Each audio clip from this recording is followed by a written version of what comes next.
more. You could attack for this. Just a pass. Penny's there. It's over. Fernando Cifuentes has found it.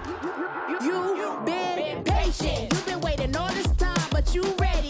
You've been putting in that grind, so let's go. Champions are hard to find, but you know the goal when you're ready to shine. Have they heard of you? Then they know. You got your sights set on that road. If it's on the battle, then let's go. Cause you'll never stop. Show them what you got.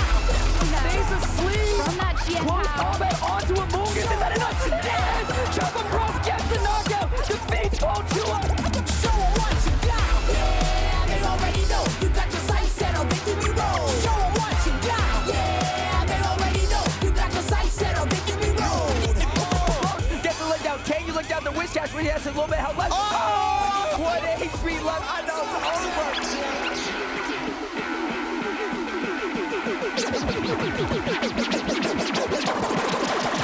Show them what you got. Yeah, they already know. You got your sights set on victory road. Show them what you got. Yeah, they already know. You got your sights set on victory road.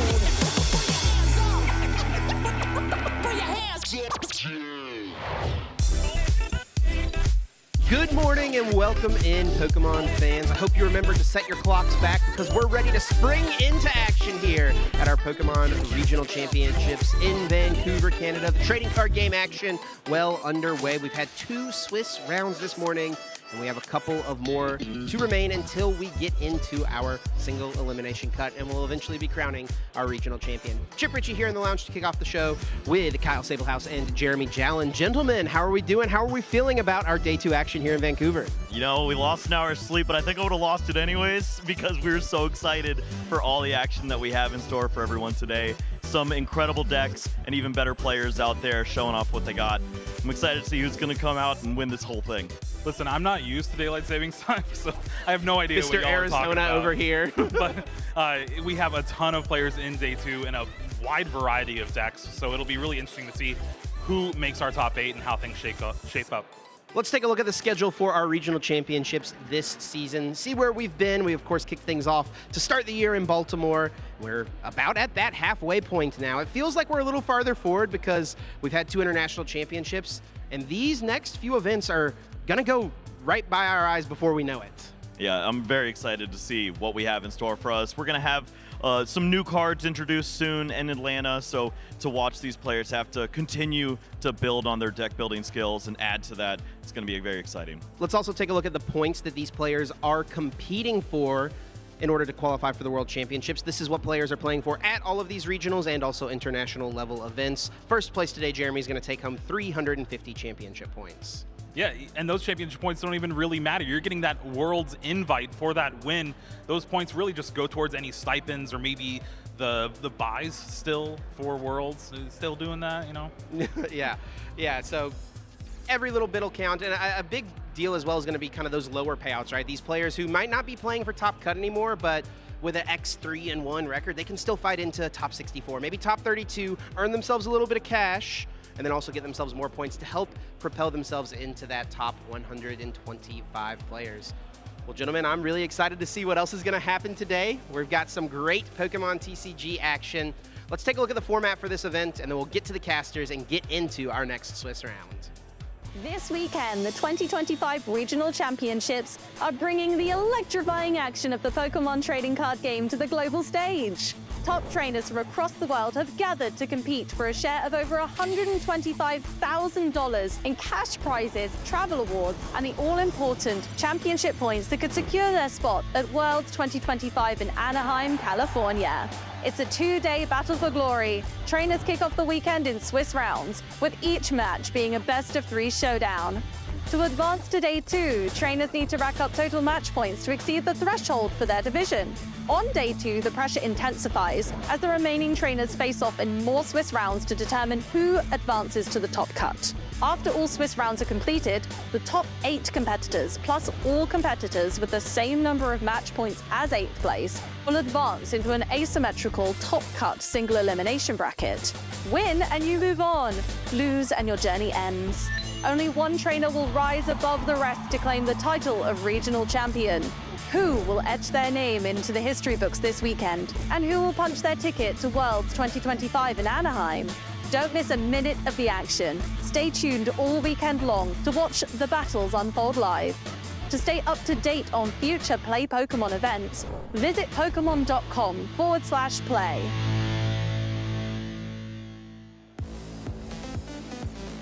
Well, whether you're ready or not, we are here at Vancouver, day 2, where we'll be crowning our next regional champion at the Pokemon Vancouver Regionals. Welcome back in. My name is Ethan Heggie. Juancho Saldana is with me, bright, cheerful as always. I like the suit today. You got the pink, the colors, and I'm sure these players are looking for a colorful finish here in Vancouver. 100%. I mean, I appreciate you matching pins with me, Ethan. Yeah, you see a little bit. I see you. A little bit of teamwork, but again, it's going to be such an exciting day. We're just a couple of games away to crowning a champion, to someone earning their world's invite, to someone being $10,000 richer. It's going to be an amazing day.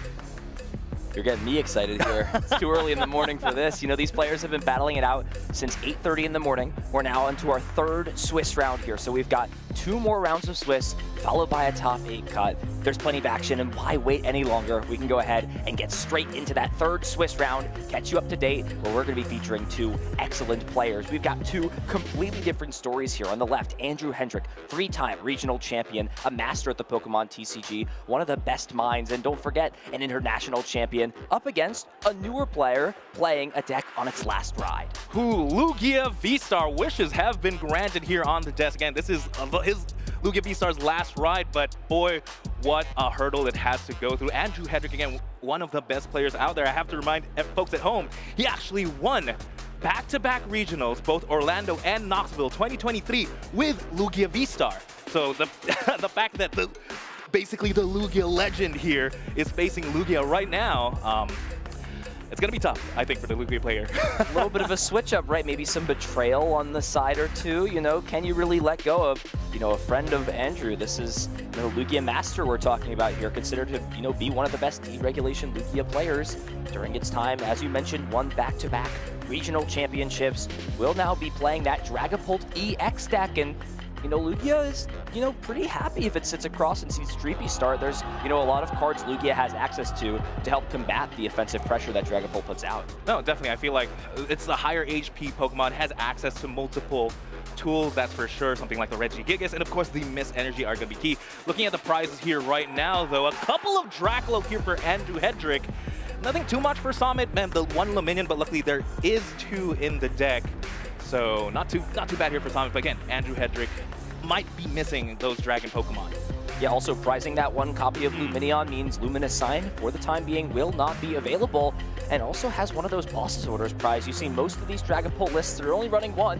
Andrew is playing 2 copies of that boss, so a crucial resource he'll still have access to, and importantly, none of those important Dusk Nor pieces are in play, since that's really going to be your main key here in this matchup to try and shut Lugia down. You can't play fair against a deck like Lugia V-Star. Oh, that's for sure. I mean, one of the scariest attackers Lugia V-Star has access to is, of course, that Minccino Pokemon with 110 HP. Well, hey, you know what? Dusknoir does 130 to the bench. How about let's deal with that problem before anything happens, as looks like we are going to start us off, and Andrew Hedrick is going first. He's going first, but he's got nothing going on in his hand. Lance is great, but in the Pokemon TCG, you can't even play a supporter. It's just going to be a draw pass over to Summit. And here we go. Let's see how strong the hand is, and I think there's some good pieces. If there's a bird in the hand, if Archeops is there, and research is to follow, that's exactly the start you're looking for. Definitely. We do see an Archeops already in hand, but more importantly, we do have the Squawkabilly already in place. Squawkabilly, Squawk and Seize, able to discard your hand, draw 6, and without even having to use a supporter. Again, the name of the game, get 2 of those Archeopses into the discard pile, and then maybe we can make magic happen. So this is the big question here for Summit. How does he want to go about ordering this turn? Already has the Professor's Research in hand and the Squawkabilly as well as an Archeops. Juancho, you mean you're the expert here. You played this deck a lot. You know, you have access to both options guaranteed at this point. Do you use the Research thinking that's your best supporter and then wait off the Squawkabilly? Or do you use the Squawk and see if you've got a better option afterwards? I do like the Research just because you draw a little bit more, maybe get... By drawing that maybe 1 extra card, you could draw into the Archeops and then swap away. But also, again, it's such a double-edged sword playing Lugia V-Star. You play so many of these special energies, and special energy recovery is what you almost non-existent in this format, besides like 1 supporter, Roseanne, and losing what, double turbo? Yes, right now. But what if you use Research now and draw into something like your Legacy energy? But right now, Double Turbo could get used here, maybe attached to the Squawk Billy, using it as a pivot option. Motivate, not really going to do anything. No basic energy in the deck. One Archeops now hits the discard pile, though. We should have like an Archeops counter here. You know, there's one. Let's keep track. We have one more.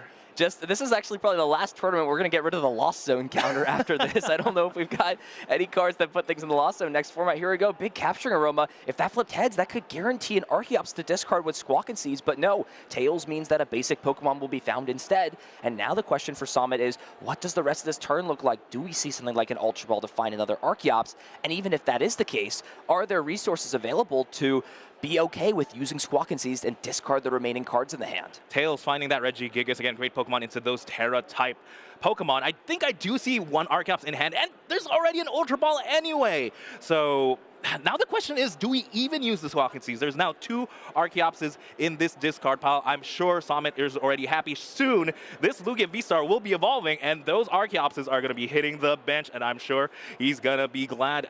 Just grabbing the Lugia V-Star, probably a sign of we're keeping this hand. Yeah, keeping the hand and, deciding to play the Ultra Ball because, there's a very scary card Andrew could use. We saw how impactful it was yesterday. Budu, Itchy Pollen could shut off that option. So, Summit's just going to say, I'm going to get this piece in hand. Now that I have this Lugia V-Star, but there's really not going to be much you can do about it because Iono is just not a great supporter for Andrew to play here in the early turns. Speaking of Budu, Budu was the top deck for the turn. I believe there was no way to really find that Pokemon besides really hard drawing into it. Luckily, there is a Lance in hand, so we can start getting those key Dragon Pokemon into play, which, of course, I'm sure Andrew would love to set up a couple of Dragapults probably sooner rather than later. Yeah, but this is just a tough spot in general. I mean, if you're Andrew, you're really capped at what you can do this turn. You can, put a bunch of these basic Pokemon in play, which it seems is the only option for him pending the cards in the hand. But if you do that, then it's just, what are you responding to next turn? I mean, Summit isn't playing anything like the Water Ogre Pawn. We see that sort of be an option to take multiple prizes, but, he does have the Iron Hands in his deck. That is a potential to just take the 2 prize cards off this Duskull, and then with the cards Andrew has access to, if there's not another Duskull coming into play, this Iron Hands is going to be guaranteed safe the following turn, and from there it's just a Boss's Orders plus a Jewel Breaker, and that's the 6 prize cards right on board already. Yeah, I like that game plan. I would have preferred to see this Regigigas maybe instead of grabbing the Iron Hands. Putting Regigigas in play, yes, is a great Pokemon. However, it does have lower HP, 160. Getting hit by something like a Dusknoir plus an attack from the Dragon Ball does take care of it, and it is one of your best attackers into this matchup. I'm not seeing any Thornton, so there's only really one use out of this Regigigas, whereas something like Iron Hands is a little bit bulkier, should be able to survive maybe a couple of turns. I mean, 230 HP is a lot, and getting that back-to-back Iron Hands, I don't think I've ever seen a player, well, maybe, don't. Let's be careful here. It's tough for a player to lose if they've been able to attack with Iron Hands twice, take 4 prizes, right? Yeah, whether it's Miraidon, Lugia, one of the few decks utilizing that Iron Hands, yeah, that's really where it shines. When it gets away from the game, just runs over and steamrolls the opponent. Andrew just, completing this deck search, wants to understand what pieces are available.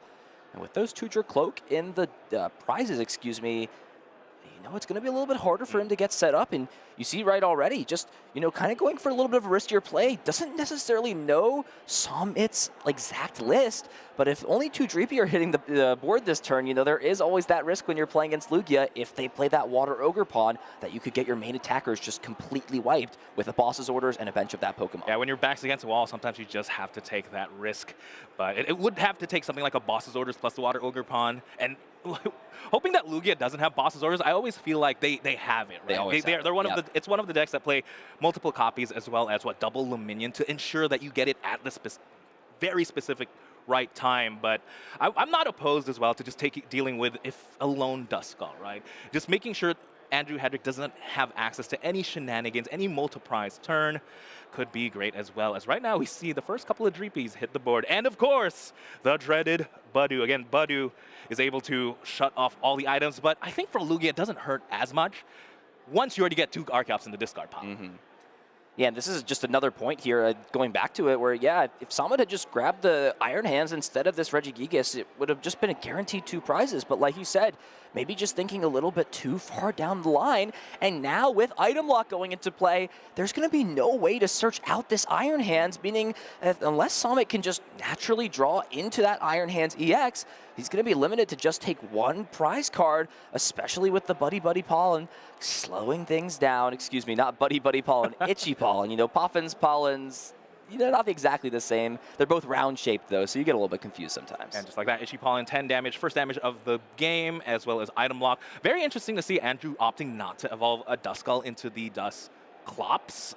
Typically, you know, once you have the evolution Pokemon, you'd like to get into the Dusknoir a little bit easier. I'm curious to know why. I mean, especially now, post an Iono, now that Dusclops is now in the bottom of the deck as 6 cards drawn. And hey, this is what Lugia is known for. A lot of energy. Would have loved to see maybe the Lugia V-Star just use its V-Star power already. There's already 2 Archeopses in the discard pile. And by using that, accelerate the energy now, maybe you don't draw into it. Yeah, and again, you really see the cost of the Regigigas kind of just paying dividends because, again, you have to think in this matchup specifically, Jewel Breaker just kind of guarantees you, as long as you have your Archeops in play, almost just 2 prizes in itself, right? You got both Archeops, you can power up the Jewel Breaker, and your opponent's kind of just immediately forced to deal with that Pokemon, because if not, it's just going to continue to take 1-hit knockouts. Now, we're going to see Lugia V-Star itself get into the fray. And, you know, while Andrew didn't do much on the previous turn, he's got the Duskull in play. He's got the Dreepy with the energy attached to it. And, you know, this is a spot as a Lugia player where you have to really be careful about where you're committing your energies, how much energy you're getting into play, because before you know it, you know, Dusknoir, Counter Catcher, Rare Can, all this stuff can happen, and you could lose that acceleration engine, and your deck really just struggles when you don't have Archeops at your disposal. Definitely, I like the preloading of the energy there onto the Regigigas, just like you said, because it is a lot, but that's what Dragapult is designed to do. Yes, it's gonna. So what for the next turn? It has to be what, double Rare Candy into both evolution Pokemon plus the Counter Catcher.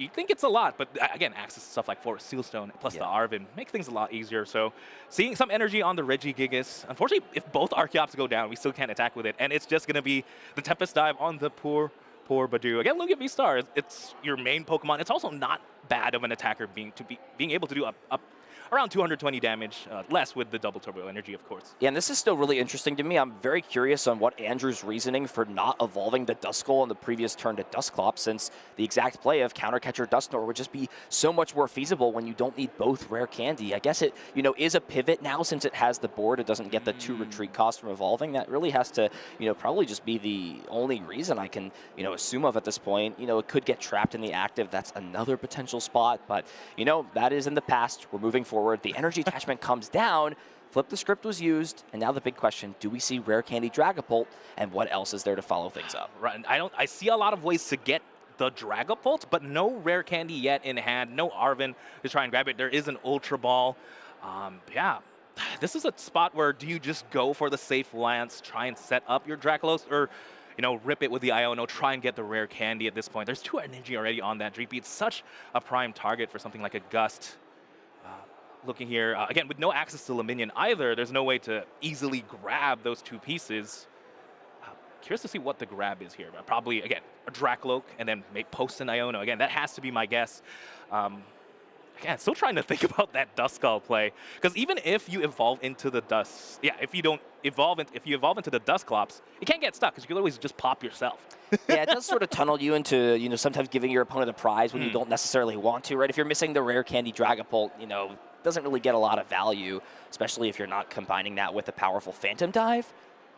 But at this point for Andrew, you know, played the Ultra Ball and actually ended up discarding lands to find the Dracloak, deciding to just keep Iono as the supporter card. But, you know, Samad's still at a pretty large amount of prize cards, right? He's still got 5 prize cards left, I think 7 cards in the hand, so you're not really providing too much disruption. And I mean, what's the hope here off of this Iono? You're just gonna, you know, naturally draw into Rare Candy Dragapult. I mean, you've only got the 2 Rare Candy in your deck. It's pretty unlikely that's gonna happen.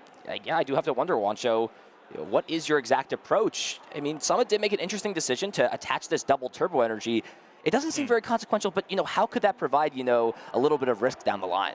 Yeah, I mean, with the double turbo energy, it limits the damage of that Lugia V-Star to now 200. Unfortunately, this Pheasantipity, which is such a prime target to take 2 prizes, has 210 HP. So Summit would be forced to maybe try and retreat plus a Jet Energy. There's a lot of ways to knock out Pheasantipity, but that Lugia V-Star is definitely one of the easier ways. As Iono is just played here, again, definitely more for draw, because I don't think there's much in the mode of disruption that Summit really, or that Andrew can really do, just because there's already 2 Archeops in the discard. In play, you're essentially just disrupting, hoping he doesn't maybe find an Iron Hands, and in the combination with that counter catcher, Regigigas is tough to retreat. That could be the case. Yeah, it does now, have a fresh hand of 6 using the Recon Directive, but there's not much being found. And speaking of the double turbo, potentially, giving some opportunity to Andrew, he's going to retreat into this Pheasantipity, and how things stand because of DTE being on the Lugia. This Pheasantipity, for the time being, is safe, but Andrew, not evolving that Treepy, not putting your Cloak in the hand, and look at this hand here for Summit. Did find the Jet Energy. This Regigigas is one hefty boy. Having that special energy to pivot out, that's going to be a solid piece. Yeah, again, but with the Jet Energy, that still doesn't solve the case of what are we going to use to attack. Again, I have to point out the Double Turbo Energy once again. Is there something better? Possibly. There is a Nest Ball, so we could use a combination, maybe attacking with the Weird Ear at this point. Maybe grab the energies, maybe clean up the energy on the Lugia as well. We'll have to see here. There's the Nest Ball. Yeah, so this is a really interesting spot here, I have to imagine. If you're Summit, you could think about this Pheasantipity as a prime 2-prize target here for a Weird Ear, but, Wancho, I honestly want to, bring an option to the table. What if we were just to knock out the Dreepy with all the energy here, especially knowing, that a lot of lists aren't playing Crispin. You can put your opponent into a spot where they immediately have to, play their energy down, play their Sparkling Crystal, and then if they do that and you can just knock them out, then you're in an excellent spot. It's sort of, you can sometimes be a deer in headlights and just kind of be stunned by what options are here. It seems like that's the option Summit is going to go for, though. Put this Weird Ear on the bench and use that Frontier Road in combination with Jet Energy. It really was Jet Energy that brought Weird Ear to the forefront of the metagame in Lugia again. Yeah, exactly. The Regigigas is very, very hefty Pokemon. You may be confused by all these energies attached to that Squawk ability, but again, with the Frontier Road ability, the minute this Weird Ear jets to the front, it's going to go ahead and grab all the energy it could possibly want. It's not going to be too much to knock out something like the Pheasantipity, but also Weird Ear. I like using Weird Ear to knock out something like Dragapult. Okay. There could be a world where maybe we preload a little bit more onto the Weird Ear, but again, with the threat of this specific ghost Pokemon, the Dusclops, maybe it's not that safe, right? 220 HP. It seems like Dragapult can't reach it, but with the power of the ghosts, could be very, very dangerous. And we are going to see the Frontier Road ability. That's a lot of double turbo energies. You just have to count it out. For each energy, it's 40 damage. Double turbo counts as 2, but minus 20. So just count that as 60. So right now, that's 180, 300, 220. Yeah, so it's a little bit more. Yeah, so I think it's just debating, do I want to put this thing to 260? That way, if I use another Primal Turbo, you could go to the active spot. Oh, okay, this is a very mystical deer we have here. This thing is loaded with all sorts of energy, so that is a little bit unorganized, so, it's going to be a little bit harder to tell. Lugia V-Star losing its energy card, and this is sort of a way to kind of counteract the double turbo coming on earlier. However, if your plan was to just knock out the Pheasantipity, would have just been a little bit easier if you didn't commit that double turbo. Yeah, if I'm counting right, this is around 300 damage right now on that Weird Ear. Pheasantipity has 210 HP. Maybe it's just bait, right? Maybe it's a bait just to deal with the Dusclops right now. Just take it. Just pop it right now. Deal with this Weird Ear at this moment because it's such a threat, and maybe prevent multiple prize turns. Because yes, you do have to pop your Duskull, but you're still essentially only taking 2 prizes that turn. Yeah, and with all things considered, Summit's put himself in a spot where he's kind of prepared to deal with whatever happens next turn. Even if both Archeops go out, like you said, this Weird Ear having enough energy on it that it only needs a manual attachment to be in range of a knockout onto the Dragapult EX. That's a big piece to note. You invest all of these resources, and if you do pop that Dusknoir, right, Summit would go down to 2 prize cards, and that last 2 prize knockout would win him the game. Yep. With the energy on the Regigigas too, that's just a big piece to have so many threats available. I don't think as good as Dragapult is as dealing with threats, there are 2 massive ones right now. Again, this Weird Ear, again, can knock out everything. This Regigigas can knock out everything as well. So how do you take both these Pokemon? And both Pokemon have hefty HP, 220, 160, and you haven't been able to attack just yet. There's one ghost in play. The writing in the wall might be here for Andrew Hedrick. So there is a potential world. It is kind of unlikely, but you know, if you can combine something like Cursed Blast with Radiant Alakazam here, it would actually get you all the math you need, right? If you put 130 onto the Regigigas on the bench, and then move the 20 from there to the active Weirdeer, it would knock out the Weirdeer with Phantom Dive, and then the benched 5 damage counters would actually knock out the Regigigas as well. And I think that was a big missing piece here for Summit. If he could have left something like a Mist Energy on that Regigigas, you know, you force your opponent to have one more potential resource. And that could be, you know, a piece that, you know, maybe Summit wasn't expecting a combination of cards. And I think Andrew may see the door here as a potential option, immediately now powering up the Stricloak, seeing that that's going to be an easier option to just not have to need Rare Candy this turn. Yeah, that makes a lot of sense. Again, especially since Summit does play 3 copies of the Mist Energy. Yes, we do see 2 copies already here protecting both these Pokemon. But I would, yeah, again, that's correct. I would have loved to seen it protect probably the more important target. Yes, you're protecting yourself from maybe multiple prize turn, but you're not protecting your main attackers, really. Yeah, it's still risky either way, right? I mean, you can knock out both the Regigigas and the Weirdeer, but if you do that, both Archeops are still in play, and you're still in threat of Iron Hands plus Boss's Orders to win the game. So it's not like this play will win the game all right for Andrew. It would, however, you know, deal with these threats. The Archeops, while taking them out is great, it's just not going to provide enough value because Summit has just had too many turns, right, to flood his board with energies so that he's got multiple attackers at his disposal that just need a few manual attachments. So I'll be interested to see how Andrew decides to pivot this turn. Definitely here we do see an Ultra Ball. Could find the Alakazam, like you said, but of course it has to be the main attacker, Dragapult EX. I forgot we didn't even have that yet in the hand. I believe there was an Iono to work with at the very least, so again, a lot more cards to put things together. Again, just Dusknoir is such a good card. It opens up so many possibilities. Normally I would count a player out when you're staring down such a threat, but things are definitely possible. I'm very, very curious to see Andrew Hedrick put things together. Yeah, and Andrew has opted to not play Temple of Sinnoh, you know, a card that was in Natalie Millar's second place list, has instead just opted to play Lost Vacuum as the only way to discard and disrupt stadiums. It's just going to have to be, you know, have no way to deal with the Mist Energy, and that could be a big downside, right? You can't place damage counters on those Pokemon with the Phantom Dives effect, if that's in play. Look at that, though, here. I mean, those are a pretty good 6 cards. Finds the other Dracloak. Would have had Rare Candy Dragapult, you know, played it safer, evolved before the Iono, but will now get to use some recon directives, and does find the Nest Ball here. So now this is decision time here for Andrew. You know, the Iono was nice to disrupt. We're going to see the Duskull come down and the Nest Ball be played. But Gift Energy is just still active, so the disruption is really not going to have much of an effect. However, Andrew is going to go for this play, I think. Alakazam coming down, and, you know, you're already at such a deficit. It feels like this is a good place to just take a risk and hope your opponent doesn't have the pieces. Definitely. Best case scenario here is this Dragapult sticks around as well. If Dragapult can eat a hit, it would give access to the second Dusclops played. I think Andrew is trying to set up a second pop here, but again, paying for the retreat promotes this Dragapult EX. A lot of things are going to happen.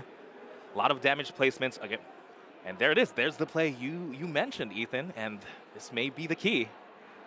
It's going to be big off these Gift Energy cards, though. Here we go. Phantom Dive, knockout on the active, knockout on Regigigas, all of those energy cards going to the discard pile. And, you know, this is going to be the question now. You know, Summit has gotten rid of a good amount of those energies. I'm very curious to see if he even has the resources potentially to take this knockout. Here we go. So before a Pokemon gets promoted, Summit's got to draw with Gift Energy. Already has the Iron Hands in hand, but I'm not sure there's a Boss's Orders. There's an Ultra Ball. Find the Ultra Ball for Lumineon, and I think Summit is going to have the pieces available as long as he's got enough energy cards in the deck. Iron Hands being saved for later, but it may be what he needs to close things out. Let's see if he has the pieces. Yeah, again, a lot of energy already has been used. Again, the 2 mists on the board. How many? I believe there was 3 DTEs and 3 regular energies on the Weirdeer, plus the 2 energies on the Regigigas. This Ultra Ball is going to tell us all the information we had. Do we win this game? There's a Luminion. There's a double Turbo Energy. There's one more. There's a Legacy. Do we have one more energy to close things out? There's the Jet as well. Yeah, that's everything. That's 4 energy. That's everything, as long as Boss's Orders is in the deck, which it is.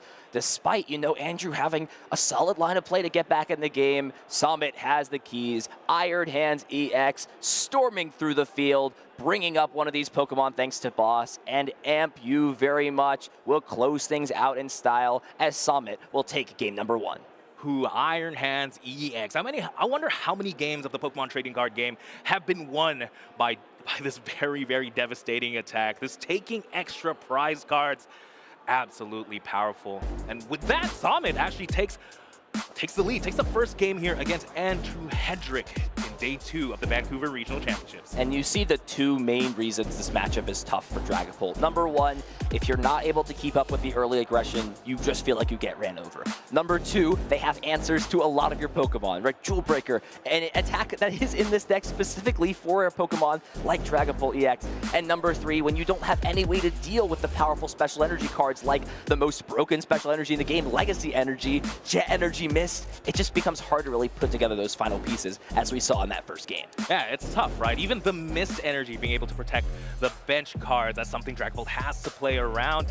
Even trying the Gust Stall, which we got to see. Gusting the Regigigas was the correct play, but drawing into what, 1 of 4 copies of the Jet Energy, absolutely powerful.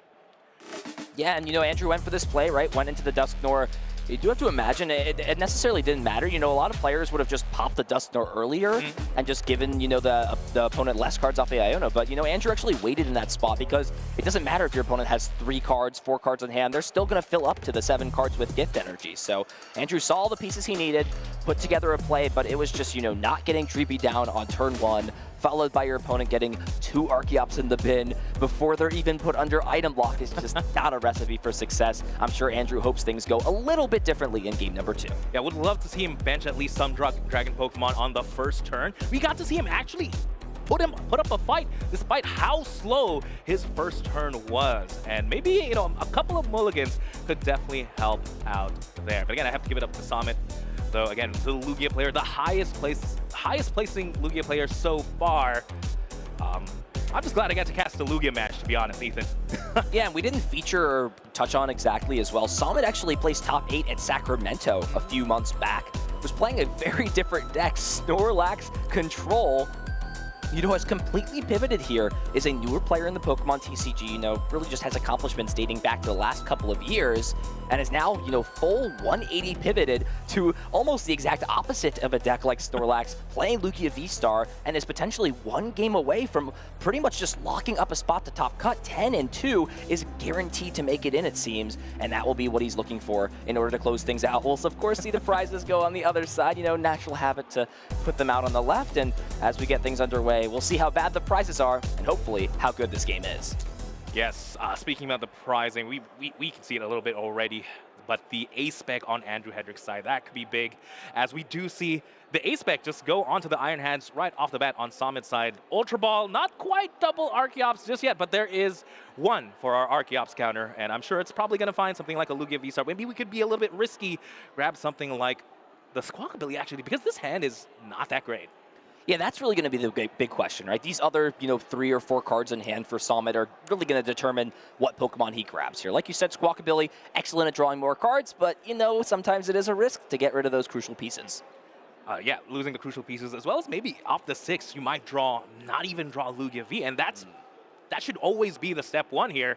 Here's to see what Summit tries to grab. Again, looking at his prizes, double Mist Energy could be big. I mean, it definitely is big. You definitely want to block those extra 60 damage, protect your very important Pokemon. 1 Minccino prized as well, something we haven't seen him try to play just because Regigigas is, serves the same role, but that's a basic Pokemon with even more HP. But getting prized, not too bad. He does play the 2-2 line too, if he opts to use the Minccino line in the future. So we'll just take this opportunity, like always, all good players do this, check to see what cards are in the prizes, what cards are unavailable. And like you mentioned, Squawkabilly EX comes down into play. It's always a little bit of a tight moment in your chest sometimes when you don't have that Lugia V down. You maybe get 1 or 2 Archeops in the bin, but it's all for naught if you can't threaten that turn 2 Summoning Star. Yeah, and the Regigigas in hand as well means that you have to drop it at this point, right? No, it looks like we are foregoing the Regigigas, and without Thornton, that's staying in the discard pile. That's something Andrew Hedrick does not have to worry about. We may have to go the Minccino route at this point. 6 cards, though. We see an Ultra Ball, that should lead into a Lugia. And double capturing Aroma. All this needs to be is one heads, and that will be what needs to be found to find the Lugia. The first capturing Aroma is a tail, so at least that guarantees the Lugia V. It will come down into play, but this is a big other capturing Aroma. If this is heads, this will guarantee 2 Archeops in the discard pile. It is a heads. That is a huge hit here. You know, these coin flips can seem a little bit inconsequential, right? You've got plenty of search for these Pokemon, but when you're dealing with item lock, getting them into the discard pile is not an easy feat when you can't play these item cards. Yes, definitely. We have to use these right now as well. There was also a world where he could have just found the Archeops with an Ultra Ball and still had Research in his hand as well, so very good grip too. But this makes things a lot easier. 2 Archeops now in the discard pile for our Archeops counter, and Lugia V-Star in hand. Very, very similar position to game 1, but if anything, a little bit better just because the Iron Hand's already in the active. Yeah, so Summit kind of, you know, got part of both worlds, you know, tried to play a little bit safer, not benching the Regigigas to prioritize just that extra bench space for maybe something like Luminion to guarantee, you know, double Archeops off of the Summoning Star. However, you know, at the same time, you lose that powerful resource, and Summit was able to get to this spot with that bench space open. You know, I wonder if this matchup, if, you know, you got to take some calculated risks and keep around a powerful Pokemon like Regigigas, and that could totally come back to bite him in this series. Yeah, he may be thinking he already has a very, very powerful Pokemon in his Iron Hands. The Iron Hands right now, completely safe. He should at least take 2 prizes, and best case scenario, possibly even take 4 on a targeted knockout, thanks to the extra bench space. As we are going to see a nest ball here from Andrew Hedrick. Again, just counting out what he has worked in, what Pokemon, what items. Yeah, Is it even worth to Badoo at this point? I mean, I think his choice is really going to be relative to the information he sees off his prize cards. Sparkling Crystal, that powerful A-Spec in the prize cards, along with Pheasantipity EX, which means when he faces this inevitable 2-prize knockout on Summit's side, how likely is it going to be for him to be able to respond with a turn 2 Dragapult EX, right? You don't have to dig off Flip the Script, and now you don't have the consistency of Rare Candy Sparkling Crystal off your grab from Arvin. So I have to wonder if you're Andrew, you know, what is the backup plan? And do you even have an energy attachment? Because if an energy is not attached to a Dreepy this turn, you have no way of threatening that turn 2 Phantom Dive. There's so much to ask for as well. Now, even if you get the turn 2 Phantom Dive, it doesn't knock out something like the Iron Hands. And if Summit can protect it with something like a Mist Energy, it would force Andrew to possibly maybe find something like a second Dusclops, because the Dusclops in the active should go down this turn, unless, of course, we find something like the Rescue Board, because we cannot dedicate an energy attachment to the active, I think. So this is the big choice here for Andrew. You know, does have the Arvin in hand, so that is a potential to, you know, maybe grab something like the Forest Seal Stone.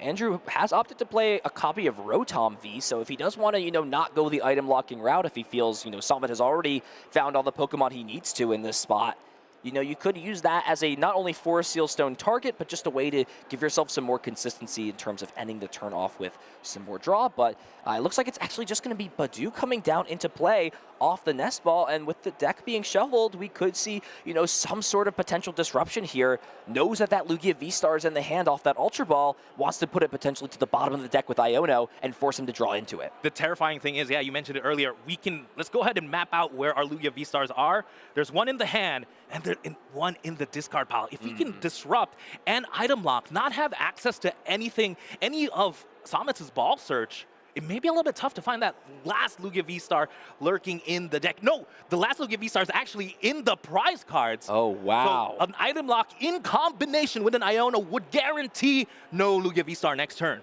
It wouldn't necessarily be a guarantee. Let's not forget about Jock, right? That is a super important supporter card, so it is not a necessarily guarantee. And maybe a reason, right, that Summit left that bench space open so that Luminion could get played in combination with the Jock to find that piece. But with no way to search Luminion, it's still going to be very difficult. So both players going to get 6 cards. And what a draw here for Andrew. Who needs Lance when you just draw into triple Dreepy and a Lance to follow for the following turn? Let's go, Andrew. What a great draw there for him. There's even the Duskull for the option to get the extra Ghost Pokemon into play, but yeah, maybe leaving the bench space open for something like the Luminion as well could be smarter. So there's already one in play. It's fairly safe in the bench, but no, we're going all out. We could we could really pop off the next couple of turns. And a lot of pressure here now on Summit. Is there a Top deck? deck? Shock, are you kidding me? What a huge find. Needed to find that exact card in order to take 2 prizes this turn and rips it off the top of the deck. Let's go Summit, saying, look, Andrew, you had a solid turn, but I've got plot armor. Give me those Pokemon, and let's get rolling. I am eating my words here, Ethan. I thought it was impossible. But again, the singular way to get out of this as the top deck of the turn, this may be Summit's tournament. This is some main character energy right here, Wancho. It seems that anytime Summit is on the back foot, he just has exactly what he needs. And with the Legacy energy already down on Iron Hands, that means Archeops coming into play will secure a guaranteed 2-prize knockout. And with Andrew also not getting an energy attachment down this turn, and again with the Sparkling Crystal and the prizes, it means Phantom Dive is not even within any realms of possibility, as we'll just continue to see Summit push his aggression and take even more prize cards in these future turns. Looks like there was another out in this Mesagoza as well to finding Pokemon. This is a stadium card, not an item card, so that is something you play, but it does depend on the coin flip. It was Tails though, so we really did need that drop.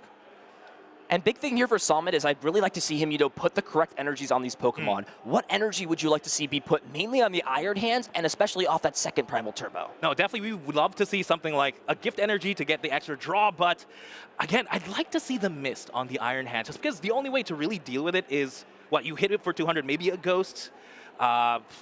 You want to play around the whole gusting option. Yes, there is 2 prize, but there should still be 1 more in the deck, but maybe saving it for a little bit more important Pokemon. I can't think what, just because we did see the Regigigas already hit the discard pile.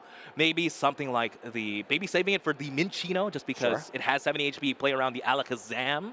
So I'm not opposed. As long as we get the gift, that's the bare minimum. Yeah, and actually deciding to commit another gift energy to this Lugia V-Star. So just having those options, we're going to see Amp you very much. 2 prize cards, thank you very much. Summit going ahead and taking a 2-prize lead again. And action is on Andrew. And I mean, he has the Lance here. We can get Triple Dracloak into play, but the Nest Ball can't even grab something like Pheasantipede either because it's in the prize cards. I really wonder for Andrew, do you just use that as fodder for something like Earthen Vessel to guarantee? It looks like we'll just see the Lance be the supporter played. Triple Dracloak, I'm sure, will be the grab. And from there, Andrew just has to, dig through it and really think in his mind, what is the realm of me being able to come back as a possibility? Because as things stand, if this Iron Hands doesn't move out of the active spot, or even if it does, if you leave up a Pokemon that has 100 HP or less, it's getting knocked out for 2 prizes again next turn. I'm trying to think of a Pokemon Andrew would probably like to see. Maybe it's a Rotom V for this turn, just to put it into the active for something like a Boss's Orders. But at the same time, you don't want to force the Boss's Orders, because at that point, they're probably bossing up a Dracloak with the energy attachment you had that turn. We just have to, maybe sacrifice a better Pokemon into active. Just tell them, just knock this one out. Leave my Dracloaks alone for now. As right now, we're going to draw a couple of cards first, but very, very good position here for Summit. Again, that Iron Hands is going to take 4 prizes. And more importantly, all these energies right now on Lugia, yes, may seem excessive, but setting up for a potential Weird Year play just to close things out. Yeah, interesting sequencing here from Andrew. Just decided to, not use the Earthen Vessel before using these recon directives. Sometimes it's good to just get some cards you don't necessarily need excessive of out in this position. We'll use all 3 recon directives, but yeah, I do have to wonder if you're Summit, if you do have the Boss's Orders in hand, you don't have knowledge, right, that Andrew has the Sparkling Crystal prized, but is even just seeing a single energy on a Dracloak enough incentive for you to just go after it and chase it? We'll have to see, as unfortunately Mesagoza just helping no one out here. I believe I heard Kyle call it the Mesanosa. Mesanosa. But yeah, not working out for either player. Yeah, and this is Andrew's option actually here. You see immediately being put to the top of the deck is that Radiant Alakazam. It's the only basic Pokemon that is not a 2-prizer and is also out of range from Ampu very much, even if there's no damage reduction from the double turbo energy. But like you said, Wancho, the Alakazam comes up into the active spot, but Boss's Orders to chase the Dracloak with the energy just spells disaster on multiple fronts here for Andrew. Yeah, I'm looking at the hand, though. Summit does not have both Boss's Orders just yet. But you know what? He has, again, this very crucial empty spot. There should be a Regigigas there. Yeah. But very smartly discarding it, and it should pay off this coming turn. But again, Andrew Hedrick finding the perfect Pokemon to leave in the active, that's for sure.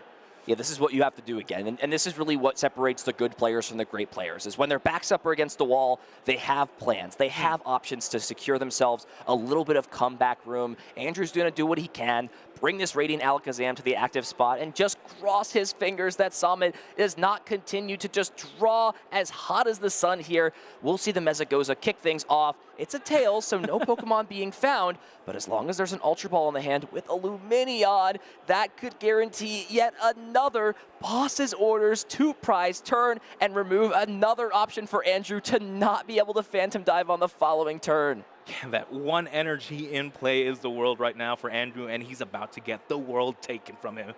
I cannot think of a way back. Does Andrew play something like we've seen the Blood Moon Ursaluna in the past, possibly to deal with this Iron Hands at the very least? But no, that just will not have an attacker next turn. Well, maybe Jet Headbutt, but... Yeah, and this is an interesting choice for Summit. Sometimes you can, be a little bit afraid of the Dusknoir in the following turn and maybe, tunnel into knocking that Pokemon out instead.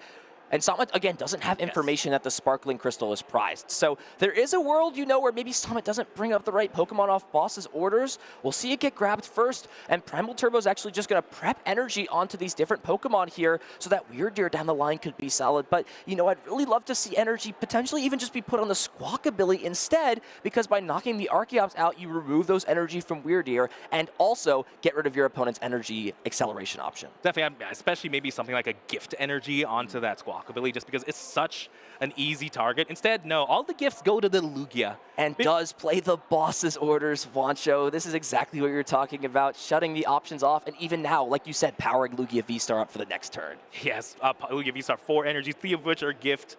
Just gifts, but it's going away soon. It's a little bit of, they're goodbye gifts, but now if you're Andrew Hedrick, what can you do to come back?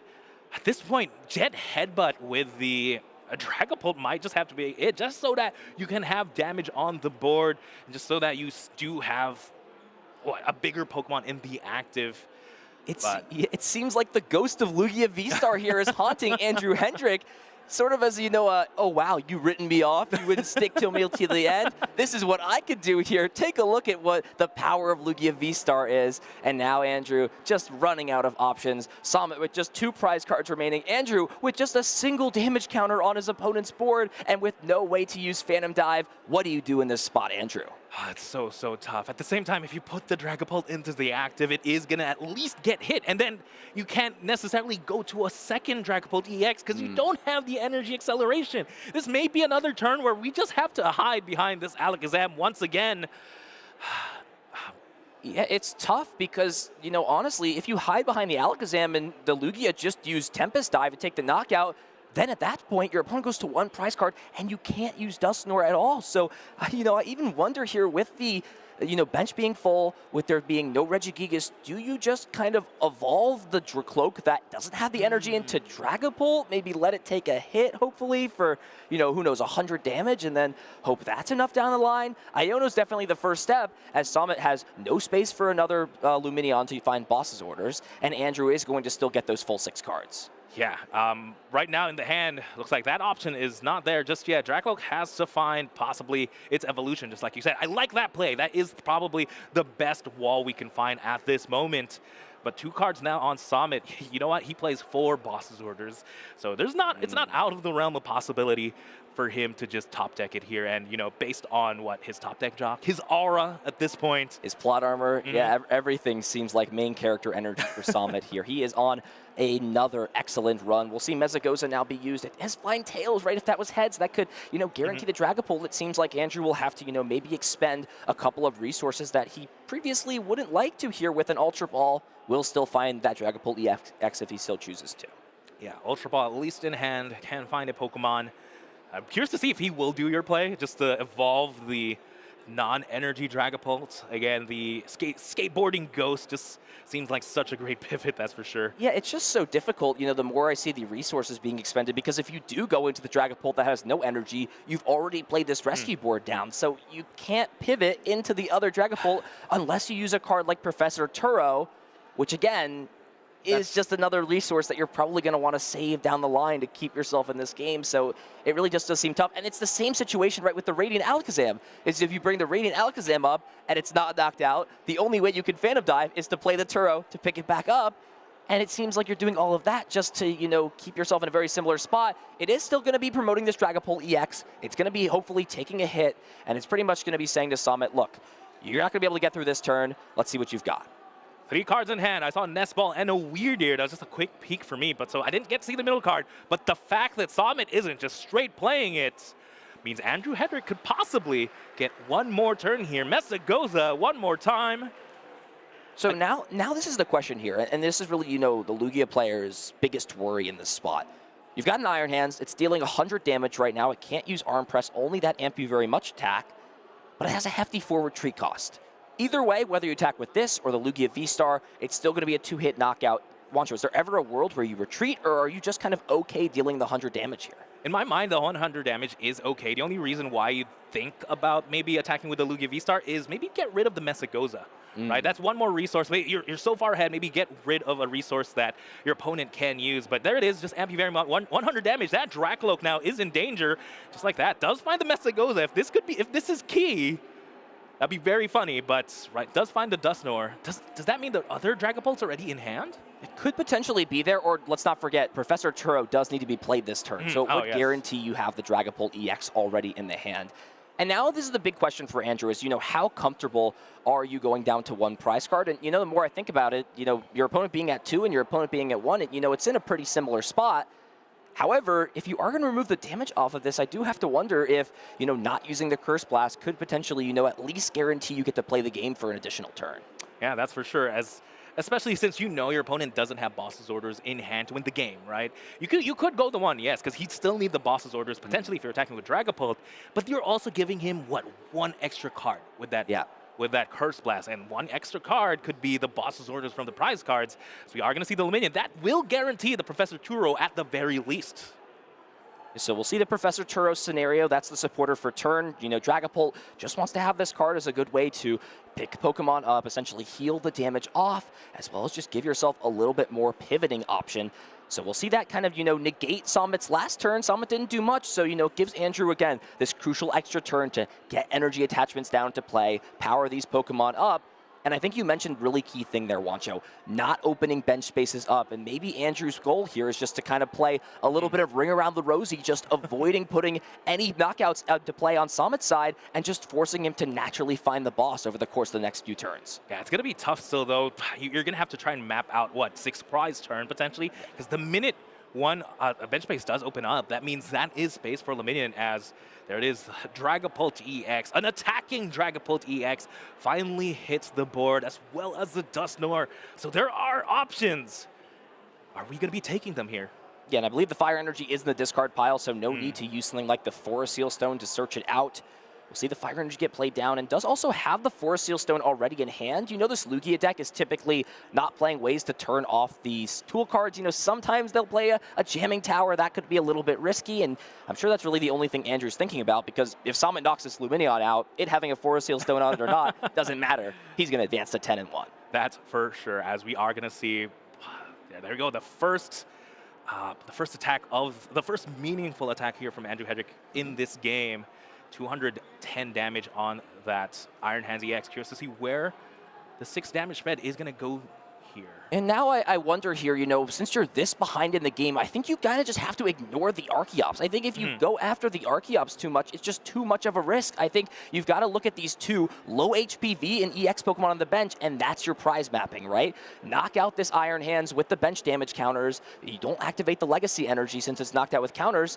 What do you do here now if you're Summit? Summit here, actually, real quick, it's just very tough decision to make. Did top deck into a Professor's Research. Okay. Right, he has Weird Ear in hand. A minute, a bench space opens up. He can drop Weird Ear and do a million damage at this point with how much energy is on the board, plus the Archeops. So do you use the Research at this point? Even Mesagoza heads. You get a Pokemon, you can get your Luminion, but with no space to play it, do you even grab it at this point? Maybe you want to draw into it a little bit later. If you get Iono, that means it's not in your hand. There is a win condition already in the hand. There is the Weird Ear already. I'd like to see maybe not grabbing this, maybe grab a Pokemon you don't want to draw into.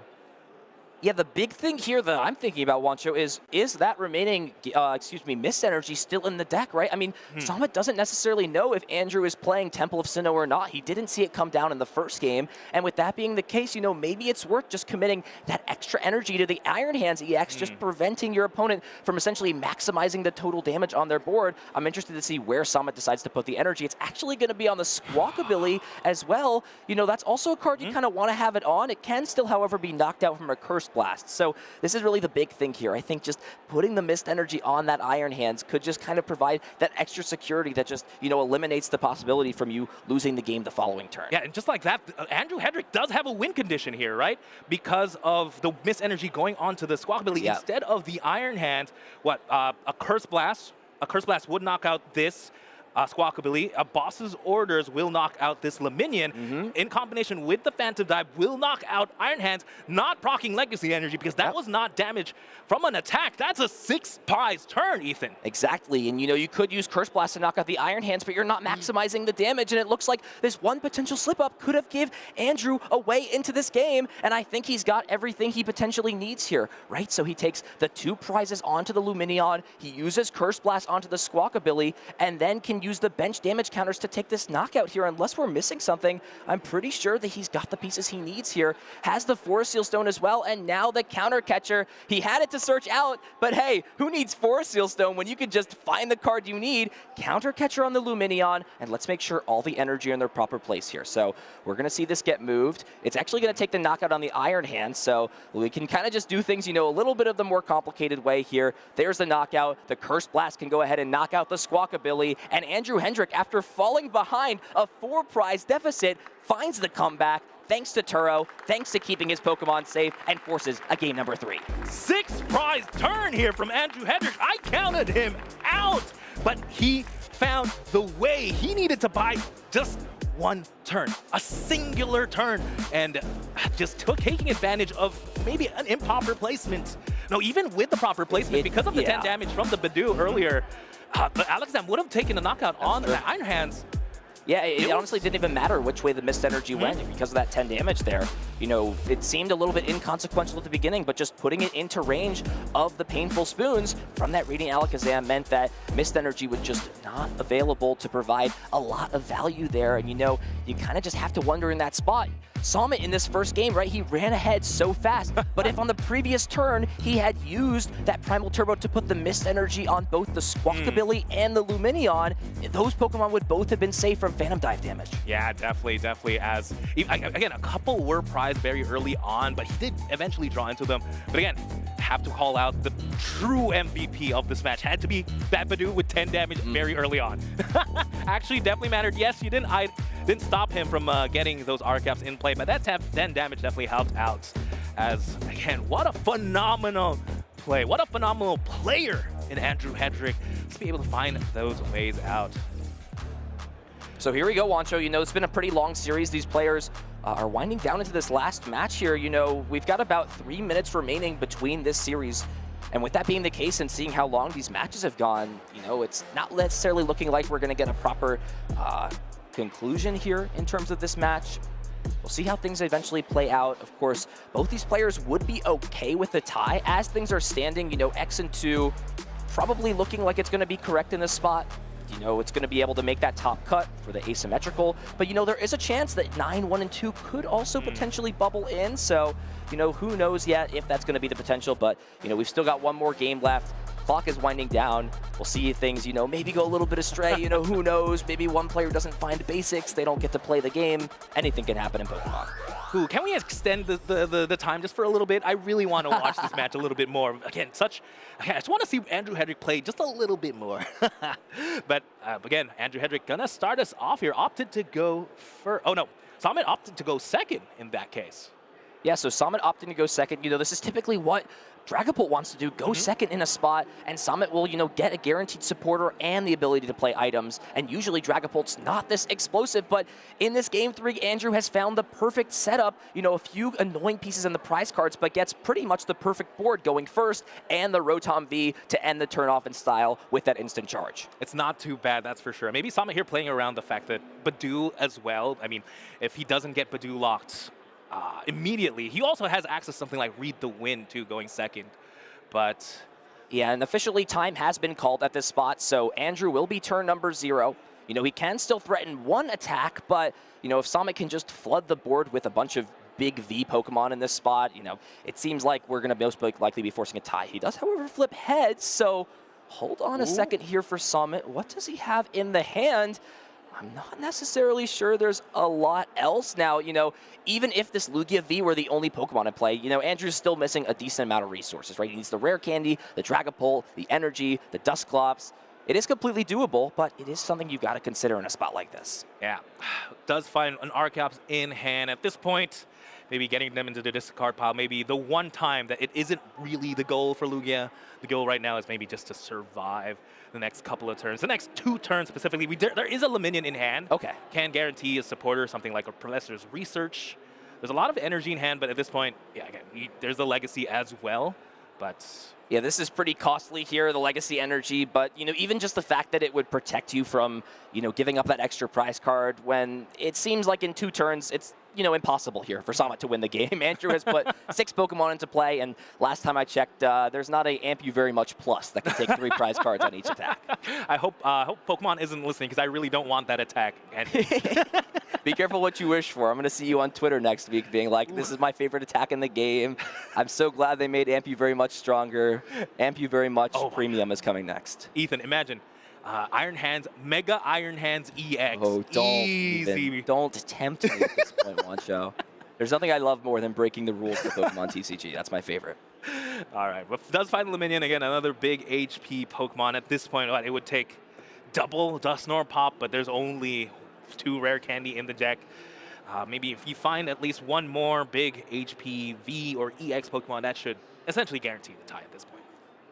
And yeah, there are a few of those Pokemon here. Summit does have, you know, the Ultra Ball potentially for the Lugia V-Star. He's got the Iron Hands in the hand. And, you know, as long as another V Pokemon comes down into play, there's not a way that Andrew can win the game next turn. So, you know, Summit's just got to make sure he doesn't overlook that. You know, he's got the Ultra Ball. He's got the Iron Hands. Oh, okay, well, Iron Hands go in the discard pile. So hopefully we'll maybe see another Pokemon come down into play. But as long as those 2 things happen, there's really not a way that he could lose the game. Okay, and there it is. Yeah. Regigigas comes down. All right, cool. So as long as Andrew sees this and both players play it out, then I think we're going to have a conclusion here. Yeah. They both realize it's going to be a draw between our players. Still in a shot for top cut. Don't count them out. An excellent performance, an exhibition of both of these decks here. Oh, 100%. Again, never count Andrew Hedrick out. He fought tooth and nail for his tie here in this round, in this stream match.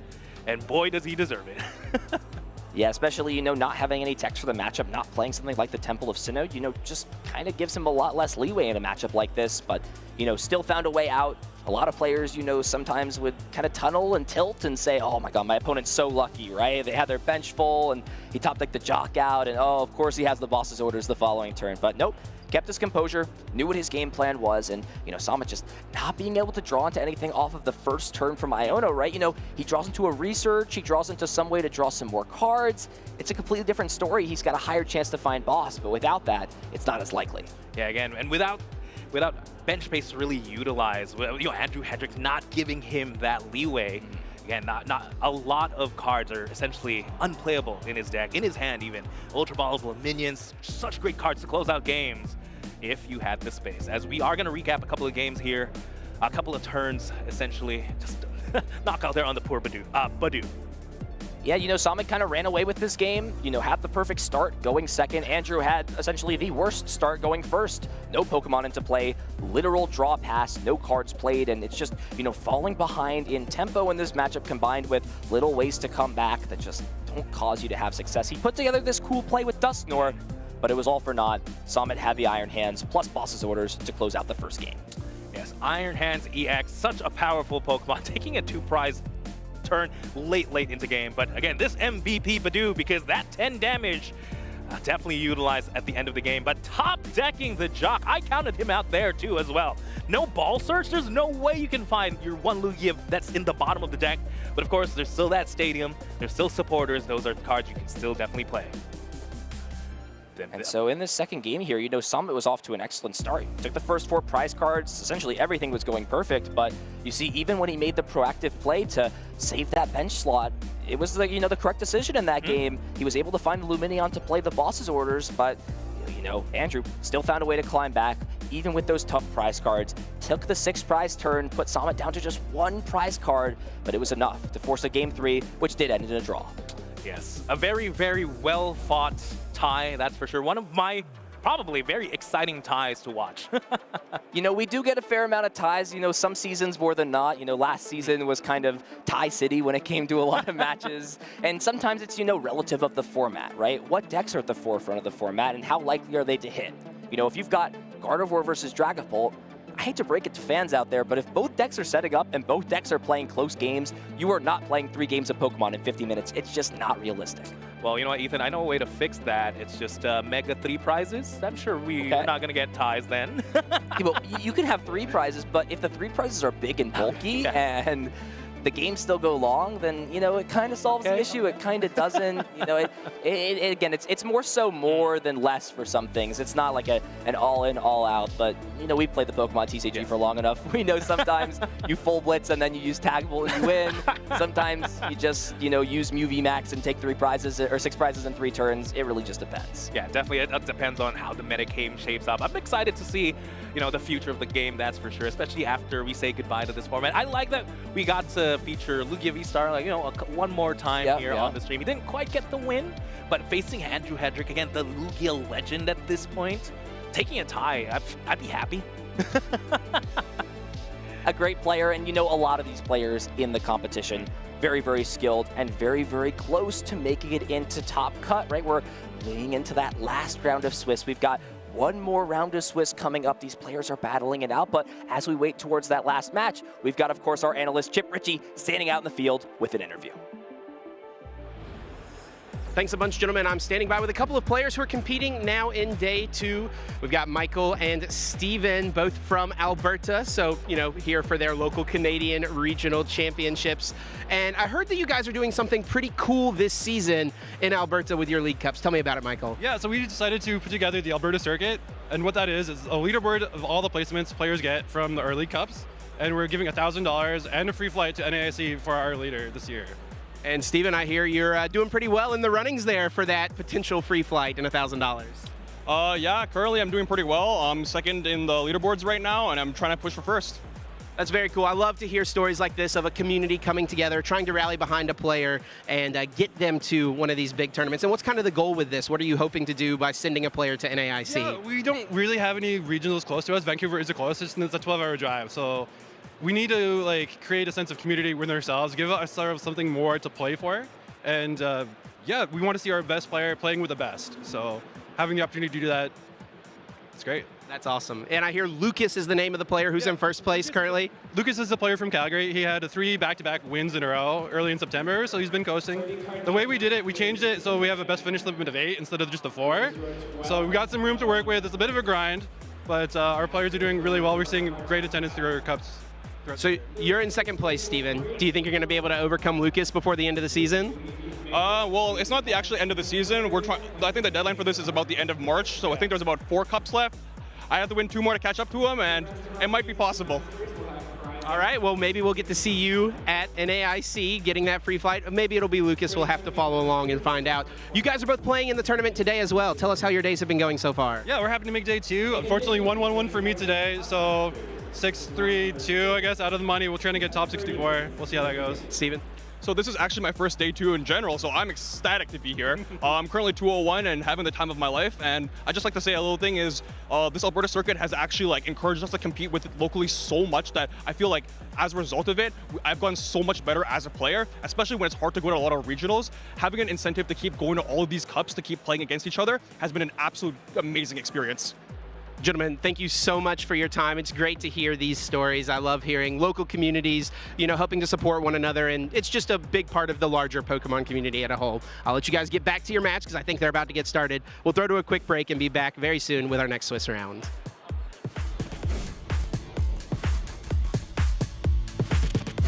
Man, you got the jock. I know, dude. I'm so the top deck was crazy. Dude, my draw off that Aona was so good. And I was like, okay, if he misses for a turn, Yeah, it's cooked, yeah. I can get a good board. Yeah.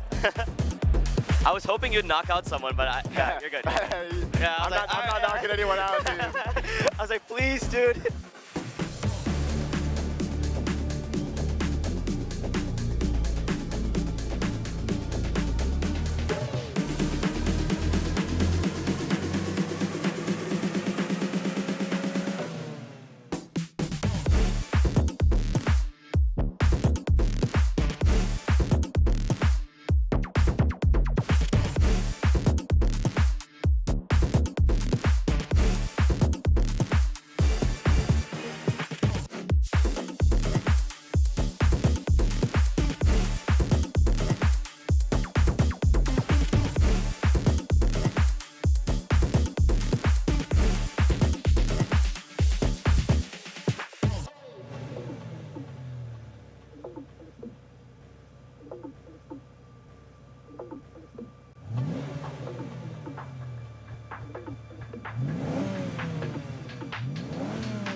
It's a lot of practice and getting a lot of games in with your team, feeling comfortable with it, and it really helps to have people alongside you to help with the team building and also helping you get more games in so you know what to play when.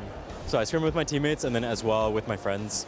I think it's really good to be comfortable with the team that you're using and the individual Pokemon as well, so your understanding of the matchups and how you can capitalize off of each of their, I guess, specialties and typings. You just need to put a lot of effort in it and work and do a lot of practicing to get better, and when you get better you just keep competing and then you get even better and you could win regionals or worlds, so yeah. So I like to work with my team building group here in SoCal and really have a good time just iterating back and forth with them, and I like to use mons that I'm comfortable with, and so building 6 and running through them to make sure I know my matchups into everything that I could face at a tournament, or expect to anyway. I think one of the biggest things to prep for upcoming tournaments is doing practice tournaments. So servers like Flash tournaments, Inadequance has a server called Candle Cults where he hosts practice tournaments, and getting into the rhythm of show 6, pick 3, which is really, really different from GBL where you only have 3 Pokemon to choose from. Having 6 potential choices, it means you have 180 different combinations of Pokemon that you can bring to the table. So getting that practice against other players playing that same format is so critical. And then I like to adjust my team based on which teams of 6 that I see. So that's how I like to prepare. We're back, Pokemon fans. Our regional championships here in Vancouver. One final Swiss round remaining until we determine who our top cut is going to be. All these matches are playing out, and this is actually the top 3 tables right here. And these players have all chosen to intentionally draw. All 6 of these players have locked up a spot in top 8. It is looking like, or I should say top cut, because it's going to be a pretty sizable asymmetrical cut. 29 match points is the mark to get to. These 6 players have locked it up. We've got a few more who are trying to get in, and we're going to see one of those matches play out right now on the stream. Let's get to the casters. Thank you, Chip. Jeremy Jallin here with Kyle Sablehouse. Sayballin for day 2. And we have our last round of Swiss, round 12. Are you excited, Kyle? Oh yeah, this is, especially with Chip just mentioning now that all those players trying to go to 29 match points. Well, these players are at 27 match points. You can't ID at this spot. It is win or you do not make it into the asymmetric cut. A lot on the line for these players, and they're going to give us everything they've got. Yeah, now this has been a smaller tournament than we've been used to for throughout the season so far. That's why you see the 29 match points outside of something like that 30, 31, 34 that we've seen. But it is still just going to be a lot of great Pokemon playing for these players, trying to get that Worlds invite. Yeah, let's go ahead and throw down to the stage and introduce our players and see what we have left in our final Swiss round here.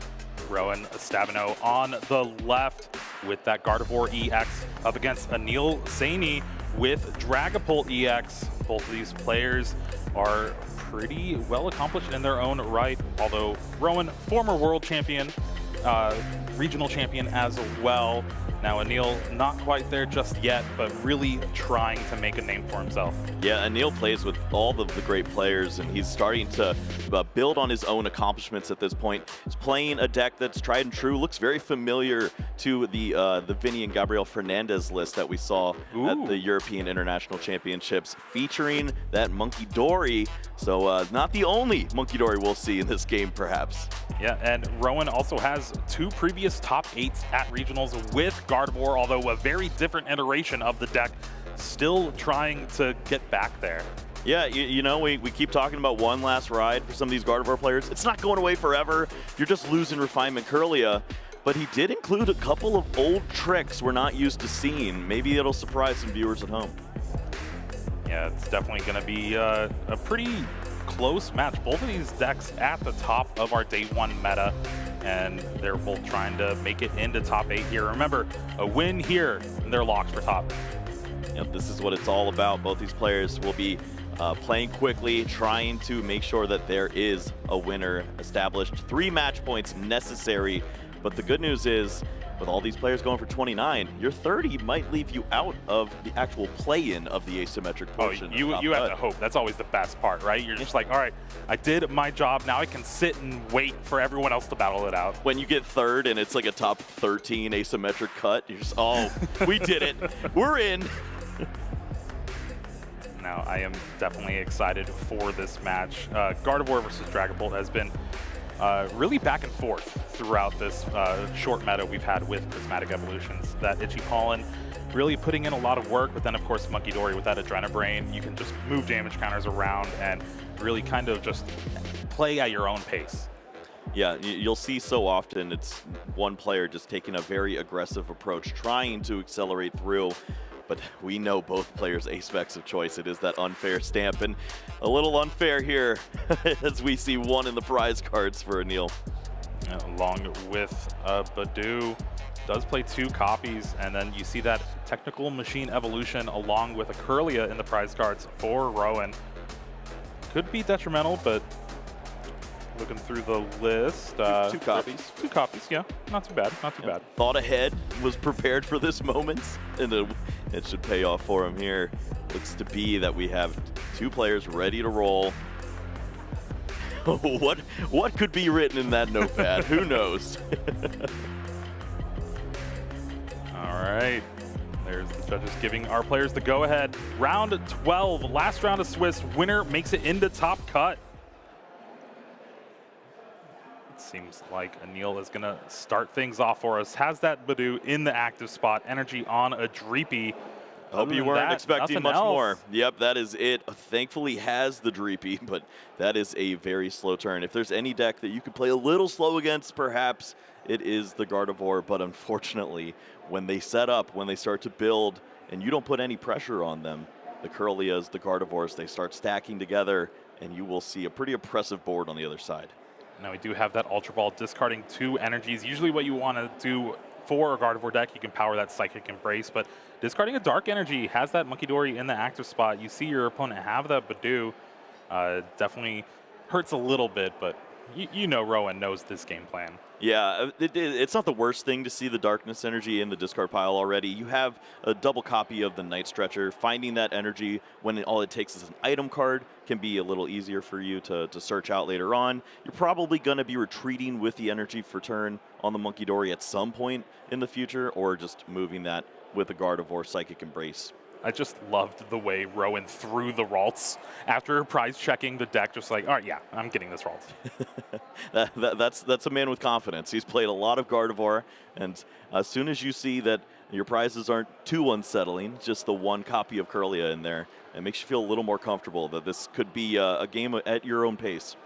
We also saw that Artisan Stadium in the hand. That could be another just really beneficial way to build up that bench, get more Ralts into play, but it does help your opponent out. You see your opponent only have that 1 Dreepy on the bench. Is it even worth it to play it? Yeah, it's a great point. As we've seen with the Dragon Ball players, sometimes they just don't have the resources available. If they aren't allowed to establish that big board, find multiple copies of Duskull potentially, you don't know exactly what copy, what style of deck list you're playing against just yet, then maybe you run into some issues, but this will not be a deck that features that. It's just the Dreepies this time around. And, well, we found out why Rowan discarded that Dark Energy, because he had another one in hand, attached it to the active Munkidori, and then played that Iono after that Artisan. So now you can Iono draw into hopefully more basic Pokemon. That's why you want to save that Artisan until after. And then now with that Buddy Buddy Poffin, we're going to have a full bench here. Seen what, 6 of the 10 energies already at this point. It's pretty phenomenal to get through that. It speaks to the Golden Go players that we've seen when they use that Energy Search Pro. How easy is it to find the rest of your resources when you've thinned out all of those energies? So you're saying that Gardevoir should be playing Energy Search Pro? I mean, they're already using coin bonus with refinement. Why not?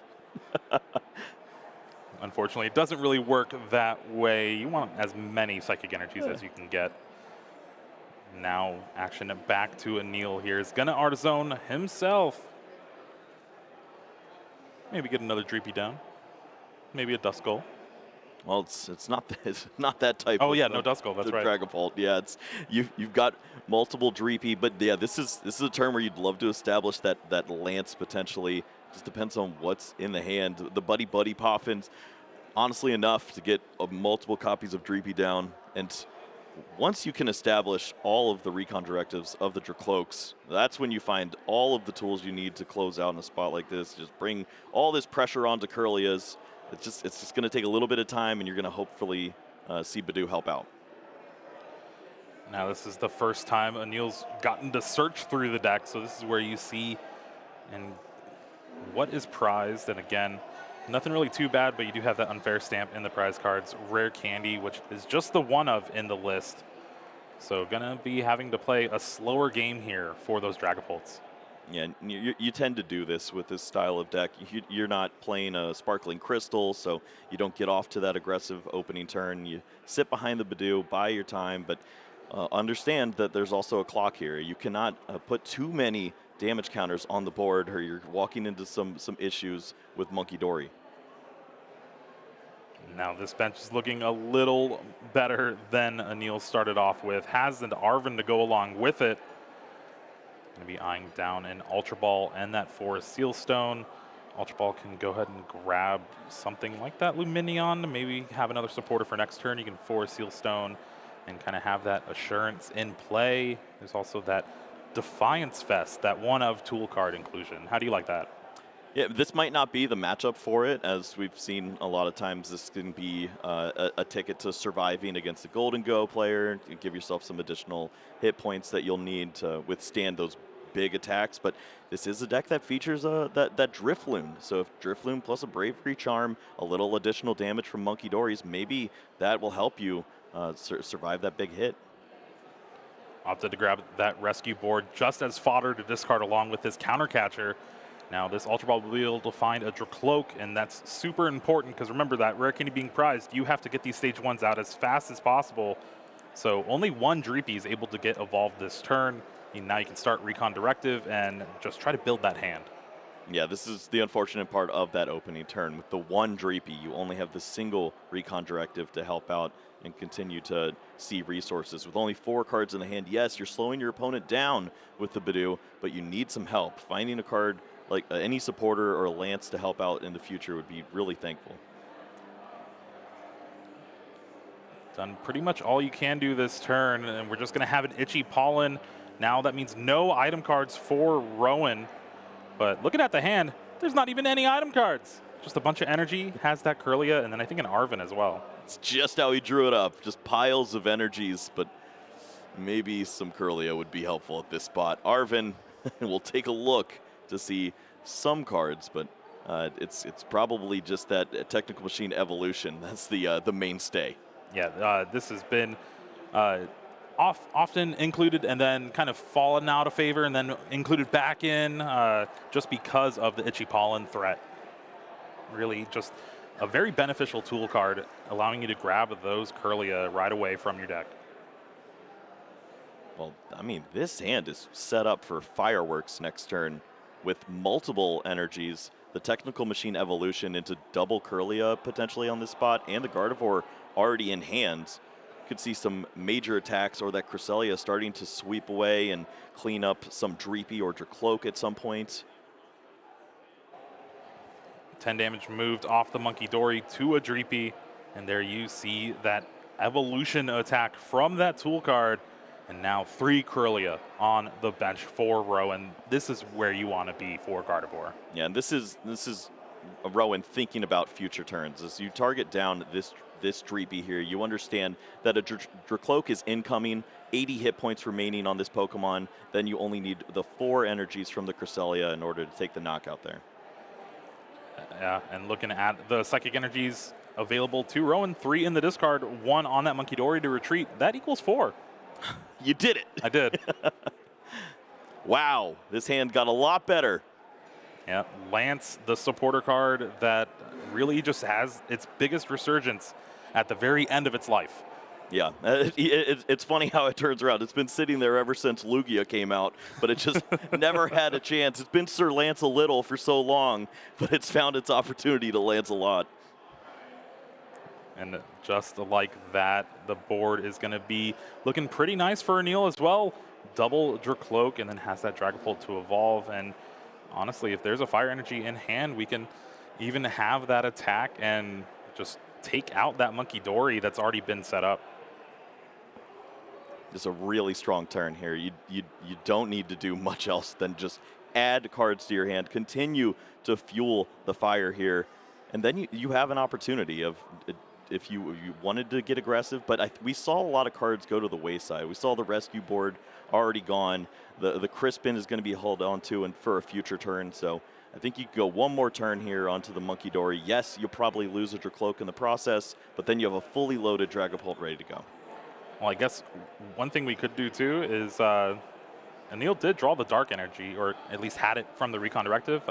Yeah, he did choose to grab it. So you can attach it to the Monkey Dory yourself and bring that 10 damage back off, but then there's 20 damage, and yeah, it doesn't really work out. This monkey play is it's just monkey business. They're just passing it back and forth. Now Earthen Vessel discarding Crispin will grab the fire energy needed for this potential Dragapult attack. I think you kind of just have to right now. It's available.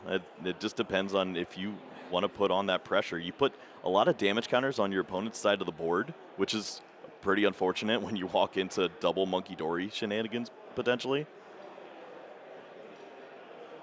Yeah, well, there is just the Itchy Pollen, 10 damage. Anil did decide to attach to the Dragapult EX. Wow, we see the other Night Stretcher too. So double Dark Energy Monkey Dory potential online for a future turn. Just now filtering the hand with those refinements. Every time you discard a card, draw 2. There's Boss's orders. So much. We see the Drifloon and the Boss's orders as well. With damage counters that'll be left on board from the Dragapult, you have to feel fairly comfortable that there will be a big opportunity to swing a ton of damage onto a Dragapult and maybe even take a one-hit knockout at some point. Now with that Gardevoir EX getting evolved on the bench, Psychic Embrace is available for Rowan. Has plenty of options.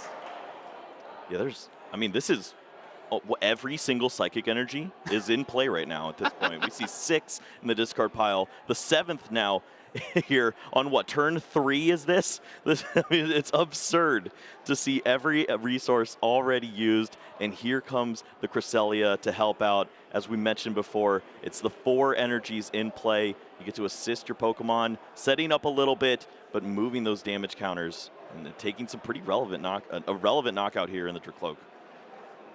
And again, Rowan is just shortcutting a little bit. Psychic Embrace on those 4 Pokemon. That means there's 8 damage counters in play now. And with that Cresselia's Moon Glow Reverse, will be able to take the knockout on that damaged Dracloak on the bench. Even, well, you can go undamaged as well. You have the Monkey Dory 10 damage. That is true, yeah. Now it's just a question of if you want your opponent to have that damage counter to play with, and he's going to say, no, that's not okay. I think you have Monkey Dory Dark ready to go. First prize of the match taken now. Rowan seems to be in a pretty good position. You have pretty much every resource available to you, but Anil does have a Dragapult EX setup. Has a Monkey Dory with a Dark Energy in hand. You can potentially get that set up for the future turns, but Rowan being able to do this entire game 1 without items has been insane. It doesn't seem possible to have a setup like this, but truly that's just the power of technical machine evolution and seeing the early Earthen Vessel on that opening turn before you saw any Itchy Pollen. Anil deep in the tank now, trying to figure out how to navigate through these next few turns. Has the Arven 4 counter catcher. Now in this position, are you just trying to go for the draw power, take those Kirlia out as fast as possible? Yeah, typically this would be a turn where you have a great punish lined up. You have that unfair stamp and you remove a Kirlia from play. Your opponent goes down to 2 cards and then they have the single refinement to try to fill their hand back up and find an answer to this massive threat in Dragapult DX, but that's not the case. We have the unfair stamp in the prize cards, so you have to come up with an alternative route. Do you think that you can manipulate your opponent's hand size in a different way, maybe an Iono down the road next turn?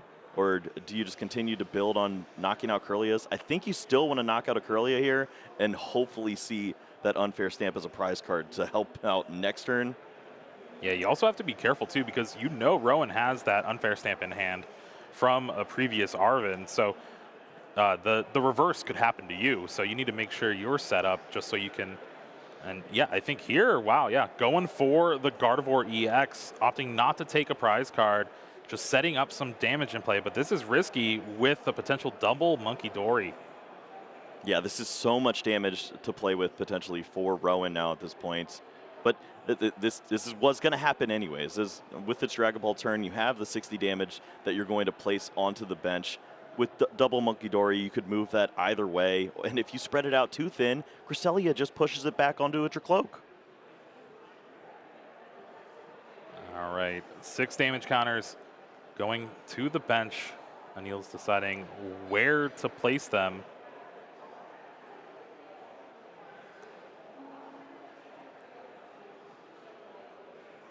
Is opting for a little bit of a spread around, so this will just boost up that Cresselia. That's a lot of damage. That was a little too much damage. Yeah, this spreads the damage around to where it's 80 damage that would be spread from a Cresselia if it moved all of the damage counters, which it would, and then it just forces the Monkey Dory to have to be used if it's in order to take a knockout on Dracloak. Well, we're going to start off with Refinement. Again, thinning out those cards you don't need in this matchup. Klefki's not going to be useful. You don't need a Buddy Buddy Poffin when your board is already fully set up. There is that second Dark Energy on the other Monkey Dory now. So both Adrenabrains are available for Rowan. That's up to 60 damage to be moved to the opposite side of the field. That means Badoo might not be long for that bench. You can set up other knockouts on the Dracloaks and the Dreepies. And we see a quick cheat of the system here with the energy moved over with the Psychic Embrace, add the damage, retreat this Pokemon. So Gardevoir still has the additional damage on it, and Cresselia is moved up into the active spot. There's still only that maximum of 80 damage that can be moved at this spot with the attack, but if you want to move the damage with the Monkey Dory from the Gardevoir EX, then it leads to some other knockouts that are available. Yeah, the inclusion of Cresselia back in these Gardevoir lists for this format has been really great to see. It is just such a powerful card against a lot of these setup decks like Dragapult EX and decks with Badoo. Yeah, and for Rowan, he has a pretty strong read at this point. My opponent does not have access to Unfair Stamp. That was one of the best turns to potentially use it last turn. So instead, maybe you have a chance to just move damage from your Gardevoir, keep this Pokemon around for a bit, force your opponent to have to go back-to-back counter catcher into boss's orders to knock out this threat for 2 prizes. Meanwhile, you're taking 2 prizes on a Dragapult in the active spot for a lot less resources. Well said, Kyle. Yeah, when your opponent plays that Arven and does not get that Unfair Stamp, it is just a glaring weakness that you can exploit. 60 damage on the active Dragapult EX, heals off that Gardevoir EX a little bit with Adrenabrain, and here we see that Moonglow reverse is going to be 80 damage, able to get moved, and it just goes straight onto that Dragapult EX. Now sitting at 140 damage. Yeah, softens this Pokemon up, and this leads to spots where an attacking Gardevoir EX could potentially take this knockout on the following turn. If Anil does not have a way to bring up that Gardevoir EX, there is a huge punish lined up potentially with Professor Turo's next turn. Yeah, that is going to be pretty big here, but here is Iono finally going to be able to hand disrupt Rowan a little bit, but I don't even know if it's enough. Iono's going to allow Rowan to draw 5 cards. You have 2 refinements available, at least right now, but Anil does have that Dark Energy on the Monkey Dory, so you can Adrenabrain, maybe take a 3-prize turn. Well, it would require the copy of the second counter catcher to be found at this spot to remove the Gardevoir from play. No big deal. You know, I'm starting to worry, as none of the 6 cards found were that. and there's just the 1 Recon Directive to assist. Thankfully, with Monkey Dory, a knockout on a Curlia is very feasible, but it just seems like a wasted knockout here on the Cresselia. Yeah, definitely want to try to maneuver around that Pokemon. Anil is really going to put all the eggs in this Recon Directive, trying to find that counter catcher. Here we go. Oh, for his Seal Stone, does that get it done? I think there's a Luminion in hand, yeah. That. If you want to make this turn happen, you certainly could. It's just scary because benching Luminion is that's not where exactly you want to go. This could be Ultra Ball into another Dracloak, possibly. Yeah, he opted to grab the Ultra Ball over that Forest Seal Stone. So Recon Directive one more time. So good, we got to do it twice. certainly the odds go way down, as it's guaranteed with the Forest Steel Stone. However, benching that Luminion limits your chances of winning this game drastically. Fezandipity and a Radiant Alakazam. Fezandipity's not really going to do much of anything right now, but potentially maybe. There's that Adrenabrain. Monkey Dory's so good. It is, and then we see it even in a deck that has no business playing it. Just one single copy of Dark Energy makes all the sense in the world here, as it gives you this opportunity to just heal your Pokemon off and potentially avoid some of those big knockouts. Yes, the Cresselia is knocked out, so the Dracloaks get to breathe easy for a little bit here now, but the Cresselia, the Kirlia knockout's the big key there. And Anil needs to find that unfair stamp, but unfortunately, it is sitting at the top of the prizes. Yeah, we're not finding that until the very end of the game. Yeah, when we shuffle for game 2. Like, oh, that's where it was. And Neil ended up putting that extra damage counter on the Gardevoir EX. Now Rowan has the opportunity to bring up a Pokemon, but it's definitely going to be a little tricky here. You're going to be able to retreat anyone you bring up, but with 110 damage on that Dragapult, there's 210 left, so a Gardevoir EX would be able to take the knockout. Was there a misstep here with placing the 30 onto the Kirlia and then the 10 damage never resolved from the back of the Dragapult? No, the 10 damage went on the Gardevoir EX. Okay, I'm just wondering why we slowed down here, but it looks like we're all okay. Yeah, Rowan's was really debating about this promotion. He decides to bring up that Kirlia with the energy already. You see the prize cards taken from the bottom. Not great news if you're a Saini fan. Rowan has access to a boss's orders in hand. Oh, that's Turo. Turo might be the best play here. Turo is huge here. Counter catcher doesn't really help too much. The issue with Turo is that you're not gonna have a Kirlia. You're not gonna have any Kirlia. The pressure's right back onto you. You bench that Ralts, it's gonna be targeted the rest of the game by the Dracloak that already has the energy on it. I don't know if I like that anymore. It's been difficult for your opponent to target Pokemon on the bench. We saw the reach for the counter catcher was pretty difficult, and finding a boss's orders in the spot, it's just the one copy. Seems like Rowan's going to go with the Arven here. Yeah. Well, this makes sense. Maybe this is a turn where you can incorporate getting some of these Pokemon back into play. You already have some threats established. Attacking with a Gardevoir EX could be pretty solid. It's definitely a tricky turn for Rowan. Just trying to navigate through a potential unfair stamp, because it was prized, but now Anil took 2 prizes, so now that potential is back into play, and you have to make sure you try to set yourself up for the best route for the next few turns. Yeah, it doesn't feel like an unfair stamp turn, unfortunately, because you see the double Dracloak already lined up. Typically, you're knocking those Pokemon off the board, and then you find that swing turn where you clean up with the Cresselia, knock this Pokemon out, use the unfair stamp, and then your opponent's left with just 2 cards, maybe grasping at straws with one final recon directive. And this is really well done by Anil to space out the building of threats on his bench. And it looks like Rowan is going to opt for just another Moonglow reverse turn here. Psychic Embrace, Psychic to the active, 20 damage. Artisan found that Cresselia. And now Psychic Embrace will spread around a few more damage counters. You have access to both of the Adrenabrain, so you don't have to commit too much Psychic Energies to take a knockout on a Dracloak. And slowly but surely, you're healing off that Gardevoir. Yeah. Yes, this is a turn where you may be able to sneak down that Ralts, but likely it could be knocked out. But this is the beauty of that, is you now have provided a threat that Anil would like to remove. He does not want to see another Refinement Kirlia at any point in this game, but that means that you're not targeting the Gardevoir.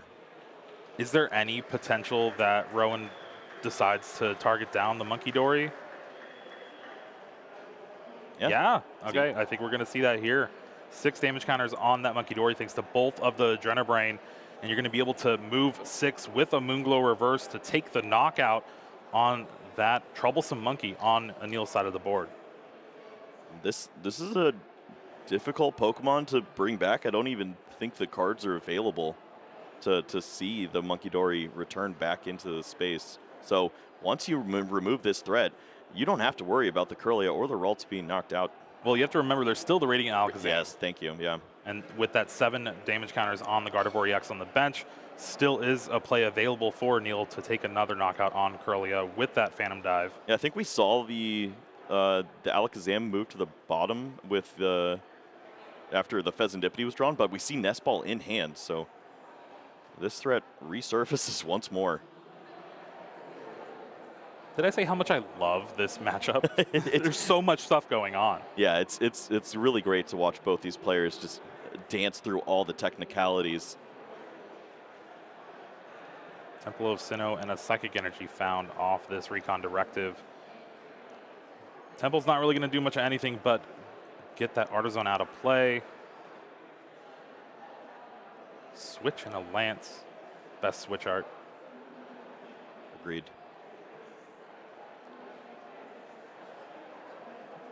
So Anil has avenues to set up multiple potential Dragapult EX with that Psychic Energy on the other Dracloak here.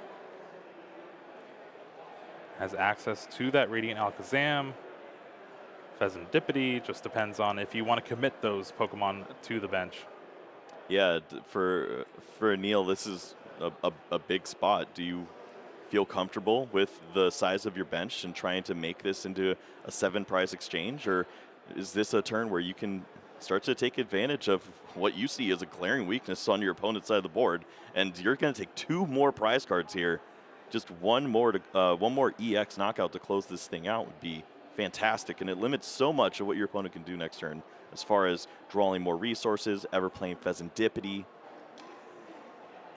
I mean, you saw Rowan just take a turn to set up the board yet again with an Arven, finding the Super Rod, just trying to get any sort of draw power into play. And Anil just kind of senses a little bit of that weakness, and Defiance Vest doesn't really do too much right now, but Thinning is winning. Yeah. At this point, your opponent probably has a pretty strong idea of what deck list this is. Might as well give up a little bit of that information in order to thin out the deck and have a few more live draws for next turn. Yeah, this is kind of like a hybrid list between the Fernandez brothers and Tord. You have that 1 rare candy, the Defiance Vest, but 2 Crispin. It's interesting to see how his play has gone throughout this entire tournament. And there is that Phantom Dive for 2 prize cards, knocking out the Cresselia and that Kirlia, thanks to that Radiant Alakazam. Yet again, Unfair Stamp and Super Rod, the last 2 cards in the prizes for Anil. Probably the worst place for both of them. Well, it seems like a lifetime ago where we saw Anil counter catcher up that Gardevoir, attack in for a ton of damage, and it has resolved to his opponent just moving this damage every single turn. But it's been enough to where Rowan has had to change all of his plays, switch over to a clear Cresselia route, and it just does not provide nearly as much impact onto the board as Anil has with this Dragapult. Yeah, just with this turn, this Gardevoir EX is going to be completely healed off. Monkey Dory really putting in a ton of work. But it has been an awkward game 1 for Rowan to navigate. And it's been a long game 1, too. We're coming up on just 22 minutes left. Well, it seems like a turn where the Gardevoir will have to attack into this Dragapult, taking a knockout. Monkey Dory has potential to line up some additional damage on the board, but can you include the Unfair Stamp in this combination? You have to think that that would also be devastating here. Pheasantipity, flip the script, draw 3 cards.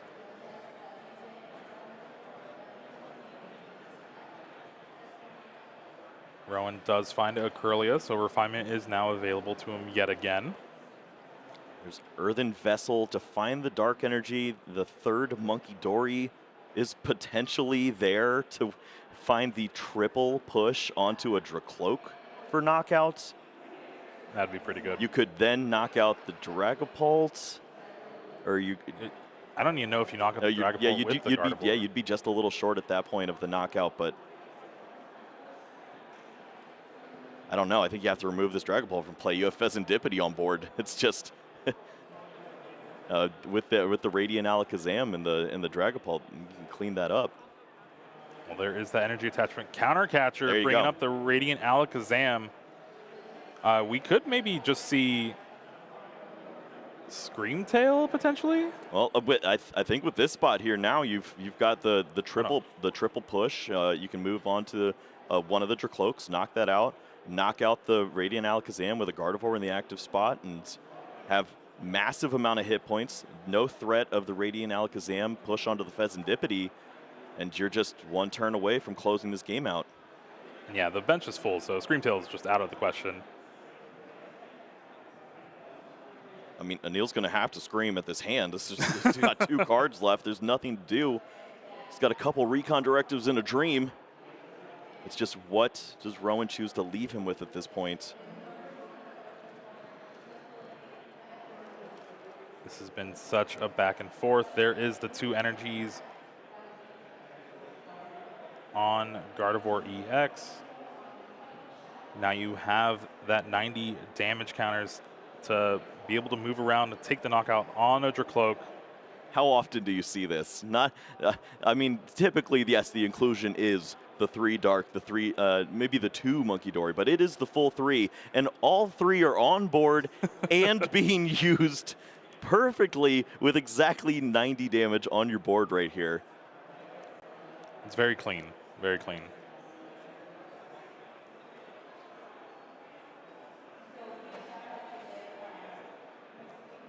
Seems like 2 Adrenabrain were used. I mean, 60 damage on that Dracloak.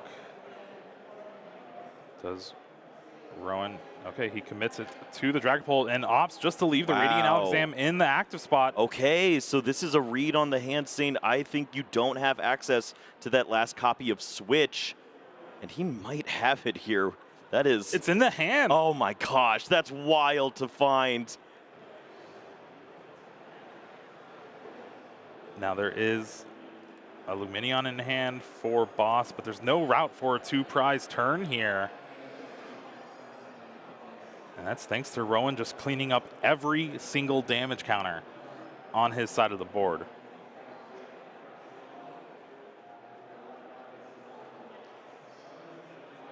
Just a little over 18 minutes left in this game 1. You really have to feel that whoever wins this game 1 is going to win the match. Yeah, this is, you almost go into a gentleman's at this point with that understanding, especially with how this matchup plays out. Anil's going to think of just about everything in this spot. He still has that Switch to hold on to, but your opponent 4 prize cards away. The knockout on the Badoo and the Dracloak is right there, unless you find the Dragapult and evolve at this stage. Well, there is that Ultra Ball. We'll be able to find that Dragapult EX. Did have to discard that for a Seal Stone, but if you're playing Lumineon V down right now, it's just another liability.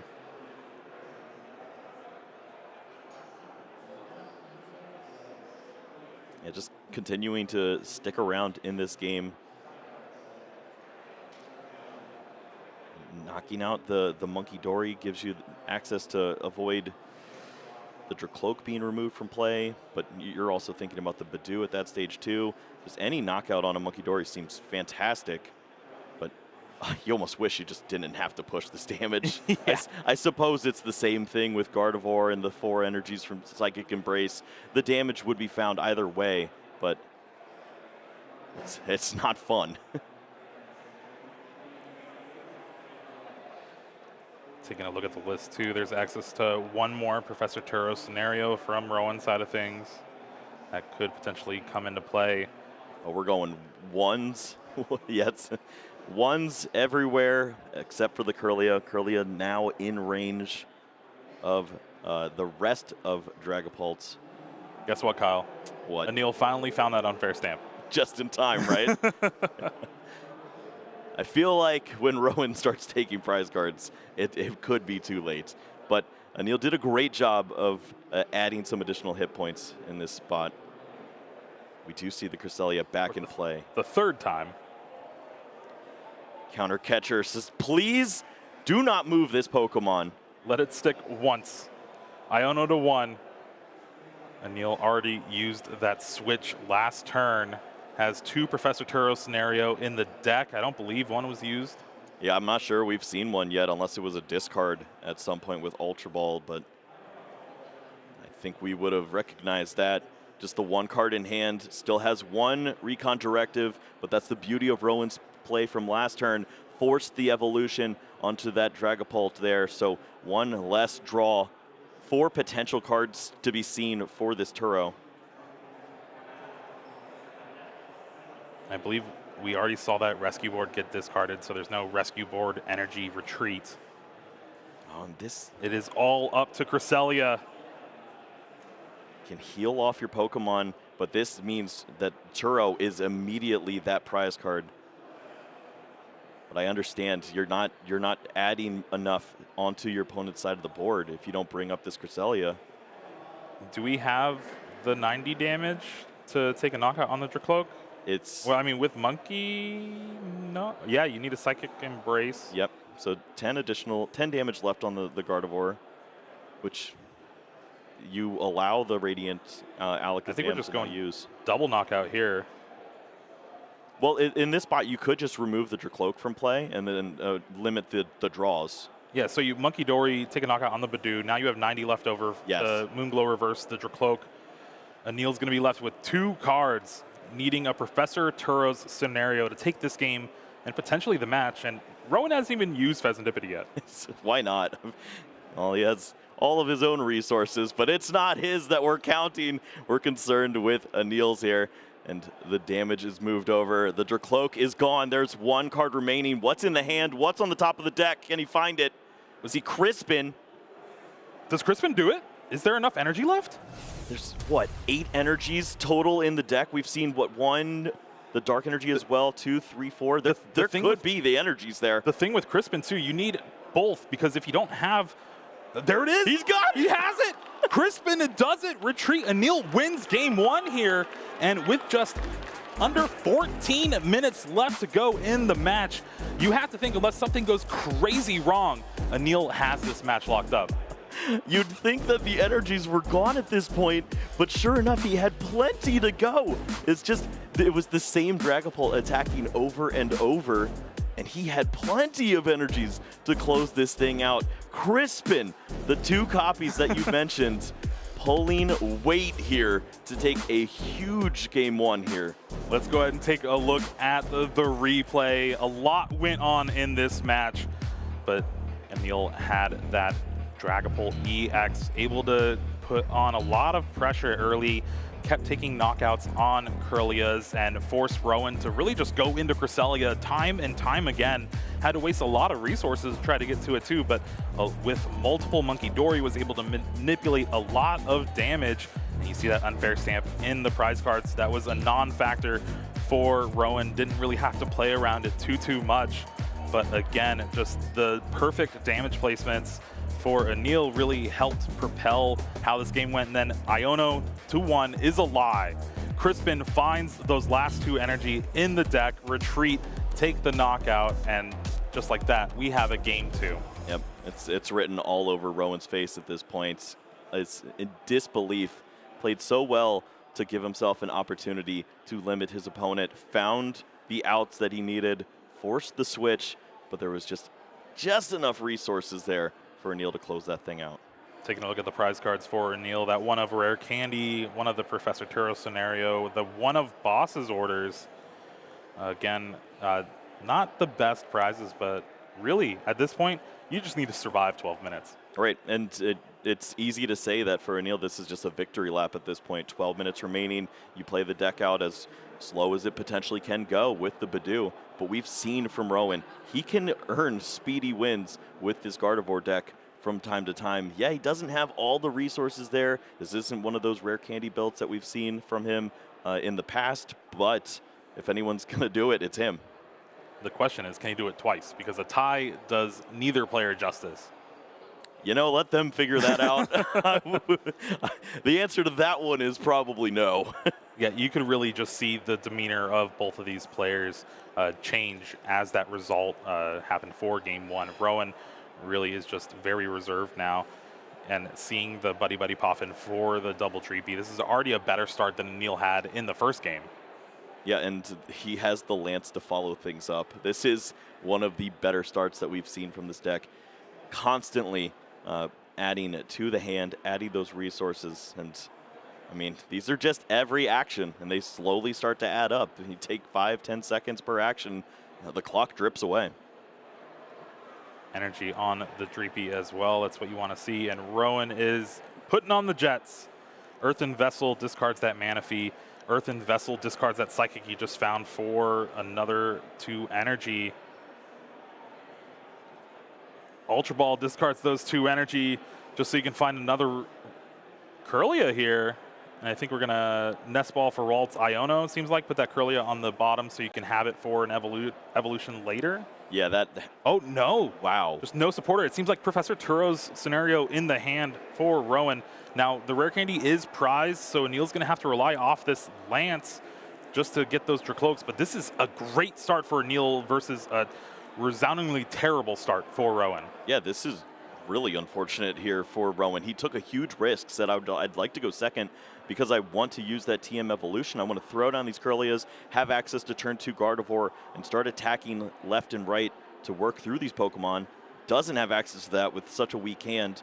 And now he's at risk of Dragon Headbutt at this point. If you can find your rescue board at this point, move this Dreepy, attack with Dracloak, you're putting tons of pressure on your opponent to find all the resources off of 1 refinement.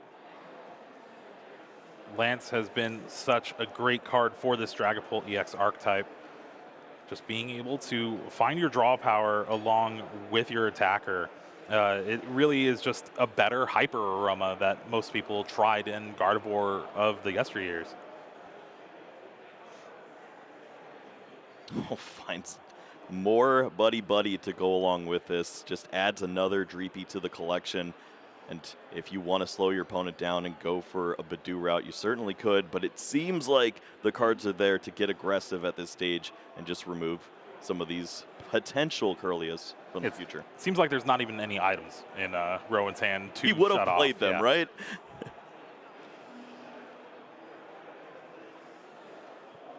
Second recon directive from Anil here finds Arven Ultra Ball. Already has an Ultra Ball in hand. So we're going to see that Arven for next turn potential. And the third Dracloak. There's that rescue board you were talking about, but no second energy for that Headbutt. Just a little short, but we do see the Ultra Ball in hand, so the Dreepy play, or the Badoo play is still available. Yep, says I need to see how many cards left in your hand. 4 cards remaining. Would Itchy Pollen provide any assistance at this point? You have to think that just slowing your opponent down one step further, even a top deck item at this point, should be worth it at this stage. It seems like Anil agrees. Even just the 10 damage. Yeah, I mean the 10 damage, so you can hopefully snipe off that Ralts later with a Phantom Dive, but there's Luminion in hand, I believe. The boss's orders, bring up the other Kirlia, take a knockout on both Pokemon, is lined up for next turn. As soon as a Psychic Energy is found, we see flying through the turn now is Rowan, and he finds that Arven. But you can't play the Buddy Poffin. But this is why you find Badoo. We know Rowan has an energy in hand for that Technical Machine evolution. But yeah, Rowan's just scooping it up. Anil Saini wins round 12, moves on into top cut, and what a match we had. Yeah, I think we're going to go back and look at that game for quite some time because it's wild to see how that masterclass goes through. I mean, the Cresselia edition adds so much complexity to this match, and for Anil to just go through with the single damage counter placements all over the board, just adding that little bit of intricacy, it was so fun to watch. And unfortunately for Rowan, that means he's not going to be able to make the top cut, but still a great finish here. Let's go ahead and take a look at the replay for our round 12. Game 1 started off a little shaky for Neil, only had that one Dreepy, but after a couple of turns, the board looked pretty unstoppable.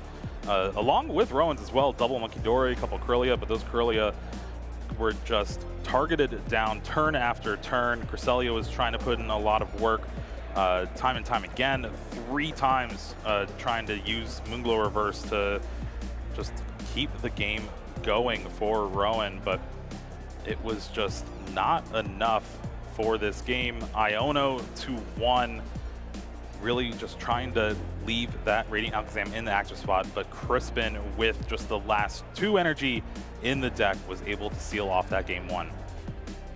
Yeah, what a wild game that was. It took all of the clock, and you could see that that just was demoralizing for Rowan. He tried to set up a potential way to close out a quick game 2, and the cards were just not there. Anil was just way too strong with a fantastic setup in that second game, and I mean we're just gonna have to go back and look at that one again. It was beautiful to watch, so fun to see 2 talented players, and that means that Anil will be joining what looks like a 11-player asymmetric cut from this point. Okay, not too bad, not too bad. And with 30 points, that means you maybe get the bye for that top cut? Yeah, there's one 31-pointer in Libui, and other than that, it's Lucas Zing, Trevor Reed, Hiroshi Takeda, all at 30 points, and then also now joining Anil in that 30-point club. So potential, yeah. I think maybe one of them has to play. Okay, yeah. We'll have to see how it shapes up. But what a way to end our Swiss rounds. Yeah, it was so fun to see. Unfortunate for Rowan to not make another one of these top cuts here, as we've seen him so often in the top 8. But that's the beauty of this game, is that it gives Anil this opportunity to really start to build on his resume, as we've heard his name so often, but he just hasn't had the limelight to shine in, and sure enough, he has that time now. All right, well, let's go ahead and take it down to Chip so we can hear from our round 12 winner. Thanks so much, guys. I am standing by with our winner here in the lounge, Anil. Dude, how are you feeling getting into top cut here at the Vancouver Regional Championships? Yeah, dude, it's surreal. Getting into a top cut in Canada, it's unreal. Like, I'm from Toronto, obviously, so this one means a bit more than it normally does. Yeah, my first cut in a long time. So I bubbled out. I came 9th in Vancouver 2 years ago. So that one felt pretty bad, but we're back, baby. We're back. Yeah, don't have to worry about those bubbles anymore. We got the asymmetrical top cut now, and it's looking like it's going to be a pretty deep cut, you know, potentially 12 to 14 players. So it's going to be a lot of players still fighting it out to be our Vancouver Regional Champion. Yeah. Well, let's talk about that game a little bit, because things seemed like they could have gotten a little dicey for you there at the end of game 1. Kidding. What was going through your mind in those last couple of turns? I knew I had 3 outs and 3 outs only. I reconned my fish to the bottom the turn prior, and then I owned my other fish to the turn prior, to the bottom, sorry. So I knew I was in a bit of danger. I had to get a little lucky there, and I feel bad. Rowan's one of my closest friends, and I love that guy, and I don't want to win like that, but prized my stamp that game. I was in a bit of a tight spot. I just needed a little luck to go my way, and it did. Yeah, I was walking around looking at some of the other games out there. I was keeping my eye on the stream match. And I remember looking up at one point and seeing that there was 30 minutes left in the round, and 1 prize card had been taken. Talk to us about what this matchup can be, you know, how meticulous and why it can be so drawn out. Yeah, so he Arvin for the stamp early in the first game, so I knew that was a threat. And so I took a little bit more time kind of setting up my board, itchy-pawning him, trying to make sure that I didn't get stamped to oblivion. I also play stamp. He didn't know it was prize, but I knew he knew that I played it. So we were kind of doing that thing, just back and forth, just waiting for someone to take the first prize, kind of playing chicken. And he obviously didn't know I prized it, so I went in with the first prize. I knew I was going to get hit with it, but I was also buying time to get an Iono, so I could Iono his stamp to the bottom, and the turn that I did it. And I was able to find one, and kind of went from there. So these matchups are slow, they're grindy, but that's my deck. I normally just sit there doing nothing for a few turns, so. Yeah, and I want to ask you about your deck choice as well for this event. Obviously, Dragapult, very, very strong. There's a few ways that players are choosing to play it, though, and it looks like you've kind of taken a book out of the Fernandez brothers page based on their success at EUIC. We've seen a lot of Dragapult with the Dusknoir, but you've got that Blood Moon Ursaluna, the Monkey Dory package, and also your A-Spec choice, the Unfair Stamp. Yeah. Talk to us about that choice. Yeah, for this so event. it did come, it was inspired by their list. Their list was awesome. My list is obviously a little slower than the Dusknoir variants. I don't know, I just wanted to play something that was a little bit more skill intensive this weekend. I played Goldengo to UIC, and nothing on Goldengo, but it definitely, sometimes there's nothing you can really do about your losses. I wanted to kind of be in control of everything, and this deck really feels that way. I won't lie, day one it felt terrible. I did not have fun. I was able to squeeze out a few wins here and there. Day two we went 4-0 though, so we ran the table. The deck is always in control. That's what I really like about it. Control what you put down, you control your 2 prizes on the board. You kind of saw that last game how I evolved that Dragapult to kind of get out of range of 4 prize turn from Rowan there. You're always kind of in control of how many prizes you're giving up. And he played it really well. He killed my monkey, which made it really difficult for me to come back. But with the monkey and the Alakazam, you're able to kind of manipulate damage on your opponent's board, get into a good state, and kind of just take wins from there. Yeah, the Dusknoir can be really good in the Gardevoir matchup, but it really feels like, you know, having access to Monkey Dory just enables so much for you to do in this matchup specifically. Well, congratulations on your run so far. It's great to see. Any shout-outs or thank yous you want to give before we get you out of here? Thank you to Tyler. He same 60 the deck with me, just believed in me for no reason. I want to shout out the Shift Gear podcast. That's my podcast I do with my co-host Kieran. We have an episode every week. We release around the same time as the Uncommon Energy, which is not the best for marketing, but we're here anyways. I want to shout out Banana Games, my sponsor, Endgame TCG, making some amazing sleeves, and all my friends who came with me here today. It's been a fun event. Vancouver's always a great time, so having a great time so far. All right, buddy. I appreciate your time. We'll get you some rest, get you out of here before Top Cut gets started really soon. Appreciate you, man. Let's throw it back to the casters. Always great to hear from Chip with our winners. Anil just on top of the world for this Top Cut here in Vancouver, and representing Canada as well. So we'll have to see how things shake up for Top Cut. It does look like 130 point is going to be playing. Yeah, well, in the time that I was speaking with you, and then we had one final game have a resolution, so it is a top 12 that it looks like at this point. Unofficial, of course. We're waiting for some more results to come in, but as far as those top players, it looks like that top 12 should be okay. But that means that one 30-point player will have to play in the asymmetric cut, so hopefully for Anil's sake he can avoid that. Well, we are in Canada, so let's go ahead and take a look at those local leagues that you can participate in, all the different stores. You have Everything Games, Draw for Turn Games, Van City, CJ Trading Cards, and Bastion Games. Now some things for these games. Draw for Turn Games, they include every single kind of Pokemon game action, TCG, VGC, Go, whatever your flavor is, you can play there. And then, of course, a lot of professors are building up that Everything Games there, that community there, really just making a good environment for Pokemon. Yeah, it sounds like an excellent place to start your journey if you're looking to potentially join our community here. If you're in the Vancouver area, you have a great spot to learn from some great people here, and who knows better than a judge how to play the game and have a good time. And then now, if you are looking for your local Pokemon League, be sure to scan this QR code to try to figure out where all the Pokemon games are going on and how you can get better, and maybe you can be up here in Top Cut like Anil. Yeah, that's how everybody gets started. Seemingly, it feels like you have to see what's going on at your local league and then build up from that point. It's just a great point to lift off and find success at these regional and then major events that we'll continue to see throughout the course of the year. Speaking of major events throughout the course of the year, let's take a look at our NA schedule for the rest of the season. Now, we're here in Vancouver for the weekend, but coming up in just a month, it is Atlanta Regionals. First time there. It's going to be very exciting to see how that tournament I don't know if we've been to Atlanta since the new era began. I've had some pretty good success over in Atlanta, but it was well over 10 years ago. It was well over a decade ago. Yeah, we'll age ourselves that much, but it's an absolute pleasure to be back in that city. It's got such a love for the game and such a great community around it. I remember the Georgia marathons of old. It'll be an absolute pleasure to play here once more. Yeah. Milwaukee, Portland, New Orleans, and Anaheim to round out our season.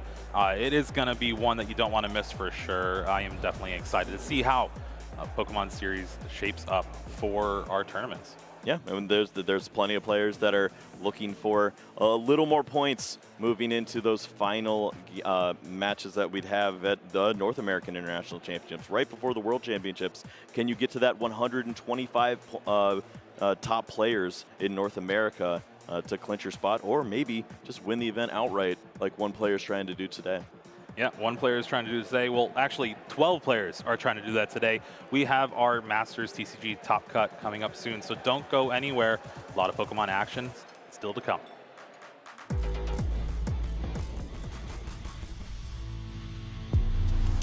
Pokemon fans, trainers, and communities from around the world, are you ready to see who will be the next Pokemon World Champion?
Our 2022 Senior World Champion making a name for himself. Feels amazing to win Orlando Regional Championships. Winning a regional is an event that's always eluded me. I've made the finals a couple times when I was younger, but a win has never been something I've been able to hit.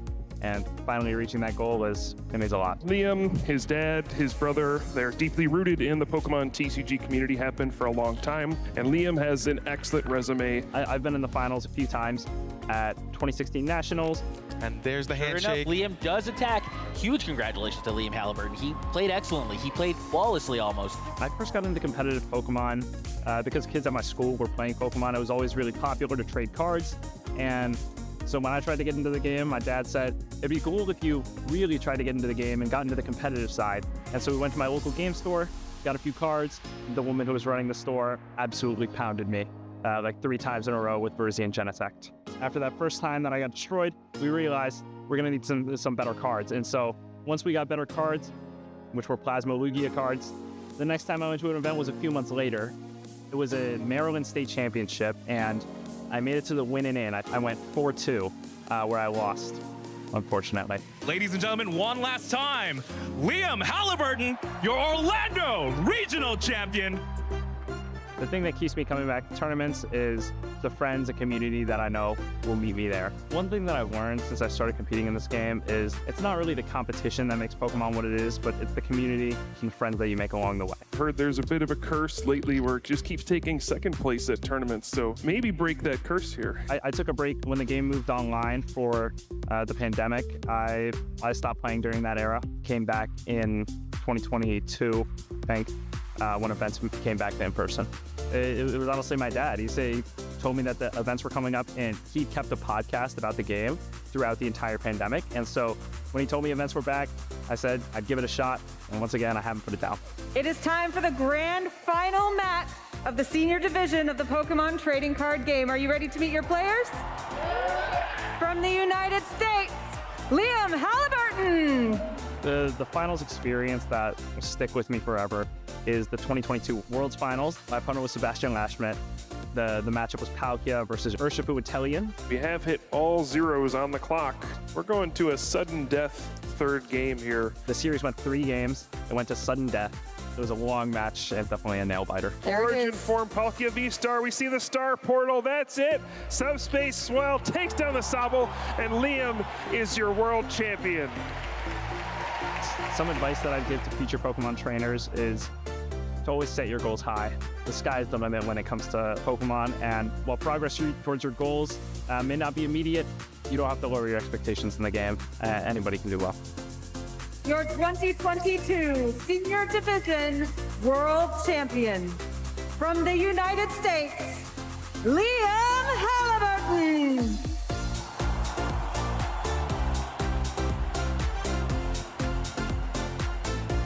The player I look up to most is Tord Reckless. Tord is an incredible player. Every time I see him play on streams, he's constantly finding brilliant ideas, whether it's in the form of decks or play. Everything about his game is just incredible.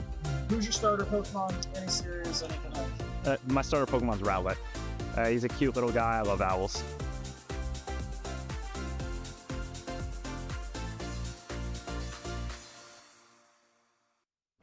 Hey Pokemon trainers, welcome to Pokemon Championships History, a series where we showcase important matches throughout the history of competitive Pokemon. In every trainer's journey, luck plays a valuable role. But what is luck? At its core, VGC is a game of risk management. The double flinch rock slide. Assessing when it's worth it to take a risk for the chance of glory. This is the game we play. And another flinch! Knowing every turn there's a chance the game doesn't go your way. Commentator Adam Doricott had a favorite phrase that perfectly encapsulated luck in Pokemon. You've got to buy a ticket to win the raffle. Adam believed that luck leads to opportunity, and that opportunity can make for some of the most iconic moments in competitive Pokemon. To knock out the Landorus. Oh, and a freeze! Exactly, Articuno gets it! Let's flash back to top 4 of the Salt Lake City Regional Championships in 2022. This was the first live event for Pokemon in over 2 years. With a new competitive format for the season and optimism all over the venue, Pokemon Sword and Shield was finally ready to take the spotlight. This was the first official event for the VGC Series 12 format, which allowed 2 restricted Pokemon per team. 2 of North America's best were vying for a spot in the finals. Joe Ugarte was a regional champion, known for succeeding with Sun teams. Groudon and Zacian were the restricted duo, but G-Max Charizard was the powerhouse of the team.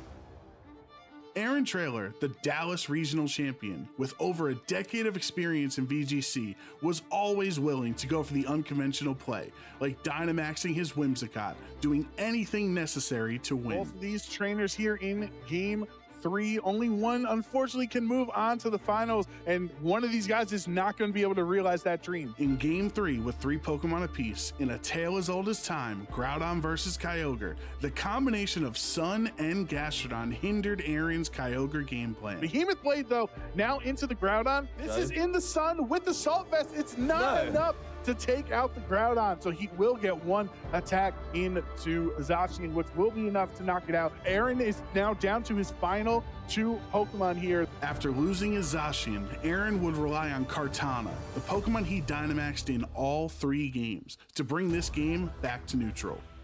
Kartana, with the Max Airstream, takes out Groudon, so now Joe has lost his Dynamax Pokemon. It is 2-2 right now. With Groudon knocked out, Aaron would need to KO Gastrodon if Kyogre had any chance of coming back in this game.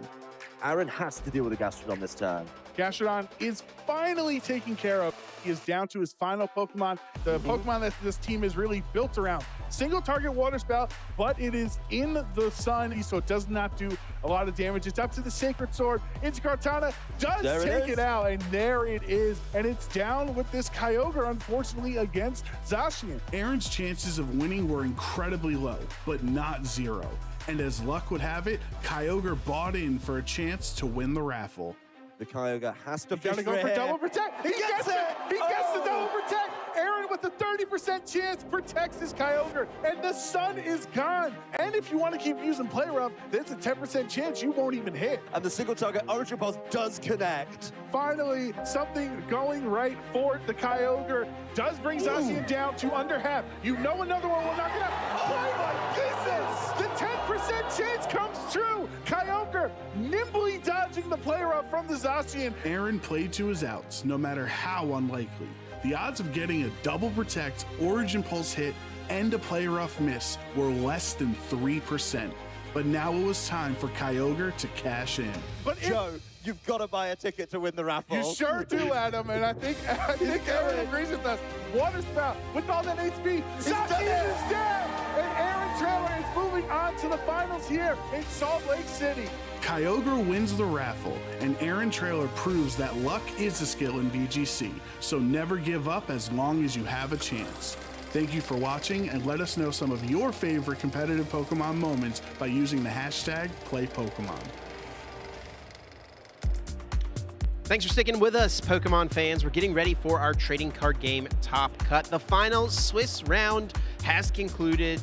Just a couple more things being calculated, some resistances, some seeding, and we're going to figure out who our players are going to be in Top Cut. And it's looking like it's going to be a pretty big one and also a pretty stacked one. A lot of talent in our Top Cut, which I'm very excited to see. Chip Ritchie here in the lounge with Kyle Sablehouse and Jeremy Jalen. Gentlemen, what are you excited to see here? We know a couple of the decks that are definitely going to be in cut. With that knowledge, what are you liking for this event? It's so tough to say. We saw some control slip in at the very end, so that always gets to be pretty interesting when you get into 75 minutes of cut, but I have to think that Dragapult's still one of the favorites. Yeah, there's a couple Dragapult, couple Golden Go in cut as well, so it always has a chance. You hit those right matchups, you can just squeak away a victory with a deck that really hasn't gotten that done. Yeah, I'm not going to lie. At this point yesterday, I didn't really feel that great about Dragapults. Obviously, Andrew Hedrick was doing really well, but he was about the only one, and now we see Anel get that win in the last round. He gets catapulted up. He's actually going to dodge the asymmetrical cut as well, which is very good for him. It's looking like a solid tournament. I was really feeling like Miraidon was going to do decently because we saw quite a few players up at the top doing really, really well. Azul Garcia-Griego and Ross Cawthon, just to name a few, but their day twos did not go that well. Yeah, there's some interesting decks that we saw still in that top spot. The Archaludons that were doing well. There's Roaring Moon that actually ended up being the top seed. That's right. So there's a lot to think about there as far as the matchups for some of these decks. Yeah, Lei Bui, who we saw in the last round yesterday, have a really interesting game, ends up getting the win, and he continues to win. I think he went 3-0-1 today, with that one tie being the intentional draw into Top Cut. Turbo Roaring Moon in Top Cut here, Jeremy. Would you have predicted that heading into this event? I mean, I had one local that was on it for this event. They didn't do very well, but one thing I kind of want to mention too is the lack of Poison Party in Top Cut. You know, it just won EUIC. There was a ton of them doing well at the beginning of day two, and I think I didn't see a single one in Top Cut. We're going to get those final words on our Top Cut here in just a moment. One thing I want to highlight, too, is there's a ton of really talented young players that are going to be in Top Cut. Makani Tran, someone who we've seen have a lot of success the last couple seasons. Caleb Rogerson, someone who's gotten a second place at a regional championships. I mean, this could be an opportunity for someone to finally get that big victory. Because, I mean, these players, I think, are all talented and skilled enough to do it. Just do the matchups fall the right way and do the cards fall the right way. Yeah, this is so often the players that are reaching that top 64, top 32 over and over again, but you're eventually going to have your breakout moment. It's cool to see it happening multiple times, multiple players at the same tournament now, and for the Canadians too. This just means so much more. We heard from Anel. It means so much more to him to be representing over in this region, and he has a great chance to potentially win the whole thing. And I think probably the two players leading the pack in our Top Cut have to be Lucas Zing and Andrew Hedrick. Definitely the two most accomplished players, I'd say, in our Top Cut thus far. Lucas winning the LA Regional Championships last season, Andrew Hedrick having won 3 regional championships. Do you think one of those two guys is going to be able to lock it up and win yet another regional championship, Jeremy? It's rough. There's a lot of different decks in this Top Cut, so you hit that wrong matchup, it's just over. But if anyone can do it, it'll be one of those two. But really, I could see anyone winning this. And both of those players are going to have to play in asymmetrical Top Cut. So based on the way things work out, you know, we have our 8-player single elimination bracket, but with resistances, we do extend that down a little bit farther. It's going to be 12-ish players, I think, is going to be the number. So the last few seeded players are going to have to do a play-in round effectively to actually get into top 8. And there's a big difference between getting top 16 and top 8 at these tournaments. Yeah, the money, the prizes, the additional points that you have in order to qualify in the North American bracket, that 125 players for the World Championship. These all start to add up at this stage. And I just really think about Lucas in this spot, being 30 points into this and now having to play in the asymmetric cut. That's just a little extra added pressure for you. But I mean, if you win in this spot, maybe you don't have just the Chin Pal tattoo. Maybe you go Golden Go as well.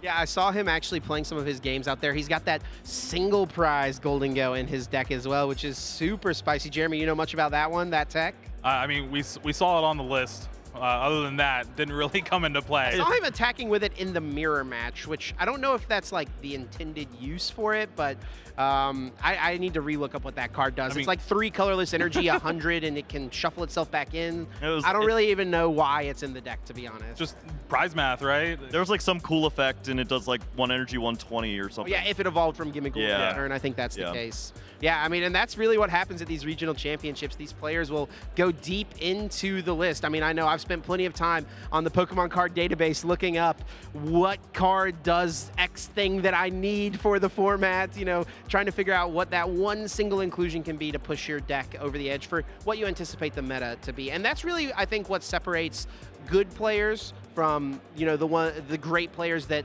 are pushing the meta forward, right? Anyone can look at a list that did well at the last tournament, spend a lot of time practicing it, and do well and find reasonable success. But it's finding those tech cards, making meta predictions, and finding the singular things that can give you even just a slight percentage increase across the board that can be the difference between winning and losing in Top Cut. Yeah, sometimes it's as easy as finding that Roxanne after seeing what happened to Xander in top 4 of the European International Championships, but also sometimes it's just an hour of you and your friends yelling about which gimme ghoul line you're going to go with, because no one can agree on just minor errand running.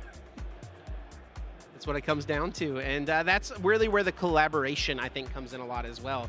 The many are greater than the few, right? Working together and finding common ground, putting your heads together and figuring out what those last few things are. I mean, that's why these testing groups are such a big part of the game right now. Yeah, well, Pokemon TCG just in general is a solo kind of game, right? You're winning or losing by yourself, but having that addition of a testing group, just your friends, being able to kind of scout to see what other players are doing as well, trying to find the perfect 60, it really is a group effort. And for a lot of these players that are winning these tournaments, they're not doing it alone.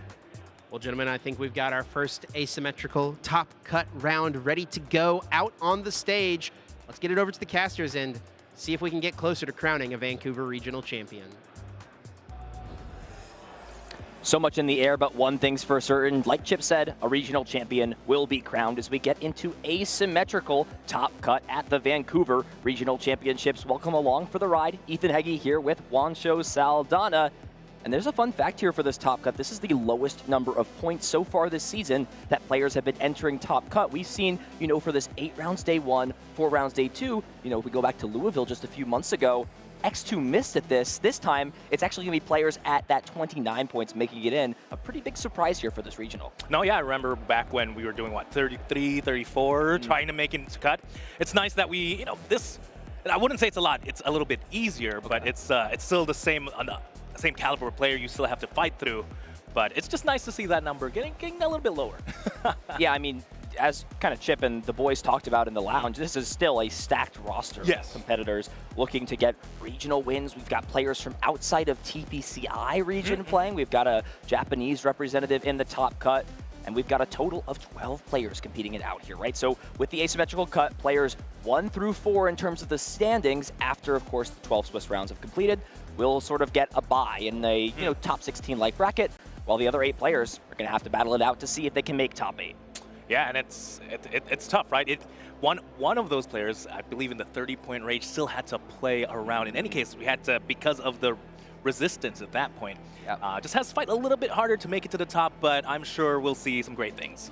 Yeah, I believe that player was Lucas. So yeah, every single player at 30 points or more, except for Lucas Zing, had to battle it out. And what a season Lucas has had. Not to, discredit. He's got to play that extra top 16 match, but, regional champion looking to, join a group of 2 ex-regional champions. He is, the solo regional winner in the Masters division in this bracket right now. We'll see if he's got what it takes. Yeah, no, I was also watching that same match that they were talking about on the lounge, and it was very, very very cool to see like how confident he is in every single card he plays. I think Goldengo definitely matches him really well. It's definitely it's basically Metal Chien-Pao, I suppose. You don't have to do Excalibur, but yeah, it was very, very cool to see, and I hope we get to see him again on the stream. Best of luck to him in his asymmetrical cut.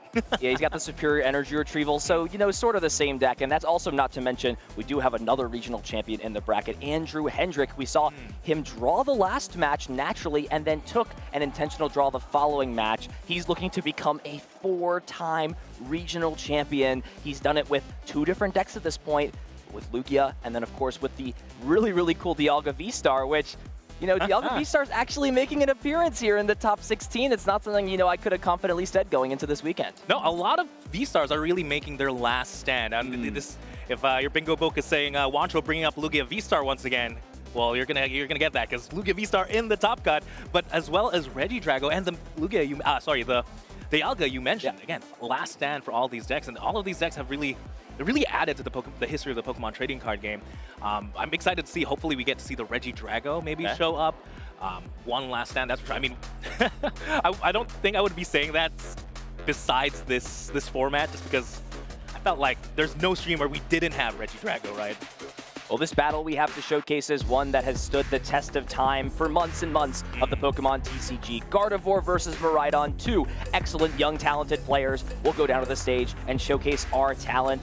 We've got Caleb Rogerson, a player who's been playing throughout the seniors division. He's the international champion in the seniors division, runner-up at a regional championship in a masters division, playing up against multi-time top cut placing Makani Tran, looking to finally get himself a win at a regional championship. Yeah, so much young talent here right now. And again, both of these players are going to be battling out to get their first regional win, that's for sure.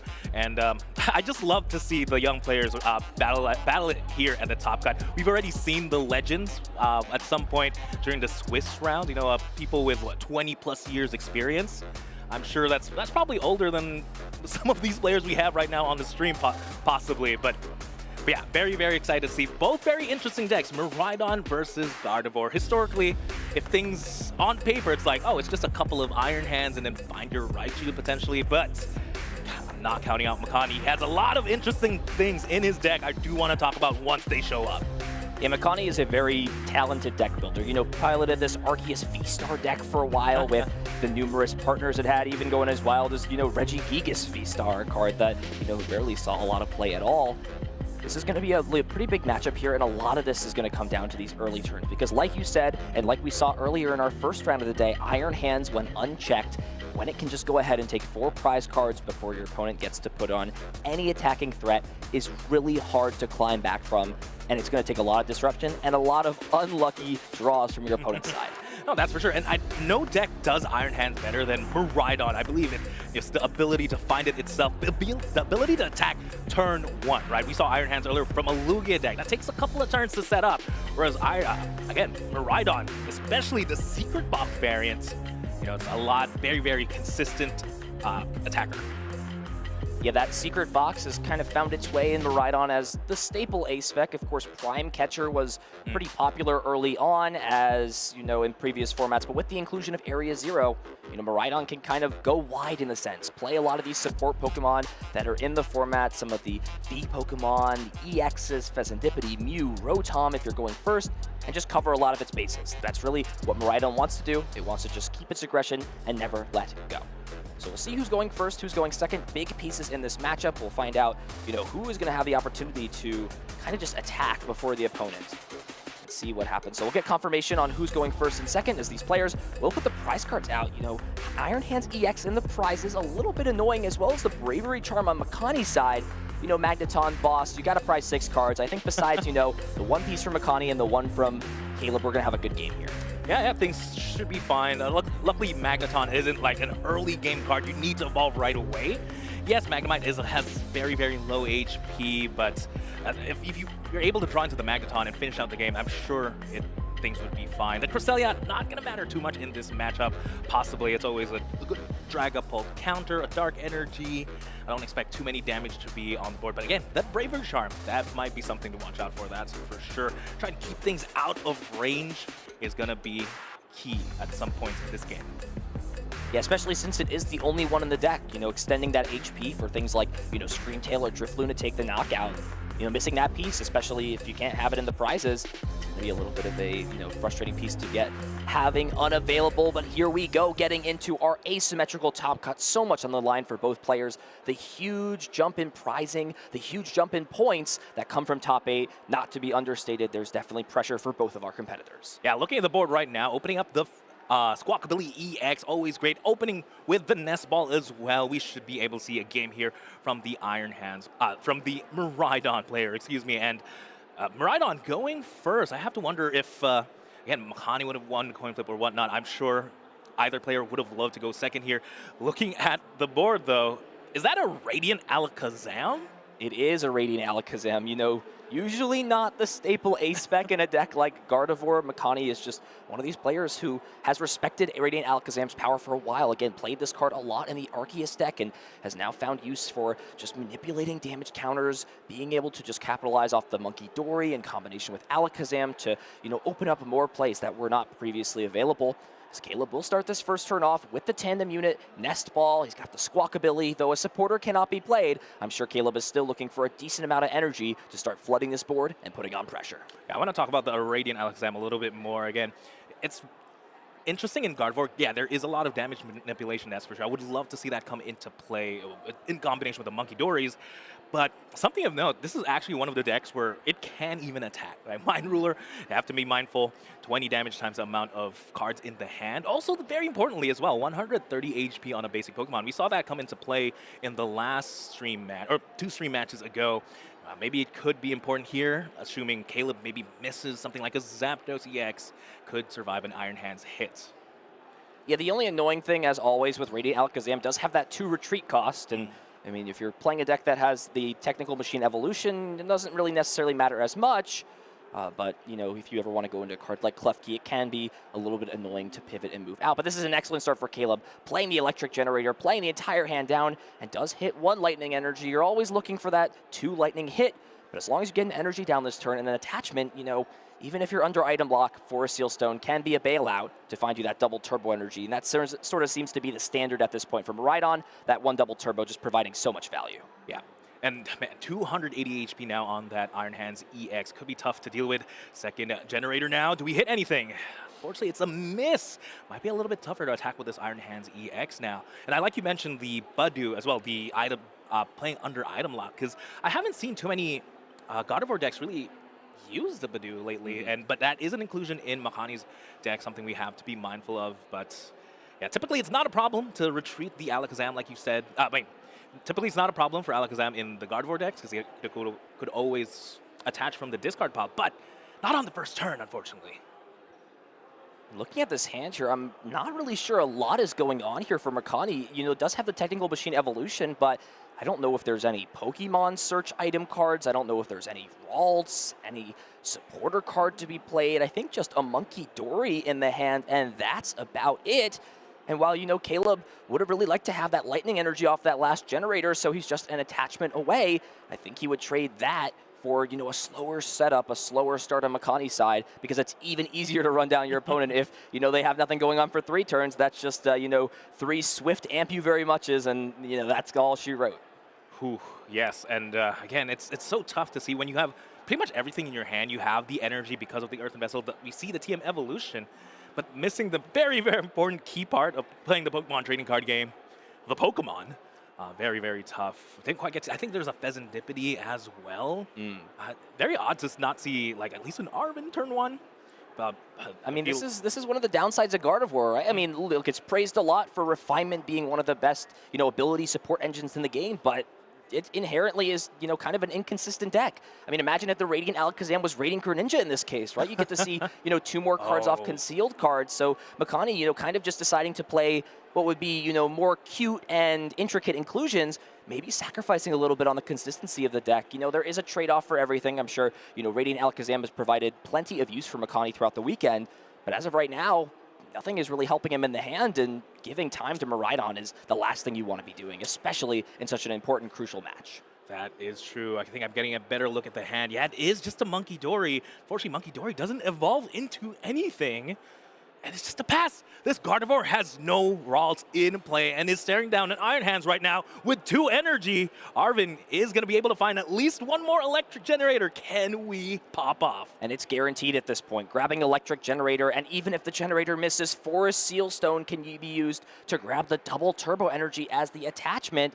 Now the big thing here, Alakazam is not being knocked out, so I do wonder, if Caleb has access to something like the either Zapdos to take the knockout on the active, or even Iron Bundle to bring this Monkey Dory up into the active spot. If that is the case, even with the double turbo energy, the Zapdos gives it the extra 10 damage it needs. I'm sure Caleb knows what he needs to do. And speaking of which, there is that Iron Bundle. We have all the options. If we hit well with the generators, there's the Zapdos. If we don't, you're right, there's a bundle. These birds coming in clutch. Again, it's just a matter of these generators, but one thing's for sure, we're taking 2 prizes this turn. It is generator. There's 1. That's all you need, 1 energy, and that means that crucial Forest Seal Stone gets to be preserved. Makani's not playing really any convenient ways to get rid of that tool card. You can go out of your way to use Joust, and that could kind of be a desperation attempt at this point. But Caleb is just going to essentially have guaranteed 4 prize cards, guaranteed to preserve this powerful V-Star power. And I really have to wonder, if you're Makani, how are you coming back from this spot? Really can't see a way. I mean, unfortunately, the energy attachment was committed to this Alakazam. The cute thing about this Monkey Dory actually has an attack that confuses the opponent. That could be a very cheeky way to try and buy some time, just because it really is tough to set up a second Iron Hands on the bench, almost impossible. You have to look for something like a switch. And honestly, that might have been the only out, but right now, because the energy is on the Alakazam, there's nothing, absolutely nothing. We could attempt to boss something up, maybe try to stall, but we know for a fact, like, sometimes these Miraidon players do play the Latias EX for free retreats. So right now, just Iron Hands EX taking 2 prizes here for Caleb Rogerson. Makani, can he come back? Does have the Pheasantipity, though. Yeah, but just another poor draw on Pheasantipity. Big liability in this matchup. It essentially can just be bossed and KO'd pretty easily. Does find the Arvin off of the flip the script, so Makani still got a chance in this game. But again, the big issue with that Bravery Charm in the prize cards, and with this Monkey Dory needing an attachment to use the Technical Machine Evolution, it means that next turn, there's really no way that this Iron Hands EX can be KO'd, because only 1 Adrenabrain can be used, and that Bravery Charm is making it even beefier at 280 HP. Yeah, I can't see a way for this Iron Hands to get knocked out, and with threats like Raichu, Magnemite now hits the board. Even if you do promote something like a Gardevoir EX, may be very, very easily knocked out. Especially if you draw into the Magneton from the prizes. Yeah, and this was a really interesting choice from Caleb. I kind of have to wonder if it was 100% needed. Decided to use the Ultra Ball and actually discard Latias EX. Now does not have access to that pivoting option. And of course, there is still the Switch card in the deck. It does play 1 copy of that card, so it is available. It's not 100% off the table, but I do kind of wonder here, like, how relevant was Mew EX really to be grabbed? And it also kind of comes back to the fact that Caleb may not know that Makani is not playing the unfair stamp, and this problem could have just been completely avoided if we didn't use the Ultra Ball the previous turn, just have the Latias on the bench, give that free retreat to the Zapdos. Now we have to use our V-Star power to find a way to move the Zapdos out, and if our opponent has another counter catcher, we're back in the same predicament. It's very, very tough. The bench is full as well, so even if you get something like a rescue, the Night Stretcher to grab the Latias to be able to retreat, we're going to have to pop very crucial Pokemon, either like the Iron Bundle or the Magneton later down the line. But right now, short term, we do have the solution, luckily, but unfortunately at a very, very heavy cost. I think he's just debating here, is it worth using the last electric generator? I believe this is the last one in the deck. Very crucial resource. We've seen how it allowed Caleb to power these Pokemon up super quickly. And it looks like for now, considering just, holding on to that piece, who knows? Maybe this Iron Hands falls. Maybe we need to power up a different attacker. We're going to see the boss's orders. And, that was kind of a decision Makani was deciding the previous turn. Do I attach this Dark Energy? And, being this behind, if there was an extra Dark Energy down, that's potentially 2 Monkey Dory that could have been online this turn. Now it's just going to be 1 max. And just like that, Caleb Rogerson is down to 2 prizes. Only attacked twice. Again, thanks to this Iron Hands MP very much. Makani has not taken anything at all. Has a lone Kirlia in play. Does have the Gardevoir in hand, so can do at least something this turn. Definitely has to attack with the Gardevoir EX just to be able to not lose this coming turn. Luckily, Gardevoir EX does have 310 HP. Unfortunately, 190, just a little, well, very, very short, actually, of knocking out something like an Iron Hands. Opting to Ultra Ball away the Darkness Energy and a Gardevoir EX. 2 cards I would have to think were important this turn to grab a Gardevoir. Yeah, maybe just using this to thin the deck out a little bit. Knows that second Gardevoir EX is never going to be used, essentially. And if you have a Dark Energy already in your hand, it's a resource you can get rid of. Big piece missing here from Makani. Does he have a way to, disrupt Caleb's hand a little bit? Play something like Iono. This is really where, Gardevoir has a hard time coming back, but these comebacks are built off of the strength of hand disruption thanks to Iono. There's only the Mew EX in play for the stability. We've seen, again, the Latias hit the discard pile. So with some of these resources that Caleb has already expended, there is still a world where Makani can make this 6-2 comeback. Yeah, it looks like there is a Turo in hand, but no, it is going to be refined. I was thinking maybe Turo up Vezindipi, but at that point, still, the Monkey Dory is still a liability. I agree. It has to be Iono. Unfortunately, a spec of choice for Makani is Hyper Aroma over something like the Unfair Sam, like you mentioned earlier. So that means we can't depend on something like our A-spec at this point. Just Iono or bust. Bumps the stadium, though. Yeah, just, probably has to get Pokemon into play. There's really not a lot going on Makani's side, and by discarding the stadium, yes, Caleb only has access to 5 bench Pokemon, but he gets to discard a few that just aren't going to have a lot of use. The Zapdos, which was a retreating liability, gets rid of that. Now everything on the bench has 1 retreat cost or less, and also gets rid of that Squawkabilly EX, an easy prime target for Screamtail to take 2 prizes on it at any point during the game. Yeah, not too bad of a stadium bump there. But right now, looks like trying to find another Monkey Dory. Unfortunately, there's no way to really power up both Monkey Dories attached to Dark Energy on both Monkey Dory, Energy Switch or anything like that. And even if Makani did, that's, again, because of that Bravery Charm, because Iron Hands is here to stay. Yeah, this is an interesting spot. My mind initially went to potentially using something like Mind Bend this turn just to confuse the Iron Hands. Your opponent's down their Switch cart. So if they want to, take these last 2 prize cards, it's going to require a little bit of maneuvering to make something like this happen. Also putting pressure onto this Magnemite.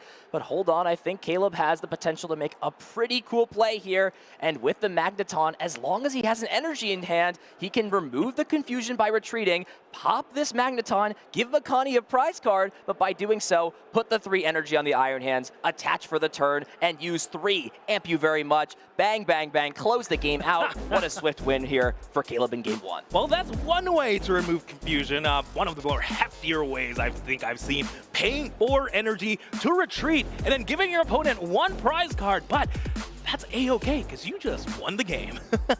And you can see, Gardevoir has to have a baseline of expectations to keep up in this matchup.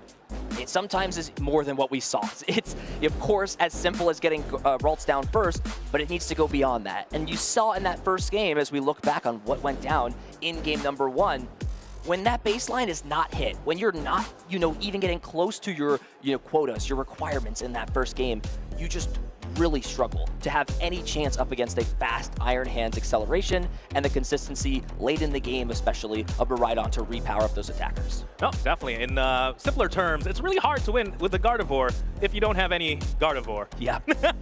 It came out eventually, but it kind of just watched, its friendly Pokemon that it's teamed up with for the weekend go down to Iron Hands in, swift, unfortunate fashion. Definitely. Hopefully we can see Mahani Tran try and turn this around. Maybe open up a supporter at the very least. See a TM evolution. Maybe even see the Hyper Aroma. Would love to see that come into play. But again, when you're staring down something lightning fast like the Miraidon EX, could be tough. And Makani actually opting to go first here, and that's because of the Klefki that he plays in his deck. Of course, the Mischievous Lock ability prevents Pokemon from using their abilities on turn 1. You saw how many of those Caleb has in his deck, and on top of that, these prize cards are pretty brutal here, Wancho. 2 Ralts and a Kirlia. Did we just talk about how you have to have some Gardevoir to win with a Gardevoir deck? Prizing, too, makes it a little bit tougher, and that Kirlia. But talk about bad prizing, talk about bad turns as well. Opening up only the Badoo and the Ralts. So many deck search options. Would have loved to see the Klefki, but hey, at least there is a Ralts in play. There is a silver lining at the very least. But even at this point, Ralts is still in danger on this first turn. With only 1 bench Pokemon in play, Iron Bundle can potentially just go after this Pokemon on the bench. Makani has no choice. He's got to bring the Ralts up. That's the only Pokemon available to be switched in thanks to that Hyper Blower ability. Caleb is going to have access to most pieces at his disposal. Of course, a generator in the prize is not great. Does only play that one copy of Forest Sealstone. So because of that, finding the extra piece, maybe you hit 2 energy off a generator and you want to find the double turbo to attack, could be a little bit more difficult. But in this spot here, Wancho, we saw this, yesterday with the Duraludon versus Miraidon. Even if you're not using Ampu very much, just taking out one of your opponent's, main Pokemon attackers and limiting their options for the next turn seems like it can just be enough in a situation like this. Oh, definitely. This Ross potentially isn't too long on this board. Nestball grabbing the the Squawk ability, 2 birds there, but just to get a potential fresh hand, and Harvin as well. If I had to guess, we're going to see some ace-spec action. Oh no, it's going to be the generator instead, opting not to thin the deck. Straight grabbing, trying to grab the energy. Yeah, so this is sort of an interesting spot. Usually you'll use something like the secret box to just find all the pieces you need, but maybe there's just kind of crucial resources. We see actually an Ultra Ball in hand here for Caleb, and that may be his reasoning. Just prioritizing, playing the Ultra Ball, getting down all these Pokemon, keeping the resources. You think he's kind of just considering what he wants to do here. Unfortunately, that's not how Arvin works, so we'll make sure he goes ahead and corrects what he's saying. And it's actually still going to be the secret box. So does it apparently just have the resources, and actually because of the EUIC in hand, Restart can guarantee the Ultra Ball to discard 2 cards to find that last Pokemon. I think the Ultra Ball just did hit the discard pile, however. Okay. But hopefully there is still more ways to find a Pokemon, unless I missaw. So we'll see what the rest of this looks like. Of course, there's Miraidon. Yeah, of course. Let's not forget about Tandem Unit, the backbone of this entire deck, allowing 2 Lightning Pokemon every turn, as long as Miraidon's in play, to be put onto the bench.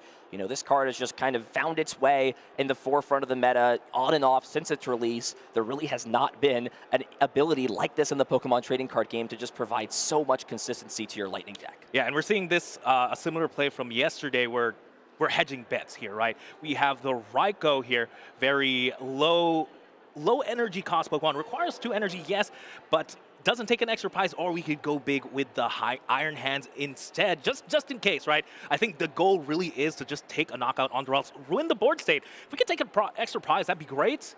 But oh man, everything in hand as well. 280 HP Iron Hands again, and the Mew. Let's draw a little bit more. Ooh, commit the energy attachment here. Yeah, interesting choice. With the second Miraidon EX being in the prizes, if that was available, Caleb could have thinned out a couple more Pokemon here. Instead, we're just going to go ahead and see the Restart fill the hand up, and now kind of has, a little bit of an interesting decision with there being 4 benched Pokemon in play, choosing to, not prioritize the Pikachu EX as of right now. Going to have to get rid of these crucial pieces. Here we go. Big 6 cards. Does find the Nest Ball and an attachment for turn, but already committed that to the Raikou. So as things stand at this point, it looks like Caleb, because he did not find a single energy off of this generator, is actually just going to have to bring this Miraidon up, or excuse me, this Raikou up, use the fleet-footed, and potentially just give Makani an extra turn, missing a big potential to jump ahead in this game by a huge margin. Very, very tough here. Not as lightning fast as I'm used to seeing Miraidon. He even went with the safe route, just attachment onto the Raikou already. Looks like it's just going to be the Nest Ball here. But if we don't grab a Pikachu, we're going to be bench locked at this point. Well, unless, of course, it's Magnemite, then you can always pop it eventually. You could pop it. That is a very true point. Magnemite is going to come down to play, and we're actually going to see the Ultra Ball, and it's going to preemptively grab the Magneton. So Caleb, understanding with the Ralts already in play, and with how strong Item Lock could be the following turn to shut off Electric Generator and limit Ampu very much from being set up, is just going to go ahead and not use the Rotom V. It was not selected as one of these 5 bench Pokemon. Instead, passing with the Raikou in the active spot, bringing action over to Makani.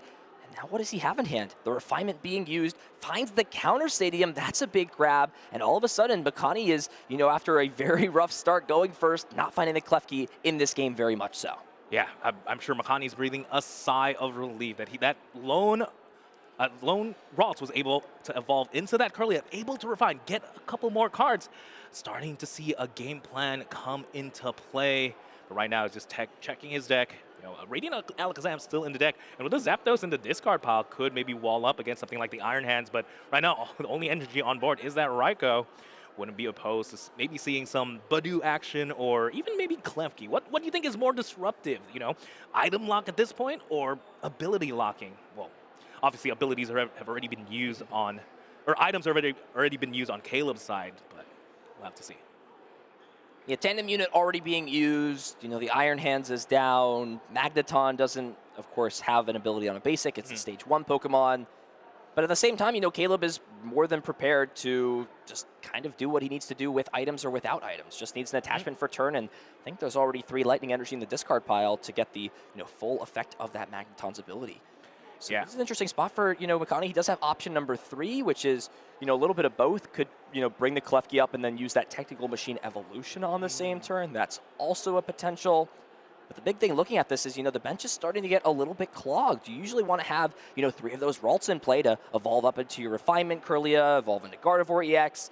And right now there's already 4 Pokemon in play. 2 of those are kind of just supporting options, and the active Pokemon also supporting options. So the space might not even realistically be there for Klefki. I'm sure Makani, if he could have, would have benched more Ralts. Unfortunately, we do know 2 are prized, so this is literally everything he's got, as Iono is going to be played. In that case, maybe some item lock action will definitely help out, since Magneton is going to be shuffled to the bottom of the deck. That's, maybe item lock isn't, we don't need item lock? There's nothing to block in the hand. So as it stands at this point here, Makani is going to have 6 cards from the Iono, already used the Refinement, but did draw into a solid piece of cards here. We will just go ahead and see the, the Itchy Pollen for the turn. Has the Lightning Energy, but there's nothing else going on in this hand here for Caleb's just going to have to use Lightning Rondo for the knockout. And hold on here, Makani, you know, after a rough turn 1, did have a solid turn 2. With Kirlia in play, Gardevoir is a realistic option to get online, and there's even 10 damage on this Raikou already, meaning perfect math for Miracle Force to take the KO if he so chooses to. Yes, very, very nice that just lined up there. Opting to promote the Ralt as opposed to the Kirlia straight up. Maybe trying to get some damage on board to try and move with the Monkey Dory as well. But we'll have to see what else is in the hand.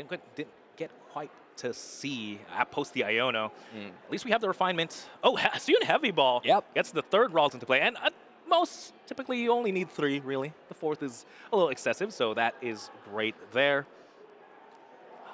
What is the plan this turn? I'm sure, for sure, Raikou should be able to go down here. Should be able to get knocked out if we can get enough energy into the discard pile. Right now, I believe it's 0. There's 1 in hand. We still have Refinement. Choosing to bench the Pheasantipede as well. That's more cards, more resources to work with. Let's find the Darkness Energy. You know, that is crucial for getting Monkey Dory online, and the Arven in hand can guarantee that Earthen Vessel, meaning 2 Refinements, discarding both of those Psychic Energy. As long as Gardevoir EX is in the hand, it can get in there, swing, and you really rarely see Gardevoir EX take the prize lead against Miraidon, and Wancho, when that happens, it usually means Gardevoir is in a pretty comfortable spot in the game.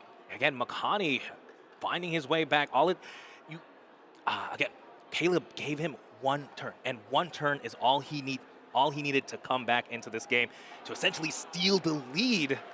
And going back to Caleb's turn, even after this Raikou, I don't think there is a response at all.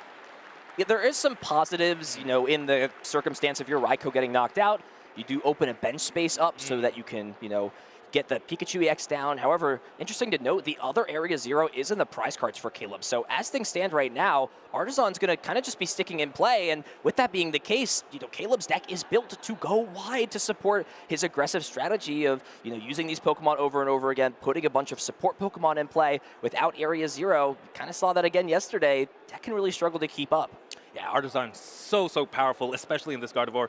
Imagine getting your main attack, a couple of your big attackers as well, like the Screamtail into play, even Drifloon potentially. Those are big attacking Pokemon, and you can find them off a stadium. This is why Gardevoir is just so consistent once you get the ball rolling.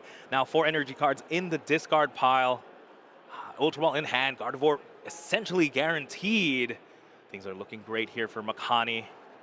An interesting choice for which Pokemon he decided to promote this turn. Was thinking about promoting the Gardevoir, or rather the Kirlia, to start the turn off. And, you know, this does kind of make me wonder what attacker of choice Makani will decide to use. The Gardevoir, you know, can take the knockout on this Raikou, but, you know, if your opponent pops off, uses the Magneton and the Raichu, you know, they could find a way to get a knockout here. But at minimum, right, we're going to see actually considering putting down another Pokemon. It is going to be the Ralts instead of the Monkey Dory, just again because the bench is just a little bit cluttered with support Pokemon. Pokemon. And here we go, retreating into Gardevoir EX, only needs 2 Psychic Embrace, so 4 damage counters on both of these Pokemon, but thanks to that Adrenabrain ability, these counters are going to be cleared off slowly but surely and put pressure onto Caleb's side. Yes, 30 damage, preparing for that Iron Hands EX. That Iron Hands EX is now down to 250 effective HP with that Bravery Charm, and just a couple more Monkey Dories and attack should be able to get taken down. But right now, back to Caleb.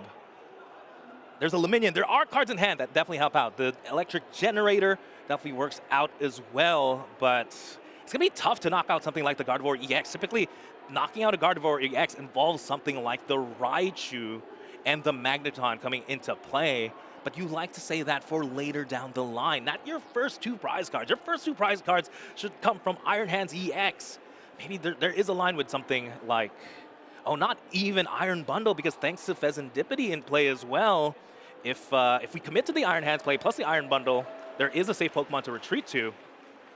And you can see here, Wancho, the fact that Caleb has just not been able to put on solid aggression early on in the game is really just leaving him with very few options. We're going to see Luminion V get put into play. I mean, as things stand here for Makani, there's 2 very simple targets to knock out, right? You've got the Squawkabilly EX on the bench. That gets knocked out to a Screamtail. That's already in play. Luminion can, have the same thing happen with a Monkey Dory. And, yes, you're going to take 2 prize cards here, but at the end of the day, Makani has a very realistic way to just respond in kind. And as a Miraidon deck, there's really not much you can do to take 5 prizes in 2 turns. Yeah, this deck is not known for disruption as well, so these Pokemon are here to stay, on whatever Makani tries to set up in his hand, it will be there to stay. Yeah, at this point, literally, there are 3 Pokemon that can get knocked out by something like the Screamtail plus some monkey damage, and even then, the Gardevoir EX in itself is such a threat. This might be going into a Game 3 potentially, but I don't want to call that out this early, as Iron Hands EX is at least able to take 2 prizes into this game. A big saving grace right now for Caleb is that Bravery Charm, and it makes this Iron Hands a little bit bulkier. Maybe Makani doesn't have the resources at the end of the game to get through things, but it's going to be ever so more unlikely as these Curlias continue to get established, providing just consistency every single turn in terms of draw, getting rid of these unneeded pieces. Buddy Poffin, bye Poffin, and now finds the Hyper Aroma. That's an A-Spec card that we saw a lot in Gardevoir at NAIC last year. It was kind of that and the Unfair Stamp. Wancho, talk to me about why this card could, be coming back in some Gardevoir decks at the end of the format. Well, right now it's the most expensive Curlia right there. A-Spec just to grab 1 Pokemon. It's a great way of where if you miss or go first, right, you're not able to use your TM Evo, it's a great way to just find those Curlias. We've seen decks like Dragapult really shine with the use of lands to try and really establish a board. Same concept here, except any Stage 1 Pokemon. And here we go, we see the retreat right now, using this Screamtail, Roaring Scream as it stands, with 8 damage counters on it, dealing 160 damage to any Pokemon Makani chooses to target, and even has damage on this Gardevoir currently. Can use the Monkey Dory to just put the 10 on something like the Luminion, for example. It puts it in the range so that next turn it can be knocked out by another Roaring Scream, but instead, just going to put it on the Iron Hands, slowly try and chip away to leave it with less and less HP. And now Makani, just 2 prizes away from tying this series up. Yeah, I don't think there's a way for Miraidon to take 3 prizes, that's for sure. Unless, of course, we don't know of a way that Iron Hands can knock out Gardevoir EX, for example. There is no shot, but but right now, again, this Screamtail is just the most terrifying Pokemon for Caleb. I mean, there's no Manaphy in play. There's 2 very easy liabilities. Artazone is going to be used, though. Is there anything that can help us? It's really, again, Caleb, as you mentioned, cannot win the game this turn. So when you can't win, naturally in the Pokemon TCG, you've got to figure out ways to stop your opponent from winning the game on the next turn. It's a lot easier for Makani to close things out before Caleb is. And the one thing that comes to my mind right away is, what if you shut off Psychic Embrace, for example?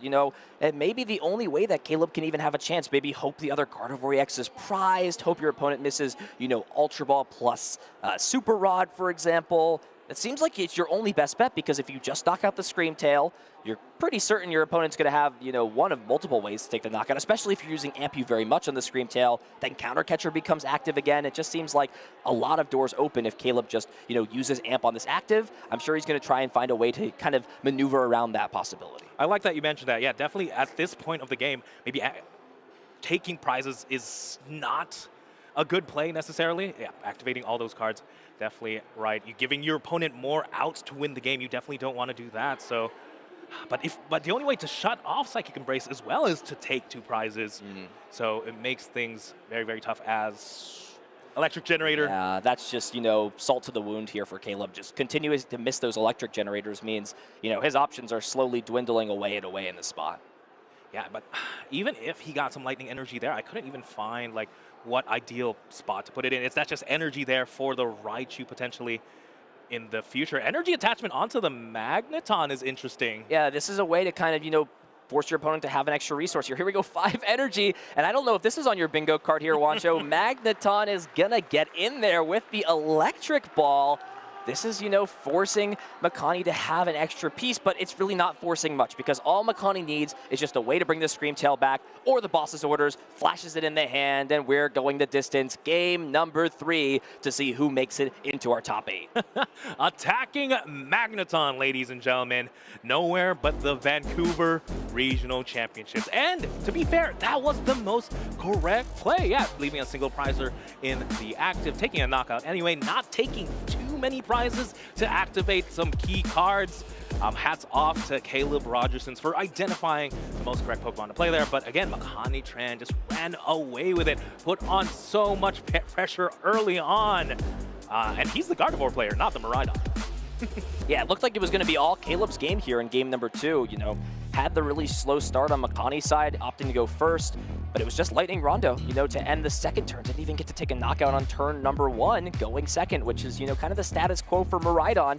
And from there, Caleb just struggled to find pieces. Couldn't get Ampu very much online. Makani was able to take the prize lead, and from there, there was really no coming back from Caleb. This deck doesn't play any way to hand disrupt, and Gardevoir just draws cards over and over and over again. Makani closing things out here in game number 2. And Wancho, there's a really interesting dynamic going on. Both players, when given the opportunity, are opting to go first in this matchup, and that really is a showcase to how disruptive a card like Klefki can be against Caleb's Miraidon deck. Yeah, it's very, very odd, or very rare to see a Miraidon thinking, oh, maybe I should go first. You know, I'm sure Caleb would love to just run over the game, use some Iron Hands EXs to take 2 prizes, but got to take the opportunity to set up the board, and that involves, you know, making sure we have abilities. Can you imagine, though, a world where Makani just hard opens the Klefki?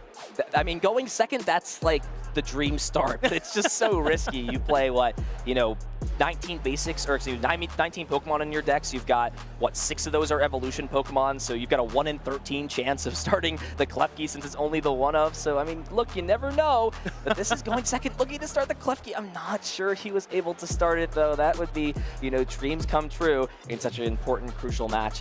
As we get into things, here we go. Game number 3, Caleb Rogerson kicking things off in a way that, you know, this Miraidon deck can just start the chain of cards going, playing Nest Ball. All these Pokemon are basics, and with the Miraidon chaining things together, it just becomes so easy to establish your board. Yeah, Nest Ball probably eyeing up the Squawk ability, though, because looking at the hand, there's not that much going on. In the prizes, though, an Electric Generator prize, the Raikou prize, and the Pikachu. So Pikachu, no more access to the wide bench. Raikou, we don't have access to our easy attacker. And Generator, it's always tough when one of those are prized, so a little bit tough here for Caleb, but what can he put together on this first turn? It is missing that Pikachu EX, as you see, so for the time being, unless, you know, a Hisuian Heavy Ball is played, which it actually turns out this deck is not playing any Hisuian Heavy Ball. So Caleb is not going to be able to extend the bench again this time around to 8. And we saw in game number 2 how important it would have been if Caleb had just those extra bench slots to be able to give himself more options in terms of card draw, in terms of disruptive support. Those options not going to be available for the time being. And he has to do so much this turn because he's staring down the most dreaded Pokemon in this format, the Badu. Again, this is his one chance. This is Caleb's one chance to use Electric Generators. And he has to draw through the deck, but using the Nest Ball to find Miraidon and Rotom V, if there's no Squawkabilly in hand here, and he just goes for something like the Rotom V ability to draw 3 cards, it might be tough to really start even knocking out. Yeah, this could be a testament to, you know, Caleb respecting item lock and understanding how important Magneton is to have down in this matchup. just wants to, get the Magnemite, can maybe wait on the Iron Hands later, since it is a basic, right? Iron Hands can just attack the turn you put it into play. With combination of Magneton, that does seem like it could be enough. Already has actually the Iron Hands held into the hand, and is actually going to attach to the Rotom V. Are we going to see some scrap short action? Rotom is my GOAT, so I'd love to see him get in there. Important thing of note when you read Rotom V, it's not 40 times the amount of tools, it's 40 plus. There is that base damage of 40, and that is enough to knock out something like the Budu. Yeah, and the big thing here, usually if you're going to use a 2-energy attack, you'd use that Raikou, but it's also in the prize cards for Caleb. Just doesn't have access to an energy-efficient attack. Miraidon's too expensive to take an KO on the Budu. You don't want to put your Magneton into danger and commit energies to that, so it seemed like the best option here for Caleb, while also getting the instant charges just to attack with it as well. Yeah, hey, I mean, Raikou, draws 1 card in the active. Rotom draws you 3 from anywhere on the board. That's rough. In this one specific scenario, I think that is actually better. So we'll see what Makani has had on his side. Of course, struggled a little bit with turn 1s in the past. There's no Arven, which is, of course, your ideal supporter you want to play on turn 1, and you see him just valuing how strong Technical Machine Evolution is going to be in this spot, attaching to Budu. You heard that right, folks. Of course, Budu attacks for 0 energy cards, but you do need the 1 energy for the Technical Machine Evolution. Finds the Evolution and doesn't even need Buddy Poffin. Hello, Ralts. Put down onto the board. We're going to see the Technical Machine Evolution get these Curlias established and immediately put pressure on Caleb to respond with Iron Hands or something strong in kind. Yeah, Budu using TM Evolution. The Evolution attack, 2 Curlias now in play. Makani's board looking absolutely beautiful, but I'm sure Caleb is pretty happy. He gets to use some item cards. Can we use some big ones this turn? Does get to use some item cards and also has Ultra Ball plus 2 Lightning Energy in the hand at this point. The previous turn actually decided to not bench Iron Hands, to not put it into play, and instead establish an energy card onto this Rotom V, and, have to kind of wonder in this spot, what were your expectations going to the next turn? I think this was, of course, the safer route, since if the energy gets put onto the Iron Hands, all of a sudden Budu is stronger, so Caleb kind of counteracting it, but Makani just had everything he needed to, keep up and adapt. Big Arven here grabbing both the Electric Generator and the Forest Seal Stone, and luckily, again, we have that Rotom V. How important was this card? It was the potential to attack the Budu the following turn under item lock. It drew Caleb 3 cards, and now it is going to be holding the very precious Forest Seal Stone. Maybe this might be one of those cases where Forest Seal Stone for maybe another generator, try and get an Iron Hands running. I'm sure Caleb needs to get the ball rolling here. Yeah, and this was an interesting spot. A little small turn Caleb could have done on the previous turn, knowing he's not going to get attacked, is he could have actually used the board to retreat into the Rotom this turn, because if this exact scenario happened, Magneton could actually bring back 3 energy cards instead of 1, and this may force Caleb here to either use his Forest Seal Stone to have the double turbo energy, or hit another energy off the generator, which he's not had great luck with so far in this set. So we'll see if that little, choice of judgment to not bring this Rotom up could cost him in terms of attacking. Wow, that is one hyper-specific scenario, something I think in all my time of playing Miraidon, but no, never mind, that's 2 energy now attached to that Iron Hands EX. Things are looking good here for Caleb. Should be able to at least line up attack for Seal Stone for double turbo energy. Take 2 prizes. Just need to attack maybe one more time with the Iron Hands and maybe close things out from there. Does also have access to Mew's restart ability. Let's see what these 2 cards provide. It's going to be an Area 0, it looks like. Again, the Pikachu EX in the prize card, so that's not an option. And we actually see a really interesting inclusion for Caleb. I don't know if he showcased that off yet. Does have Lost Vacuum in his deck, but for now, we're just going to see the Forest Seal Stone grab the double turbo energy. So those 2 energies off Electric Generator, so valuable because it's going to allow this Iron Hands, to attack and to preserve the Magneton for later in the game to allow Caleb to just flood the board with energies when the time comes. Yes, that Magneton can essentially turn into, a second Iron Hands if choose to do so, or the attacking with the Raichu. Really nice as well, gets to keep the energy on that Rotom, could be used later. But right now, Iron Hands EX, IMP very much, taking 2 prizes. Caleb takes the lead now. How does Makani respond? There are ways in Makani's deck to essentially try and take a knockout on something like the Iron Hands, but it does involve the Bravery Charm on something like the Drifloon. And again, with Caleb's very interesting tech, the Lost Vacuum, that could still translate to a 2-prize turn in any case. I'm trying to remember back to game 1 and 2 if the card was played down or maybe discarded off Squawk and Seas. If so, Makani is going to have that information and, really try and just avoid using his 1 Bravery Charm till the end of the game.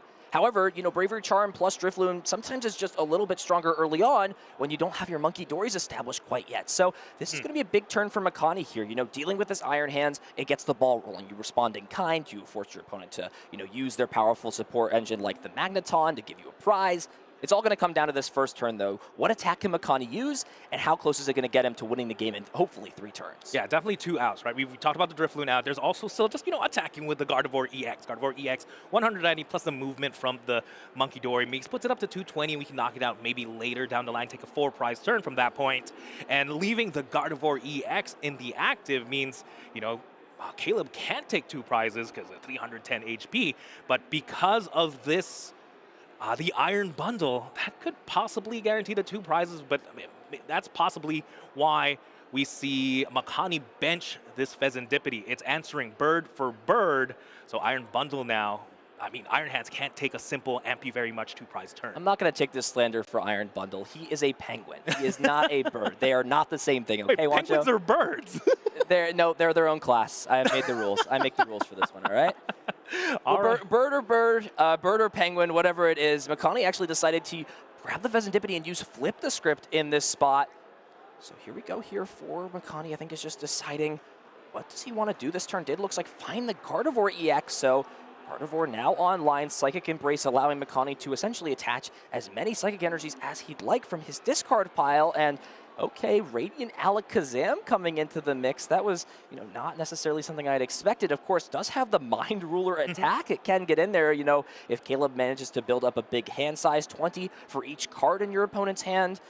Looks like Ultra Ball as well, and this really makes me wonder if another Pokemon gets grabbed, what will it be, and is it going to, kind of fill up this 5th bench spot here for Makani? Could be just another Ralt just to set up even more refinement chains. I like the benching of the Alakazam. I was talking about earlier how Makani benched the Pheasantipity to play around the Iron Bundle, but to truly play around the Iron Bundle, Radiant Alakazam, absolutely powerful. 130 HP means it is not getting knocked out by Iron Hands EX, and it being a single prizer means even if you attack with your Miraidon, you're still only taking 1 prize card. So very, very safe there. I like the inclusion of the Radiant Alakazam for this spot. So now the choice here, what attack will be used? Could even be something like Mind Bend potentially to just, kind of just provide some disruption. It's actually just going to be Counter Catcher onto the Magneton. So Makani kind of just accepting it's going to take, now from here 3 turns to win the game. But he understands, if Magneton is online, my opponent's already off to a really strong start. It's going to be tough to come back from that. Yeah, Caleb Rogerson now has to attach energies the old-fashioned way with some generators and attachments. Magneton hitting the discard pile. Again, a testament to how important that card was. There was so many options for the counter catcher there. There was this Mew that gives 2 prizes and it draws a couple of cards. There was this Rotom that has an energy, 190 HP as well, gives 2 prizes. But no, the choice there was Magneton. Let's win on board state, not on prizes. So what does Caleb have access to here? The Iron Bundle is still in play, so it is, of course, able to put a Pokemon from the bench up into the active spot. However, there is the Pheasantipity on the bench. So as things stand, the Radiant Alakazam is in play as well. Pheasantipity can also take an Ampu very much. So I'm interested to see what Caleb decides to go for here. Remember, the bench space is also a pretty big issue. We're going to go ahead and see the Lumineon grabbed off the Ultra Ball, and it is just going to be boss's orders. So Caleb wants to just try and get as close to possible here. Lumineon grabbing the boss's orders, going to bring up one of these Pokemon on the bench, maybe the Curlia, maybe the Monkey, but regardless, Caleb will be just 2 prize cards away from winning this game. The Monkey is so tempting to take a knockout out, especially if there was a Dark Energy. Unfortunately, again, without something like the Zapdos, we are lacking some damage. So taking out the Curlia, second best thing, take out the draws as Electric Generator here, very important, gets 1 energy attachment for turn. There's now currently 2 energies on the board. How many generators have been used at this point? Because I'm trying to think if there's a way that we can still attack with the Raichu in any case. We might not even necessarily need to attack with Raichu. Let's not forget Pheasantipity still on board. Means that, if the Iron Hands EX is knocked out and something like Professor Turo isn't played to, pick up that Pheasantipity, it will not be an issue. Caleb will be able to close this game out. But again, the last 2 prize cards, that Pikachu EX still in the prizes, meaning that Caleb will struggle to just fill these bench Pokemon up. Find ways to, draw as many cards as possible. Would love to have a card like Pheasantipity, but could just kind of lack the space to make something like that happen. Yeah, very tough spot here for Makani. Right now, because no damage was moved to the Iron Hands very early on, there was no energy on this Monkey Dory. There's no way to knock out the Iron Hands without resorting to some sort of Drift Balloon with the Bravery Charm, and that could be tough. Energy attachment now on the Monkey Dory.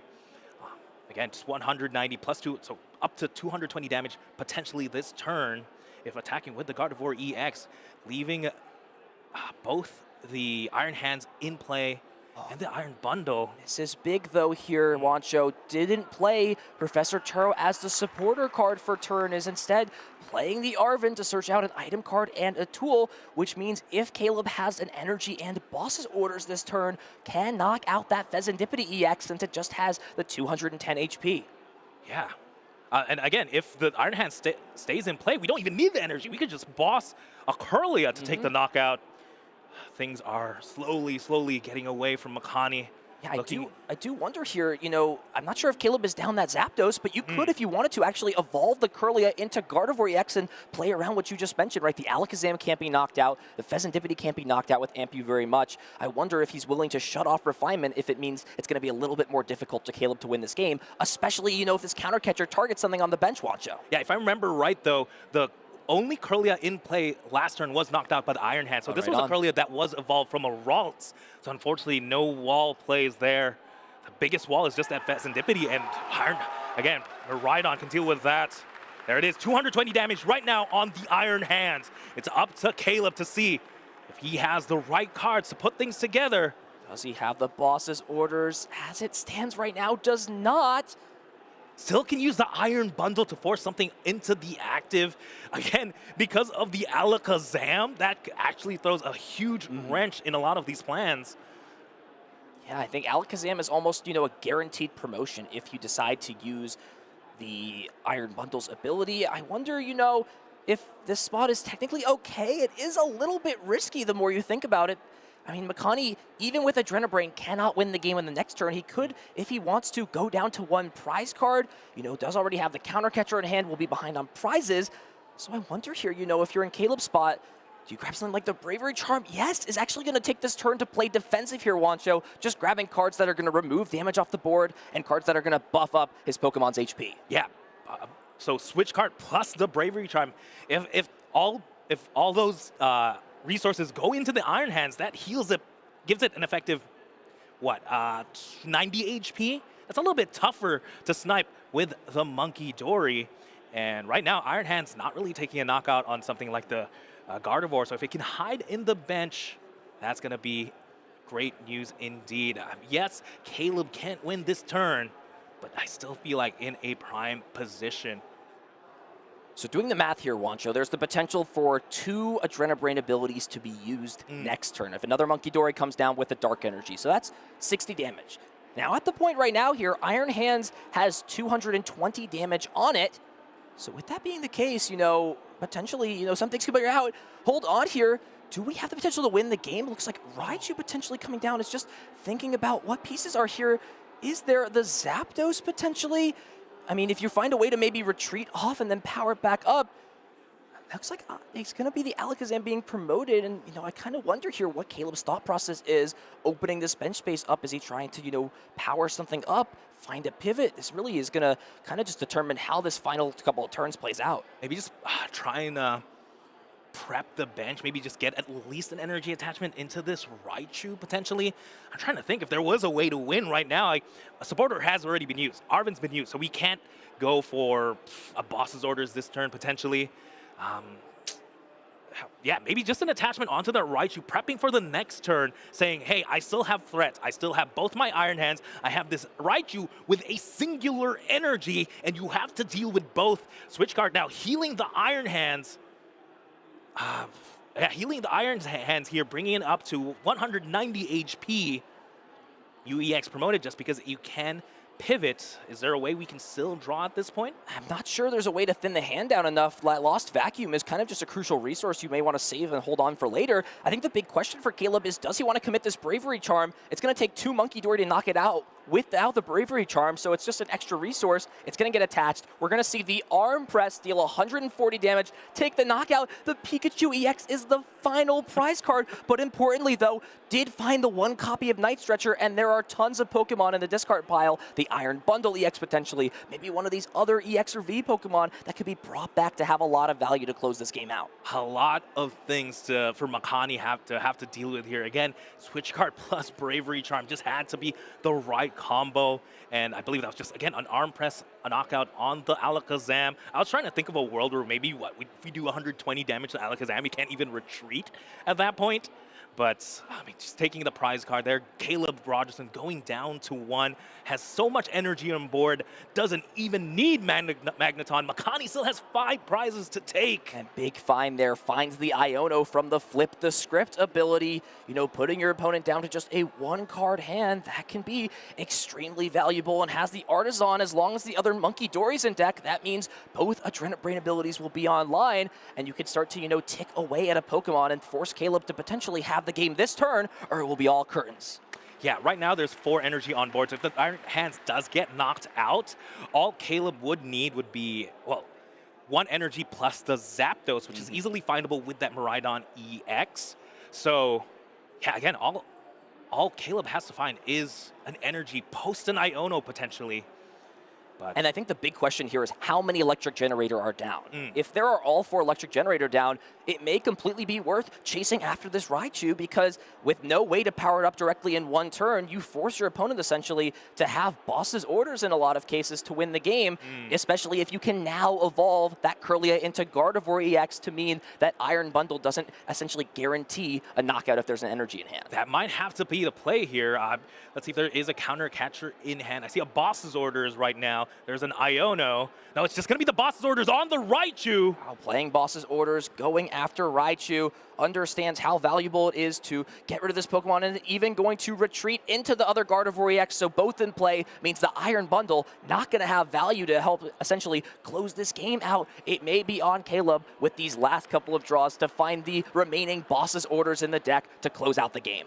This is again, this is so tough. Trying to think of what other outs Caleb Rogerson has. Caleb Rogerson has Laminion already in place, means we can't find the boss's orders that way.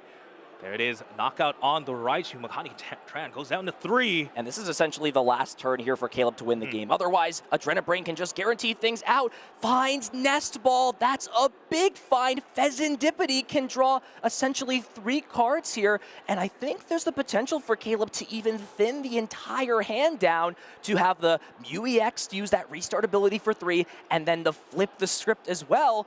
You could even just use the Night Stretcher to grab back that Lightning Energy, or even a Pokemon like Iron Bundle potentially. And Nest Ball first going to be used here.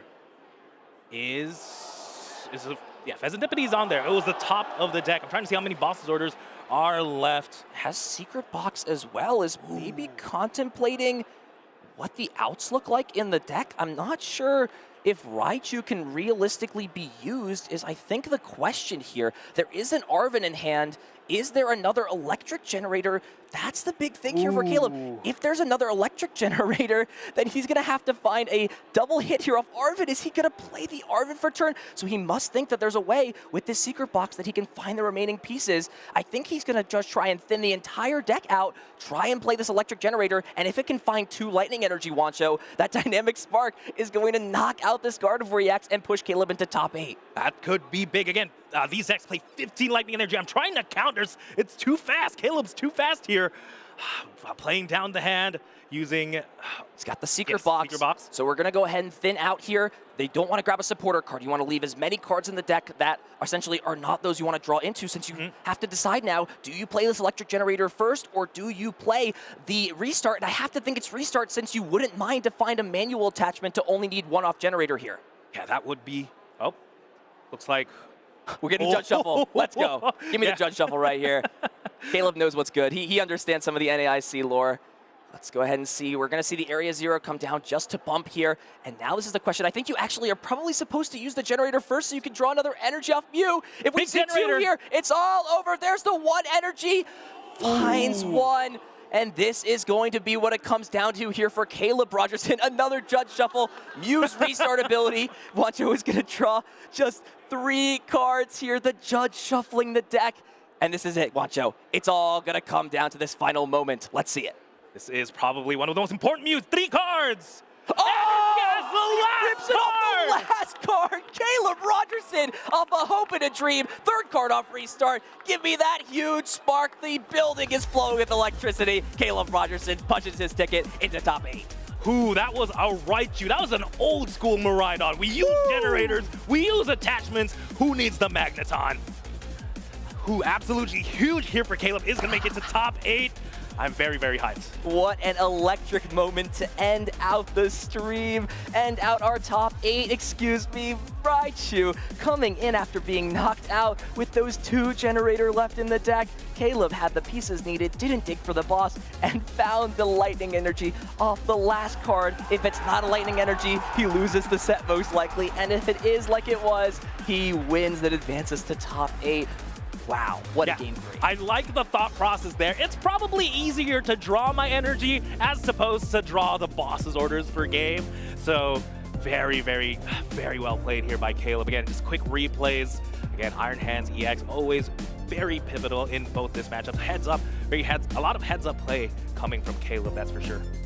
And this game 1 was just all Caleb. Just completely ran over. Makani just did not get set up fast enough. And, this first game was actually looking, the second game rather, was also looking originally in a pretty good spot, but Caleb just didn't find the energies needed off Electric Generator, and Makani, set up as perfect as he possibly could there, and was able to, take the prize lead, not give it up, and force us into a game 3 where, going second here, didn't start the Klefki, but did have a crucial draw there off the Iono, found the Technical Machine Evolution, as we'll see this end game come in, tried to play it out, but didn't have the pieces needed. Yeah, again, gotta remind folks at home, from that turn, all he had was 1 Ralts on the first turn, but this game 3, this is where both decks really fired on all cylinders. Makani able to get Refinement earlier, Caleb Rogerson able to attack with the Iron Hands, even had a cheeky attachment there onto the Rotom. We could have seen a Rotom attack potentially, but again, Iron Hands. And of course, that Alakazam has been absolutely huge for Makani. It would have been curtains if he couldn't retreat into it on that turn. And of course, the big one, the big Raichu. Oh, the Raichu getting knocked out first though by the Gardevoir. And it all came down to this. Mew restart, final card, rips the energy, and Caleb Rogerson with Miraidon is in another top 8, looking to get that regional win. You see, just rolling up the sleeves, had to, lock in for that set. Locked in for sure. That last play, I think a lot of players in that shoes would have just went for the boss. Yeah. Would have said, okay, I can, draw 3 cards off Serendipity, I can draw 3 cards off Mew EX. I just need to find boss's orders, I win the game. Caleb, thought about the probability and said, this is my best chance to win. It was definitely a nail biter, but it worked out in his favor. He wins the set. Yeah, I'm going to need some scratch paper and a pen just to do the math there. How many energies were left in the deck, minus the ones you grab from the, minus trainers you grab from the secret box, or boss's orders with 6 cards. I don't know, but whatever it is, Caleb Rogerson got that win. Absolutely massive.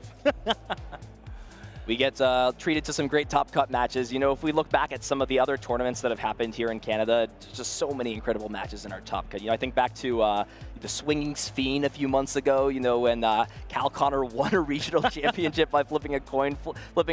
It's heads, he loses the game, probably tails, he wins. Look, I'm all for it. Let's get some more exciting moments out here. Let's make it happen. Yeah, that one is definitely on my books. But to talk more about those exciting moments, we do have the interview ready with Caleb Rogerson. So, take it away. Thanks, Wancho and Ethan. I am here in the lounge with our winner from the last round, moving into our official top cut, Caleb Rogerson. Caleb, man, what an exciting finish to that set. How are you feeling? I'm feeling great, honestly. I wasn't sure if I wanted to come to this tournament at first. I had it booked and I was like, well, maybe I don't want to go. Vancouver's kind of far. So now that I'm in top 8, I'm feeling pretty good about deciding to come. And like my Miraidon deck seems pretty broken, so feeling pretty good about that.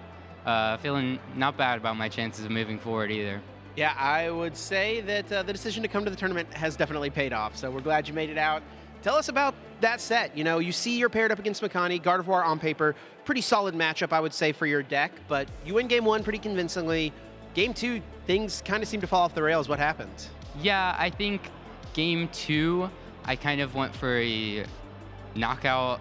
I think I like missed a generator and had to knock out the Bidoof for 1, which kind of put me behind.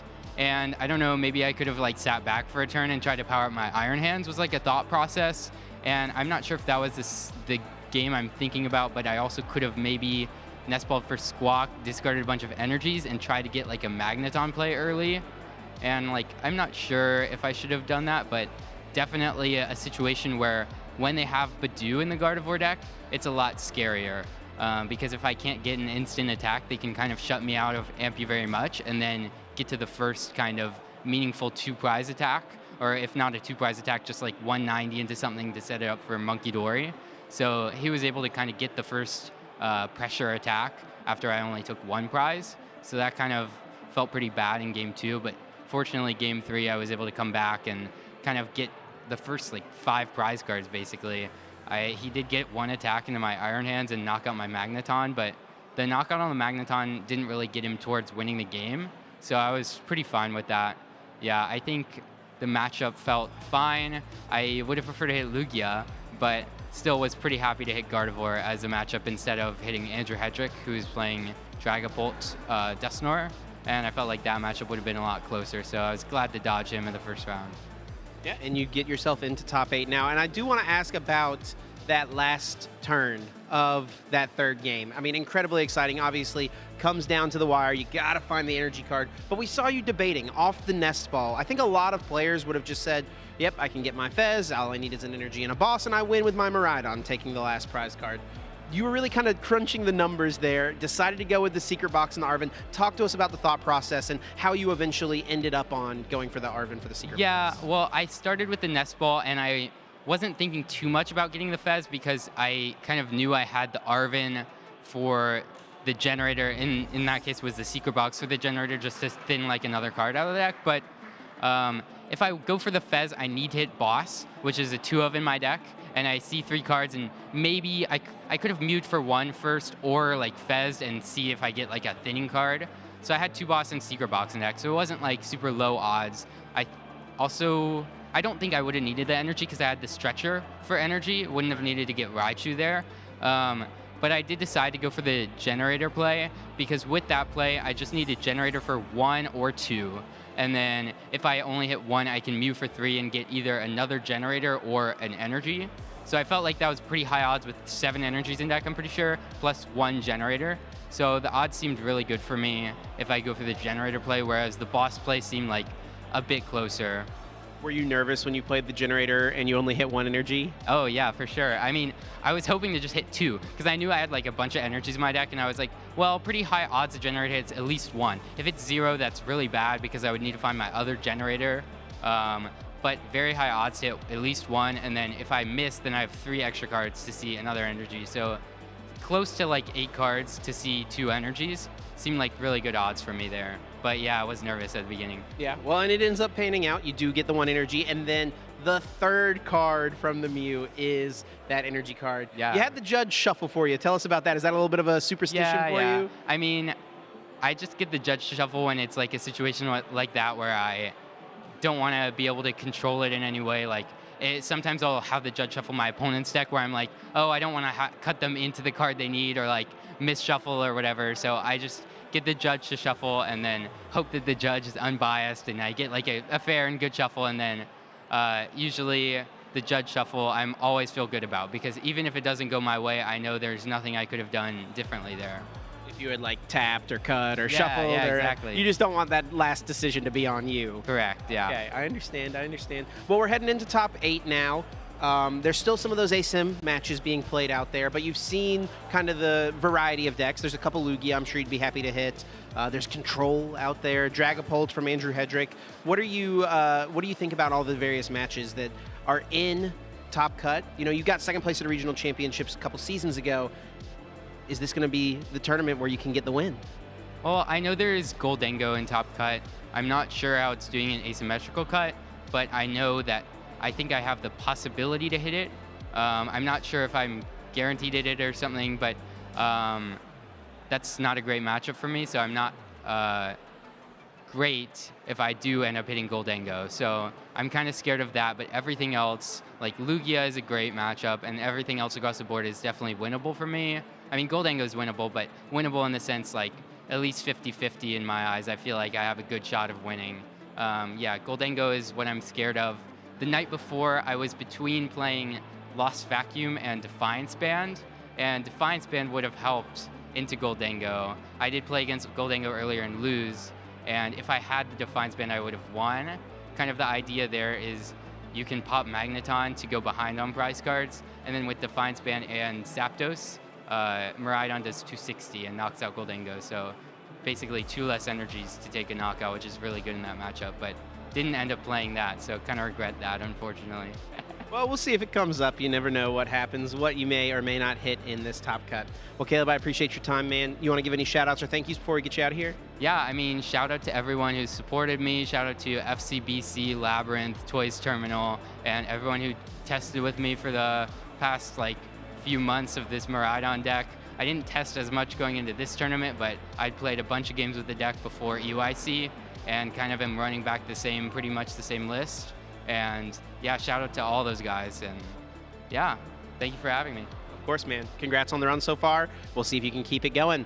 We're going to throw it back to the casters, and we'll continue on with the Pokemon TCG action. Thanks so much, Chip.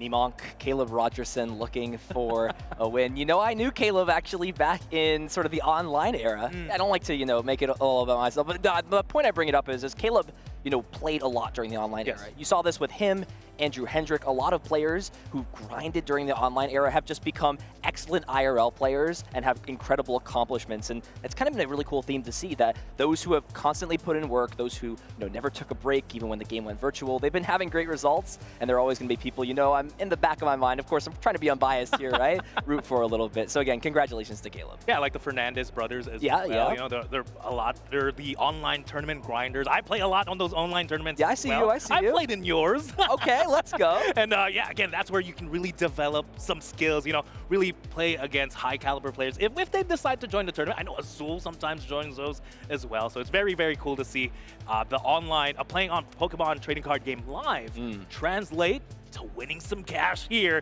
at the Vancouver Regional Championships. And you know, that's sort of been a debate of how players prepare for events. You know, some people that only go to their local league and prepare and play. Some people like to, you know, exclusively play with, you know, random opponents on the Pokemon TCG Live ladder, the ranked ladder. And some people like to do a mixture of both. But it's really interesting to see that, you know, some methods work better than others, and some methods work better for specific people. It's really interesting to see. I mean, if we look at our top 8 bracket, or top 16 bracket rather, which I think we have ready to showcase for everybody how these players looked up. If we looked at the backstory for all the players in said bracket at this point, you know, these players practice in very, very different ways. I mean, if you look at some of the players here, you know, Lee Bowie, very frequent, you know, attender of his local league right out in the Seattle area. You know, Hiroshi, I mean, can't even necessarily play the Pokemon TCG Live a lot, right? Some players, you know, can play it over there, but they've got a lot more in-person tournaments. I mean, you can kind of tell that players' backstories and how they prepare very different, but they're still in the same top 8 bracket looking to win it all. No, that's for sure. And looking at the bracket, looks like Lucas Zing did win his asymmetrical cut. So now he's in the spot he was meant to be in, some would say, in the top 8. Did fight his way through, beating Summit. Again, Summit, one of the Lugia players, so one Lugia down, unfortunately. I'm kidding. Then we did see the Caleb Rogerson match against Makani. Of course, Caleb did win that one. I want to point out as well, so the Aban Ahmed is actually a local with Lee Bowie. Okay. So if Aban wins that round, they could have just played back at Seattle. That's crazy. Sometimes you travel thousands of miles, and I mean, this happened to be a EUIC, hit a local. You know, sometimes you travel a lot, you hit a local, and that's going to be a really interesting match. I think Lee Bowie is probably, you know, rooting for Abon to win that matchup. You know, he's either going to play up against Lugia V-Star, not a great matchup for Roaring Moon, right? They've got the Mist Energy to protect, or he's going to be playing up against Abon playing Control. You know, Lee has that Pecharunt EX in the deck. You've got, you know, free access to just not have any of your Pokemon be trapped out. And actually, we just got an update that Abon has won the set 2-1, excuse me. So he's actually going to be advancing into top 8 up against Lee Bowie. So look at this here for Lee. Lee might, oh, you see, we're getting an update live here, right on. Thanks, production. We got this rocking here. So that's going to be a really interesting match. I talked to Abon actually a little bit about this matchup as he was kind of preparing and refining this deck. He tells me it's actually very winnable. There's a lot of things that he can do in the matchup. You know, sometimes these control decks end up playing cards like Lost City, like that can Lost Zone the Pecharunt, but on paper, Roaring Moon, Pecharunt, Dark Energies, switching cards, it just doesn't seem great. I'm not gonna lie, that's gonna be an interesting match to watch. If they don't show it on stream, well, you know where I'll be. yeah, you know, me too. Unfortunately, you know, we're not going to be bringing you both the top 8 action. Kyle and Jeremy will be on that top 8 match. We'll be back a little bit later, though, so don't you guys worry. But yeah, I'm very interested to see, you know, which of these top 8 matches we feature. We're either going to be featuring, you know, some decks we haven't touched on too much. We got the Goldango, right? That's got 2 slots out of top 8. So there is more Goldango in cut at this event than Dragapult EX. Wancho, what does that say about how this meta has evolved? They're going for gold! That's what it is. No, I mean, it's also because those Golden Go players, the Golden Go decks, really actually just evolved to beat the Dragapult players at this point. Thanks to that Monkey Dory fixing up the math. You know, this is a big EX Pokemon that can take one-hit knockouts left and right versus a Dragapult deck that has to set up knockouts, and it's very important for that 60 to stick or the 200 to stick. And all it takes sometimes is one monkey throwing that damage back for Golden Go to really rise and shine. But, you know, some other decks, too, that are in our asymmetrical cut, the Regidrago player, Christian Labella, you know, we could feature a Regidrago one last time. There's a lot of decks that just have one last ride. That would be very interesting to see. For some caster points here, Wancho, we've got potentially 8 decks remaining. I know putting you on the spot here. What's going to win it all? You biased, unbiased? Give me it right here. Not gonna lie, the Abon deck is really fun. The control deck, as much as I'd love to say Lugia, I think 2 Lugias just lost asymmetrical cut, so they're gone. So, so let's do some other picks. I mean, yeah, the control deck seems really, really fun. But you know what? Would love to see all these decks come into action. But for now, I think we're going to take a quick break from the Pokemon action. But we'll be right back. Don't go anywhere.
shout your names. Your light will never fade away. Shout out to all the ones who came before. You showed the way, you opened up the door. Now we stand among legends and shout your names. The world will never be the same. You started at the bottom and you worked your way. You showed them you were awesome and you won the day. Striving for the top spot, no room for mistakes. Yeah, you showed us the way. You showed us how to train up, how to pass the test, how to make your mark, be the very best. And when the lights are up and the pressure's on, how to push and push till you're the only one. Making friends all along the way, memories always here to stay. And that's why we say, shout out to all the ones who came before. You showed the way, you opened up the door. Now we stand among legends and shout your names. The world will never be the same. Now we have our champions, they've joined the best. To every single trainer, we give our respect. We all have a story, we passed the test. Yeah, we become legends. We learned how to train up, how to break the mold, how to build our team, how to win the gold. And when the lights are up and the pressure's on, how to push and push till you're the only one. Finally show the world today, legends are always here to stay. That's why we say, shout out to all the ones who came before. You showed the way, you opened up the door. Now we stand among legends and shout your names. Your light will never fade away. Shout out to all the ones who came before. You showed the way, you opened up the door. Now we stand among legends and shout your names. The world will never be the same. Never be the same. So here's to you, here's to you. Oh, the ones who came before. And all I know. So here's to you, here's to you, the ones who came before.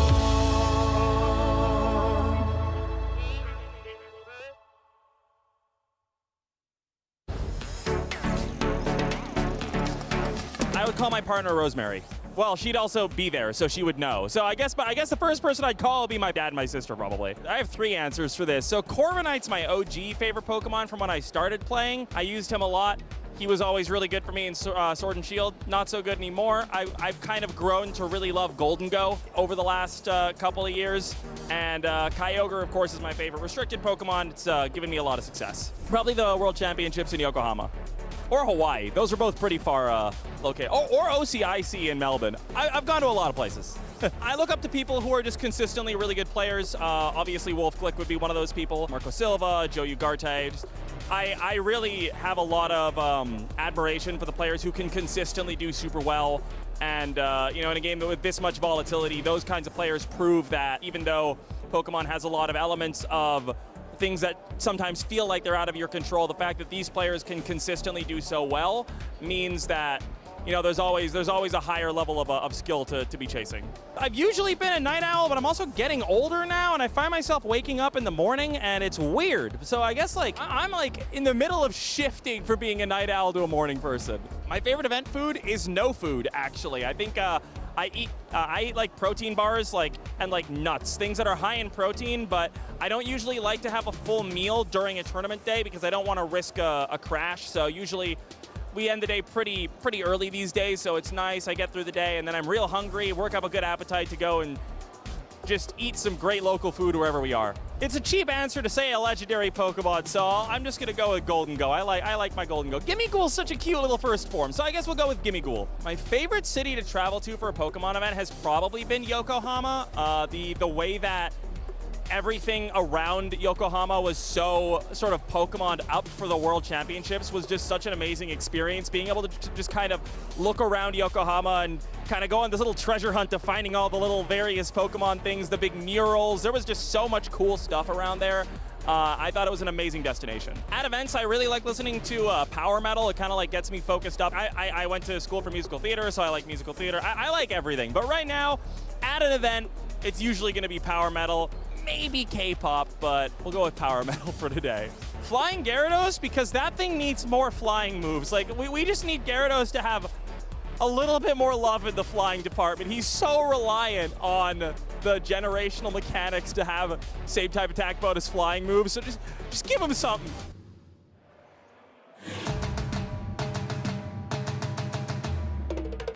Hello, everyone, and welcome back to Vancouver Regionals.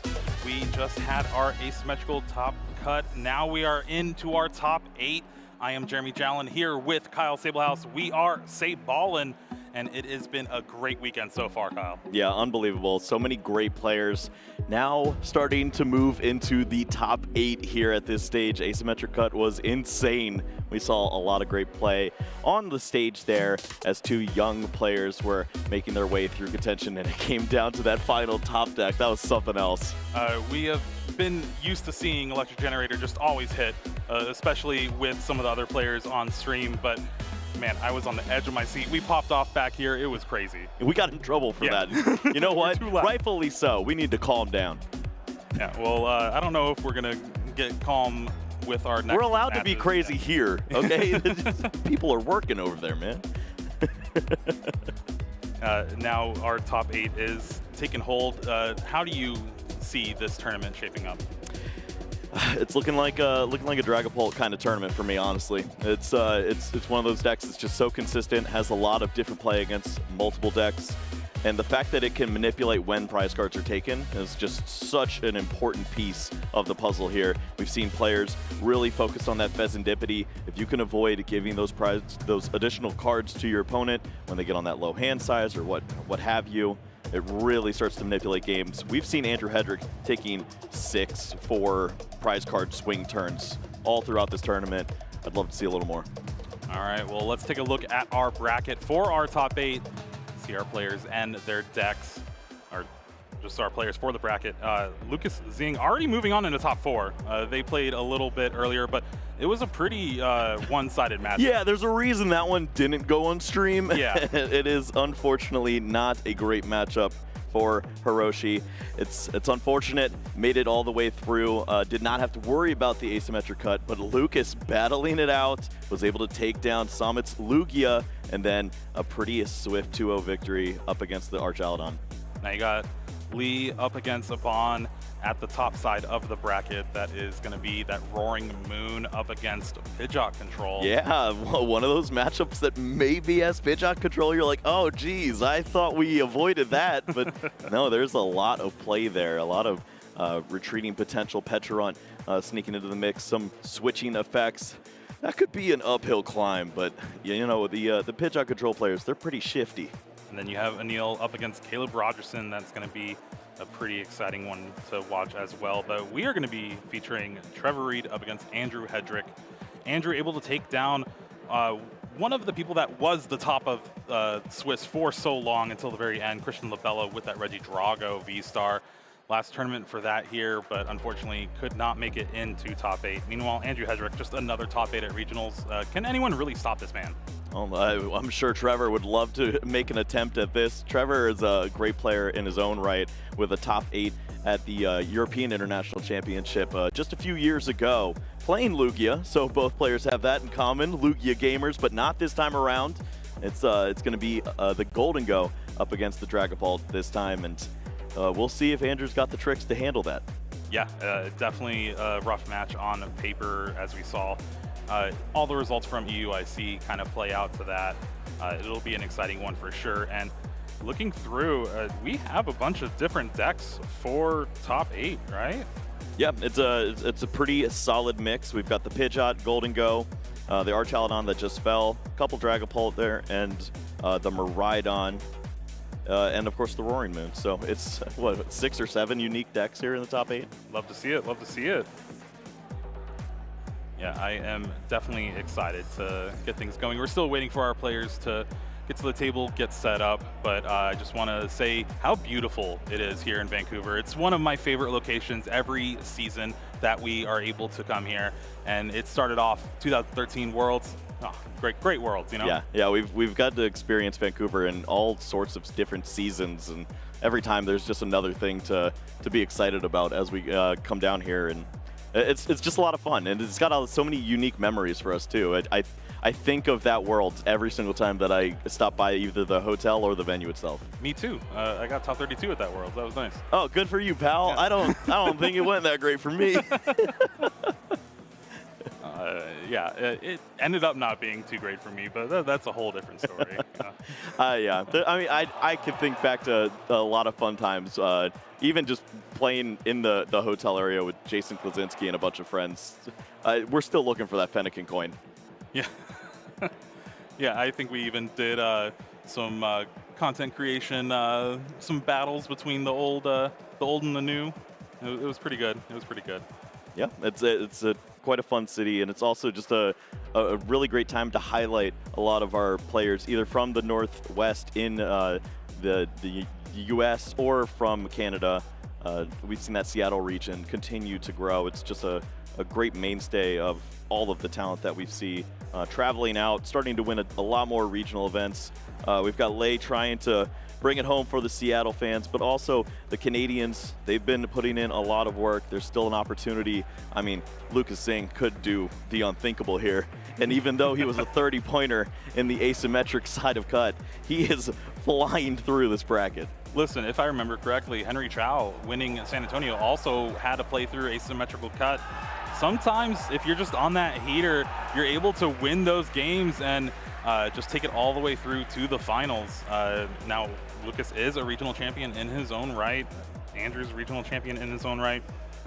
There's a lot of potential in this top 8. Yeah, I mean, for some of these players, this is for Andrew, this could be his 4th regional win, and in fantastic fashion once again. It's not going to be undefeated for him, like we've seen a few times before, but he also was able to mix it up. We saw him win with a Dialga V-Star. Before that was even really a deck for a lot of players on their radar, and we were like, oh, he's not just a one-trick pony playing the best deck in the field. Well, he switched over to one that is pretty good, but it also has a lot of that uniqueness, that Dusknoir line that we've seen start to drop off a little bit. He really trusts in that. He believes that gives him the best opportunity to surprise players, take those big swing turns. Now, looking at some of the other matchups that we have for our top 8 that we're not going to cover, how do you feel about these decks going against each other? We got Caleb with Miraidon up against Anil with that Dragapult EX. How does that matchup usually go? Yeah, that one can be pretty tricky. It's unfortunate for Caleb to run into Dragapult. The high hit points that you're dealing with on that side of the board, it's really rough. But we're talking about Miraidon here. If you can get that early Iron Hands established and steal 4 prize cards, you're just banking on a Raichu to close games out. But to have all of that set up through what Anil could have on the other side with Unfair Stamp and putting you on a low hand size, knocking off energies from the board that could just be sitting on lower hit point Pokemon, you have to feel like that's going to be a Dragapult favored matchup. All right, well, let's take a look again at those top 8 decks that we have for today. And now Hiroshi and Lucas already did play, just to remind you, Golden Go taking down Archaludon in pretty decisive fashion. That matchup really just does seem unwinnable. Yeah, and it's so unfortunate too, because we wanted to see the play of Hiroshi on the stream, but that matchup you just cannot watch, at least with your eyes open. It is not pleasant. And it went just as we thought. It was a very quick, swift 2-0 there. But we have a lot of great decks that are still fighting it out at this spot. I hesitate to say that the Dragapults could lose in these spots, but I've been surprised before. That is true, yeah. And of course, Pidgeot Control versus Roaring Moon. That one on paper seems like it goes to Moon. You have that Petrant EX. You can have a lot of gameplay with that. But again, anything can happen with a control deck. There's a lot of one-ofs in that deck that can kind of swing the game. And then another important note is there's actually a senior in top 4, Justin Templer, playing the same 60 as Andrew. So there's a possibility that this same 60 could get both top 4 and then potentially even finals and winning the event. Speaking of winning the event with the same 60, we had another tournament in Fortaleza where both the Fernandez brothers won the tournament. Masters Division with Vinny and Senior Division with Gabriel. That is insane. Yeah, there's been a lot of great tandem brothers throughout the history of the Pokemon TCG. You should know. No, not compared to what these guys are doing. They are on a historic run. We're talking about for Gabriel Fernandez, he could potentially be the most winningest championship point player we've ever seen throughout this. Yeah, locking up the perfect season. The perfect season is potentially on the line, which that shouldn't even be possible. Well, it is, Kyle, and it's not only possible, but probably highly likely. Like with the way Gabriel's been playing. Yeah, no, I would never count them out, especially with the numbers of him against the field. It should be astronomical, but time and time again, finds the right deck, has the right matchups, and then plays it so flawlessly. It's so fun to watch. All right, well, speaking of something fun to watch, I believe our players are getting set up at the table. Let's go ahead and take it down to the stage. Man, this is going to be so fun. We've got two great players here for us. Trevor Reed is going to try to take down one of the best players in the game right now in Andrew Hedrick. And this is going to be the Golden Go that he's featuring on this side of the board. He's got a few accomplishments to his own name there. We've seen a little success in Vancouver, what, 10 to 11 years ago? But you know what? He loves the city format of 2014, was really having a great time during that era, and you could see the results really were right there for it. Yeah, I also love that city championship format. Great memories there. Regional champion in his own right, 2013 in Portland. Meanwhile, Andrew Hedrick, NAIC champion just last year, and then a 3-time regional champion, 2 of them with Lugia, 1 of them with that Origin form, Dialga V-Star. And it's pretty crazy to think, but at least with Andrew's standards for the way that his seasons have been going, been pretty quiet this season. Yeah, this is an oddly slow year for him, but that's not to say that he hasn't been doing well, putting the work in, and making the right choices. You're just in a field of so many different players that unfortunately sometimes you just don't find the right matchups. You draw poorly, and it's not happening this time around. Has seen some amazing talent. I mean, playing against all of the best players in the world. Every time I look over at the table, Andrew is trying to take down another behemoth, and he's doing just that. One of my favorite memories of Andrew is right after he won in New Orleans. I see him in the hotel lobby, and he's just playing back that match against Stefan. And I'm like, haven't you gotten tired of Pokemon, even this matchup? And he's like, no, I want to see what I could have done differently. He played the same 60 in that hotel room, or in the hotel lobby, the entire week, leading up to the tournament, during the event, and afterwards. He loves Pokemon, and he has such a great time. He is unfortunately missing out on one of his favorite cards, Pokestop, this time around, but for good reason. It's probably not a great idea here. Yeah, we have seen Pokestop do Dragapult EX wrong in the past yesterday, so probably not going to see it happen this time. But Pokestop is a great card for a deck like Golden Go EX, really just utilizing those Cypher Maniacs code breaking to get really anything you want. Free cards. Yeah, they line up so well. Finding a superior energy retrieval is 200 damage, and you get a couple of those rolling. There's not a lot that stands in your way as far as hit points. Players are setting out their prizes, Pheasantipity, a couple energies, and that's Cypher Maniac code breaking, some Pokemon search. Meanwhile, for Hedrick, you got that Badu in the prize cards. Yeah, it's just the one copy in the list, so we'll not have access to that as an opener, which we've seen sometimes have success against Golden Go players.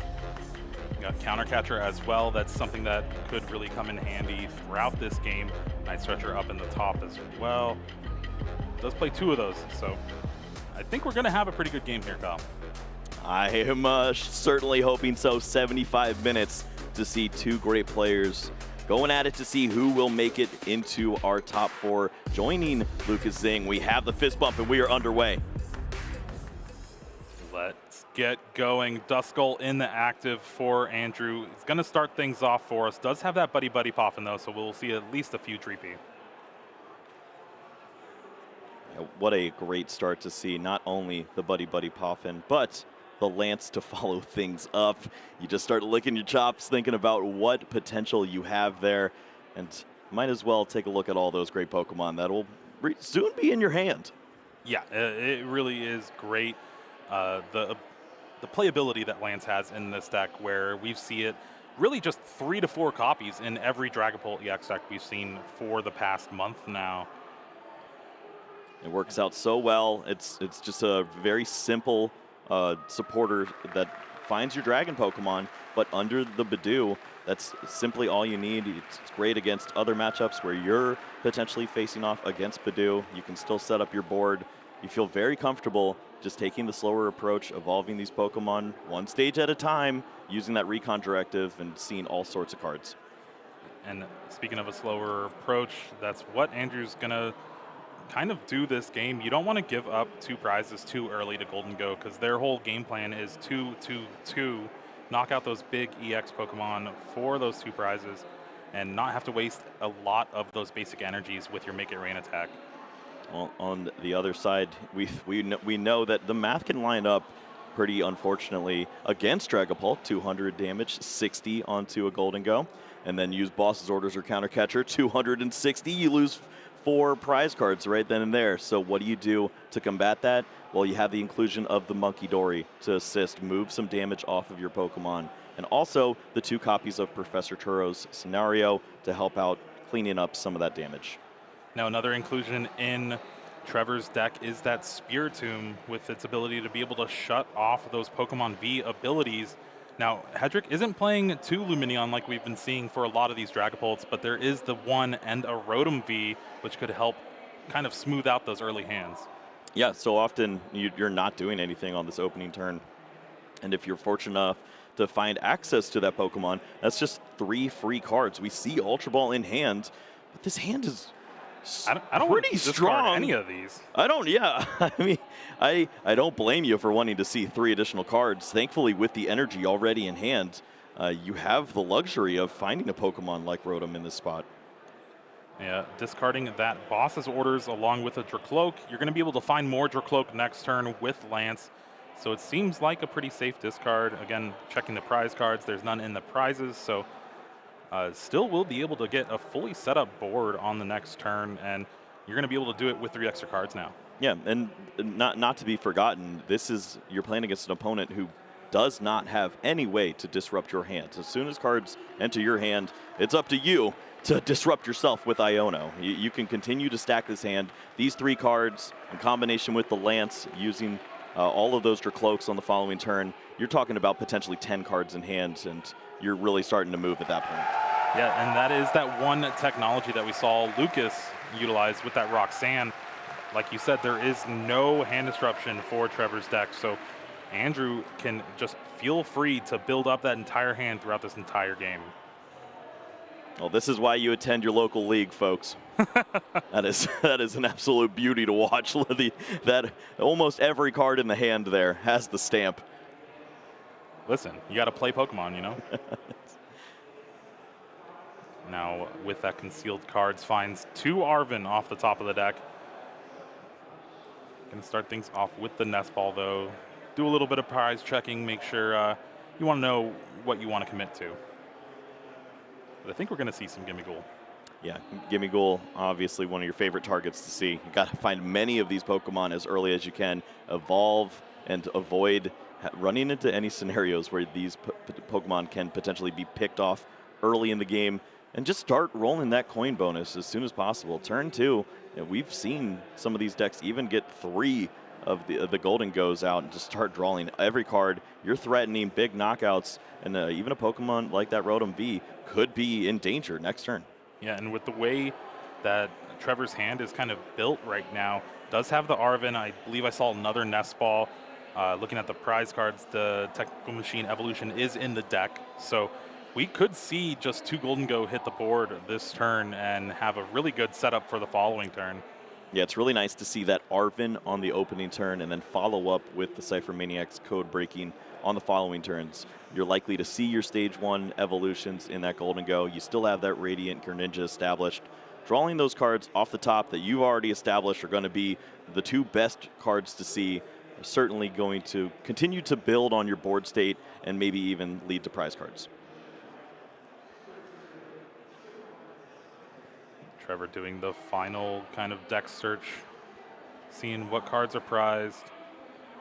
It really is so important to these beginning turns to figure out what you have available to you in your deck, because if you go for that one play 3 turns down the line and it's not in the deck, it really could swing the game. All right, we see the dark energy in the discard pile already. The Monkey Dory being eyed up as a Pokemon that you probably want to focus on as you need it for defensive purposes.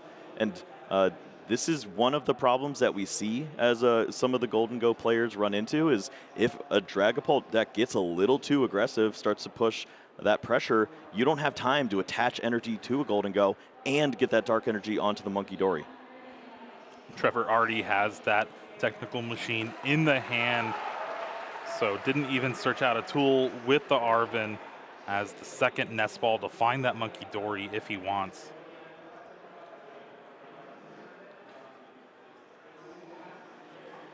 This turn's pretty much mapped out how you would want it for a Golden Go player. Yeah, we see that the Psychic Energy is the card in hand. Now, if you're planning on retreating and maintaining the Radiant Greninja, then I can understand wanting to use that energy there, but this is also fantastic. You have the Technical Machine Evolution, and that's going to lead to some quick Golden Goes onto the board. Now action back to Andrew. Has that Duskull in the active. That's going to be one of the big players for this match, I believe, where just trying to manipulate the prize cards and the damage, especially if Monkey Dory starts to get going for Trevor's side of things, to be able to take a one hit on stuff like these Golden Go EXs. For sure, and we see the Lance now. That's a lot of pressure that's going to be placed now onto Trevor. The evolutions here of the Dracloaks, finding all those additional cards, using the Recon Directive. You're just building towards potential for a pretty aggressive turn. Rare Candy is a card featured in the list. You don't have to evolve all these Pokemon into Dracloak just yet, and maybe there's potential for a turn 2 attack. A lot of the times, this matchup in particular, you really need to get essentially 3 Dragapult charged up throughout the game to really take it down if your opponent does get a good setup, and I think that's what we're going to kind of see here. So having access to that Rare Candy could be beneficial, but honestly, just kind of forcing Trevor to maybe try to target down that Rotom V might be more beneficial than getting that quick Dragapult EX attack. Yeah, it's so unrealistic to see the right cards. A Psychic Energy, a Rescue Board, and the Rare Candy were all needed to be found at that spot. You can't Recon Directive into all those. So evolving these Pokemon here, having the Fire Energies established, so you have a threat for the following turn. It should be plenty to make Trevor feel a little bit uneasy here. There is that instant charge and a pass of the turn. Andrew building that hand yet again, looking like a pretty stellar board. Energy on each of the Dracloak. Now we know the Badoo is prized for Andrew, and it's usually an early game attacker trying to stop your opponent from getting set up, but could we see it later on trying to maybe catch Trevor with no energy, just a bunch of superior energy retrieval in hand? Absolutely. That's one way that you can slow opponents down greatly. Another way is, your opponent just does not have energies in hand, just double superior energy retrieval, and you don't want to use that for 2 energies. So we see the retreat for turn already happening now. Golden go to the active spot, thinking of using that coin bonus for the additional card here, and Arvin will be the choice. I think we might be seeing A-Spec. Yep, Energy Search Pro. It was at the top of the deck, could have coin bonused into it, but opted for the Arvin. Of course, guaranteeing this powerful A-Spec only for this deck. You're not going to see it anywhere else. I'm sure there's a really cool theme deck that's rolling with this. Some ho-oh guy is really upset with you right now. I am sorry, random ho-oh person.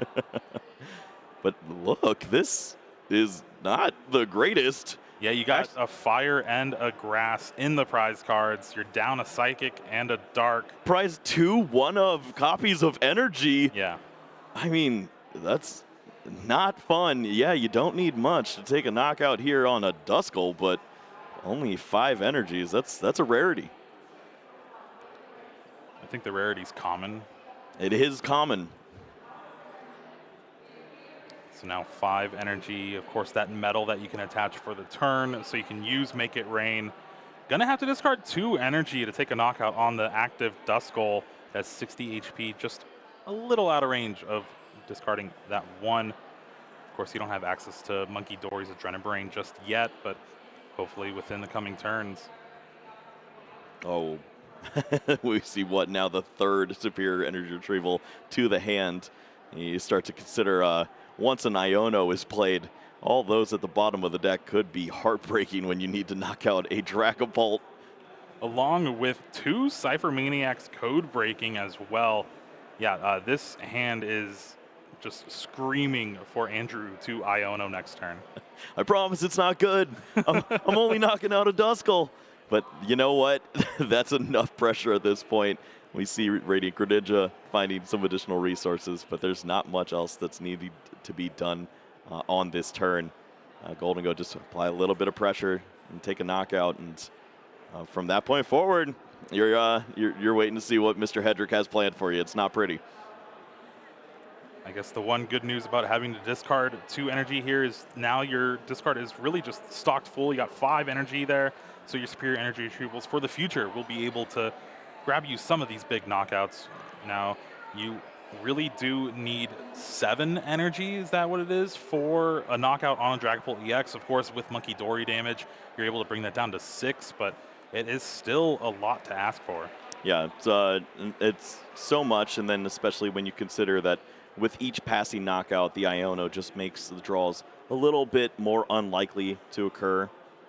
It's you do have coin bonuses, you do have Radiant Greninja, but prizing those 2 energies, it might come back to bite him. Andrew has a lot of plays available to him for this turn, and is really just thinking about this play. Drew a Pheasantipity for the turn. Yep, you need to know how many cards your opponent has in hand before you get the ball rolling. Do you want to continue to add to this current hand if you're planning to use Iono?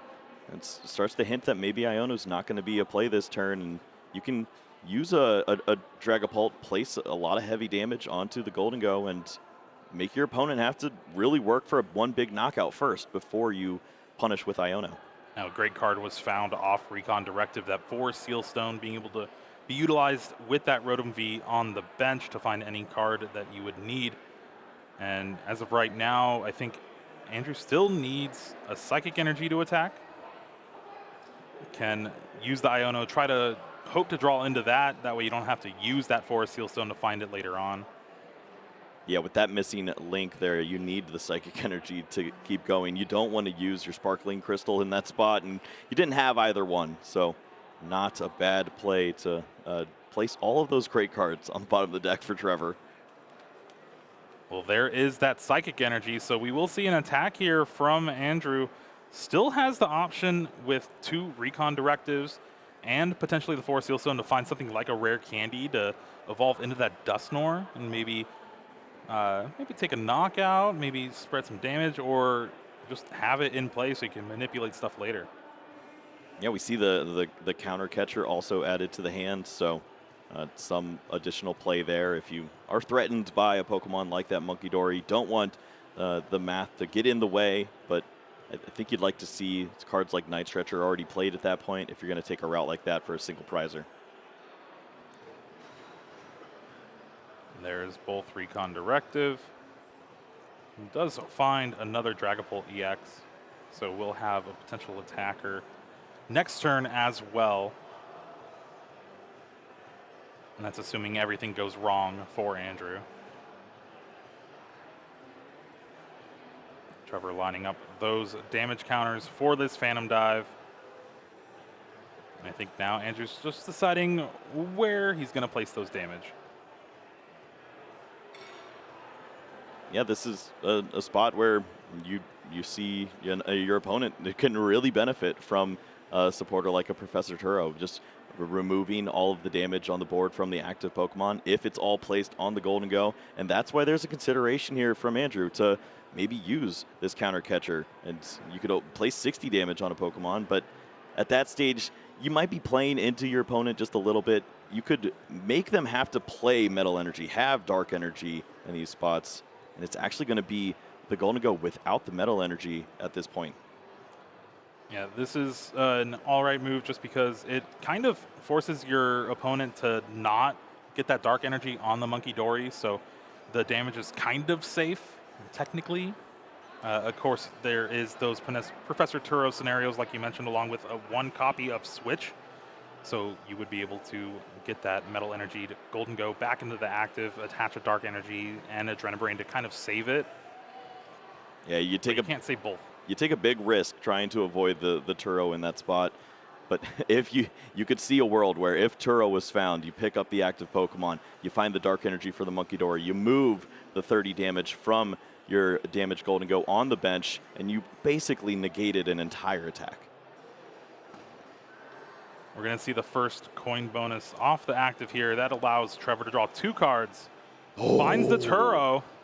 That opens up. Long with the Night Stretcher. Yeah, then that opens up all the plays. Both of those cards, nearly exactly what you'd love to see in that spot. Dark Energy already in the discard pile. If it is going to be the Monkey, you have to think that playing defensively in a spot like this could be beneficial. But how much can you attack into this Dragapult for? Yeah, we are lacking energies so far.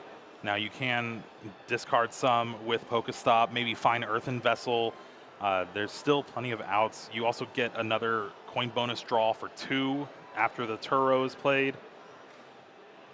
Yep, I like using this one down at the bottom of your screen here for 1, as it's likely the one with the Metal Energy could be promoted to the active. Superior Energy Retrieval already in hand. Pokestop being eyed up too.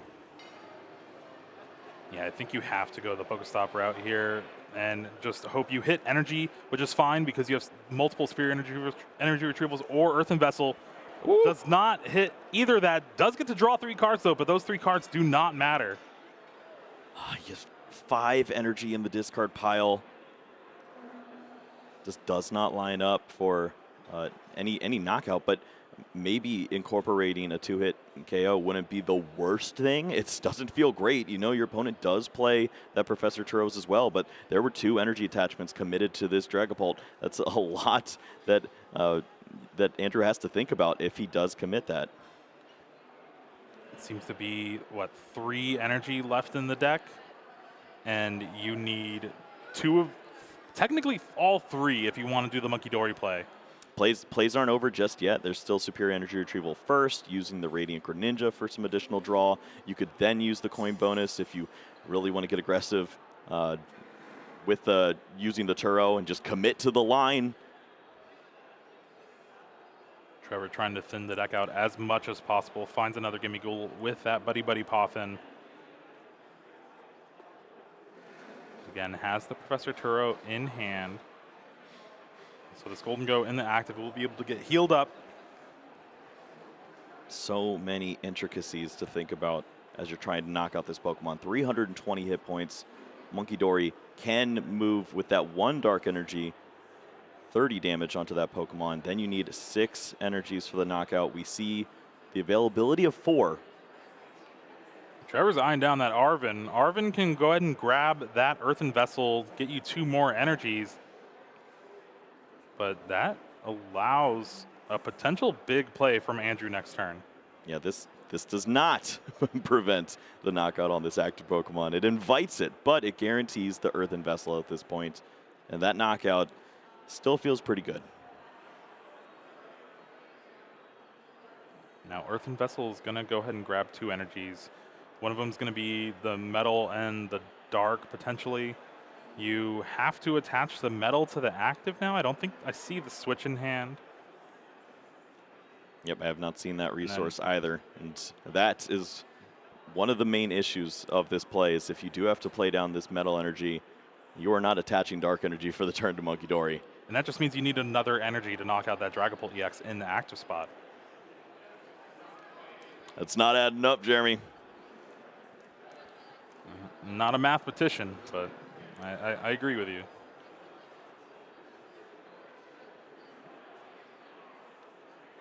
We just need a better look at Trevor's hand here. So there is that dark energy, metal energy, Night Stretcher. So I guess you do get another draw as well with Greninja if Trevor wants to.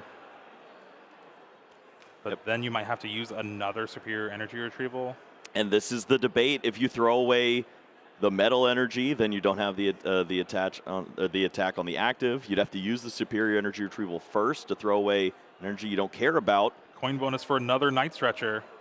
So I think with that, you might be able to at least safely concealed cards this turn. Potentially. It is a pretty valuable resource. It is just the 2 copies of Night Stretcher in this deck. I mean, we could still see a switch off the top as well. That is one of the key pieces for sure. Superior energy retrieval switch. Wow. And you know what? On the very last draw is able to find that resource. So clutch to find. It seemed like it was not going to happen this turn, but has the switch now, can bring the Golden Go into the active spot, can find with the superior energy retrieval the dark energy to attach to the Munkidori, move some of this damage to prevent the 4 prize knockout, and should still have enough resources to take the knockout on the Dragapult. It's going to be the very last energy to get the job done, but this does not feel like the best use of your resources. It's fine. It's fine. You know, I do believe you really just need to take a knockout every turn, especially against a deck like Dragapult, where they can set up these board states where they're taking prizes all at once. Well, Badu just saw that and said, well, you don't have any more items left. I don't know if I'm going to help out. But this is also one of those turns you talked about. This is almost every energy being played on this one massive swing turn. How do you come back from this if you don't have energy cards? I guess the one solace that you have is the Badu is still in the prize cards, so you don't have to worry about that too much. There is that darkness energy on the Munkidori that will allow Adrenabrain to move those damage counters off Golden Go onto the Dragapult. Now, do you move it off of the active or off the bench one with 200? I'm pretty worried about the energy that I have on the active Pokemon. I think I'd rather preserve those hit points, even though I have one Pokemon desperately in danger on the back. It just depends if I really think that I can incorporate Professor Turo on the next turn. If that's the case, then I'm going to protect the bench. Heavy Ball grabbed that Pheasantipity EX from the prize cards. A great resource for the following turn. Bench is full now, but with a simple knockout from Andrew's side of things, we'll be able to help you draw more cards, hopefully into more superior energy retrievals and the such. Here is that Adrenabrain. Which one does Trevor choose? Looks like the bench one. Now that's going to go down to 170 damage. Put it out of range of that 60 from Phantom Dive. And with that 30, that means just 6 energies will be able to take the knockout on the active. It took a while to get there, Kyle, but Trevor finally found the line. Yeah, I mean, he had to chain together 14 different actions, whatever it was, in order to do this. Almost every ability on the board was used, including Pokestop, to get the job done. And Arvin was the last piece, which was a supporter you probably didn't feel like was going to be used on that turn. Sure enough, it got the job done. The switch was found, and that was the magic piece. Now, unfortunately for Trevor, there is still those 2 energies in the prize cards.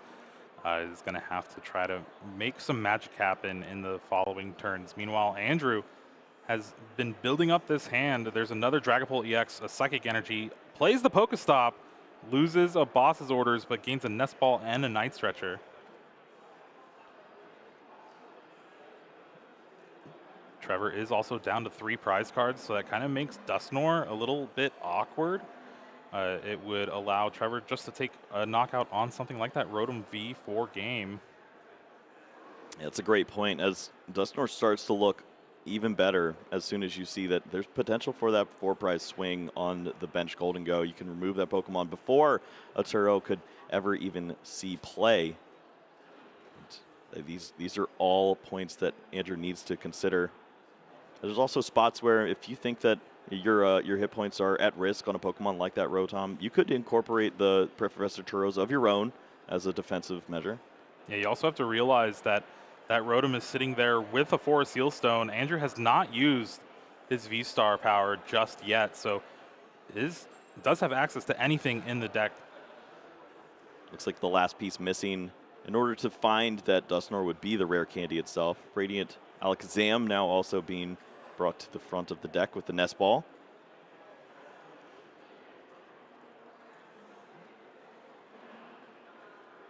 Now, I don't know if Radiant Alakazam's Painful Spoons adds much to the math here, because that Golden Go is a little bit out of reach for that now, but rare candy found off the Arvin, so we will see a Dusknoir hit the board this turn. Yes, just looks like 10 short of any important math you'd need on the Golden Go, but the Dusknoir is pretty massive there. You can move some damage counters off of this Pokemon. It's already in range of the Curse Blast, and this means you can target down the Gimme Ghoul. So we're going to see a 5-prize turn here, most likely. Psychic Energy on that active evolves into that Dragapult EX. Cursed Blast from the Dusknoir takes the knockout on that heavily damaged Gimme Ghoul EX on the bench. Now Trevor does get a Grass Energy from the prize cards, and the supporter was already played for the turn, so Andrew does not have... Oh, wait, does he just have game right here? Wow. Double Dusknoir, Curse Blast, Night Stretcher, Rare Candy yet again, takes the knockout on the Monkey Dory, and then cleans up the game with a Phantom Dive, knocking out the Golden Go EX and the Gimme Ghoul. What a turn from Andrew. We were talking about it before, and he has done this all weekend. Yeah, it just doesn't seem possible when you see the hand. You look and you're starting to wonder, how can he find all of those rare candies to get the job done? But then he can bring it back because he has the Forest Seal Stone. He finds the tools once more and just cleans up an entire board so quickly. It is so dangerous to leave any damage on board in this matchup. Yeah, that was insane. Let's go ahead and take a look at the replay and see what happened in that game 1. Now, it started off with Trevor taking the knockout on the Duskull.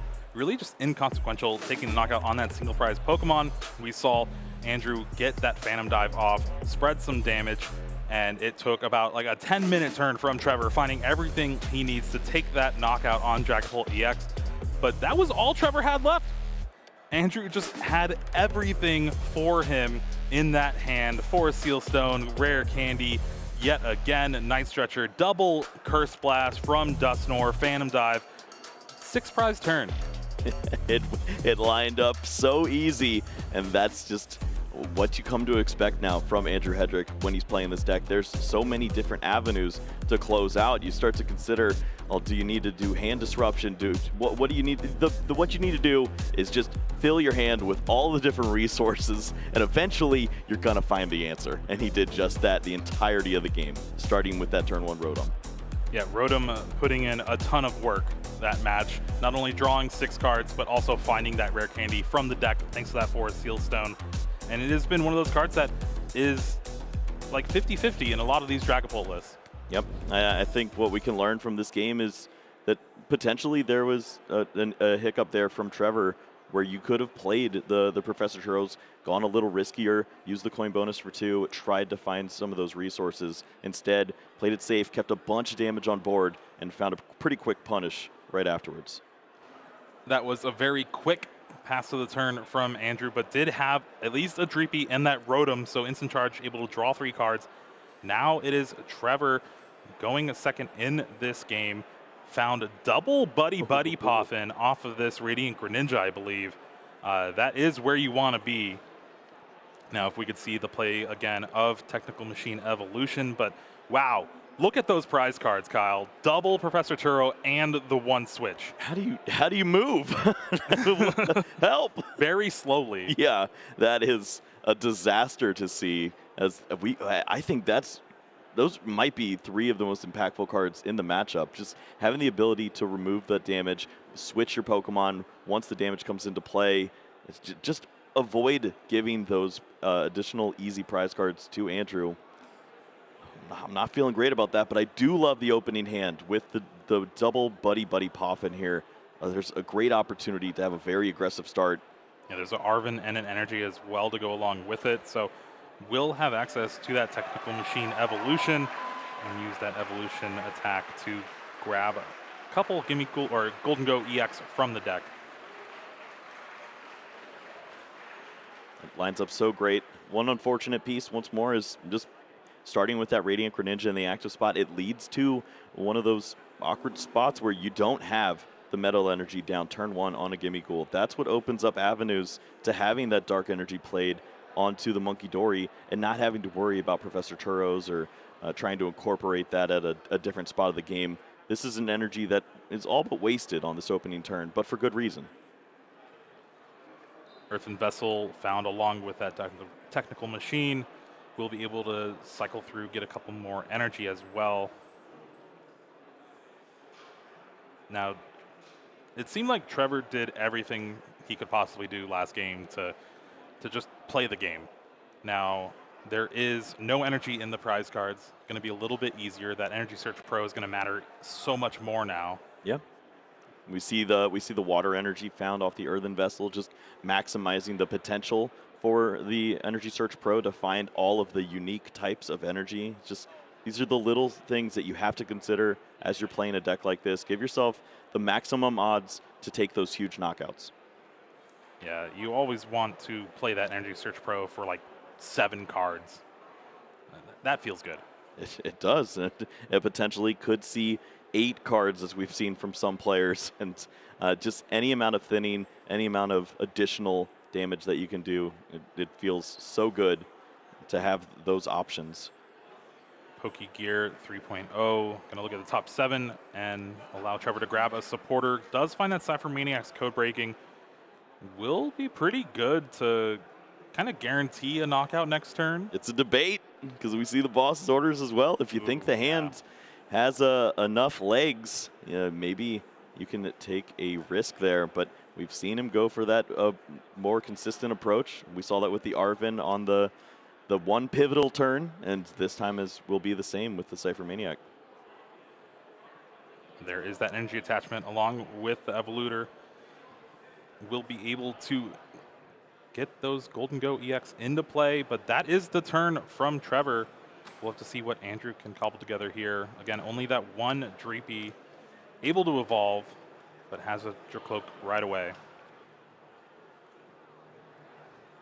Yeah, we see the rescue board in hand, so a little bit of maneuvering available. This time as well, we knew that the Badoo is a potential play to slow down your opponent, maybe just that one more turn, but is this going to be a spot where you have access to those resources? It looks like Arven was added to the hand, so I'm feeling pretty comfortable now. It's no Lance, but it'll do. Now Andrew will have the time to prize check, see what is in the prizes, and looking at that, Sparkling Crystal wasn't really needed last game, but it's always great to have available. Go along with an Iono. There is 3 in the deck though, so you won't have to worry about that too much. Again, Dragapult EX, not too bad. Overall, not too bad.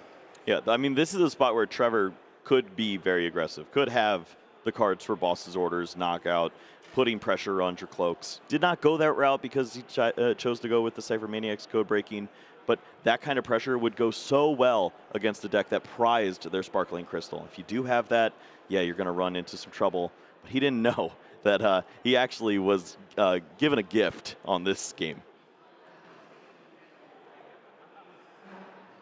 Now, usually you try to chase down those energies.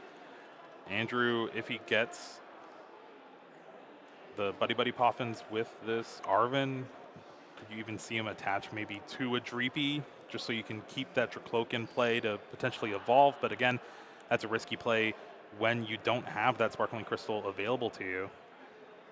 Yeah, the preservation of the Dracloak and also considerations for how many rare candy you have. It's difficult to try to space out the threats of, well, I can place my energy here. You kind of just have to hope that your opponent doesn't have it in some of these circumstances, and thankfully you haven't seen the boss. You didn't see anything with the Pokegear just yet that made you think that you could lose your Pokemon, and that didn't happen last game as well, so a little more hope there too. This is a really pivotal Arven for Andrew here.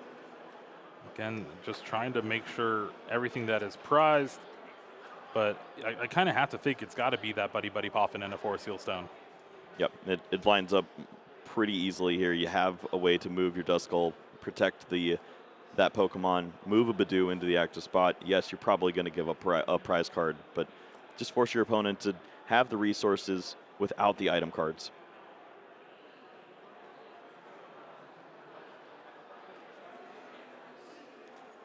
It was that Buddy Buddy Poffin along with that Forest Seal Stone. Dreepy from the hand, Buddy Buddy Poffin will be able to find at least another Dreepy, and like you were saying, maybe that Badoo. Could also just go for Duskull. We saw how important it was to have two of those in play. Yeah, and if you think that your opponent has already established enough to take a knockout there, you lose a lot of what's important, the buying of an additional turn. We see that it's one Metal Energy in the hand, but there was no energy to discard. So it could have been a pretty good Badoo turn. Yeah, you Itchy Pollen into Trevor trying to play that Energy Search Pro, and you're like, no, sir. Well, I suppose you do have the Cypher, and then you just coin bonus. Yeah. So you'll find the basic energies, but that's not a very great way to use your resources. It's not flashy either. It guarantees that Boss's Order is not played on your Dracloak, which is one of the most important pieces of this turn. Honestly, one of the most important pieces just in this game is this Rotom V, at least throughout this game and a half that we've been seeing. It just gives Andrew so much advantage in trying to cobble together these giant turns. Third Golden Go EX on the bench for Trevor. Coin bonus for one, finds a Nest Ball. It's not really going to help. Yep, has the energies available to take a knockout in this spot, and the Metal Energy for attacking, and then the two energies to discard. Can coin bonus for two additional resources. And I mean, if it was Boss's Orders, you're jumping out of your seat there. Still potential, but at a bit more of a risk. If you use the Radiant Greninja at this spot, you'd have to find another resource, but maybe there's a Night Stretcher in hand. Didn't see just yet. Well, Trevor's going to see these prize cards. They're pretty easy to remember. It's, oh gosh, everything that I want mid-game.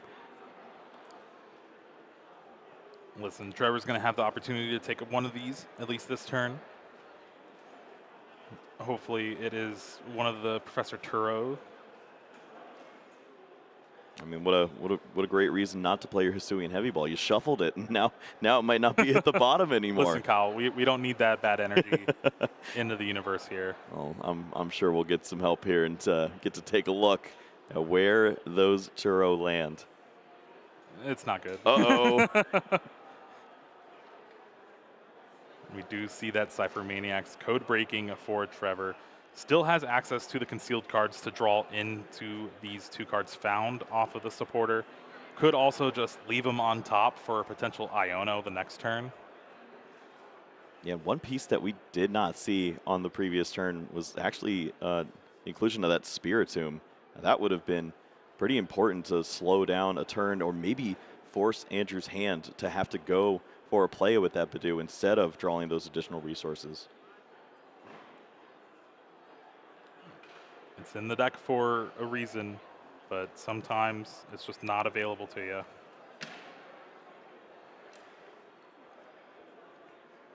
Now, I didn't get to see the 2 cards that Trevor chose, but we're going to be able to see them here with this concealed cards. 4th energy in the discard finds a metal and that Golden Go EX off the top of the deck. We'll be able to coin bonus for a 4th time. I love drawing cards. Do you love drawing cards, Kyle? So it's the reason to play the game. It's got so many people excited. It's the reason why we see refinement and coin bonus all over the place. Even the Recon Directive players think of the same thing, and it leads to knockouts quite like this one. Duskull hitting the discard pile, and that's putting Trevor up 1 prize in this game here, where he needs to mount a pretty big comeback after what we saw in game number 1. Now I know Andrew has a ton of plays available to him this next turn, but could we see Itchy Pollen bring up a Golden Go on the bench or that Radiant Greninja and kind of just force Trevor to have a bunch of energies? I mean, there is 6 energies in the discard right now. And that's why you see players like Trevor considering the metal energy. Having access to that energy is so pivotal. You see 1 in the discard pile, 1 on the Golden Go. If you don't find the last metal energy, how are you ever attacking with the Golden Go that could be promoted? Recon Directive for Hedrick here. Second one to go along with it. Finds a counter catcher. That is a very powerful card right here and could enable that Badoo play. The only way that you don't grab Dracloak in spots like that. Suppose also having another in hand is pretty great too. But it is a fantastic resource to have. And there's just so much potential for a turn like this. So many resources in hand. Dusknoir and Night Stretcher to go along with it. Now there is no rare candy just yet, but that's not stopping someone like Andrew. Yep, still plenty of time. Has upwards of 12, 13 cards now in the hands. Each of these choices for your Recon Directives could make or break your turns. Opts for the Night Stretcher. It's going to be the second one to the hand. Has access to Pheasantipity if you want. Again, that just puts another 2 prizes in play.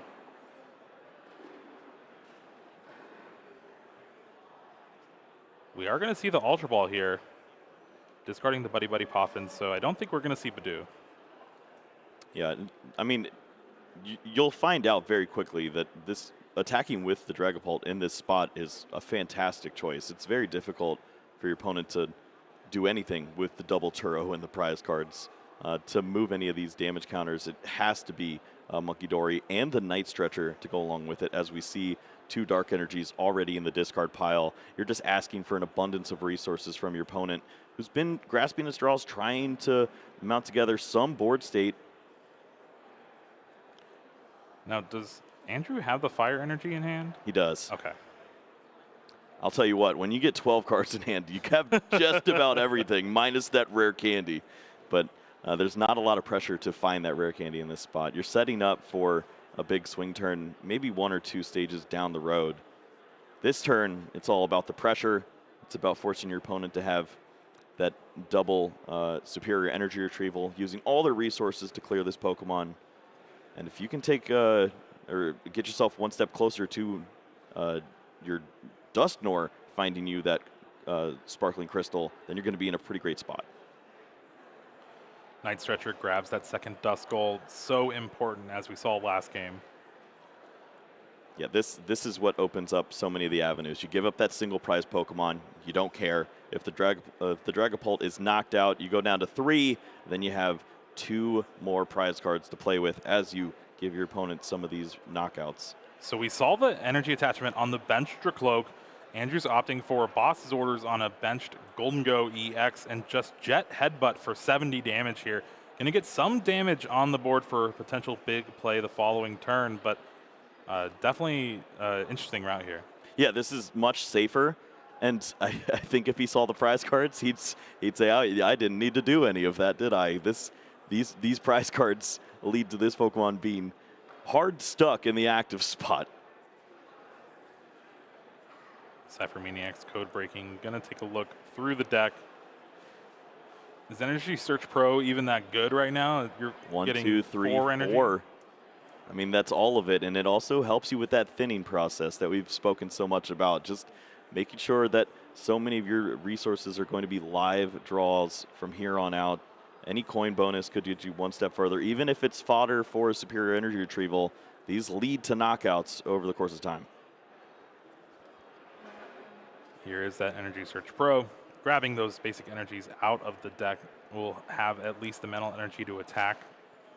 And then along with the Superior Energy Retrieval in hand, that is the 7 energy needed to take the knockout on the active Dragapult EX. Now you start to wonder, how many energy can Trevor get into his hand, take a knockout, and not overplay into Badoo? Because this could get bad. If you only have enough for a knockout, and then you walk into a line with Counter Catcher, Boss's Orders, Badoo, something to slow you down, you might not see energies ever again. Another Superior Energy Retrieval found off that last coin bonus. Do we see a Palpad here, it seems like? It seems like a pretty good idea to have some draws that wouldn't be bad against Badoo in this spot. We do see that final attachment of the Metal Energy. Of course, one in the discard pile being the 3rd copy. But if you're going to take a knockout, you probably want that card in your hand. And I don't see how you do that by dealing 350 damage. Again, we've been here before. Trevor building up this big one-hit knockout on Dragapult EX. There is 4 energy in hand. Now there's going to be 8 along with that Superior Energy Retrieval. Yep. These are all the big considerations for sure. With those additional energies in hand, the metal can be held onto, thankfully. But do you use another Superior Energy Retrieval in this spot? Try to make sure that you have a few energies to work with. If it just becomes one of those spots where your opponent just continues to use Boss's Orders as a defensive maneuver. Yeah, if so, though, I would have loved to see the first Superior Energy Retrieval discard a couple of the energies in the hand just so you can utilize it to its full effect. But here we go. Make it rain. 7 energies, 350 damage on that Dragapult EX. Trevor taking the knockout, going down to 3 prize cards. But we've been here before. What can Andrew put together on this turn? 2 Metal Energy in play, immediately wants to count the rest of those energies. Is going to have the news that there are 8 energy in the discard pile, I believe. So 2 copies, 2 energies left, or is that 9 there? That's 9, yeah. That's 9. That's a lot worse. That means there's 1 Metal Energy left to work with. It's used for the attack of a Golden Go, and that means you do 0 damage. So, hello, Badoo, my old friend. Now, I guess the one benefit is Trevor did grab a Professor Turo scenario off the prize cards, so we'll be able to pick up a Golden Go EX if Andrew decides to countercatcher it to the active spot and use that Itchy Pollen. But I guess, yeah, with the 1 energy in hand, you can make it rain, knock out the Badoo. But if Andrew's able to get it back and then do it again, then it's game over. Yes, that's the key piece there. If you can do this in combination with the Night Stretcher and one more way to move the active Pokemon by way of Boss's Orders, most likely, then you feel very good. Or do you have to just consider moving back over to that offensive approach? It's just pretty difficult to do when you don't have access to your Sparkling Crystal. Both recon directives used. Arven is going to be played here to really just thin out the hand a little bit. Buddy Poffin will find that Badoo. So we're going to see Itchy Pollen here. And Andrew's going to try to lock something down and shut Trevor out of those Superior Energy Retrievals that are in the hand. Oh, this is so scary, but also so fun to see. These are the games that separate some of the good players and the greatest players. Having opportunities to slow down your opponents, take advantage of these spots where they have just one energy remaining. But the Turo really does throw a wrench in this plan. There is that second counter catcher being used. Itchy Pollen, 10 damage on the Badoo, but not even placing some damage counter on it. You know, you're just going to pick it up. Oh, does this just come down to the placement of the prize cards at this point? You could see the Professor Turo pick up the Golden Go, attack into this Badoo, take the knockout, but then there's Forest Sealstone, Night Stretcher, Boss's Orders, Badoo. We're right back where we were last turn, and you needed to find the Turo off those 3 cards. Off of that 1 in 3 prize card chance. I don't even think the Turo matters, because even under Itchy Pollen, you're not going to be able to get any energy back to knock out. You're not going to be able to do 30 damage. Yeah, great point. The energy's already gone at that point. This is so scary. Look at him. He's menacing. Something about that smile just makes you want to knock it out. He's got one of those hittable faces. Oh, just think about this for Trevor. So many resources in the deck, and he throws away the last energy to try to get the job done. Never wants to see the Itchy Pollen ever again. But that's exactly what Andrew's planning. 10 energy in the discard, 2 in play. Trevor only plays 12, and with Golden Go, there's no real secret to your deck a lot of the times. We just have to believe that Andrew knows the game plan here, and it's to deck Trevor out. Yep, this is a free retreat in Dusclops. You just knock yourself out. Who cares? You know your boss's orders. You know your opponent's counts. You find the boss's orders. It doesn't even have to be the Forest Sealstone at this spot. The Night Stretcher is in hand. Badoo is coming back, and he is haunting everyone's nightmares. This game is insane. Iono found as well. Probably not going to play that card. Like you said, Andrew has that second Night Stretcher in the hand. We'll be able to grab back the Badoo and keep this Itchy Pollen train going. At this point, considerations for Andrew are, how can I lose in a spot like this? The answer is, if your opponent has Boss's Orders, locks up a Pokemon that you weren't considering, you could be in for a little bit of trouble, and that's why it's so valuable that he found the Boss's Orders first. Now he has the Forest Sealstone that he can keep in play for the Rotom V to bail him out whenever possible. That Professor Turo scenario is the last prize card. Here's the Boss's Orders on that Golden Go EX. And we are going to Itchy Pollen at 4-10. I feel like we're going to say this a lot. It's for 0. Oh, for 0. Yeah, it makes the lock even more incredible.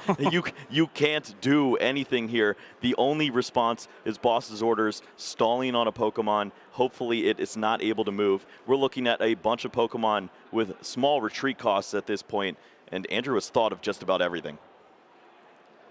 Coin bonus. Yes. Boss's Orders. Draw all the cards, is what he says. There is the 3 coin bonus. Trevor has the Boss's Orders in hand, can bring up a Pokemon, but again, all the Pokemon on Andrew's bench just have 1 retreat cost.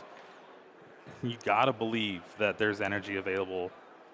Just 2 in the discard, 4 Sealstones in the hand as well. Yep, would love to see this without the use of the Forest Sealstone in case there is another Boss's Orders. Professor Turos!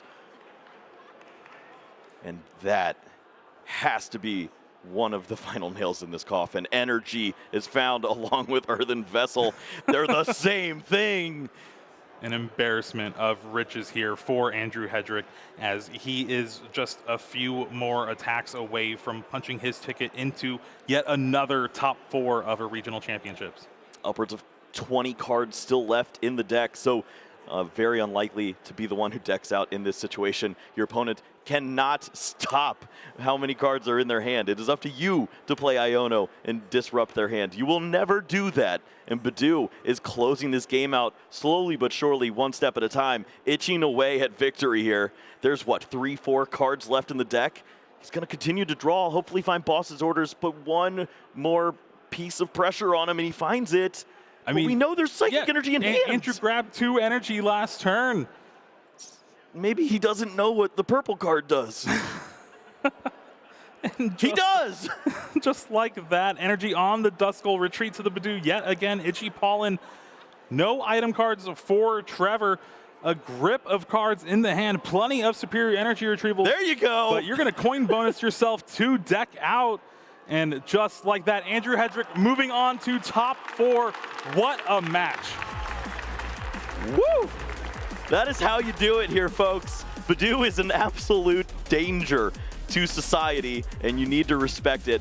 It got the job done here. So often, it is the case in the early stages of the game. It slows your opponent down, but if you can find that window, that little avenue, like Andrew Hedrick did, you're going to come out on top in so many of these close games. Flawlessly played, so fun to watch. He's moving on to the top 4. Little avenue, little Badoo, you know. Av Badoo.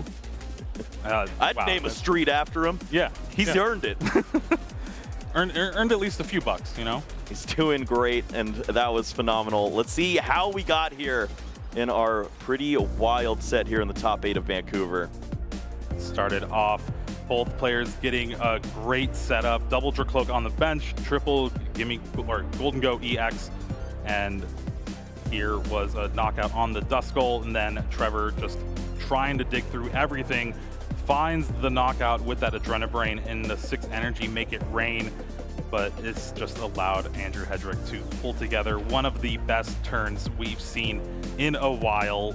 Double Curse Blast from Dustnor, taking the knockout and 6 prizes in 1 turn. Now with this game 2, kind of started very similar. Trevor getting a 4 Golden Go EX into play, then a big 7 energy knockout on that Dragapult EX, but it was just the writing on the wall. You were saying it before, using those superior energy retrievals preemptively to get those energy in your hand. And once Andrew saw those 10 energy in the discard, it was game over. Badoo took over the game with that Itchy Pollen, and there was no anti-itch cream for Trevor in that game 2. Yeah, it just lines up so well. All of the cards gone from the deck. That is a win condition in the Pokemon TCG, and that is how Andrew Hedrick moves on to the top 4 in a phenomenal fashion. This is why you don't count this deck out. It has the potential to surprise you in abundance of ways. Take 6 prize cards in 1 turn, or just don't even attack. Just use Itchy Pollen. He can do it however you're thinking. It's pretty great to watch. It's so much fun, and yeah, we've got a wild top 4 ahead of us. Yeah, I would like to check in and see what our caster predictions are looking like, because I mean, I did have my friend up there. Yeah, it's pretty easy to say Badoo, but I guess we haven't really seen a lot of it throughout this weekend. That was definitely the best showcase for it. What a card to be introduced into the format, really format warping as well. Yeah, for sure. This is a card that's been counted out after EUIC. There was a big shift in the metagame towards a lot of speedy decks, or maybe switching the entire strategy of your deck, mixing up your A spec, as we've seen with a lot of the Gardevoir players. And it's just led to a little bit of discrediting, and that's exactly what Andrew Hedrick's waiting for. Now it's back in action, and it's doing a lot of work. And some updates from the other sides of the bracket as well. Leibui took down Aban Ahmed in that Roaring Moon versus Pidgeot Control matchup. Lucas Zing, of course, beat Hiroshi. We already knew that result. Golden Go versus Archaludon EX. And then Caleb Rogerson taking down Anil Saini with that Miraidon EX against Dragapult EX. So 4 different decks in our top 4. We're going to have a great top 4 coming up soon. So don't go anywhere. We'll be right back.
the future. I think it is Fernando's. I think he is able to take it all home.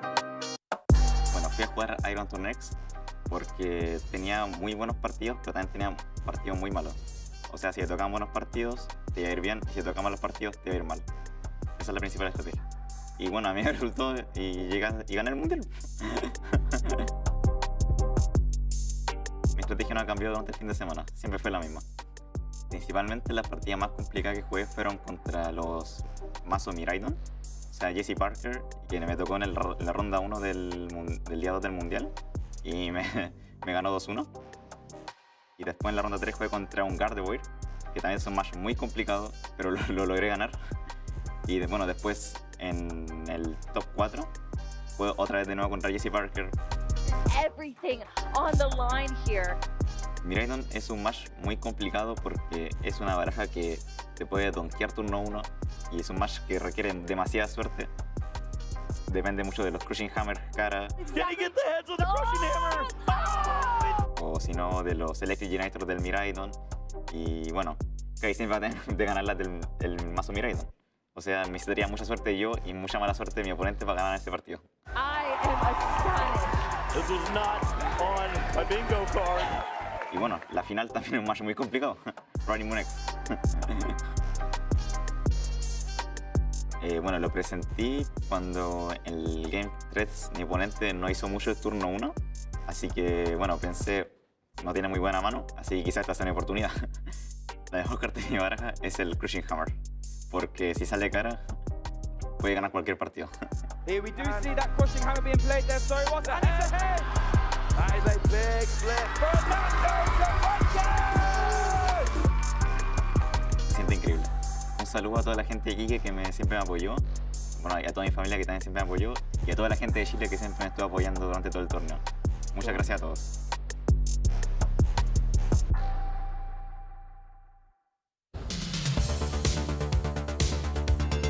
I started playing Pokemon back in 2011. I'd probably have to go with Froakie. I played Greninja a lot back in the day. The deck wasn't super amazing, but I liked it a lot, so I'd have to go with Froakie. That guy's cute.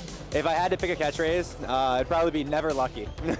So I definitely look up to Isaiah Bradner. He's a very good friend of mine. We work together a lot on decks, travel together to tournaments. He's one of the smartest players this game will ever see, and I'm just happy that he's having me along for the ride with him. So I think my goals have changed a lot over the course of me playing Pokemon over my career. At first, you know, I wanted to just come out guns blazing. I wanted to win a lot. I've been playing for a while now, so I've kind of like racked up the finishes, kind of like gained the respect that I was like wanted when I was younger. I won my first tournament, my first like major tournament last season. I won the Portland Regional Championships, so that was a big moment for me. And that was a big goal crossed off the list. For me now, there's still a lot of IC finishes that I want to get. A Worlds finish would be nice. But I think my overarching goal for this season, at least, would be to just like really like keep enjoying playing. That was the main thing. Going to all these tournaments all year, it's a big grind, it's really tiring, but just remembering why you play is like super important. I've got to go with the classic, a bottle of water. I tend to get nervous sometimes, so eating isn't the best decision when it comes to right before the tournament or like mid-tournament, but staying hydrated is super important. So yeah, no, nothing goes wrong with a bottle of water. I'm a huge creme brulee guy. I like the texture, I like the flavor. One of my favorites. Yokohama for Worlds 2023 was absolutely my favorite. I made a whole trip out of it with my friends. We obviously were in Yokohama for the tournament, but stayed there for like 3 weeks, went city hopping all across Japan.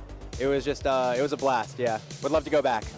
I'm definitely listening to something that's pretty chill, maybe a little alternative mixed in there. My music taste is pretty wide though, so everything but country.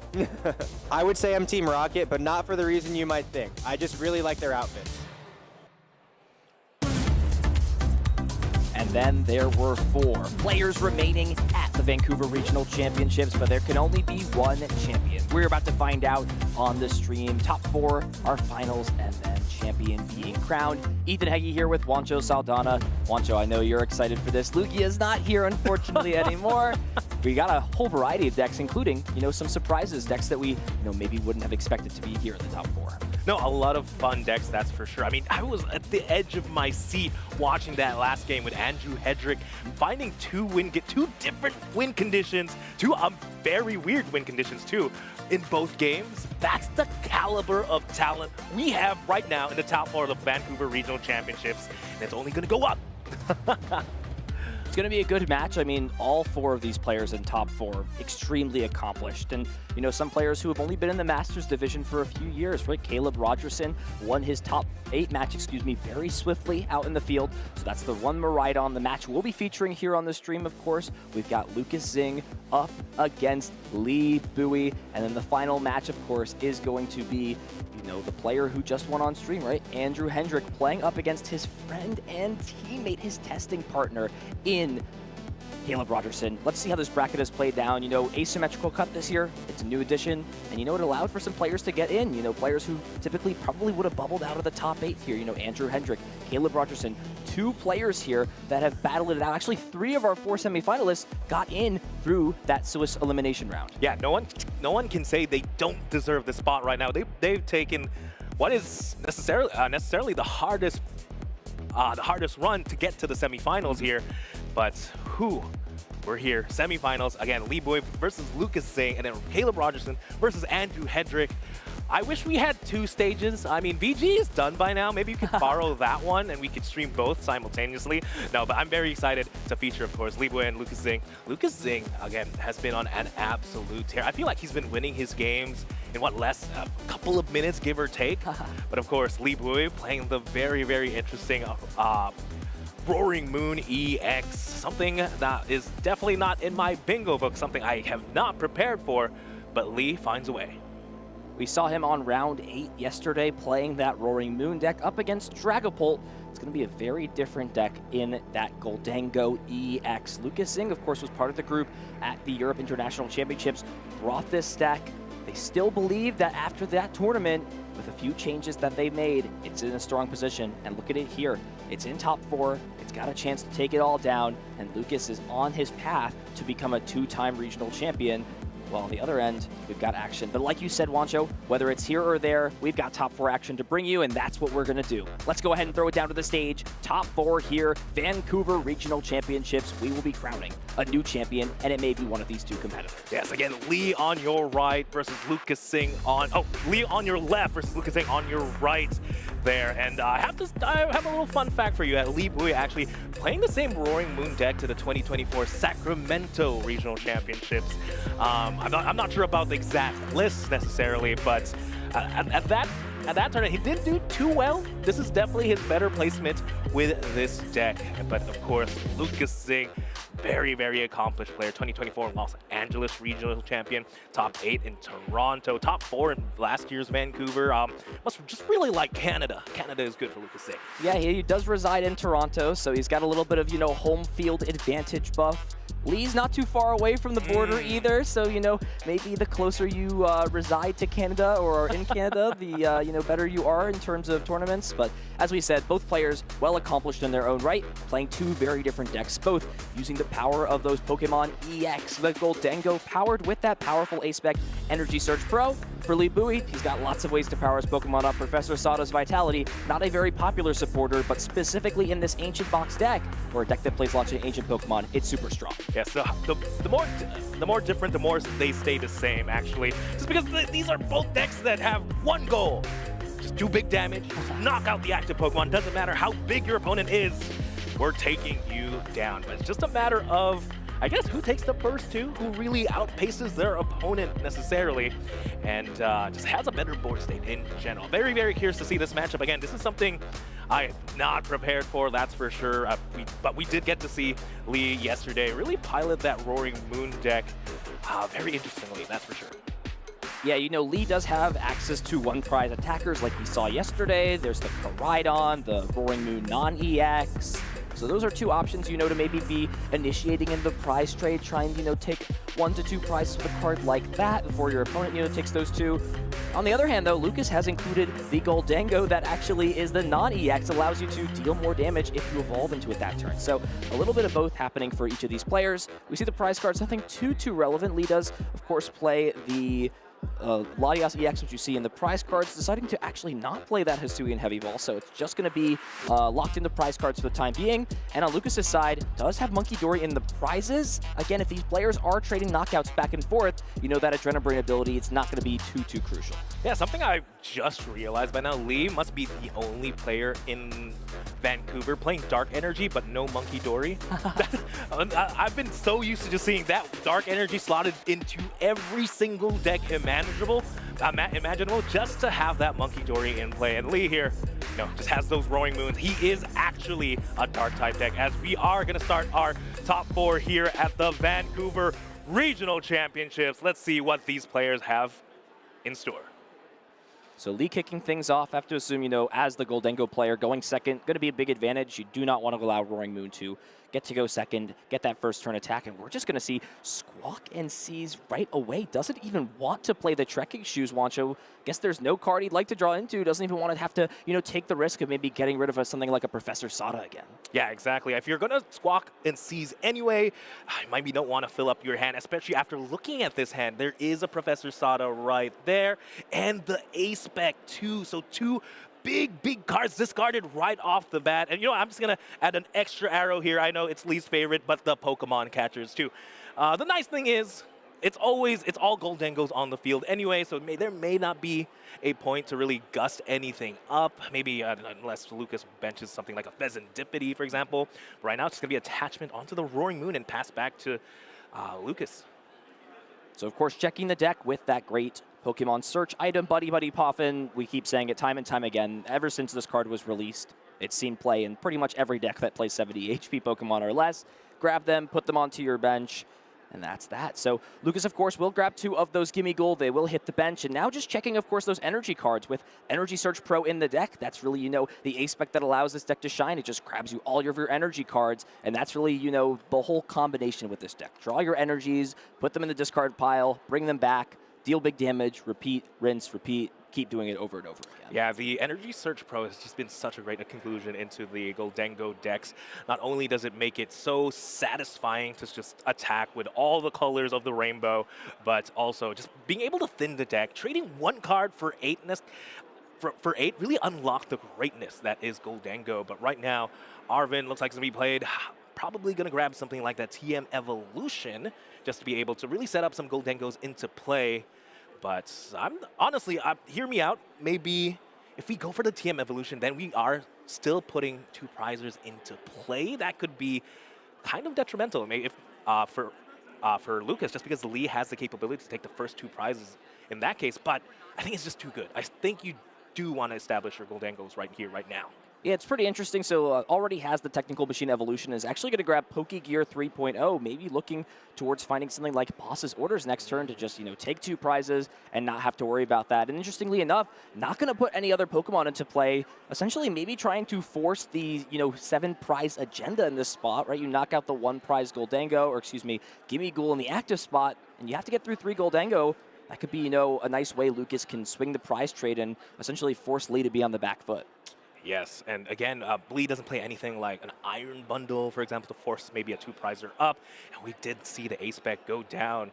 And with no energy on board, you have to guess that Professor Sada has to be the supporter, the ideal supporter for the Tran anyway. But first, let's play some Pokemon Go. And we got 2 items. We did lose a penny, but I'm sure Lee does play something like the Palpad. Getting the Earthen Vessel, definitely great, because I don't see any energy in the hand. I don't see that much in the hand, to be honest. Well, specifically no Sada. Yeah, no Sada yet. Not really needed at this point. Lee's just thinking about what card he wants to get rid of with this Earthen Vessel. Both decks do play that Pokestop Stadium, so, it kind of is just never really going to matter if you have those extra copies as long as Lost Vacuum doesn't come down to play. Lee understands that. We'll go ahead and grab the 2 Dark Energy. So with an attachment to the active, that will, of course, threaten the knockout.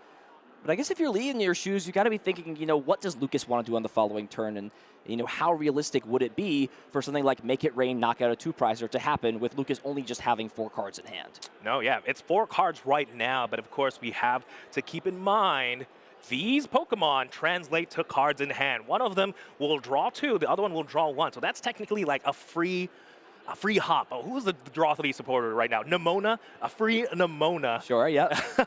Without using a supporter, plus the Pokegear that we know that is in the hand.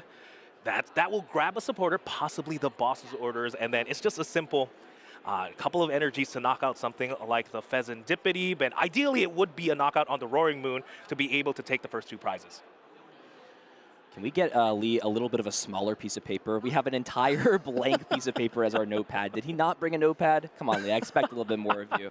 Especially with the new notepad technology we have access to these days. Like, surely if you get to top 4, someone has a notepad for you to use, right? I mean, look, it could be a style. You know, I may not be a fan, but look, he could revolutionize it here with a regional win, you know.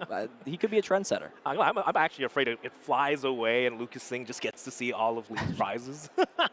That's some plot armor right there. Nah, I think Lee's got some main character energy. That never happens to main characters. We'll see the concealed cards, Radiant Greninja hitting the bench, drawing into a few cards. Looks like nothing too relevant as Lee continues to use these Earthen Vessel, the Ultra Ball, put these Dark Energy in the discard pile where they can easily be accelerated onto the various Ancient and Dark Pokemon in the deck. No, definitely Radiant Greninja there, great to have, being able to just refill the hand even a little bit and get those key Dark Energies into the discard pile. There is an Iono right now in the hand, but I'm sure now is probably not the most opportune moment to use it. It is the only disruption supporter between both these players. If I remember right, Lucas Zing actually does not play the Rocks. Oh no, he does. There is a Roxanne, so there is Iono on Lee's side and Roxanne for Lucas.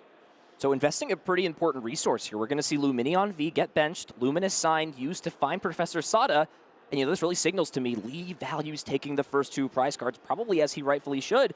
But as of right now, you know, it's still going to be a little bit of a task. This Roaring Moon in the active needs to move to the bench. The Roaring Moon EX needs 3 energy on it. But now there's a lot of those Darkness energy in the discard pile. The big thing, however, for Lee, he did use Squawk and Seize on that first turn to discard the Prime Catcher. And with that being the case, you know, how realistic is it for him off of these 3 cards to find all he needs? Does have the Pokemon Catcher. So, you know, if there's some other cards in combination, we get a little bit closer. But I'm not quite sure that's the case here. He likes flipping cards, but there's no Dark Patch, unfortunately. Almost came together here, just missing one more key energy acceleration, as it is just going to be Vengeance. Fletchling take a knockout there as Lee takes the first prize card, but the first prize card, that doesn't necessarily matter. Lucas Zing, though, gets the Energy Surge Pro right off the bat. Yeah, excellent. Decided to actually not play that card the previous turn, and for a good reason. You know, Lee was holding on to an Iono. I think if the Energy Surge Pro fills the hand up with, you see how many energy are being grabbed here, it's an easier choice for Lee. But Lucas, you know, patiently holding on to the card, trying to, you know, wait to use that resource until all those energies are needed to knock out something like the Roaring Moon. And while Lee has struck first here, you know, Lucas is well prepared with what he grabbed off of Arven. Let's not forget that Pokegear is currently in the hand to try and just use Boss's orders and then fill the bench up with Pokemon that are not going to be knocked out by the Roaring Moon non-EX. If he can do that for this turn specifically, then he puts himself in a spot where if Lee is forced to just use another 2-prizer to attack, Lucas will have a very clear path to map out these prizes and win game number 1. Yeah, and Lucas is going to be looking at, 2 cards from the active, 1 card from the bench, plus the 7 cards from the Pokegear. Oh, plus the Pokestop as well. Oh, it discards the boss, though. A little bit of a risk with Pokestop when you use that sequencing. You know, if he had used the coin bonus or Pokegear first, would have drawn him to the boss. Now with only 1 remaining in the deck, he's got to, you know, get a little bit lucky here, kind of dig deep into the pockets, see what he can find. We'll see both coin bonuses be used. Hand is filled up, does now have the Buddy Poffin, but again, I really have to wonder if you're Lucas, is benching Gimmighoul in this spot really what you need in order to keep up with an aggressive deck like Roaring Moon? It might be the case if we're just taking the first, taking a knockout on the active Roaring Moon in any case. But if, again, it's just the first person to get 2 prizes. If we don't boss his orders right here, right now, things definitely get ugly as Buddy Poffin is going to be played. I think I saw an Ultra Ball in hand too. So maybe you can grab something like the Radiant Greninja to try and, just thin out the deck a little bit more. Yeah, Ultra Ball discarding an energy plus the Cypher Maniac's code breaking, you know, not the supporter we want to play right now. Oh, wait, never mind. Instead of 2 cards, how about 3? Yeah, so Pheasantipity will, of course, use that Flip the Script ability since a Pokemon was knocked out on the previous turn. So Lucas will get to draw 3 cards from the deck, has pretty much used all the other abilities besides, you know, concealed cards if he can find that. But things are not looking too good here for Lucas. You did discard that boss's orders. Gotta find the other one here, either off the Pokegear or, you know, maybe another draw from concealed cards. And here we go. This is a big Pokegear. If Lucas can find boss, Tempo is his. Top 7 cards, 1 remaining in the deck. Lucas, do you have it here? Let's see. I see a Cypher Maniac. Finds Roxanne, but there's no boss's orders. And now Lucas is going to have to think through how he wants to play the rest of this turn. now that at the most he can only just take this one prize knockout, and kind of got to wonder, is it even worth it at that point? Yeah, you know, I don't blame him for using the Pokestop very early on. In theory, that's the more ideal thing, right?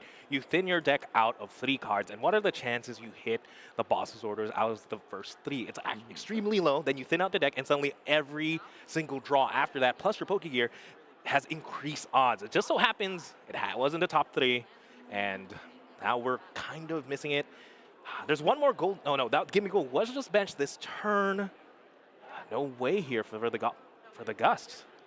So what do you do in this spot? Do you just not take a knockout to not, proc the Pheasantipity EX's flip the script ability on Lee's side? Do you knock it out with something else? Do you retreat into another Pokemon and try and force your opponent to, use Frenzied Gouging to take a knockout? It doesn't really seem great either way. The thing to, again, note that can be relevant, potentially down the line is, there is that Goldengo that does have an attack as a non-EX. When it evolves, it can deal a little bit more damage to knock out something like the Roaring Moon. However, with Lee being on odd prizes, it doesn't necessarily matter if Lucas is not taking the first 2, if that's the play. No, that's for sure. That's for sure. Again, right now, energy on that Goldengo. So then we are going to take the knockout here. Unfortunately, I was thinking if the baby Goldengo could take a knockout on the baby Roaring Moon, but the baby Goldengo actually lacks damage. It does 120 once it evolves. Roaring Moon is such a big, has high HP for a baby or a basic Pokemon, non-rule box, right? 140 on a basic is absolutely huge, as Greninja is the promotion here. Yeah, and now if you're in Lee, you're in an excellent spot at this point, right? You can go down to 3 prize cards before your opponent's taken 2, and I mean, now it's just, put whatever liabilities you want in play. It really doesn't matter. Just power up 2 of the Roaring Moon, make everything happen. See the flip the script ability. Professor Sada already in the hand, and what a 3 cards there. Finds the Earthen Vessel. That can get one of the remaining Dark Energy out of the deck, and Dark Patch means as long as there's something like the Pecharunt EX, we know the Latias is in the prize cards, that means this Roaring Moon can come in and take a knockout with Frenzied Gouging on Goldengo. No, that's for sure. I mean, Dark Patch, absolutely great card to grab here. Can even attach the active to retreat, since we can Dark Patch this turn, but would have loved to see maybe the Latias to be able to free retreat, or the Pecharunt just to save that energy. But the bench is looking kind of filled with support Pokemon at this point. Luckily, I believe the Pecharunt EX does have a meaningful attack that gets stronger the more prizes the opponent takes. So that's still a little bit more ideal than something like Latias potentially. Looks like we're just going to actually see this Earthen Vessel fail, so not grabbing any Dark Energy out of the deck. And there's the Nest Ball, so this will be really interesting. We could even just see the other Roaring Moon get grabbed, and then go ahead and commit your energy for turn onto the Greninja. It gets slightly more value at this point.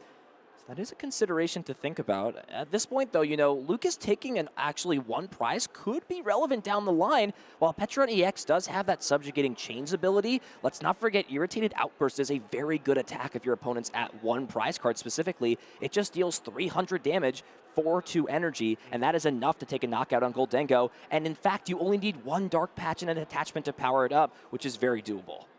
Not too bad there, but right now, lone Roaring Moon. There is one in hand, so we could see some backup, especially since Lee should be, after taking this knockout, will be in range into something like the Roxanne, and going down to 2 cards with not having anything ready could be tough.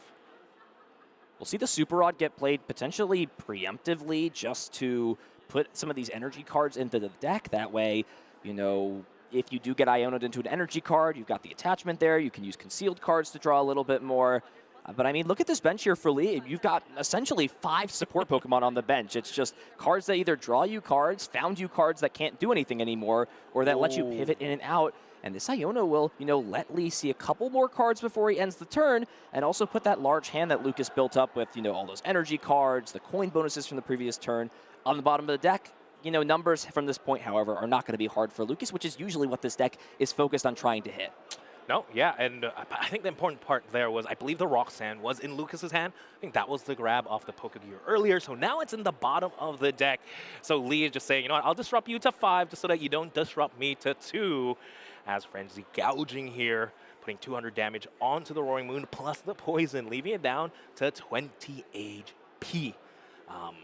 20 HP is very, very easy to reach. Just one energy discard from the Golden Go, or even maybe attacking with the baby Golden Go at this point. But at this point, maybe we should just force Lee to use the big attacks, as Pokestop here actually grabs the Buddy Buddy, but I'm sure that's just immediately played.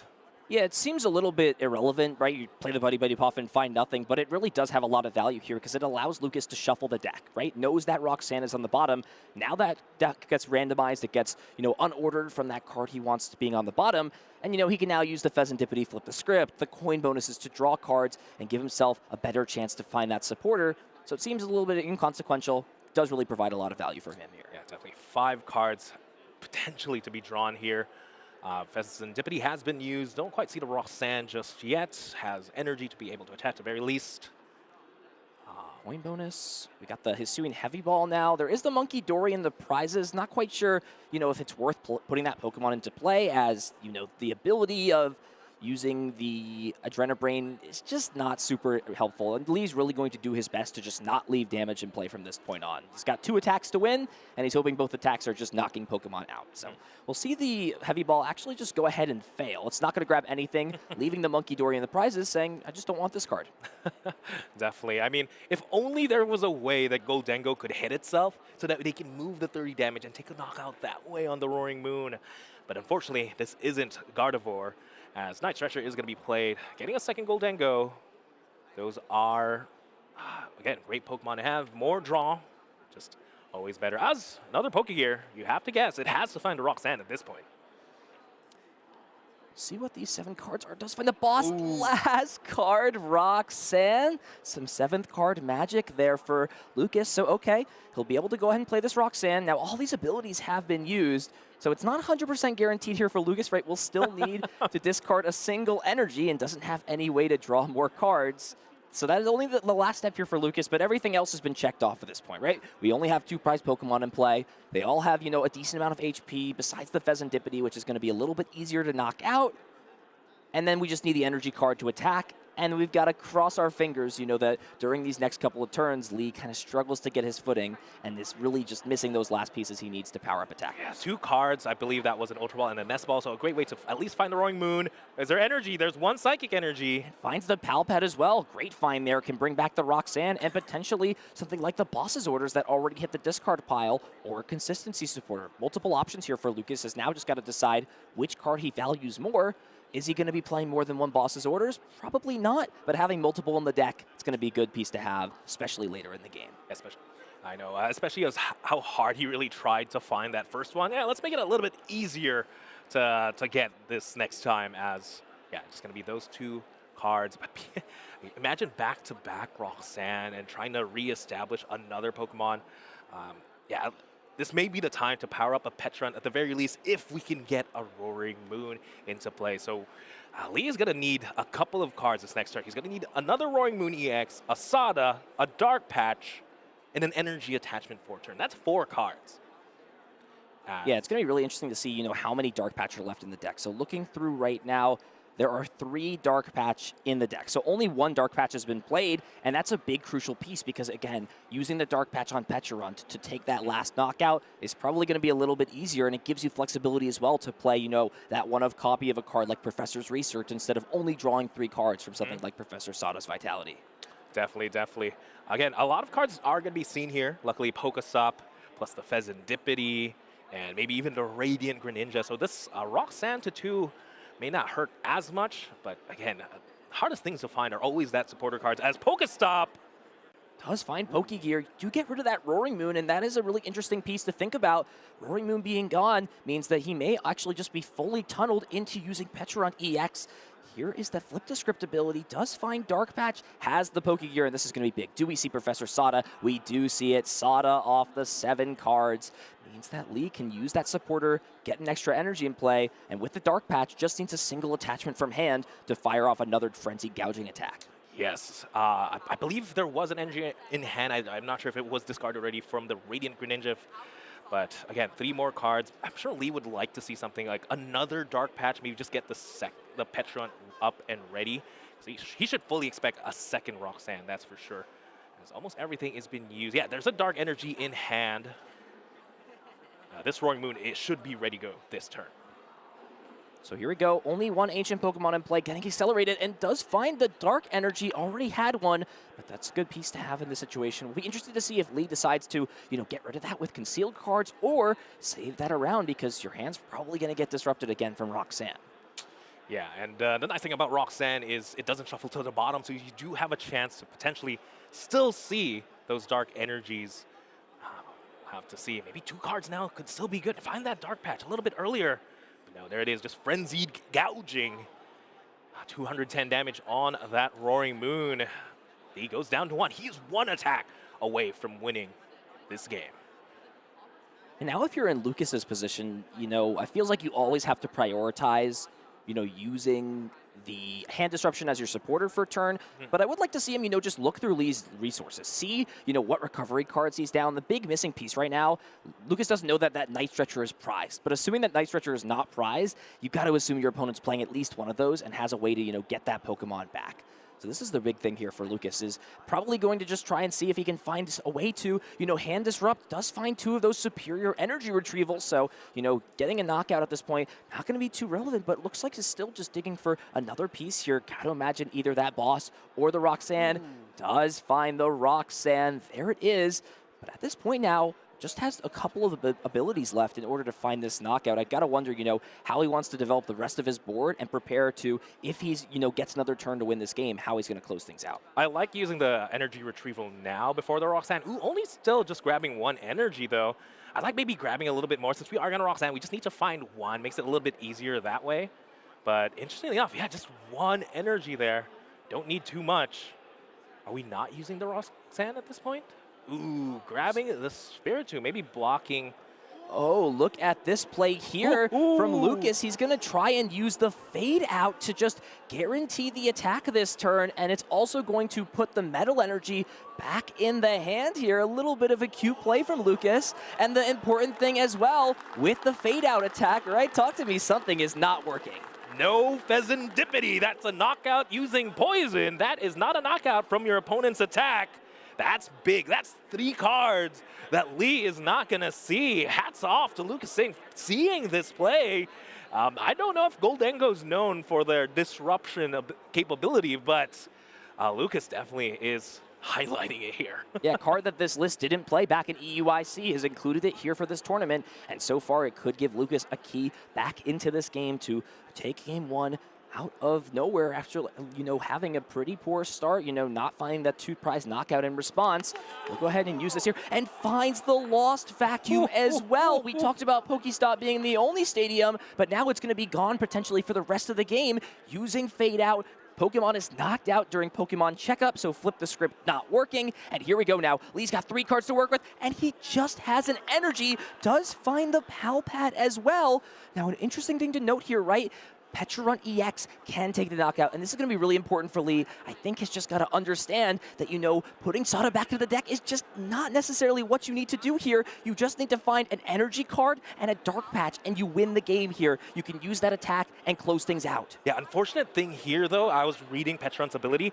You can't switch itself to the active, so we also need to find a way to retreat. So that might be a little bit tough, since we'd have to dedicate an attachment to the active or potentially find the Latias EX. Yeah. A little bit of an awkward spot there. Yeah, the Latias was taken off the prize card, so that is a total option now at this point. 2 cards, finds the Ultra Ball.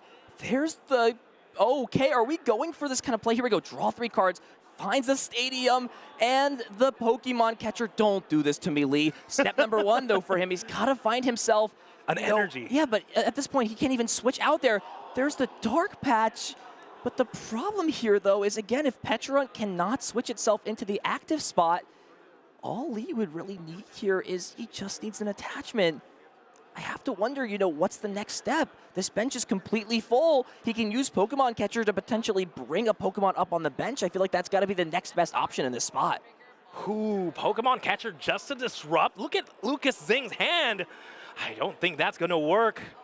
Playing it, flips heads, brings up Pheasantipity, and it's just going to pass the turn over. I think Lucas, with this fade out, has provided, enough utility disruption. Pheasantipity being turned off. Are there enough energies in the discard pile? And it looks like there are plenty here, and I think already has the Professor Turo.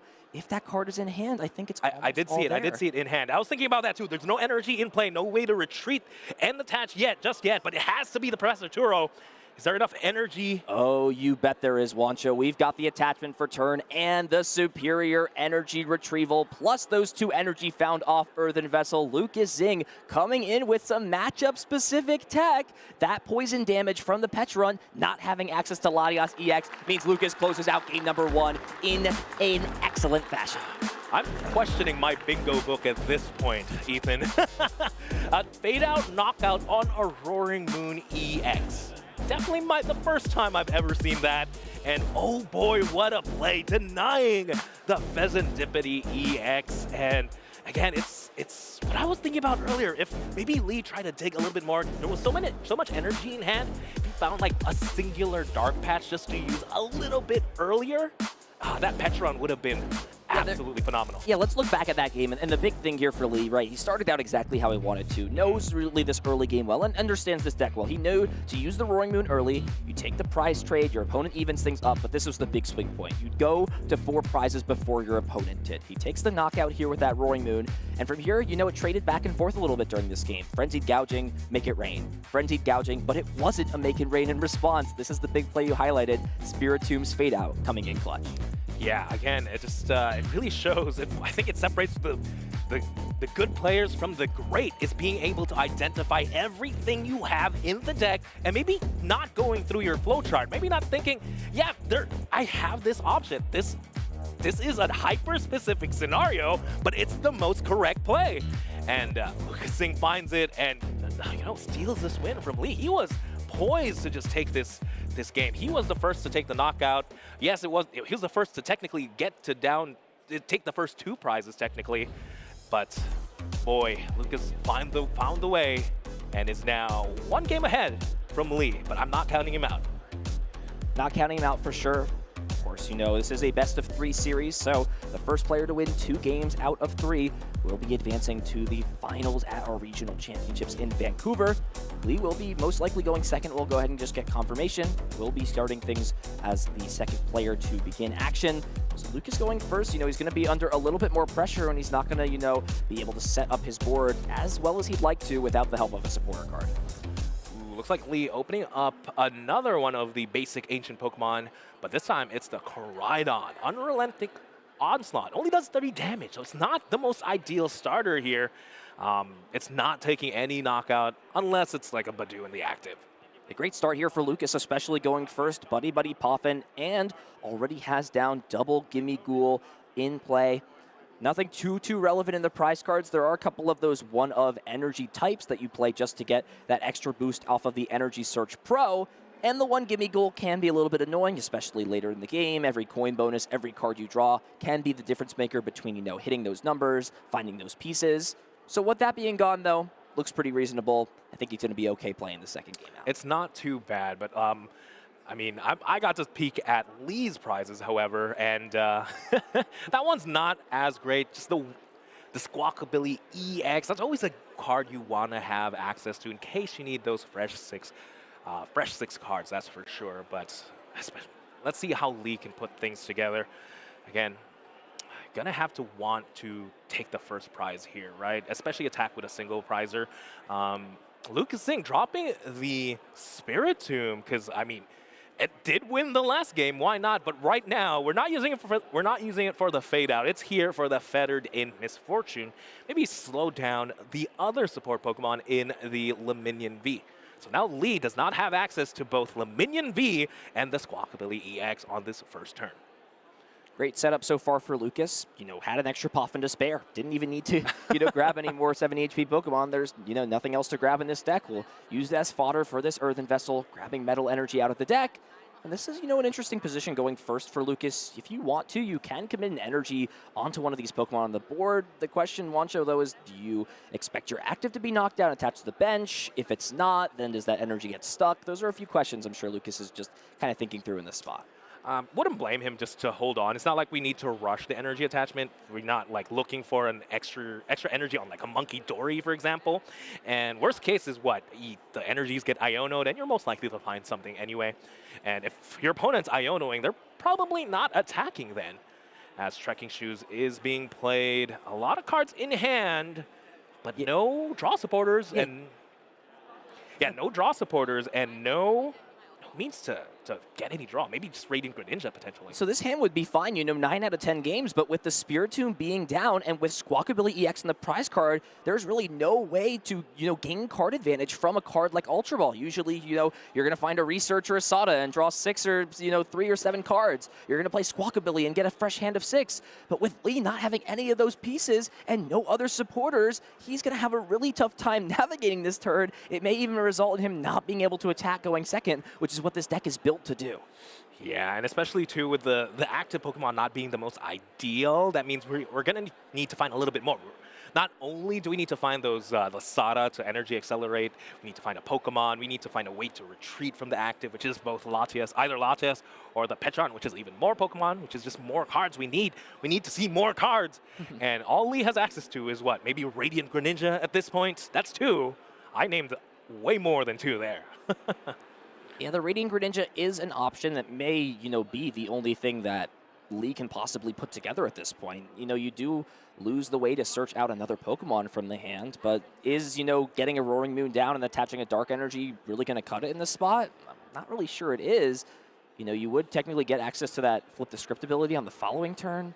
So I'm interested to see what Lee decides to do. Is actually just going to shuffle the deck up, so maybe indicating, holding on to a piece like that. We're just kind of thinking through, how these cards in the hand shape up and how we can go about playing this turn to optimize his draws and optimize his game plan. Yeah, at this point, maybe I'm thinking Lee should just give up on attacking this turn, right? It's not the end of the world if we don't take this singular prize. I mean, yes, it might have mattered earlier on, but maybe we forced Lucas Zing to evolve into the Goldengo first, and then technically then we take the first 2 prizes. However, we have seen Lucas Zing has a capability to attack with a single prize Pokemon in both the Spiritomb and the Goldengo, so that may definitely be a hindrance to Lee, but again, with how the hand looks, I'd like maybe just seeing just Ultra Ball for Greninja and that's it, right? 2 single prize Pokemon.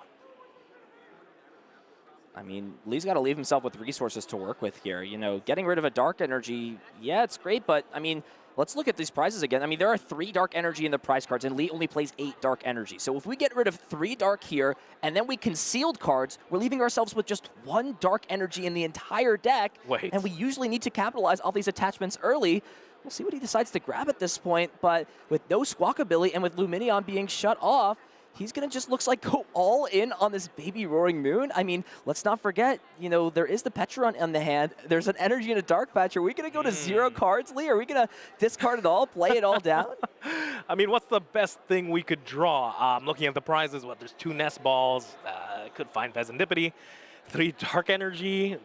That's not going to help out if you go to a 0 card hand, and I think the worst thing would be grabbing that Squawkabilly, as we are.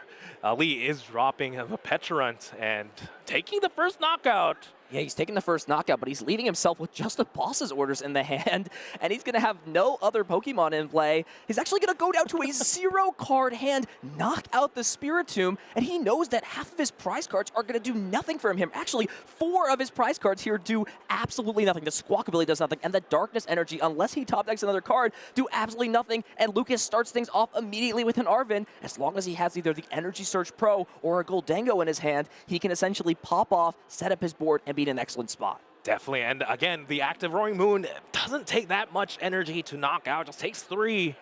Already see 2 in the hand at the very least. Looks like Ultra Ball was the grab from the Arven, so just looking for the Goldengo. Shouldn't be too hard to take the knockout, but I guess the Goldengo has to draw 2 energy. Yeah, that's... No, there's 3 energy in hand.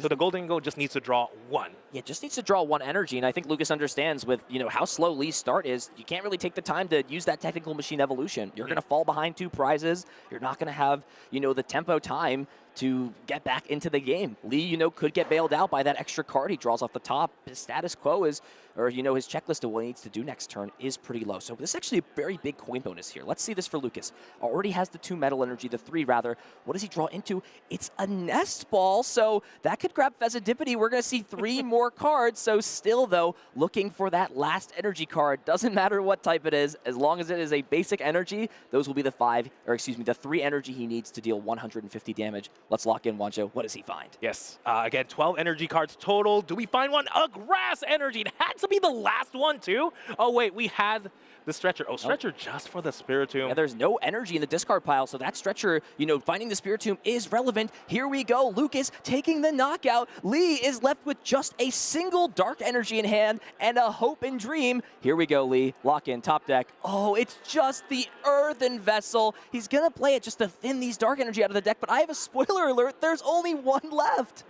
There's only 1 dark energy left. If there's one thing Lee did really well in this game, is getting those dark energies into the discard pile. Things are looking very, very grim here for the Roaring Moon player. You don't want to miss out on a knockout. You don't want to miss out on an attack. But with only a singular dark energy, there's nothing Lee can do about it.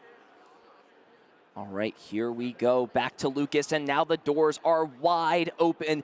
Lucas, as the Goldengo player, getting to take the first 2 prizes, all but guaranteed, with that Cypher Maniac's code breaking to start the turn off. And you see immediately the 2 cards are found, finds the Goldengo, and the Energy Surge Pro to draw into those 2 cards, and then immediately play the Energy Surge Pro to thin every energy card out of the deck. Yeah, Things are looking really, really good for Lucas Zing. Again, thinning these 4 cards out of the deck, having more draw cards, having the Spiritomb in play, has the Fezidipity as well. I'm trying to think of a way where things could go wrong, and I can't think of it. I fully expect to see Lucas here at the final shortly of the Vancouver Regional Championships. 3 more energies hitting the discard pile. 1 more chance. It's a Pokegear. 7 cards here, Lee. What can you find? It's just a Sada. Nothing else in the hand. It's just a dark energy in Sada. And Lucas Zing just needs to have a superior energy retrieval, and this series will be all over.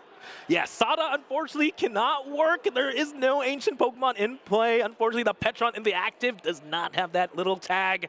So this Sada unplayable. The Dark Energy is probably even better than that. Attach for turn. And he has it, the superior energy retrieval. Lucas Zing gets ahead of himself. Top 4 last year, his run was cut short, and now he's going to the finals, looking to become a 2-time regional champion. Absolutely huge here for Lucas Zing. Again, he fought all the way to the top, starting from the asymmetrical cut, found a way here to beat the Roaring Moon using very odd plays with the Spiritomb, found every single out, and now finds himself in the finals of the Vancouver Regional Championships.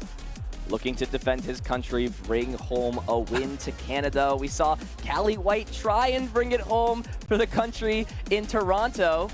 We saw the American Cal Connor take him down. Will this be a different narrative? That series, first game, thought it was, almost all in Lee's favor. Seemed like he, was pretty much locked up to win that game. But that play, kind of took us by surprise. The Spiritomb fade out in combination with the poison damage, just a small opportunity. Lucas saw it, pounced on it, and was rewarded as Lee did not find the pieces he needed to close out this first game. Things just had to be absolutely perfect. If Lee just had a way, if instead of the Petron was Latias instead, for example, so that poison damage wouldn't have mattered, things could have been different. But the Latias was prized at that point, and Petron still was a pretty good attacker in any case. But yeah, there it is, the fade out attack for 10 damage. And that was the 10 damage that Lucas needed to get to the finals. Whew. That was so close, where if there was a world where the Latias could come down and Dark Patch and Energy are found, then, that Petron can go ahead and use Irritated Outburst to take the knockout.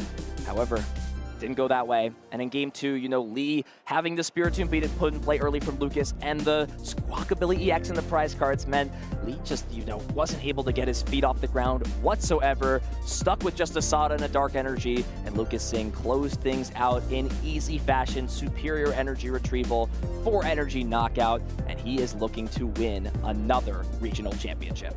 Who Canada's last hope, apparently. But yeah, absolutely amazing to watch. I just love seeing these top players just blow my mind, find those different outs to winning a game. Again, Goldengo to me just seems like such a straightforward deck. You know, you're just, I'm gonna coin bonus, I'm gonna draw a ton of cards, and I'm gonna do like 1,000,000 damage, knock out the active. But Lucas Zing turning his Goldengo deck into the disruption machine.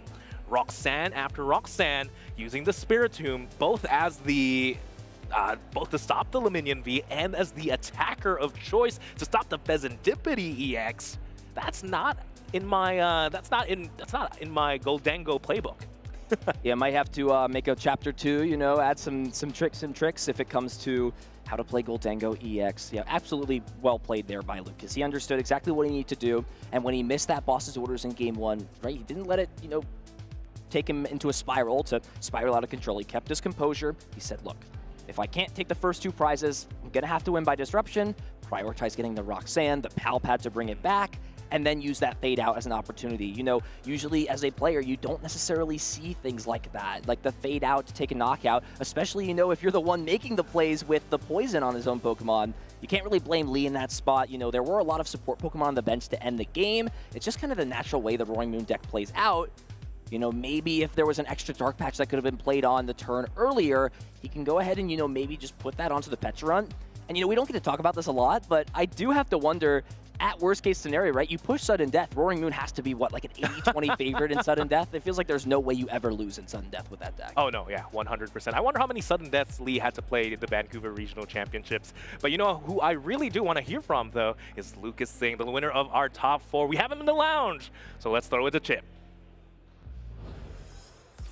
Thanks, Wancho and Ethan. I am here in the lounge with our winner and our first finalist here in Vancouver, Lucas Zing, getting the 2-0 victory against the Roaring Moon on stream. Lucas, my man, how are you feeling?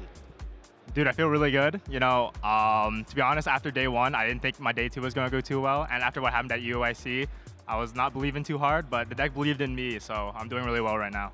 Yeah, it's looking great. I mean, we saw you yesterday on stream. You took a loss to Azul in that Miraidon matchup. It looks like he had a lot of tools for the Goldengo matchup, but you're able to bounce back from there. Tell us what your journey looked like.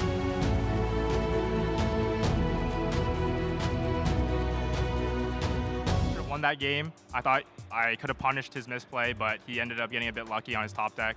But I hit a Lost Box my win in, which is notoriously a bad matchup, but I was able to squeak one through. And then my day 2 ended up being Dragapult, which is a really good matchup, and then 3 Goldangos, which I've teched for. So the mirror match is pretty good for me too. And then my ASIM and top 4, my ASIM, my top 8 and top 4 have all just been 2-0s. I've been feeling really good about my deck. It's been functioning really well. I think my play has been really good, so really happy with all of that. Yeah, talk about the tech for the mirror match for us. We were mentioning it leading into Top Cut, that single prize Goldengo. Tell us about that. Who came up with that card first off in the testing group, and what made it turn out to be the correct thing to include? Yeah, so when I was bottoming out at EUIC in day 2, I hit a mirror, and I was really confident I was going to beat him, and then he styled on me with the baby Goldango. He dropped it on me, and I was done after that. But we realized that it is really good against the mirror, because if people adopted our EUIC list, this normal strategy was to manually power up Greninja, because you couldn't afford to evolve into Goldangos and take knockouts. But with the Baby Dango, you can actually initiate the prize trade, because it's a 1-prizer, it kills Gimme Ghoul, it kills Monkey Dory, it kills almost everything on their board. It's also really good against Cornerstone, because it, in fact, does not have an ability, and it's good against Snorlax because it can loop itself. And I don't think any one of us came up with it, we just thought it would be a good idea to put it in the deck. And it was good, I hit a lot of mirrors, so. Yeah, I mean, sounds like it. Yeah, 3 of them today, and it gets you into Top Cut now. And the finals match here will either be yourself up against either Andrew Hedrick or Caleb Rogerson. Caleb, of course, on the Miraidon, Andrew Hedrick on the Dragapults. Both excellent players, of course. Which one of them would you rather face? I want a Hedrick, dude. He's undefeated in finals. and he beat me at NAIC, and so I want to make sure that he gets his first loss in finals for sure. A vengeance match here, Exactly. potentially coming up. We'll have to see if it is Hedrick. I did hear that he won game number 1 out there, so he's at least up a game against Caleb Rogerson, but of course anything can happen. Well, congratulations on the run so far, Lucas. Anyone you want to say thank you to? Any shout-outs to give? Yeah, I want to shout out my family back home, my brother and my mom for always supporting me and cheering me on back home, and also all the guys that are here testing with me, specifically John and Keon for playing the same 60 with me. I also want to shout out Reagan Retzlaff. I miss you, bud. It's been a while. You've been hitting the gym. You're looking good. So yeah. There we go. He's called his shot. Lucas Zing into the finals. We'll see if he can close it out, get his second ever regional championship victory. Let's get back to the desk and get ready for our finals. Lots of confidence there from Lucas, and that is an interesting statistic that he brought up. Andrew Hedrick has not lost in a finals of a major event in this era yet. Yet. According to Lucas Zing, again, I absolutely love the confidence, and he 100% deserves it, right? Absolutely amazing player, especially after that last round. He has, again, nothing but respect for the man. And if anyone can take down, Andrew Hedrick's win streak, it has to be him. And this bracket has been filled with absolutely incredible talent. So many great players. They've had to traverse through the top 16, the top 8, top 4, and now the finals. Let's take a look and see what the journey has been like for our 2 players that we are going to be seeing soon in the finals. So as of right now, Lucas Zing, very commanding path so far, right? He made it into top 8, didn't have to play, or he did actually play the play-in match. So played 1-2-0, won top 8 2-0, and then won the semifinals 2-0. He is looking for flawless victory on day 2. Let's not forget, he came in at a 6-2 record for today and won out every single match that he played. He is currently right now 7-0 on the day. He is looking to go 8-0, and I would be curious to know what his set records have been in the games and how much he's won versus lost games individually this weekend. Oh yeah, 100%. And again, just to remind folks at home, he was the one player with 30 points that had to play in the asymmetrical cut. He could have been just straight into the top 8, but no, he had to work his way up, and oh boy, does he deserve it. But how about Andrew Hedrick, though? Also had to play in the asymmetrical. Oh, well, we don't know if he's going to make the finals just yet, but Andrew Hedrick had to face Christian Labella into Trevor Reed, and right now he's facing Caleb Rogerson, who, again, also we got to feature on the stream, another up-and-coming player. Again, just young talent all around, really. Yeah, regardless of who Lucas meets in the finals, they will have had to play a top 16 match, whether it's Caleb or Andrew. They had to take essentially the hardest path to get here. They did get to, intentionally draw their final round. They didn't have to, play a win-in, so to say, but they still worked hard, only lost 1 match on the weekend, and are looking to become either a finalist or a champion. And for either of these players, right, having a chance versus Lucas to either win a championship for the first time if you're Caleb, if you're Andrew, to just continue your dominance, be one of the best players under 30 in the entire game. Maybe, even in history, there have been some, incredible players who, out of the seniors division, have performed well. I mean, Andrew, just since he essentially started playing Pokemon after the pandemic, has just been crushing it at events and is looking to, make it his 3rd straight season in a row where he's won a regional championship. No, definitely. That's something we might have to do some research on. Who is the best player there in just under 30 in history, right? Oh, that's something we're going to have to pull up the historians. Maybe we ask the Wikipedia, the encyclopedia himself, Chip Ritchie. But yeah, I believe we also have our day 1 and day 2 meta discussion coming up. But again, what a field, right? Yes, there were some Lugias that made it into cut, but not in the top cut, unfortunately. But yeah, here's our day 1. Pretty standard, really. I fully expected that Dragapult EX would just be absolutely dominant, almost 20% play rates. Anything that stands out to you? Yeah, I mean, Gardevoir at the expected percentage, but, it missed top 8. It was a deck that, a lot of people were expecting to maybe this time around have a solid run, right? It missed top 8 at EUIC, and then now again, missed top cut at this event. Gardevoir, the more cards that rotate, right? We're losing Refinement Curlia at the next event. People still have hope for how strong Gardevoir is going to be continuing. But, you know, this was potentially its last shine, its last real chance to try and get a regional win under its belt again. I don't know about that. People said that when Shining Arcana also rotated out. That's true, that's true. But I think Refinement hurts a little bit more, but there are some Japanese lists that still are playing Gardevoir EX. And hey, you know what? It's not going to be even that long. We're going to have Mega Gardevoir too. Okay, yeah, that's coming soon. We talked about that a little bit yesterday.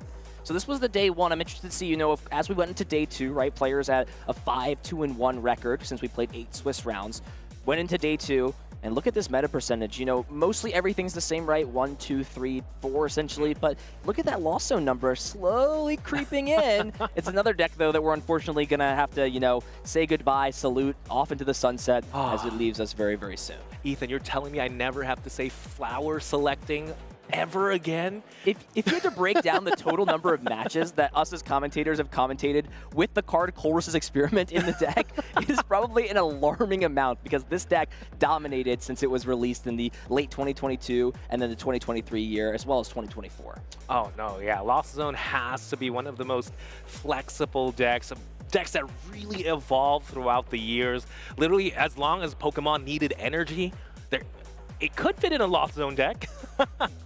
But yeah, it's now I'm a little emotional saying a goodbye to this. But you know, I'm still excited for the future formats. There's gonna be a ton more different decks to be my favorite probably. But you know, so long, Lugia. Cards keep coming out. We'll see what those new partner Pokemon look like. We'll see what everything is. Speaking of, you know, players, new cards, new things, some things stay the same, you know, no matter which format you're playing. As of right now in the Pokemon TCG, whether it's right now or 5 months from now, you go ahead and you get those championship points depending on your finishes. That's really the goal for all these players. Get these championship points. You see how hard they start to scale as we continue through the tournament. But that big jump, right, from 9th to 16th to top 8, it is a 120-point jump, and that is massive. Yeah, speaking of points too, you know what? Finished because of this tournament, this puts Lucas's, despite of whatever happens next, puts him over the 1,000 threshold as well. That same with Andrew as well. Just these are players with 1,000 points. Whew, that back in the day, that's like an invite to Worlds, what, twice over? Save some for the rest of us, guys. Come on. Can you lend some championship points to some other people? You know, they have every right to get as many points as they want. You know, maybe coming close to, you know, maxing your locals finishes. You know, that's something most players can do. But, you know, getting close to maxing your, you know, global event stuff. I actually saw a statistic that Gabriel Fernandez, I think, is 1 tournament win away from literally maxing regional international finishes. Like, if he wins NAIC, he will literally be maxed and have as many championship points as possible. He actually won a regional as well this weekend. I don't even know if he's getting points for that event. I think he's literally replacing an already existing regional win. That's insane. That's amazing to think of. That has to be a record, right? That has to be the best season ever, winning, what, 2 internationals at this point, winning how many regional championships, and again, we still have NAIC. If he takes that, oh, he has to have some sort of special award. Yeah, and you see different numbers here in terms of qualification. Of course, the prizing depends on how many players are competing, but for the Masters Division, you see right over here, it's $10,000 for the first place winner. You see that $3,000 difference between first and second. This essentially is a $3,000 money match we have coming up. And don't forget, while both of these players, or rather all 3 of these potential finalists, have pretty much already locked themselves up a spot for Worlds, they're, you know, well within close to the top 16 rankings. An automatic invitation, that's not bad either. No, yeah. I mean, might as well earn your invite, what, twice, thrice over. But yeah, $10,000 in your pocket must feel great. And hey, you know what? First or second, you're both going home with 108 booster packs anyway. And that's the question. So, like, when you get booster packs, do you just rip open all the boxes out of excitement for how well you do, or do you keep them sealed? You know, that's really the big question as well. You know, you could do a little mix of that. You know, one of my good friends, Ian, sometimes, you know, he'll open up one of his boxes out of his, you know, case or whatever. He's you know, not too shabby. The game, he's won a few regionals, nothing crazy. Sometimes you'll, you know, open a box, see what happens, have some fun. Sometimes you'll keep everything sealed. You know, those are the fun of the Pokemon trading card game. You know, get some packs, get some cards. I personally like to play, a little bit min rarity, but there's nothing, better feeling than, you open some packs for fun. Ooh, there's a full art of, a playable supporter. Oh, there's a gold buddy popping. That's going in the deck. I like to imagine that these players, like, they go out, they grab their trophy, they get their cash prize, and with their boxes, as they're walking out, just hand packs to everyone. Just letting it rain in packs. Absolutely no. Maybe if I win a regional, I'll do that. You would probably be one of the few people I could name on probably one hand who I would 100% believe if somebody told me, hey, Wancho won a regional, and he started just making it rain booster packs. And that is a compliment, by the way. That is a compliment. No, for sure. Okay, we're locking that in. If ever it happens. I'm going to hold you to it now. Be careful what you wish for, all right? I'm going to be waiting outside the door. I'm going to have my hands open, begging for booster packs from the latest Pokemon TCG expansion. No, but I'm sure. I mean, if you're over them, if you win a regional, like, you just must feel over the moon. It's such a huge accomplishment, like beating out, thousands of players, cementing yourself as that best for that day at the very least. It's, must be a great feeling.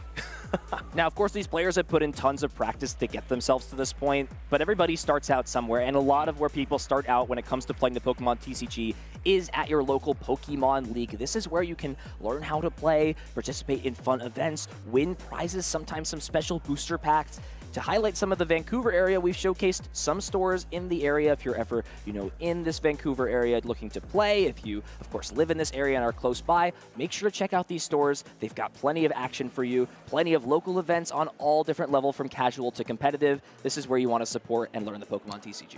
Yeah, if only I wasn't working this entire weekend, I definitely would have loved to see some of these local areas. One of my favorite things to do is really visit a city and just see what the local scene is like.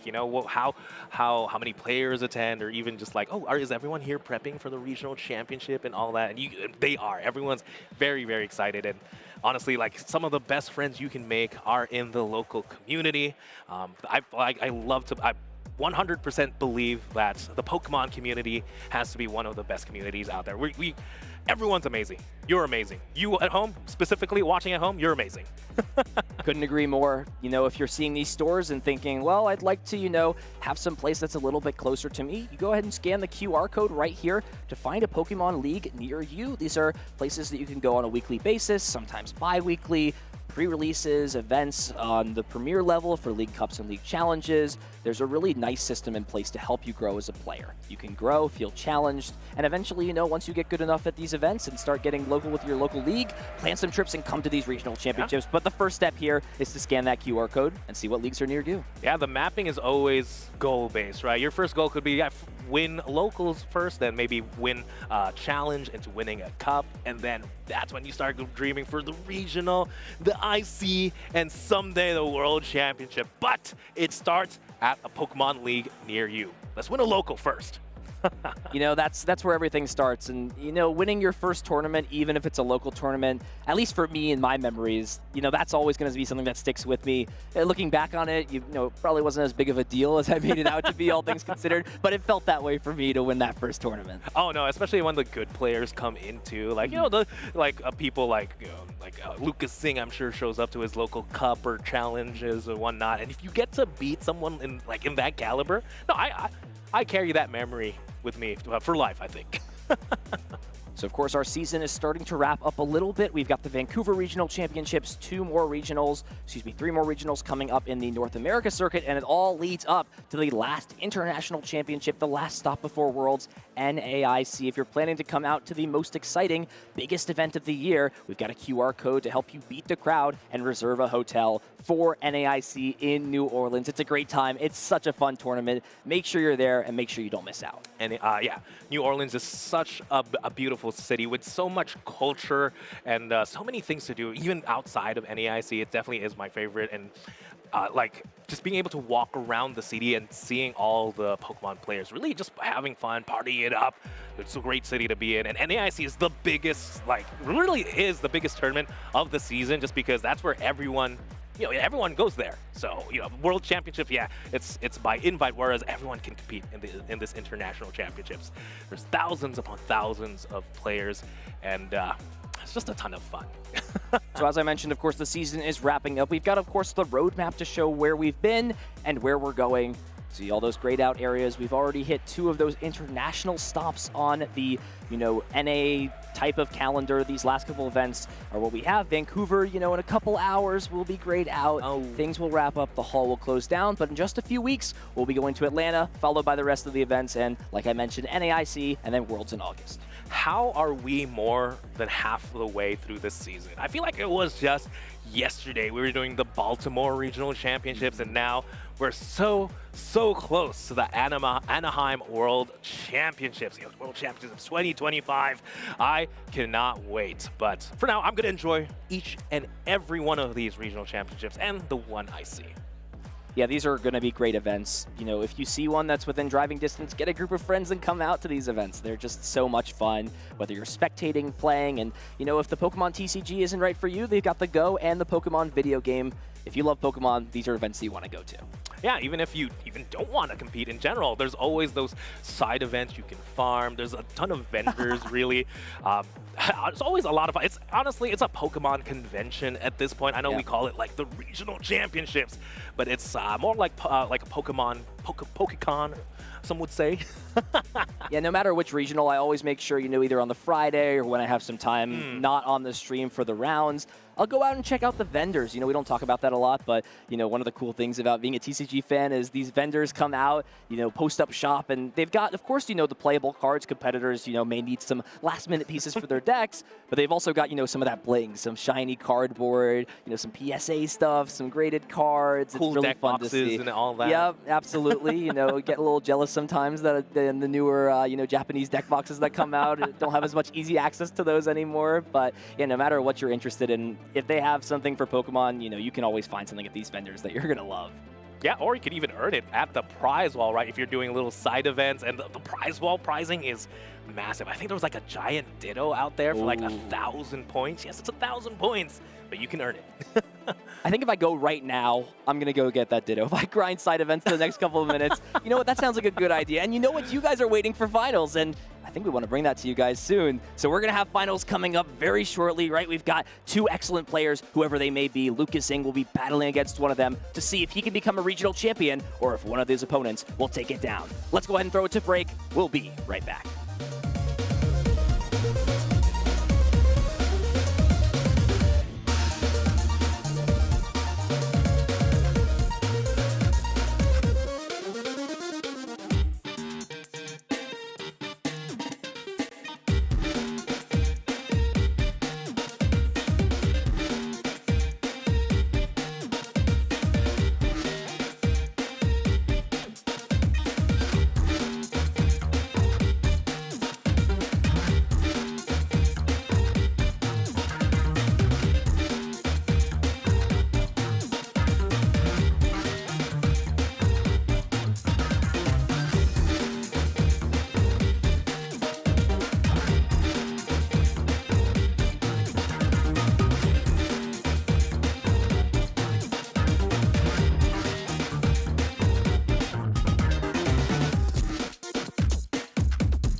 I'ma tell you about the come up, how I learned the game. Every challenge that I faced, how I earned the name. Nobody said that it was easy going for the gold. You gotta take risks, you gotta be bold. But I'm here to run the race, yeah, I'm here to go far. Here to take names, here to be a star. And when I finally make it, I'll be at the top. Best of the best, yeah, I'll be walking where legends are alive. I'll be walking. I'ma be right there by their side. I'll be walking where everyone can see. I'll be walking that I'm the best to ever be. Forging in my path, just a matter of time. You better get yours, cause you ain't getting mine. Learned every lesson in the hardest way, but that's the path that I chose, that's the hero's way. Yeah, they said I couldn't do it, but I proved them wrong. At the top of the mountain, right where I belong. And now I finally made it, yeah, I'm at the end. Best of the best, yeah, I'll be walking where legends are alive. I'll be walking, I'ma be right there by their side. I'll be walking where everyone can see. I'll be walking that I'm the best to ever be. I'ma walk the road with pride. I'ma hold my head up high. Make them stop and stare. You can find me there with my finger pointed to the sky. I'll be electric, and I'll never grow old. Here on Victory Road,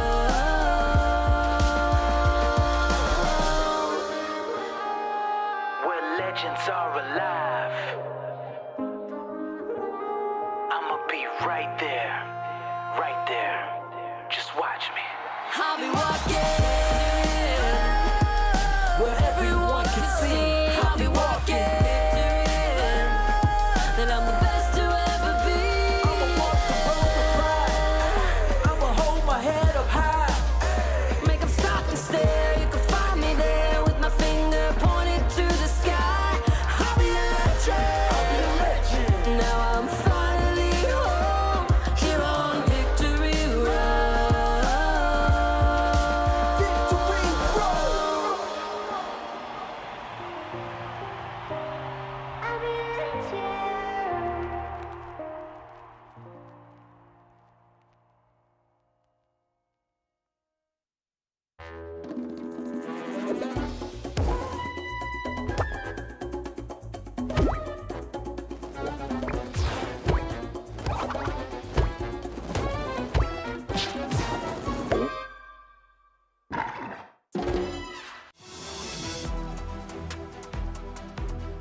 Meu nome é Henrique Cuninari, eu sou de São Paulo mesmo, onde está ocorrendo o evento. Meu Pokémon inicial seria o Froak, porque meu Pokémon favorito é o Greninja. Olha, em 2017 eu comecei a jogar, mas não competitivo. Em 2022 eu comecei novamente a jogar e tal, aí que eu peguei bem o competitivo. Eu já joguei 2 Worlds. Foram de Yokohama em 2023 e Honolulu em 2024. Eu peguei uma final em um regional, no regional de Joinville. É dessa temporada ainda, a única final tirando essa. Aí eu tava me sentindo meio confiante, só que meio também nervoso. Igual nessa, só que lá eu fiquei meio brincado, eu não rodei muito bem. E agora nessa eu sentia que no primeiro jogo eu conseguia tudo que eu precisava. Hedrick, Kuninari, one game away from becoming an international champion. Eu escolhi um deck que eu já jogava há muito tempo. Aí eu sabia que eu tava muito confiante nele. No segundo jogo da final, quando eu dei um draw de uma outra bola, eu pensei, nossa, eu vou ganhar esse jogo, porque eu já tinha na mente a jogada. Aí era só faltar uma carta, e era essa carta o draw do turno, e aí eu pensei, eu vou ganhar essa.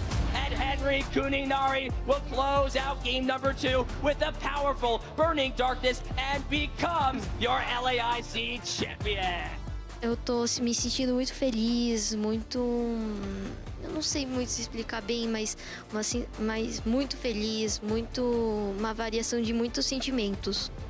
Que eu sinto que eu estou cada vez melhorando. Eu vejo esse evento como uma parte dela, uma parte de do que eu quero, uma parte do que eu busco. Tô bem feliz de ter qualificado para esse Mundial. Eu acho que a partida mais épica seria o José Cruz, porque ano anterior ele tinha ganhado o North America International Nike. Eu acho que ele é bom. Meu objetivo é tanto me divertir como fazer novos amigos e às vezes desestressar mesmo. Eu gosto tanto de jogar quanto conversar com os meus amigos depois das partidas. Eu tô confiante, porque eu estou bem, eu estou constante, cada vez buscando mais.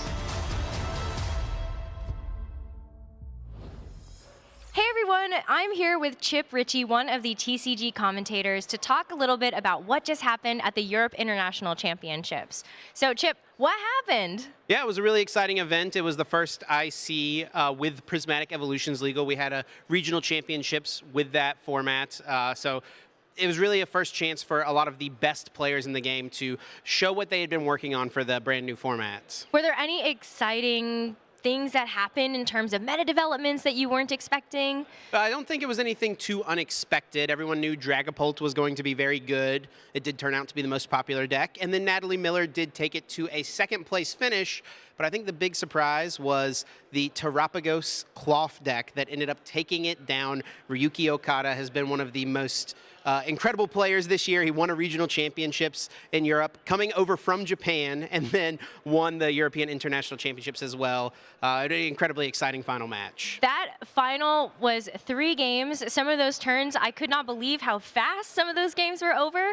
But wow, it was really an expert display, I think, of the power of both of those decks. Yeah, seeing the Badu in action was really the big story of the weekend. Badu was used in many of the Dragapult decks, and then of course Ryuki as well used it in his Terapagos Cloth deck to great effect. If you want to see how strong Badu can be in that deck specifically, check out his top 4 match up against Xander Perot. I mean, the Badu item locking with poison, KOing Pokemon in between turns, making it so Fezandipity EX couldn't be triggered. It was really expertly played, so no surprise to see Ryuki was the one who ended up taking the event down. It is so funny that you say things like Cloth, Badu, like Fezandipity, all Pokemon that we would not see have competitive play in the video game. So really cool to see those stars shine at EUIC. And Chip, thanks for letting us know what happened at EUIC. Now, more Pokemon action.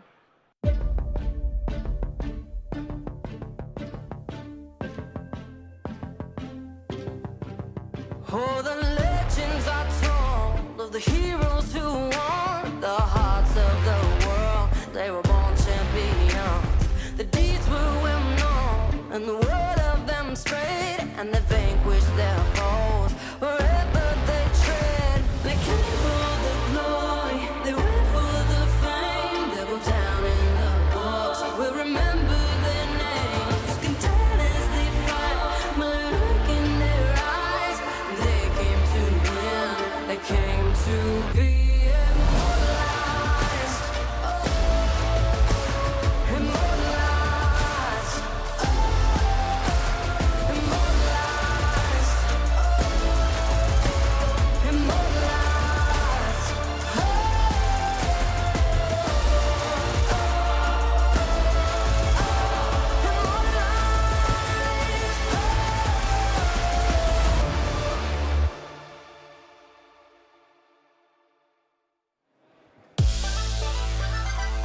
Hello, everyone, and welcome to Vancouver, Canada, home of the Pokemon Regional Championships here for the 2025 season.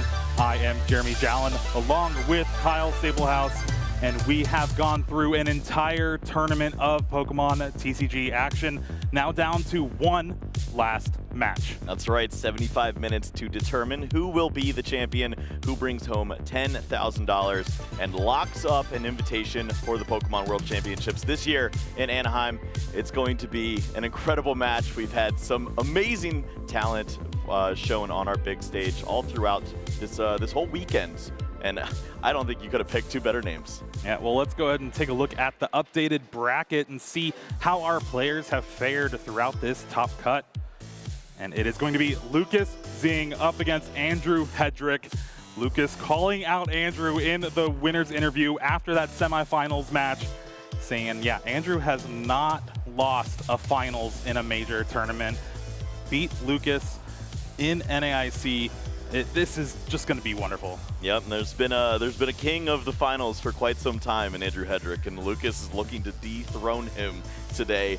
a wild call out, and we love to see it. The confidence that we've seen from Lucas and his play is well deserved as well. I think we're going to be talking about that Spiritomb play for quite some time. That fade out was so perfect at the right time. That's exactly what you're looking for from some great play. Yeah, I cannot wait to go and watch back a lot of these matches throughout the weekend. Of course, Andrew Hedrick in that top 8 match, just taking 6 prizes in one turn and then turning it around and just itchy-pawing for the deck out. And in top 4, ended up taking 6 prizes in one turn again against Caleb Rogerson. Andrew does not want to take 2 prizes at a time. Never. Why would you? You don't want to give your opponent opportunities to draw additional cards with Pheasantipity. If you can manipulate a board to where you win in one turn, he's going to find a way. He's going to also keep track of all of the cards you play. He knows your deck almost better than you do, and it is so fun to watch. He's done it here again. He's now in the finals. He's got quite a competitor on the other side of the table, and this matchup is a lot of fun. Let's go ahead and take a look and remind everyone of the top 8 decks that we've had here this weekend. A good mix of stuff, a lot of things that you wouldn't really expect. Roaring Moon EX, that Archaludon EX, and of course, a lot of Dragapult, a couple Golden Go, that Pidgeot EX control sneaking in that last asymmetrical spot, and of course, Caleb Rogerson with that Miraidon. But it is all down to Golden Go EX versus Dragapult EX. Yeah, asymmetric cut. We saw 2 Lugia fall by the wayside as well, so plenty of decks were featured in our asymmetric cut. It's great to see all that variety as we come to the end of this format, but we will be welcoming a new one. But first, we still have one final champion to crown here in North America. Yeah, both of these decks do pretty well after rotation. They don't really lose too many cards, and it's going to be setting the standard for the new standard. Yeah, it's cool to see that this deck, for both these players, this wasn't exactly a deck that was focused on 6 months ago, even a year ago. But we've seen with the addition of the Dusknoir line that so many great combinations of cards can be played with Dragapult EX. It won over at that regional in Europe, as we saw before, and now Golden Go is really getting a moment to shine, taking advantage of this new A-Spec card and throwing down 350 damage like it's nothing. Yeah, also drawing a bunch of cards too, like it's nothing. It really is crazy to see, and just building off of the hype that the format brought to us at EUIC. These were 2 of the top decks in those top 4 matches, and neither of them were really able to take down the tournament, but here, one of them is going to be a champion. Yeah, and it's also going to be in the hands of a great player. Either way, I know we're going to see every player considering all of the counts that go down into the discard pile. Which attacks can I use to make the most out of this situation? Itchy Pollen fading out. There's so much to consider here. Every attack counts. Yeah, and again, we kind of saw a little bit of this matchup in top 8 with Andrew playing against Trevor. It was Golden Go, although the list was a little bit different, and I think those differences really help in this matchup. Yeah, there's a lot to consider when you go into this. It's the Monkey Dory that you see, the Dark Energy. If you can start to manipulate how the prizes are drawn, avoid walking into some of those 4 prize turns, 6 prize turns, you'll find yourself with a pretty solid advantage. It's just, can you get ahead of the clock when you're playing against Andrew Hedrick? Yeah, we're going to have to wait and see if that can happen. But for right now, we're going to have a quick interview that Chip did with Tyler Niamura about being on the game design team.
Always great to hear from Tyler Neomora, one of those great old players that transitioned into working for TPCI. It is lovely to see that. Yeah, we got a lot of great players that have joined the team over the years.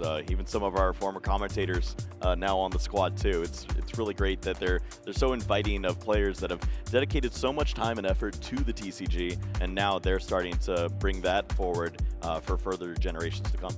Yeah, just lovely. All right, we are still waiting on our players for the finals here, but I guess we can do maybe a little bit of a recap that we've seen at any highlight moments. I know we've had back to back basically. Yeah, I mean, even through all of asymmetric cut, we saw all these different decks that were doing well. We got to feature a few different players on the stream. We saw a wild game from Makani Tran up against Caleb, and honestly, it looked like Makani had absolutely no chance in that matchup. It looked devastating. The hands were just awful. Nothing was going his way. He's up against Iron Hands on the other side, ripping 2 prize cards left and right. And he put on an absolute spectacle to stay in that game. Looking at the hands, you would have put his percentages at maybe 5%. And then sure enough, over the course of time, he just continued to play out through everything, make a little bit of a setup. He'd lose his prize cards, but it didn't matter. He was able to mount this setup, attacking in with the Gardevoir, able to handle a Raichu because of a 10 damage that he had dealt earlier in the game. It's just really fun to watch, even though it didn't go his way. Yeah, all relied on the last card off an electric generator, and then the Mew trying to draw into the attachment for the turn. That was great to see.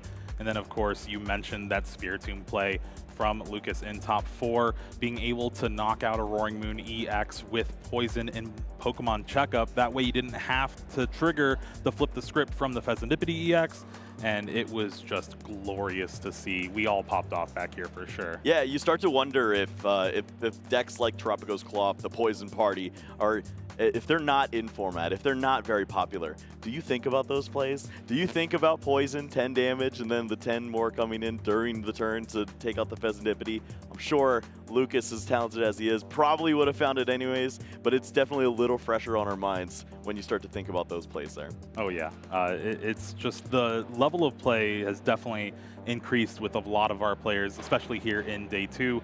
And honestly, just with Lucas in general, his games were some of the best ones I saw in EUIC. Just being able to convert that performance, even though it didn't have as great of a day 2 as he wanted, into a finals appearance here with the same deck. It's really commendable. Yeah, he's just a great representative of what his group represents, which is they put in a lot of work. They try to understand what the metagame is about, and then typically one of them will have a ton of success. And he's been thankful to be one of the forefronts of that for a while. It was Xander at the European International Championships. It's so often been John or Isaiah or Keon. It could be anybody from that group, but it has been him in recent memory, and he's certainly loving that right now. It's been going pretty well. Yeah, honestly, with the grudge match that we have coming up for y'all, it is going to be something to watch for sure, and both of these players are well deserving of another regional title under their belt. Yeah. Is there anything from our top 8 match that you're considering when you think about everything that we've seen throughout this tournament? There's been so many different plays, and it's all starting to turn into one for me, honestly, with this long day. Yeah, well, you have just, again, the 6 prize turn. It's very easy to manipulate damage in that matchup. Golden Go only has 260 HP, so that means essentially 2 attacks from Dragapult EX can clean up 4 prizes, and then when you throw in Curse Blast from Dusknoir, it really just puts in a ton of work in that matchup. Reading Alakazam we saw as well, being able to move that 1 damage counter to a Gimme Ghoul.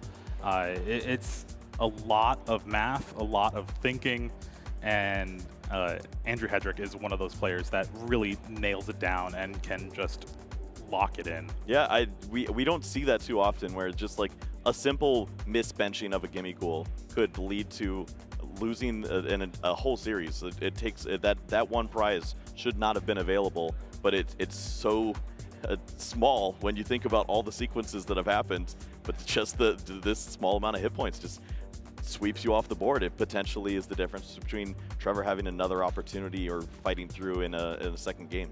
And then, of course, that game 2 where we saw Ichipollen just be able to lock the game out for Trevor.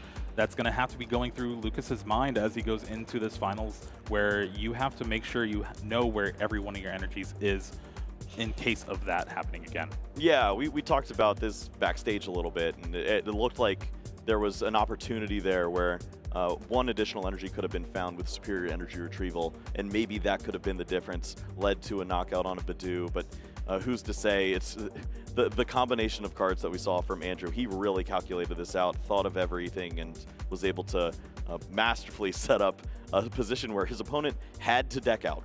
Yeah, and even watching the beginning turns of Game 3 in that top 4 match against Caleb, we kind of were a little bit scared for Andrew. Caleb had a very great setup, had an energy on Iron Hands EX, and then was able to instant charge into 4 Sealstone and a few other cards.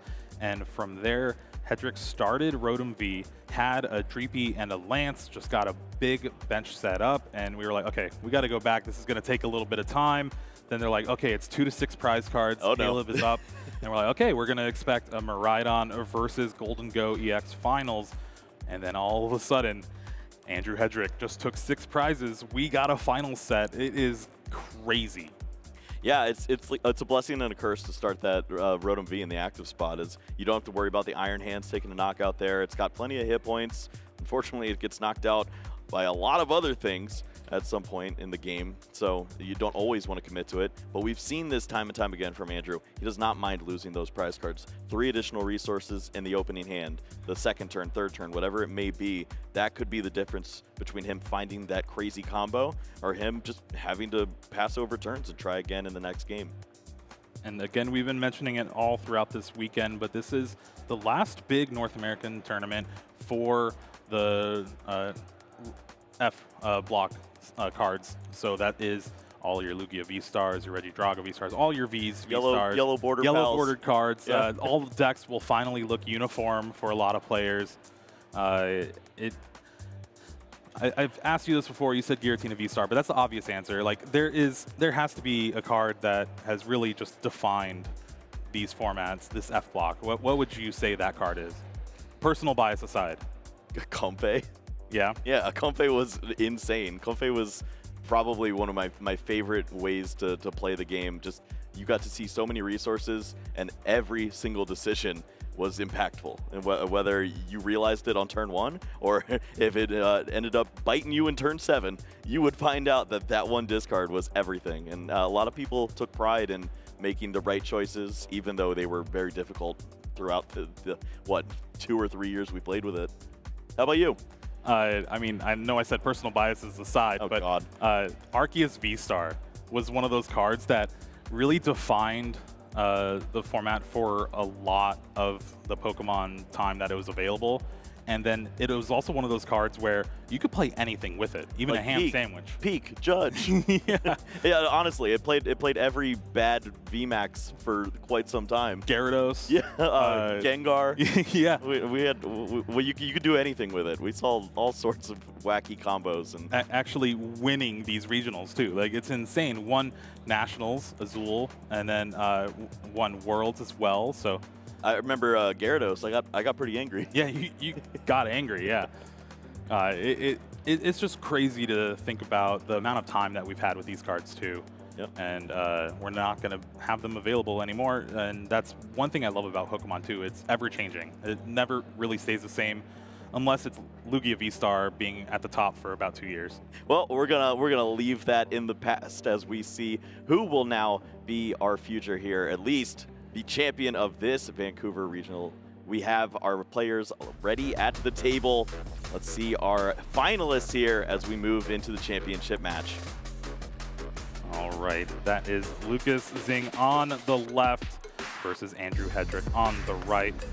Now Lucas, top 16 at Worlds in Honolulu, regional top 8 here in Toronto 2025, and then of course winning that Los Angeles regionals with that Pidgeot control. What a tournament that was. And then a top 4 just last year in Vancouver, and now hoping to become Vancouver champion. Yeah, that LA championship was something else. It was such a memorable victory for him. It was a pop-off moment for the crowd and everybody watching at home. And I'm sure he's looking for a similar moment here as he tries to dethrone one of the recent kings of the game, Andrew Hedrick, who has so many accomplishments. In just a short time here, the Knoxville Regional Champion, the Indianapolis Regional Champion, Orlando Champion, a couple of those with Lugia, some with Dialga. This time, would love to get the job done with the Dragapult. And yeah, he also won NAIC.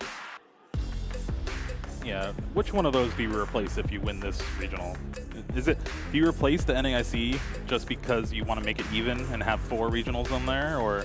Yeah, at some point he's going to get to the spot where you just have to mark the X amount of regional championships. True. And yeah. it's coming soon. Wow, I am so excited for this match, Kyle. We have not had a finals this exciting in a while.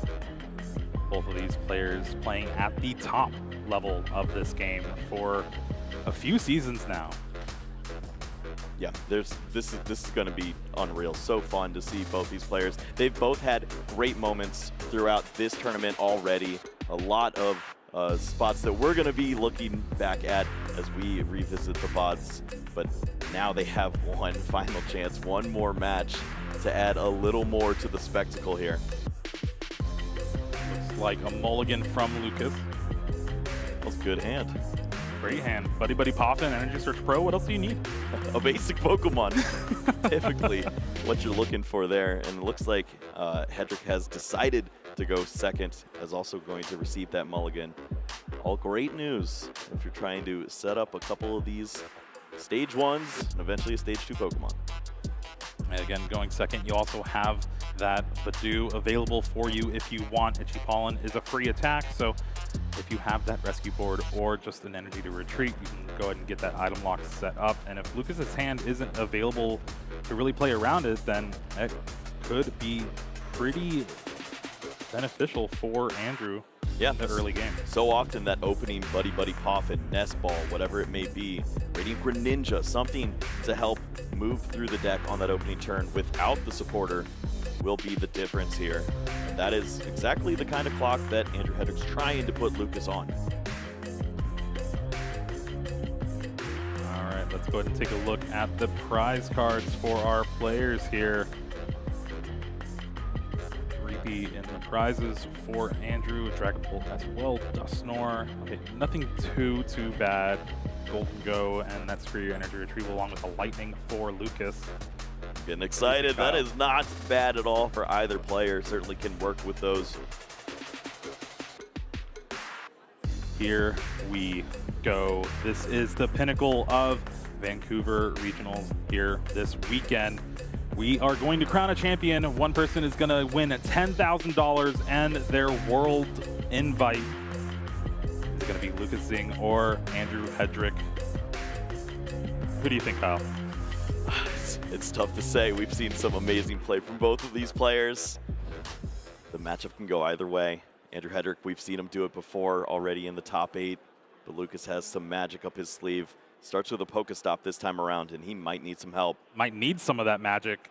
Pokestop milling 3. That is not what you want to see. There is no Buddy Buddy Poffin in the hand for Lucas, and no real draw supporter, it seems like. There is Night Stretcher if you want to grab the Gimme Ghoul right back. You have another Pokemon in play at that point.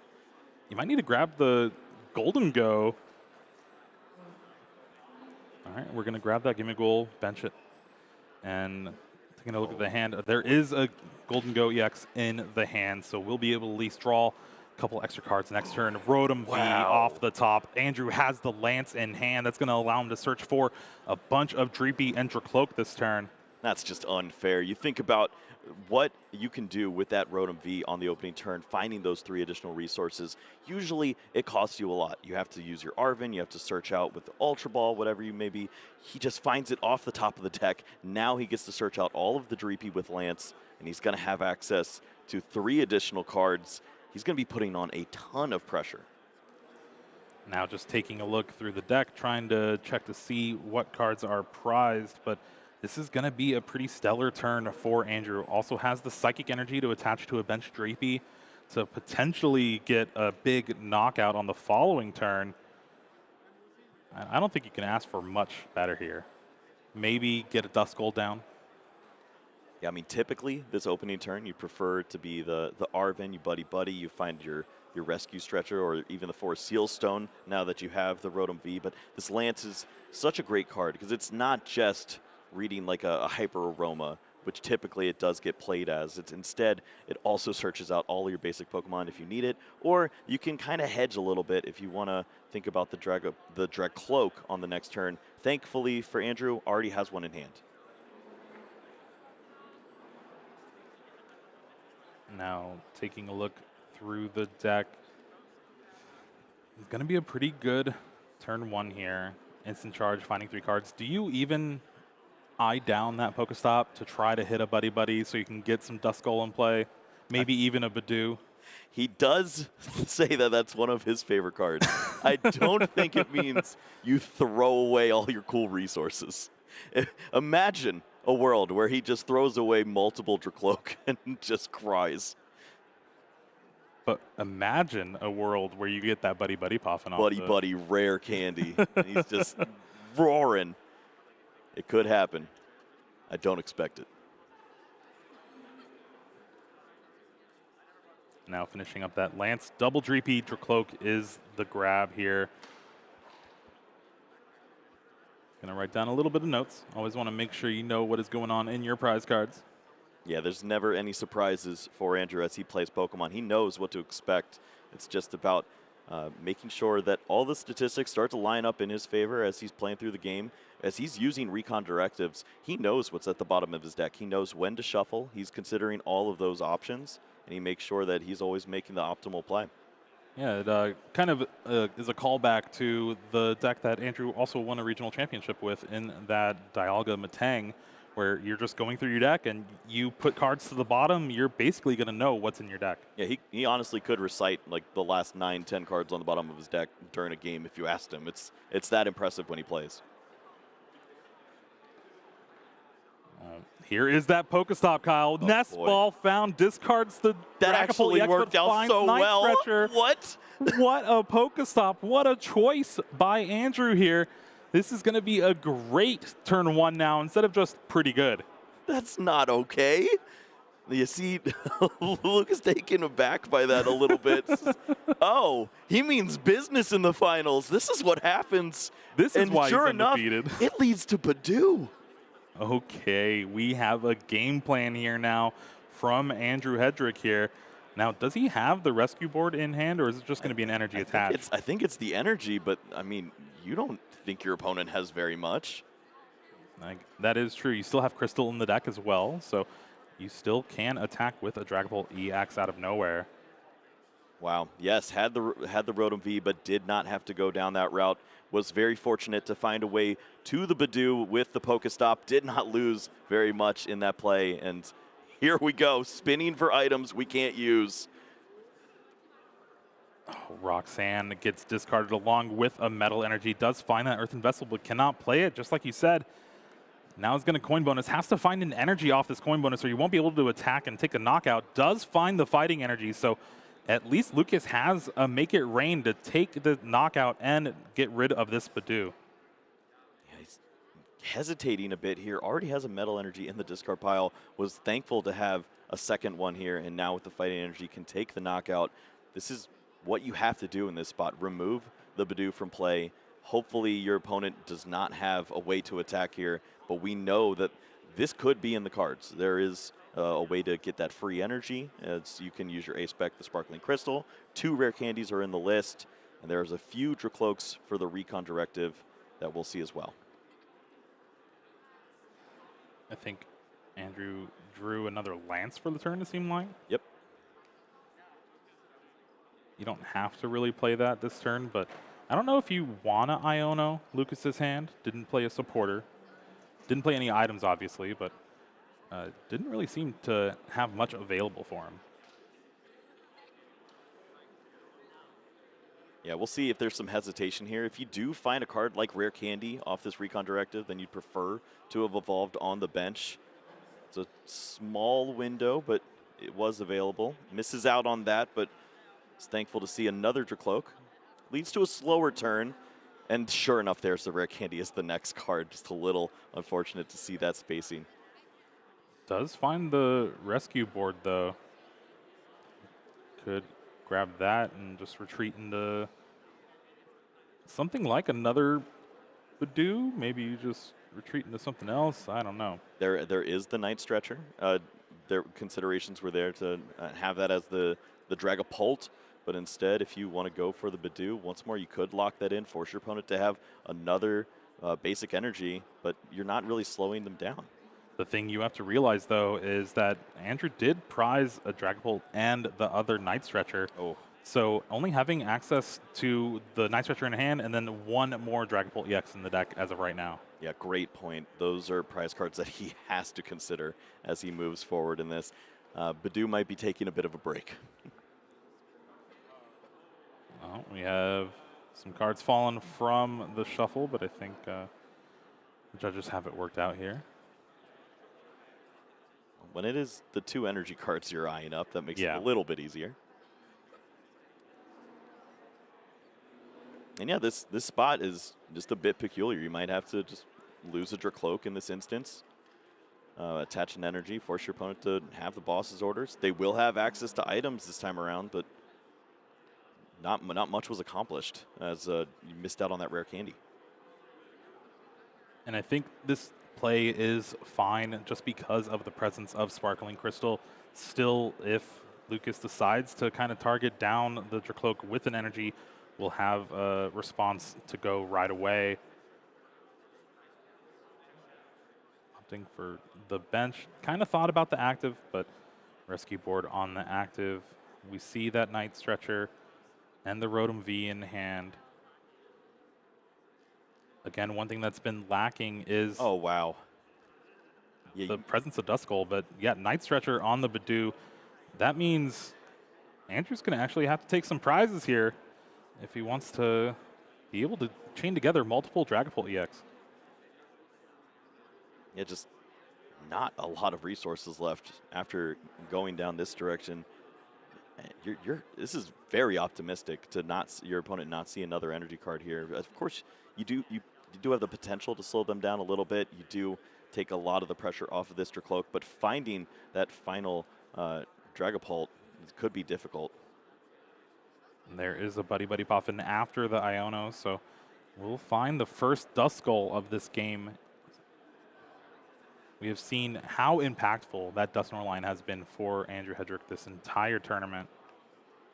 And he's very conscious as he starts to build on this board. You have to think he's considering how many hit points can I leave on the board? Can I make this into a 7-prize exchange? I don't feel comfortable with the fact that I've already given up the 1 prize and I have to give up this second most likely. So maybe some manipulation into a 7-prize game will have to be done. I mean, there's a possibility we could just see the game end next turn as well, because this Itchy Pollen could stop Lucas from getting more basic Pokemon. We see that Buddy Buddy Puffin in hand. That cannot be played. Does have the Spirit Tomb, though. So that's a route to kind of just get another Pokemon. Oh, there is a perfect coin bonus. Finds another Gimmighoul and that Radiant Greninja, but I don't know if you can concealed cards. You only have 1 energy in hand. You need that to knock out the Badoo. That is absolutely right. There is a slower approach here with the Technical Machine Evolution. You could slow down and just evolve into these Golden Go. You know that your opponent was looking to buy a turn. Maybe you're going to buy one yourself. You have to think, though, you're just leaving that Badoo in play. That can now retreat for free into a Dragapult EX, and Andrew can start spreading some damage counters and then have that Badoo for later, potentially. Is this one of the first deck searches? I think this is. That's insane. We are in this game, and this is wild. He just has not been able to see very much so far. He's getting a count on those energy. 11 minutes in, first deck search. Well, at any point, still need to get that information down, regardless of where you're at in the game. multiple Golden Go in play is going to be fantastic as far as drawing additional resources, potentially through this item lock, but likely with the force of the Dragapult, as it could be attacking next turn. And I just want to reiterate how important it is for these players to be taking these notes, figuring out what is in their prize cards, what they have available to them. It really does help you like rise above the common player in the Pokemon TCG. Yeah, some players have really made it an art. They practice this. They try to make sure that they can do this in 60 seconds, 90 seconds, whatever it may be. Thankfully, with the finals here, you have 75 minutes, so not as much pressure to get the job done with all that speed. Unfortunately, here, I think there is the Golden Go in the discard. There's one in the prize cards. So with that evolution, was only able to grab the one for the bench. Yeah, and we also have one Metal Energy in the discard pile, one on this Golden Go. We've seen this before. If you can move the other Golden Go into the active spot, you can lock this Pokemon until a Metal Energy is found, which could be a while. We're at least talking a Cypher Maniac's code breaking at that point. Meanwhile, Andrew Hedrick is going to draw some cards of his own. That Recon Directive, such a great ability. Being able to look at the top two and put one in your hand and one on the bottom really helps you cycle through your deck to find exactly the cards you need to pull together these 6 prize turns that Andrew has now been known for. I mean, we're almost there with this hand. If he didn't prize the other Night Stretcher, I think we'd be talking about a lot of Dusknoir right here. It is dangerously close to being over. This is the last Recon Directive. Not quite sure which one Andrew decided to grab. Had the option between Arven and another card.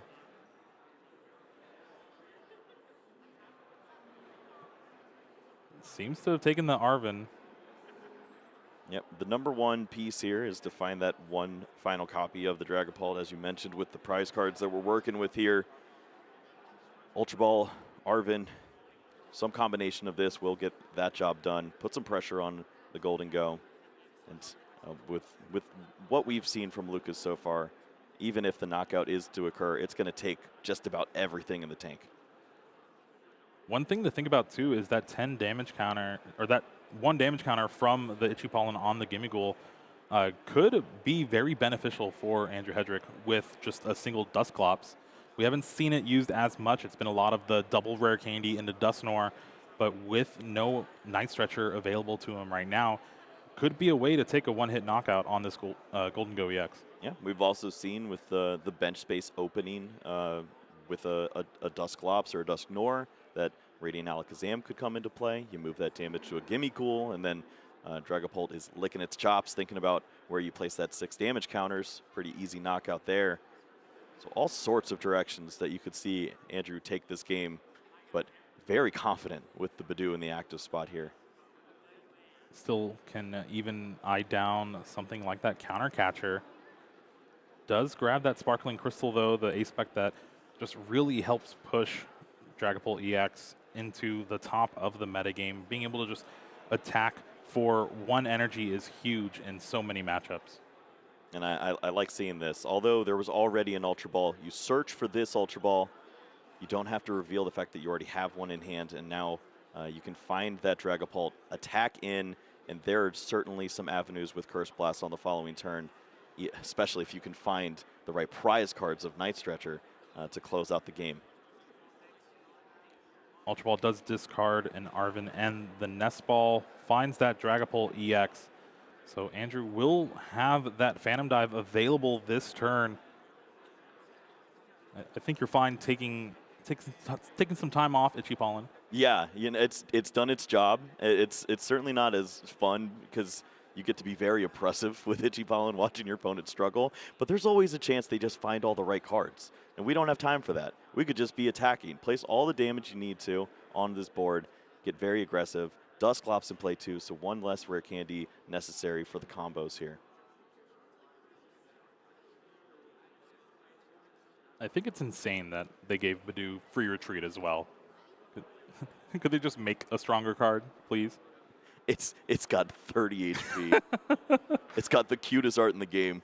It has to be deceptively good. There is the Phantom Dive. 200 on the active, 60 on that bench Golden Go EX. So now 50 left on the active, 200 left on the bench. That means a simple counter catcher play could be huge next turn. But Lucas is going to try to couple together a knockout here. Has a couple coin bonuses to figure things out. Going to start with the Pokestop, though. You see. All right. Plenty. I like drawing 3 cards. Of item cards there. Coin bonus for 1 finds another superior energy retrieval. I think we're still lacking the energy, though. Yeah. Has been unable to find that Energy Search Pro to thin the deck out. Yeah, I haven't laid eyes on it yet, but an Arvin or something to help in this spot could get the job done. I can't tell what that last card is. I think it is the Arvin held onto. Yeah, it is. That was the last card found. So has access to this before using the coin bonus, can thin out all of the energies here with the Energy Search Pro. I think we're looking at, what, potentially 5 energies? Not bad. Oh, he's got 6. Yeah, he's got the last That's medal better. as well. So fantastic. Great find there. And now even further an opportunity to draw into the deck. He has the energies required to take the knockout, but he can also coin bonus and see a little more. Ultra Ball here. There's a few cards Lucas can find, but that Monkey Dory is going to be one of the more important ones. Adrenabrain being able to stop a potential 4 prize turn from Andrew on the following turn. Yeah, this is one of the pivotal swings that we see. You have the metal energy on the Golden Go already. You have an opportunity to play this dark energy for the turn on Monkey Dory, preserve some hit points on your Pokemon, and maybe also stick around for an additional turn. But how many energies can you keep in the hand after this attack is really the main question, or else you're walking right into Badu. I think there's 2 in the discard right now.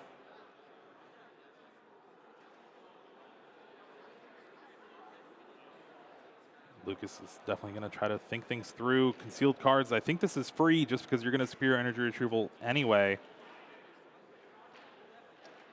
Buddy, Poffin found. Dark energy on that Monkey Dory. Suyan Heavy Ball. Going to take a look at the prize cards. Not going to really affect anything there, but maybe shuffle them up and can grab that Golden Go EX that is hiding out in there. Yeah, that'd be a great find. We're really starting to run low on threats on this side of the board now. This was exactly what you needed this turn. You have the knockout available. You can force your opponent to have to use Dusclops or even Dusknoir in an inopportune way. Has the Night Stretcher, so additional hit points from this Golden Go. There is that superior energy retrieval. Number 1 discards those Buddy Poffins drawn from concealed cards. Plenty of energy in the hand for Lucas. Definitely has the attack, can even use that Adrenabrain to make it 1 less. We've been in this position before, Kyle. Yeah, and this is the decision of if you want to keep some damage on the board or keep 1 additional energy. When you've seen what Badu's capable of, I'm not taking any chances. I want 1 more energy, always.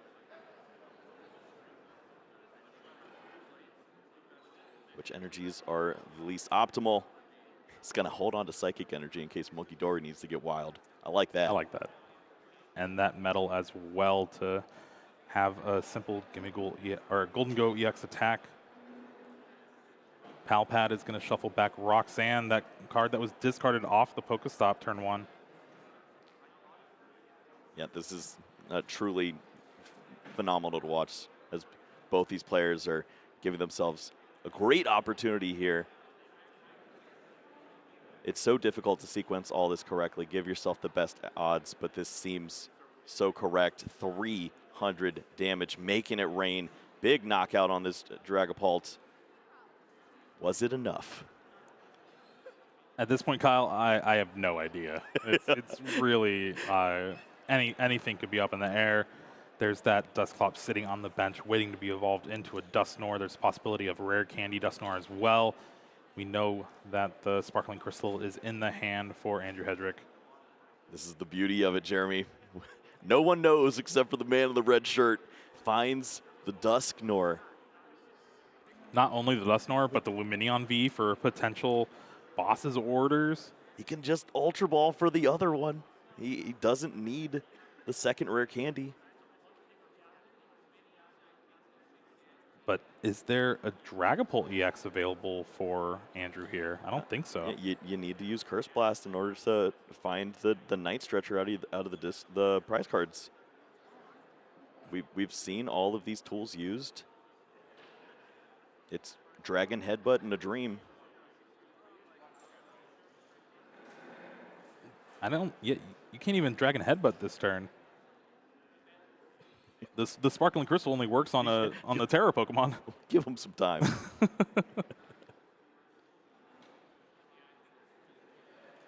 Unfortunately, looking at the prize cards too, that Dragapult EX and Night Stretcher are hiding in the middle,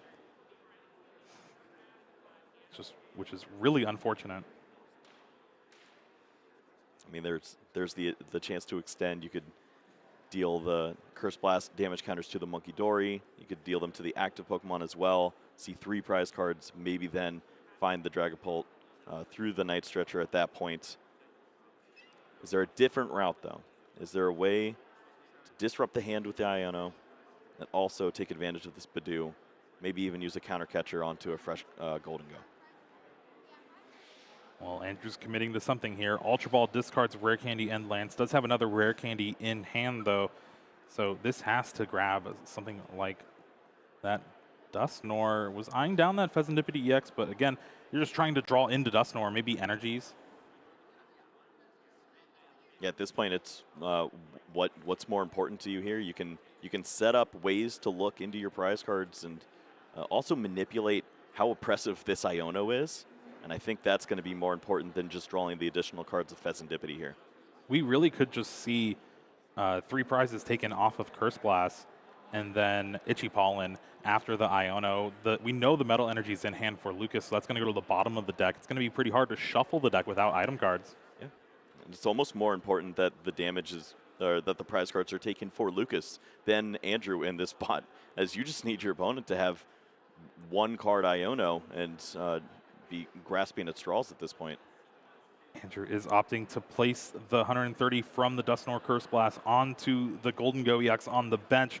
That does not equal a prize card, where if Andrew would have done it the way of the active and then the Monkey Dory, would have found a Night Stretcher. But here, just taking the knockout on the benched Golden Go EX, Andrew Hedrick does not find the Dragapult from the prize cards. So where do we go from here? That active still has the Metal Energy to attack.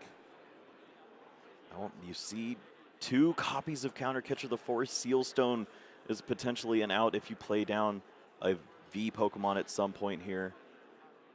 Iono just got a little bit weaker, but understandably so, as you're fishing for that Night Stretcher. And Andrews is scooping it up.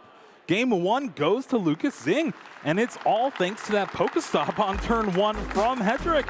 Discarding the Dragapult EX along with that Night Stretcher, and the prizes really just proving for the downfall for Andrew. Yeah, there was so much to consider in that, as going for the Badoo, finding that Nest Ball was so opportune. But there was a moment right after that, as the Badoo was knocked out.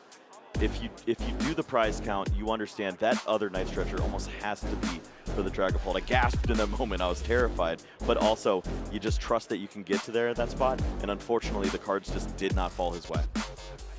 Let's go ahead and take a look at the replay for Game 1.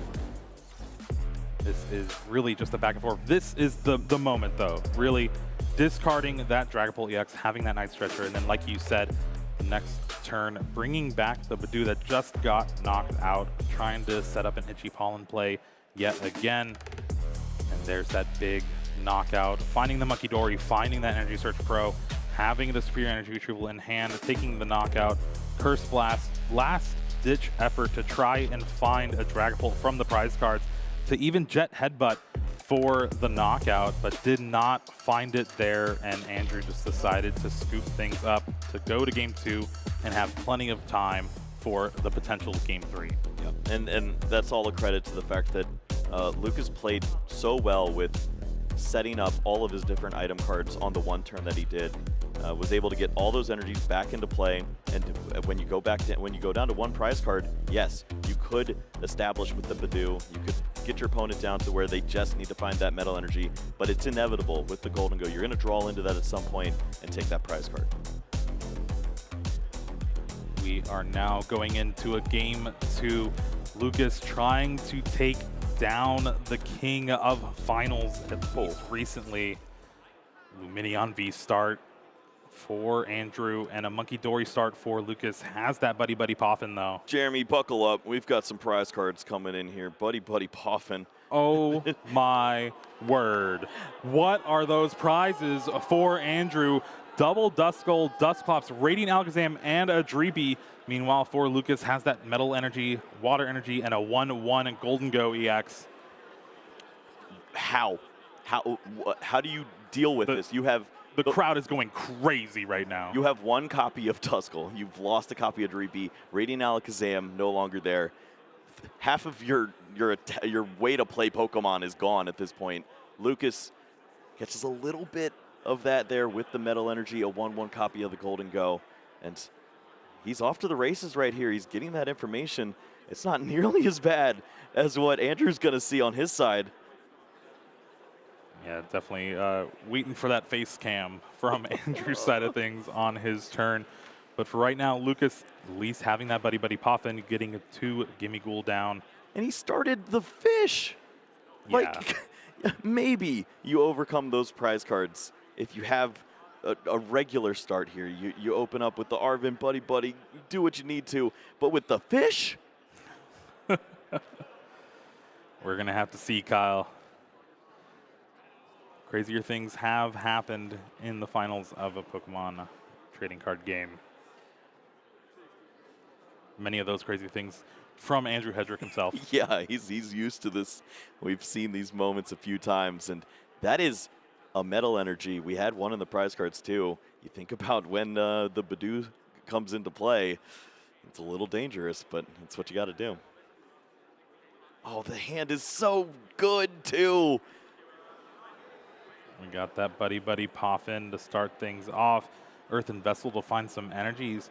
Did you see something like an Arvin in that hand? No, that was the one piece we were missing. I think there was Ultra Ball for the Rotom V. It's just in the world where Luminion is not the active Pokemon. Yeah. the hand could look a lot different. You could even use that Luminion search out and keep going, but yeah. Yep, taking a look through. Not a lot of Pokemon. That lone Duskull, not really going to be too happy with that. He just writes Pokemon. And then a frowny face right next to it.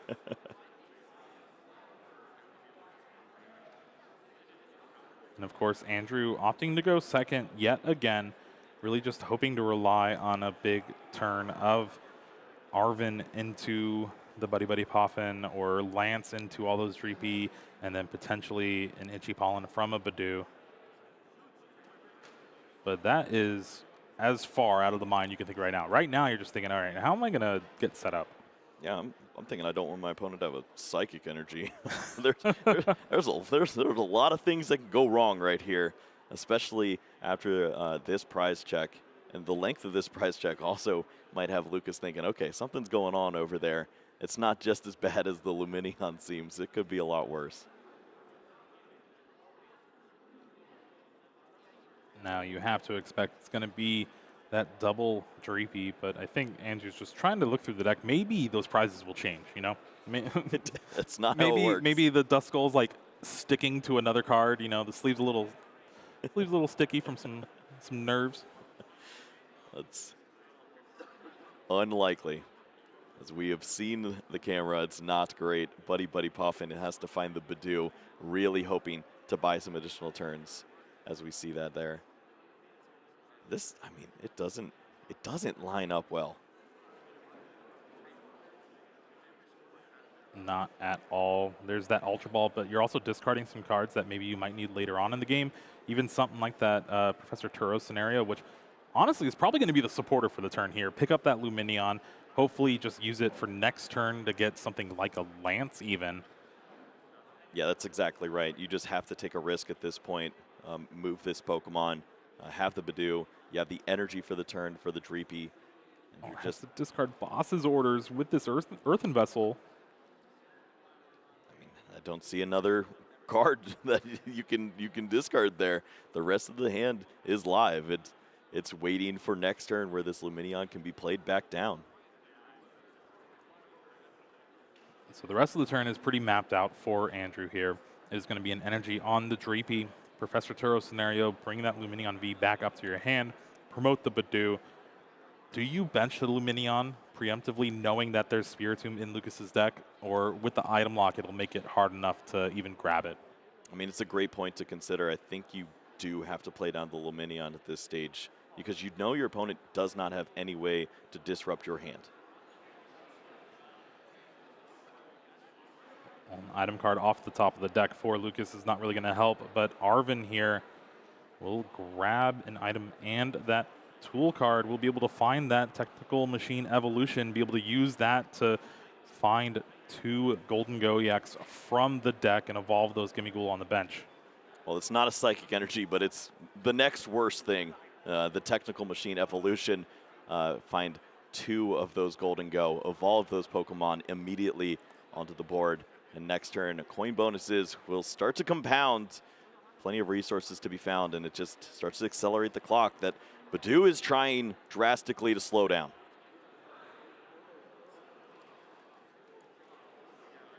And just like that, the turn is over for Lucas. 2 Golden Go EX in play. That Monkey Dory threatening a knockout with just a single Psychic Energy. Even a Dark Energy can help get rid of the 10 damage from Itchy Pollen. Yeah, this is one benefit, and it's Monkey Dory. You can only do this 2 more turns, and if Dark Energy is found, the damage is moving right back over to Badoo. Buddy Poffin off the top of the deck for Andrew here is going to be pretty great. Going to be able to find a couple more Dreepy, maybe that 1 Duskull. Yeah, that might completely change the supporter that would be found for the turn now as Luminion. You grab Arvin? A little more access. Try to go for a Dragapult this turn. You have that Crystal in hand. You have the other energy. I guess Lance grabs the Dragapult as well, but you're missing the rare candy. Yeah, I mean, your opponent didn't show you very much. It wasn't, I mean, the answer of a Cybermaniac's code breaking was not shown, but also there was no opportunity for that to be played. Given the hand. So you still could be knocked out on this next turn, but you're willing to take that risk here and set up your board. The consistency of the Dracloaks, that's just something you need. If you're not getting this turn, I don't know if you get this game. And Andrew there just signifying that Dreepy came down this turn so he doesn't accidentally evolve it into a Dracloak. Ability used. Dreepy has an ability? Apparently. He can be benched. That one, though, does not.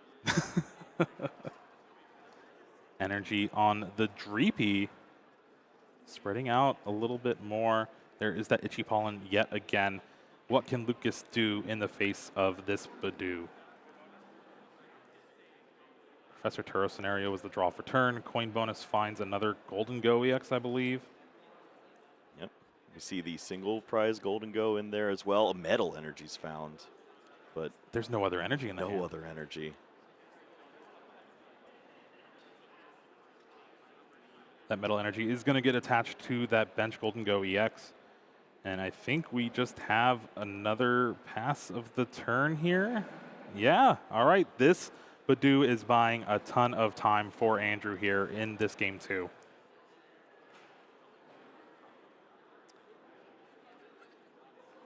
Some things to think about. There's another metal energy in the prize cards. We see 2 already played down. I'm a little worried. I mean, do you just go for it at this point? You already discarded the boss's orders, didn't you? Yeah. Yeah, this is, I guess so. No route to actually bring up that Golden Go EX on. Suppose you can't do anything about it, but you're certainly considering all of this. I mean, this. Now that recon directive was between, I think, a Fire Energy and a Dragapult EX. Opted for the Fire Energy, and then this second recon directive finds a Dragapult EX in its own right.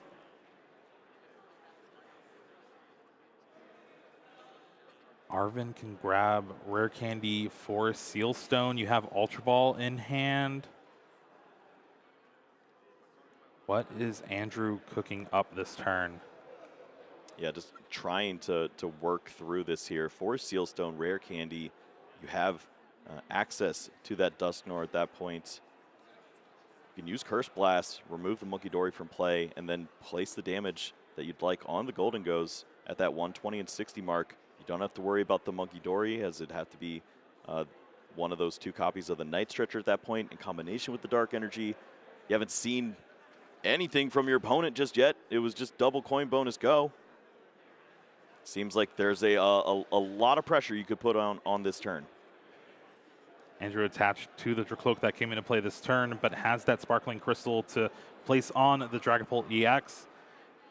And right now we're not seeing that Rare Candy Dusknoir, but there's no hand disruption until Roxanne. So here is that Phantom Dive, taking the knockout on Monkey Dory, 60 damage on the Golden Go EX with the Metal Energy. And the one non-Pokemon is found off the prize cards.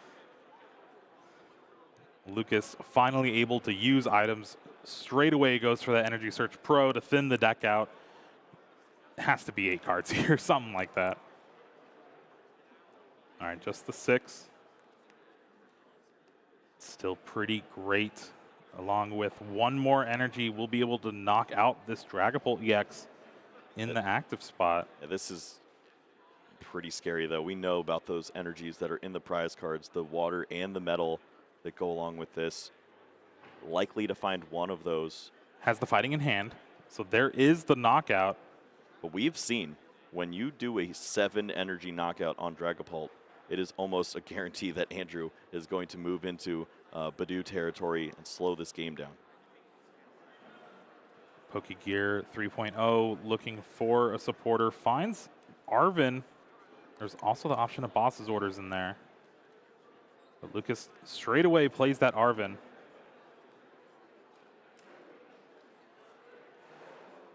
You want to? Maybe. He's considering. Yeah, he's going to hold that for a second. On this turn, you never want to leave yourself with no energies in hand. So if you can combo this with Superior Energy Retrieval, you'd like to see an additional resource. But what are we talking about here? 7 energies in the hand, 1 on the active, 2 in the prize cards. So there's 2 remaining. Whether they're left in the deck or in the discard pile, you need to find those in the hand soon. Pokestop boss's orders found off the last coin bonus. Lucas is going to spin the stop here. There's the Dark Energy, Superior Energy Retrieval. That's actually fine, though, because it just means your Superior Energy Retrieval is able to grab more energy out of the discard. We already know that metal is in there from the Monkey Dory knockout. Yeah, able to find an additional energy. It's almost the optimal spot at this point. No more energy left in the deck. You can see a Night Stretcher here, potentially for a Gimme Ghoul. You could also go for the Monkey Dory here. Yeah, you can. If you can do this in combination with the Dark Energy, that's 1 less energy that you have to remove. Gives you some longevity here as well. Has that in hand, so that works out very well. And there is that classic play we've seen from Golden Go throughout these past couple tournaments now. Adrenabrain moving that 30 damage over to the Dragapult EX to make your Make It Rain just do a little bit more. This is exactly where you need to be. It's you attack into this Pokemon, never give the 7 energies, just a 6 energy knockout. You hold on to 2 energy cards. Has to feel pretty good here if you're Lucas, as this game has been all over the place so far, and he's just considering what else do I need to do in order to stick around for a few more turns here and keep fighting? Is Pheasantipity going to be the play? Is my opponent ever forced to just take a knockout? I don't know. I don't think that Andrew's going to walk into that. Yeah, and are those 3 cards even worth it right now? They are not, so there's the Make It Rain for 300 damage, taking the knockout on Dragapult EX. Lucas goes down to 4 prize cards. Andrew Hedrick now has to piece together a pretty stellar turn to keep up with Lucas's pace. And to find the metal energy as well just adds a little more comfort for Lucas. If he has to knock out Badu multiple times, he has the energies for that. He's limited himself to just the 2 gold and go. Does not have to worry about additional counter catcher situations here. But this is also a spot where if Iono is played and you don't see those energies for a few turns, is that enough of a window for Andrew? Yeah, again, we could even see an Ichipollen with that Iono just to prevent any kind of deck shuffling, and hopefully it might be enough. There could even just be Dragapult EX this turn. We see that Ultra Ball in the hand. I mean, Ichipollen's just not great when there's damage on board already and a Monkey Dory is established. You move that damage over, remove that Pokemon. You could buy a turn, but you're giving your opponent a prize card that you're probably looking to deliver yourself with Curse Blast. Yeah, it would probably have to be Curse Blast on the Monkey Dory. Yeah. And then try to counter capture the Golden Go, Ichipollen, plus the Iono. But that is a lot to ask for, though. Hedrick does have a lot to work with. Ultra Ball, there's the Rare Candy in hand for a Seal Stone to go along with that Luminion V. Counter catcher. Or actually, is there a Rare Candy in hand? I didn't see if it was the last card in hand, but if I suspect it as such. Well, with the Ultra Ball here, finding that Pheasantipity, maybe Andrew just needs a little bit too many cards to try to piece that together. Spin the wheel. Well, we know how it worked last time, so. Yeah, it is that last card is the Rare Candy, so has those resources. There's the Dusknoir, Night Stretcher as well. That's 2 of them. There's 6 energy in the discard. That means there's 4 left in the deck with the 2 in play. Yep. We've got the 1 in the prize cards this time around, but 3 energies sitting in the hand. There's that Rare Candy. 2 Dusknoir. Curse Blast is now available. You would have to get rid of, or I guess with the Night Stretcher, you don't need Ultra Ball this turn. So your resources are still available to you.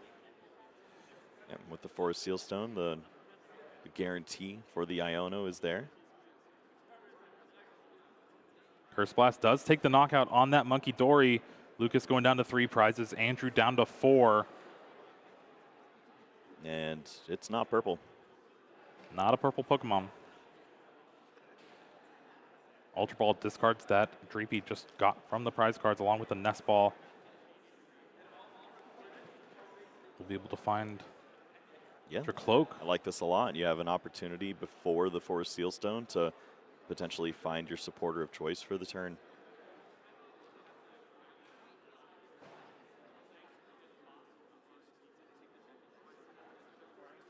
Forest Seal Stone actually just going to be used before the Recon Directive. Did not see the card that Andrew grabbed, but you would have to think it has to be Iono here. Yeah, and in this instance, you're playing the odds. You think, well, the likelihood of me finding the Iono itself is pretty unlikely. I'd rather just have 1 additional resource in my hand post Iono, and I can't blame him there.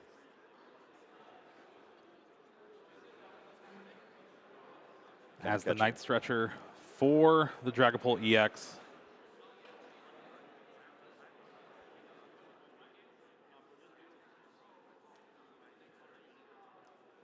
No way to take a knockout on anything else this turn with Phantom Dive.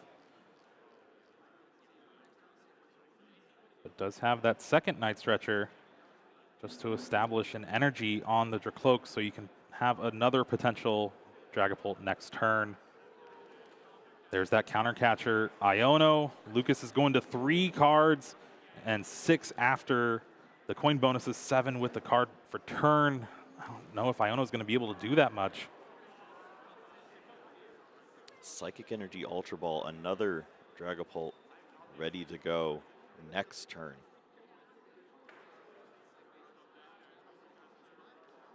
This damage will start to stack up. It gets dangerous.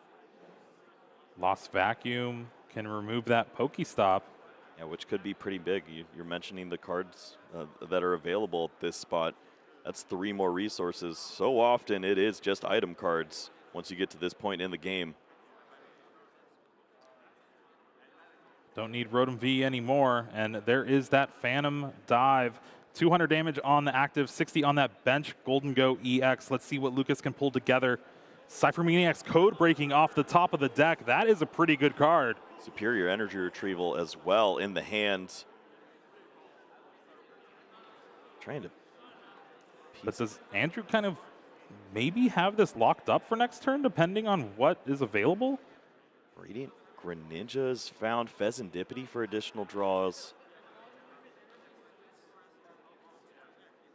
But I see what you're saying, Jeremy. There's a lot of damage on board. Yeah, a simple counter catcher along with that energy and Dragapult EX could take 4 prizes and send us to a game 3.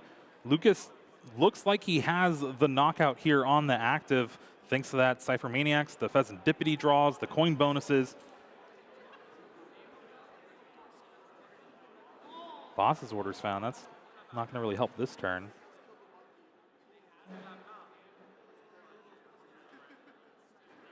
Andrew was able to avoid running into issues with that Roxanne. Was able to keep the prize exchange in favorable at this spot and doesn't have to worry about any hand disruption here.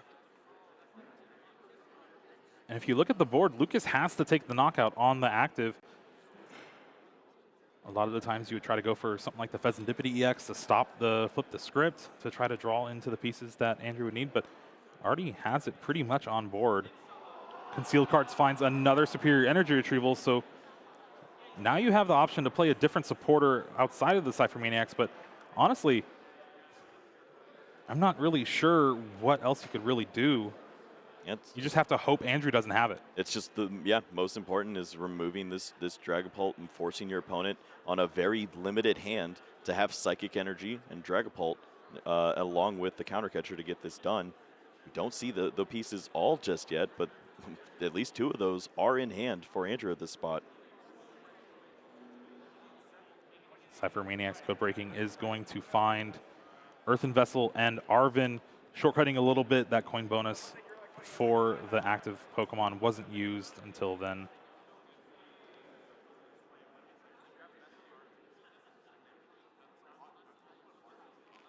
This is such a tight game.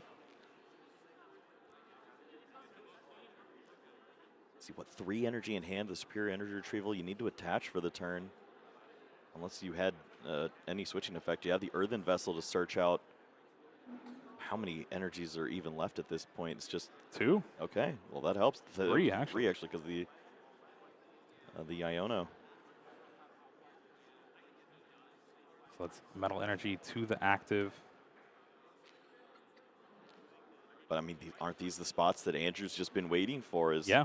A moment where you have to take a 7 energy knockout. Energy's committed to the board, and if I can leave you with a hand that just does not have energies, you'll be in trouble. I think this hand will at least maintain 1 energy at this point, but this was a superior for only 3.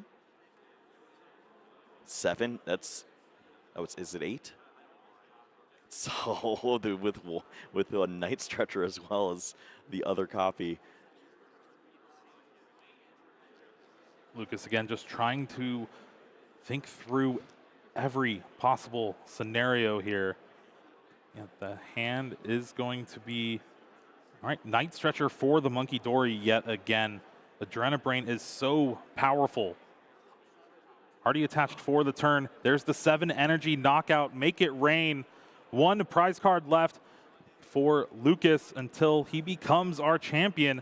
Meanwhile, Andrew Hedrick needs to pull together a pretty amazing turn to take 4 prizes and force a game 3. And any turn that is not the removal of a Monkey Dory or an Itchy Pollen could mean the end of the game with the Adrenabrain onto the Badoo. is forcing Andrew to close out a game or at least lock in with the Badu. There's Boss's orders. Wow. Has the Ultra Ball for the Dragapult and the Psychic Energy. I think that does it, Kyle. That's just it. He's got all the resources lined up. Dragapult comes down into play, Psychic Energy, and the Boss's orders. That is a 4-prize sweep, and he's doing it once more. Wow. What is going on here, Kyle? We have a Game 3 here in Vancouver, and I could not be more excited. Why does this always happen? Ridiculous prize cards, Luminion in the active, and it just can't stop him. He's got so much armor, and he continues to move through. This is unreal, so exciting for both of our players. We have a Game 3 here to decide it all. Lucas is trying to get through that main character energy from Andrew Hedrick, but who knows if it can be enough. Let's go ahead and take a look at the replay of Game 2 to see how things shaped up yet again. We don't even see, but yeah, that Luminion start prizing basically all of the Psychic Pokemon except for a 101 Dusknoir. And there's the big knockout on the Dragapult EX. Andrew's able to bring up another one, and there is that Curse Blast, big, taking the knockout on the Monkey Dory. This is the second time Monkey Dory was knocked out. And there's another 7 energy, Make It Rain from Lucas, taking the knockout on the Dragapult EX. Wasn't I saying you got to hit 3 Dragapult EX in this matchup to be able to win the game? And that's exactly what Andrew Hedrick did. Pheasantipity finding all the cards needed, the Boss's orders, taking the game, 4 prizes in 1 turn. Are you ready, Kyle? Absolutely. There's so many different ways that this matchup can go. We've seen it played with the control style, 4 prize cards, 6 prize cards, whatever it may be. Both these players know all the tricks, and it comes down to this: mulligans. Mulligan for each player, but we got plenty of time, just under 22 minutes left to go in our finals match. We will see a conclusion here, and any player, either of these players, winning, they deserve it. Absolutely. Yeah, this has been so fun, an absolute treat. And I just, for Lucas, what he has to endure in order to win a championship, it is something else. It just seems like there's something going for this Dragapult deck that no other deck has. It can win in a multitude of ways. It has so much going for it. And you're just drawing cards and throwing energies on the other side. But you know what? He does such a good job with it. This has been one of the best finals games we've had in a while, with 2 of the best players we've seen for the past few seasons. There's the handshake for Game 3. It is time. Everyone get hype. It is Dreepy up against Radiant Greninja. Andrew Hedrick is going to go first for the first time this match. You couldn't draw a better hand, as he has the Buddy Buddy Puffin to start off. Dreepy already online, and we saw the Rotom V in the hand. I think there's also a Nest Ball potentially and a supporter for next turn. He's got a lot working for him here. He's going to miss out on a couple of those friendly pieces in the early game, like that rescue board, some pieces for the later stage with the Pheasantipity and the Radiant Alakazam, but it is so much better than the last game. Much, much better. Now, one thing to keep in mind is there has been some pace of play warnings for this match, so we'll have to see how things shape up, but there could be something escalating if something happens. Yep, we'll keep an eye on that, and we've got our excellent judges also doing that for us. Still 20 minutes to play here, and with the 3 turns as well, I'm sure we could find a conclusion to this game.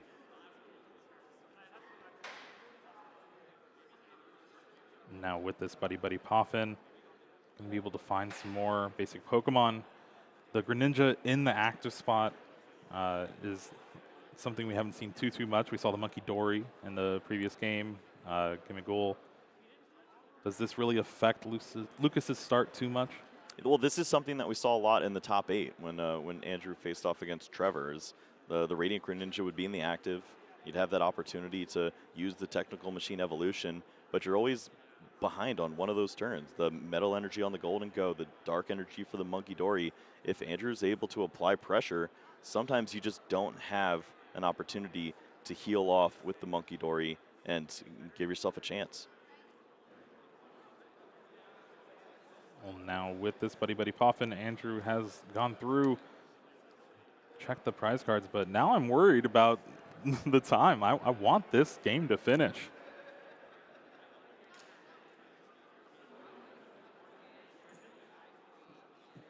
Double Dreepy hitting the bench.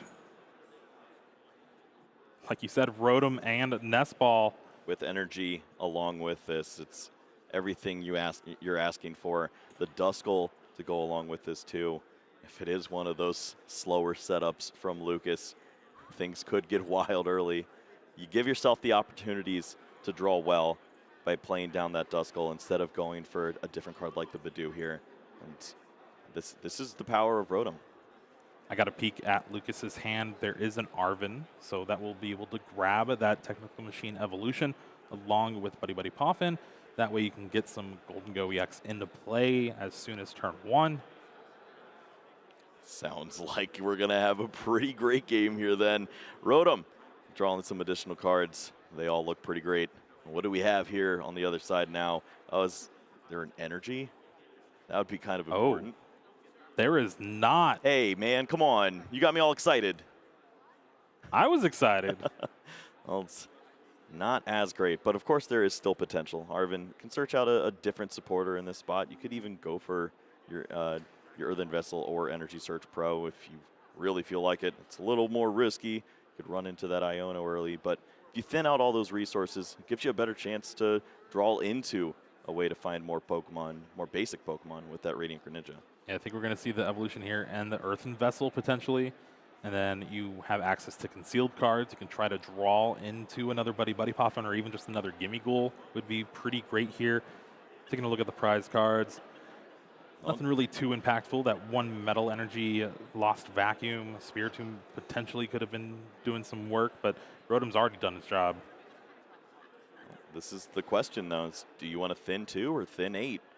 Thinning 2 here gives yourself a little bit weaker odds to find some additional Pokemon, but it's also a lot more beneficial if you want to have some longevity in this game. If you waste Energy Search Pro and your opponent Ionos you, you're going to have a really hard time taking that first knockout. And the second knockout. And maybe any knockout, yeah. Earthen Vessel is going to find a water and a metal here for Lucas. It's going to have access to that concealed cards. It's going to be a big 2 cards here for this early game setup.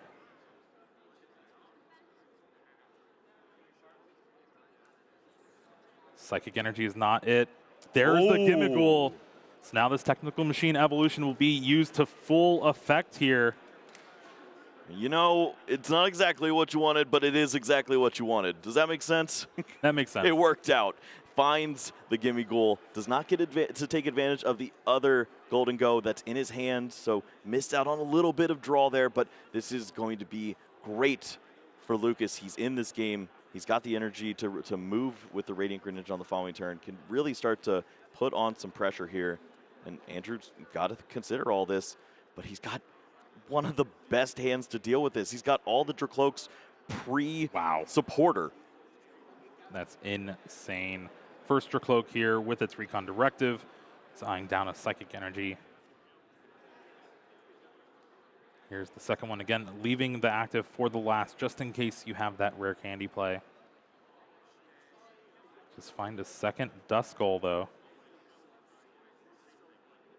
Oh. Minion and Badoo. I mean, this just determines what your strategy is for the game. It's, do you slow down your opponent with the Badoo, or do you want to give yourself the options? Badoo is the grab, but we're going to bench the Duskull. And we have Ultra Ball. I don't mind this at all either. Is there a candy in hand? You could Ultra Ball, Candy Dusknoir, Curse Blast the Greninja away, play the Badoo, and then Itchy Pollen? Doesn't seem like a typical Hedrick line of preemptive prize cards. But it doesn't feel great to just leave Dracloak there in the active spot. But also, you have your Psychic Energy that you could play down on your opposing Dracloak. the one without the fire energy on the bench. Spread your threats. Your opponent likely has to just take the active Pokemon knockout, and then you're ready to roll. Dusclops is found with Ultra Ball. That's going to allow the evolution on the Duskull on the bench, and then a potential Dusknoir on the following turn. And like you said, Psychic on that second Dracloak on the bench. Instant charge yet again. Finds Dragapult EX. Dusknoir has Counter Catcher in hands, just begging to be knocked out at this stage, and Lucas is happy to oblige. 2 cards found off. The first coin bonus was an Energy Pokegear. Ultra Ball to go along with it. The discard of the metal might be an issue at this point. The energies to knock out the Dracloak aren't there yet. There's that Cypher Maniac's code breaking. Gonna find that Energy Search Pro. Still has the concealed cards to be able to draw into these cards. And even grabbing a Cypher Maniacs for the following turn.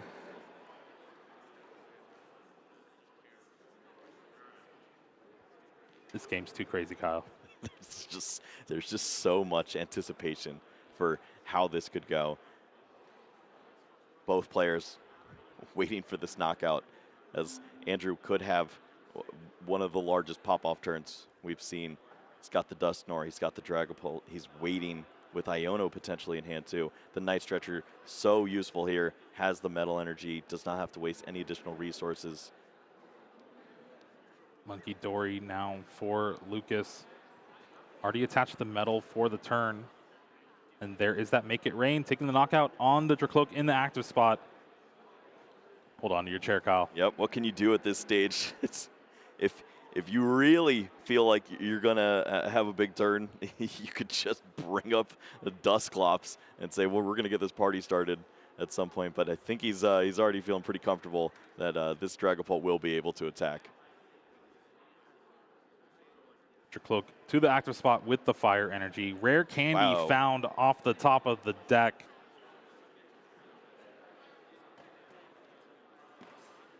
Gonna start things off with a Recon Directive. Might as well, it's gonna get evolved anyway. Another Duskull and another Dragapult EX.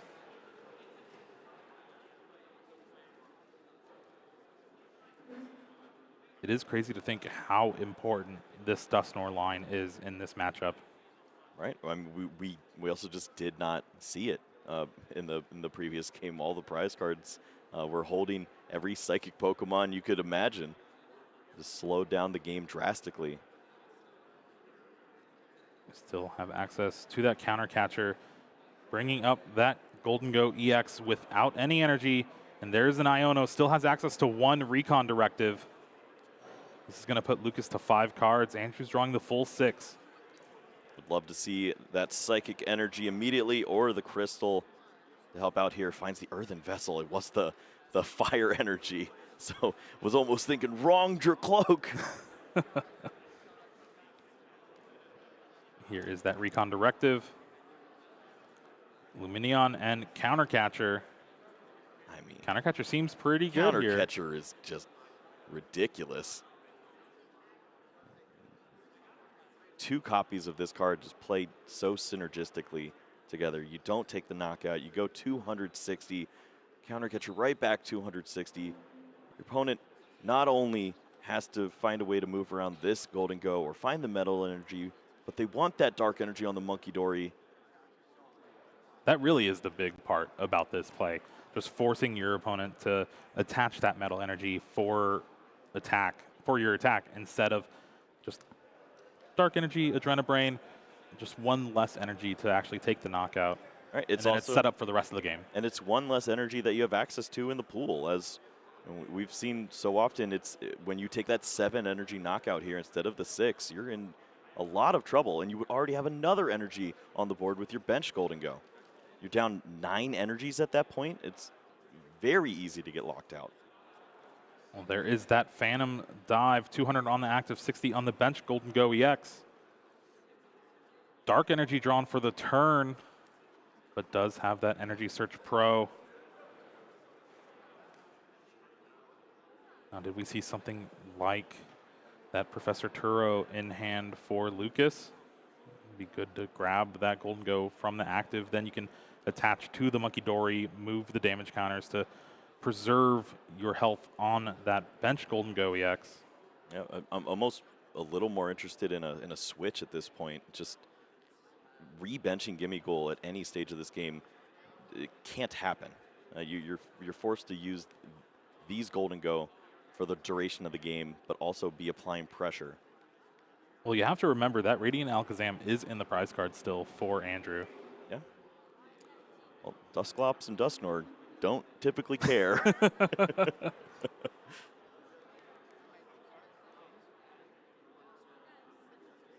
Concealed cards, going to draw 2. There's another Gimme Goal.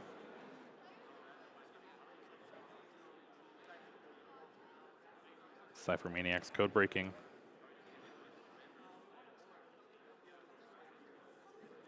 Two cards to the top of the deck. No coin bonuses have been used. Didn't see what the first card was, but the second card did look like the switch. Buddy Buddy Poffin?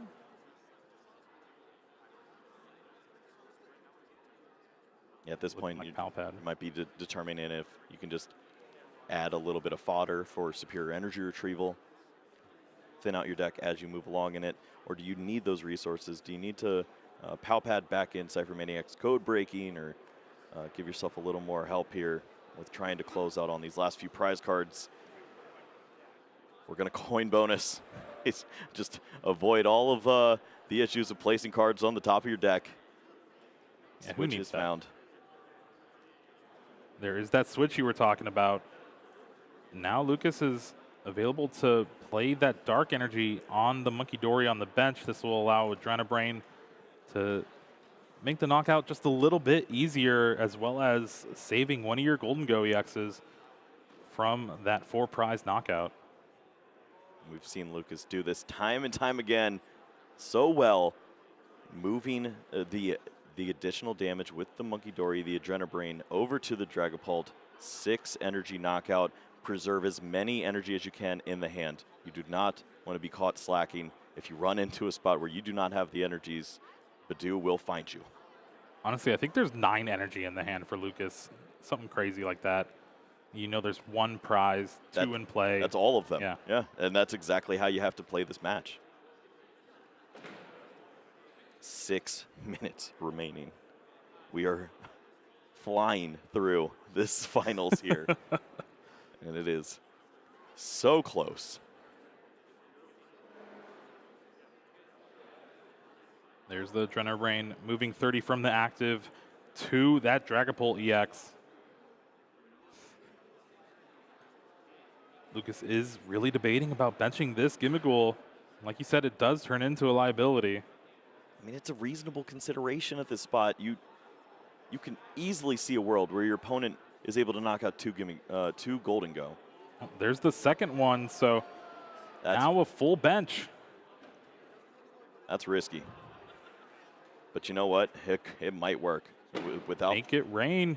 Without the Radiant Alakazam, there might be a world where you can get away with this spot.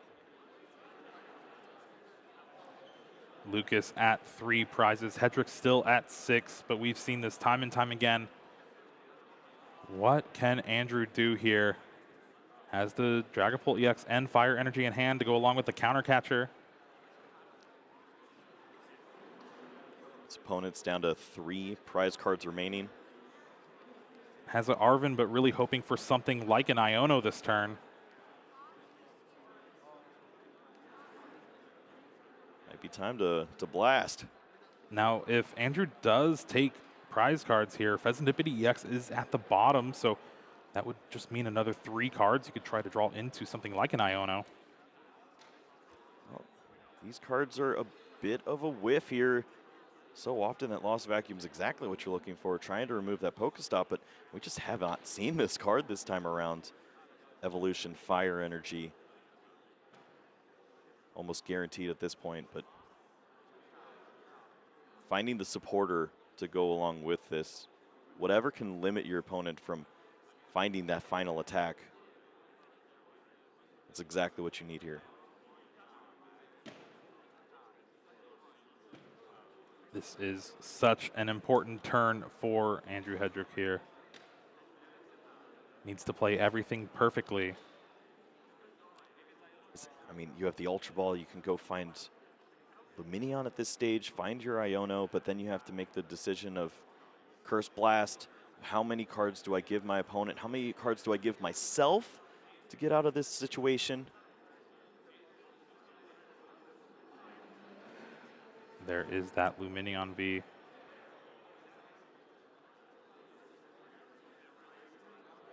And without benching this Pokemon, finding the Iono leads you to believe that Curse Blast will occur first. And prize cards could be seen from Andrew, and then he'll make his considerations.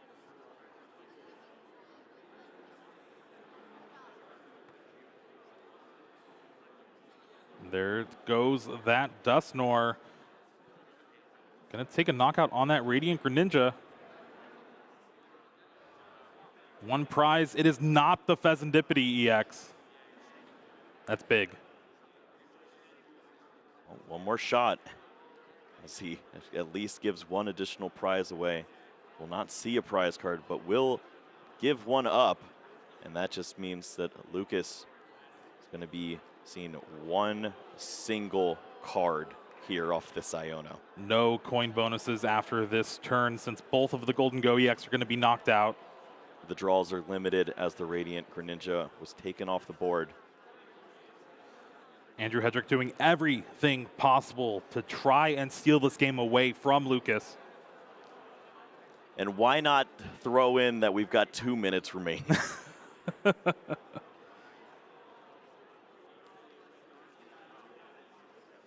There is that Iono. Lucas is going to draw one card. Andrew's going to draw 5. Does not even want to look at it. So much riding on the back of this one card here for Lucas. Andrew still has to consider how to piece together the rest of this game, but certainly it's starting to look good as you see a prize map ahead of you for at least 4 prize cards. It's not the order he likes to take these big swing turns in. He likes them to close out matches, but this might just be the final nail anyways. We'll have to see what Lucas is able to find. Just keeping us in the dark. As he should. Don't give away any information. There is that Phantom Dive. 4 prize cards for Andrew Hedrick. It is now 1-to-1 prizes. All right, he's going to take a peek. Lucas, He's got a superior energy retrieval. That's not going to do anything. Top card, Buddy Poffin. Oh, that's boy, it. And just like that, Andrew Hedrick makes the comeback and is now a 4-time regional champion. What a way to close things out. He finds it every single time. The perfect map to close out that game. Force your opponent to have no outs. And wins the game, wins the match, wins the championship here in Vancouver. What a finals, Kyle. All the way down to the wire. Almost 0 minutes left. 1-to-1 prizes. Iono was not a lie this time. And Andrew Hedrick, once again, your Vancouver Regional Champion. And congratulations to Lucas Zing as well. Great plays throughout this entire tournament. I don't think we could have asked for much more from this tournament. Such amazing play all the way through the entirety of the weekend. But what a culmination here at the finals. 2 great players fighting so hard. We're going to see how this all happened here in our final replay. It was an absolute doozy.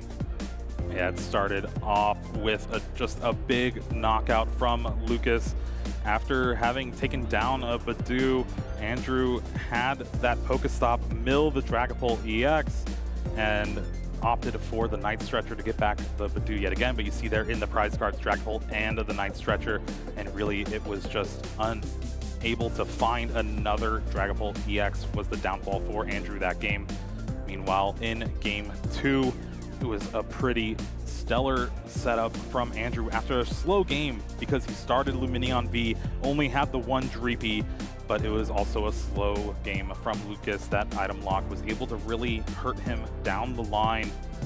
And then another big knockout, but Andrew Hedrick had the 3rd Dragapult EX to be able to take the game finding everything needed off that Serendipity EX, which was just that boss's orders. Already had the Ultra Ball and that Psychic Energy. Just like that, it was to a game 3. And this is where we saw there was a bit of an issue with Lucas's opening setup. Was only able to establish 2 Gimme Ghoul at the start of the game. Went for the draw with the Radiant Greninja, had to play this a little slower, only 2 Golden Go to make this work. And unfortunately here, just came up a bit short, 1 prize card short. Did not have the resources to close out, but so much respect between these 2 competitors. You were not able to dethrone him this time, Lucas. Yeah, for some reason, Andrew Hedrick is still undefeated in the finals of Majors. Who will stop him? No one at this point. It is crazy. And look at that top 8. Such a great variety of players and decks for this tournament. What a way to close out the F block for the Pokemon TCG. Yeah, we had newer players, older players, regional champions, international champions, representatives of regions all over the globe. It was fantastic to watch and an absolute blast. And yeah, there were also 7 different archetypes, 6 different archetypes listed there. It was an absolute pleasure to be a part of this tournament, and I know you had an absolute blast with it too, my friend. Yeah, not only just getting the cast with you again, but the plays that a lot of our players have made throughout the weekend. I mean, that Spiritomb play from Lucas was insane. And then, of course, Andrew Hedrick just taking these multiple prize turns to close out these matches. It was a beauty to watch. Yeah, we had so much fun watching these players. I don't think Andrew would be able to tell you what his favorite moment of the weekend was, other than maybe winning the championship. But so many different plays that he had to find, so many different 4 prize, 6 prize answers. But maybe it was just Badoo, who knows? Maybe, yeah. I mean, you got to give credit where credit's due. Am I right? Yeah, it was so fun to watch, and absolute pleasure for both of our competitors to be here. $10,000 richer, $7,000 richer. It's all well earned. Now, before we get to our trophy ceremonies, we're going to have a quick special feature about our junior and senior division finals that happened here today. We're here, Pokemon fans, for our Junior Division Regional Championship Finals here in Vancouver. And I've got the 2 finalists here at the table. They're about to get into the match. Alonso Suarez facing off against Vincent Tremblay. Alonso, my man, how are you feeling heading into this final match? Pretty excited, but kind of nervous because I don't know this matchup pretty well. Okay. And Vincent, same question to you. How are you feeling heading into the finals? Alors Vincent, comment est-ce que tu te sens avant cette finale? Je suis très content d'être ici au Régional de Vancouver. I'm very excited to be here for my first regionals. Well, best of luck to both of you. We're going to get out of your way, let you get set up, and we'll see which one of you comes out on top and becomes the regional champion. This is an extremely exciting match for both of these players. It's both of their first opportunity to become a regional champion. This is actually Vincent's 3rd time being in the top cut, and he's going to be playing Golden Go EX. On the other side of the table, Alonso, this is his first season playing, his first ever top cut at a regional championships, and now here he is in the finals with a chance to become the champion. He's going to be playing Gardevoir EX. We'll see which of these 2 players comes out on top. Now, these players did play a best-of-3 set, and it did go to the full 3 games. And Game 3 concluded with Alonso using Monkey Dory's Adrenabrain ability to move some damage counters over to Vincent's Golden Go EX, and then Gardevoir was able to take out the Golden Go, making sure Alonso secured the victory at this regional championships. And now I am happy to introduce our Vancouver Trading Card Game Junior Division Regional Champion, Alonso Suarez. Thank you.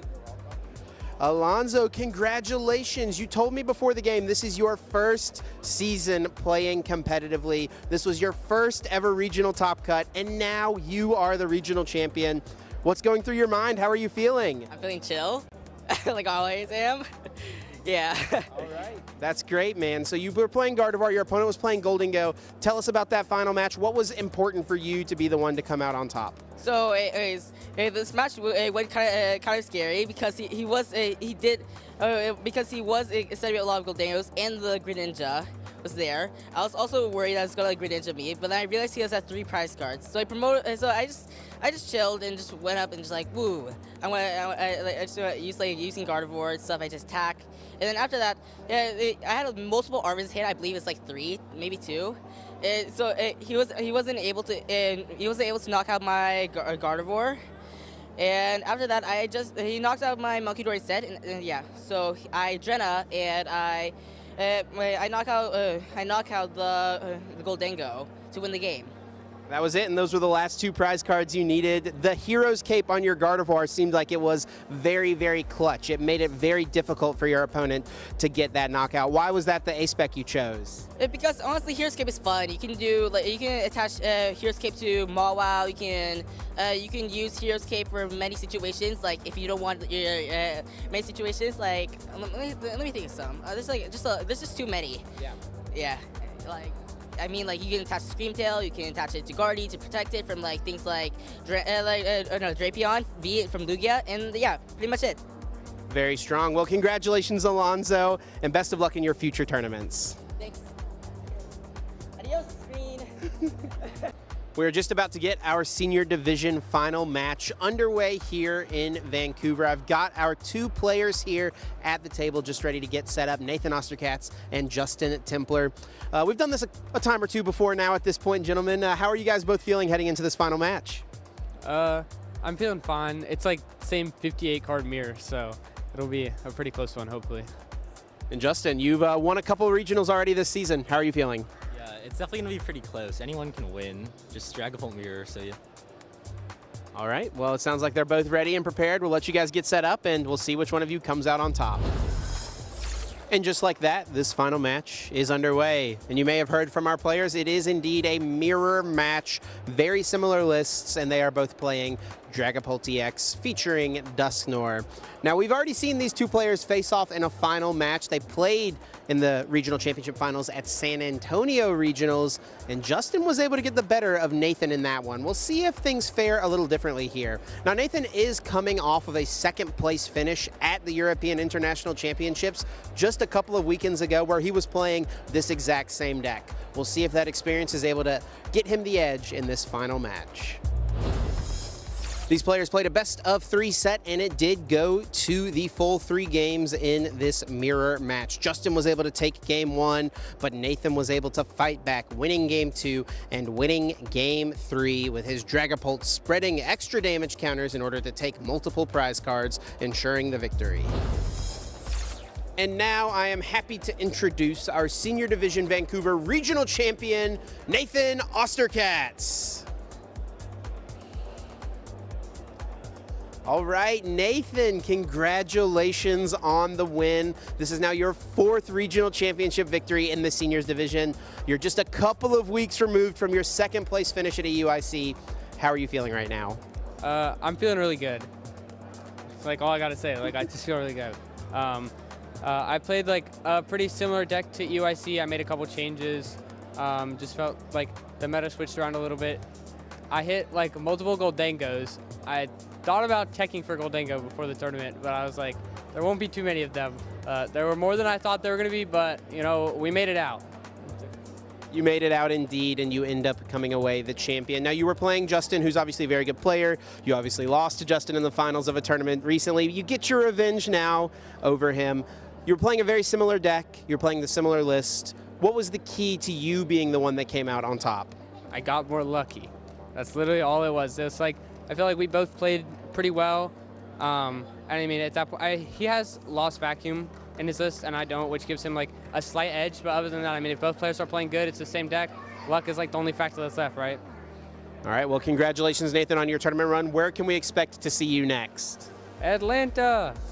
All right, best of luck to you, Nathan, and congratulations once again. Thank you.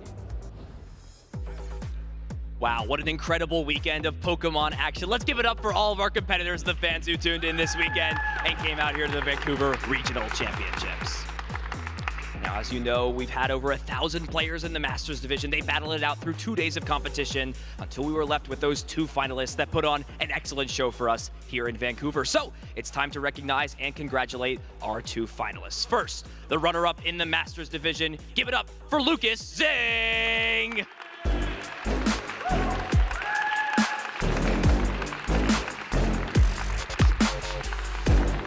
Lucas, I know you have a lot of emotions going through your head, you know, being so close to getting another regional championship, but just kind of sum up real quick how you're feeling and who you're grateful for getting you back to this spot again.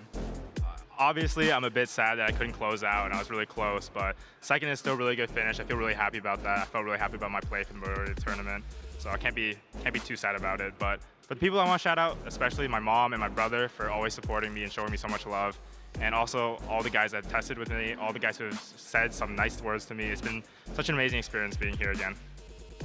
That's excellent, and I know we'll see you back in another finals, and I know next time you're going to take it home. Give it up one more time, everyone, for your runner-up, Lucas Zing!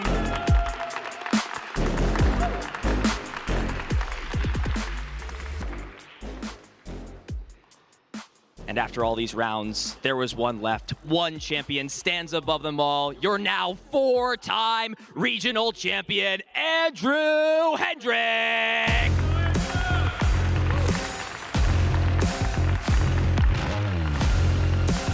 Andrew, congratulations. Look at you now, 4-time regional champion. And you just had dominating performances this entire time. But you know, that set wasn't always fully in your control from the start. You know, game 1, obviously not as much your way. You caught it back in game 2. Talk me through, you know, the roller coaster of emotions behind what happened in that long and grueling final set. Yeah, so in game 1, I thought I had a really good play to get ahead, and then I kind of realized I was a little bit short on cards in hand to discard. I needed to like double Ultra Ball or something. I couldn't quite put it together, so I had to make a much more conservative play, and then that kind of led to me getting too far behind in that game, it felt like. But game 2, I had to go for a little bit risky play. I hope he didn't hit like everything one turn. He needed to like switch energy, like 7 more energy to not take a knockout, and then he could have taken a 3-prize turn to win the game. But he was not able to do that, and I was able to close out the game that time. And then game 3, that game I had an extremely good setup, and he only took 1 prize before I was able to start attacking, which meant I would be able to use 2 Dragonbolt attacks and 2 Dusknors. So then I was able to wipe his whole board. I owned him to 1, and at that point I felt like it was pretty unlikely he'd be able to close it out.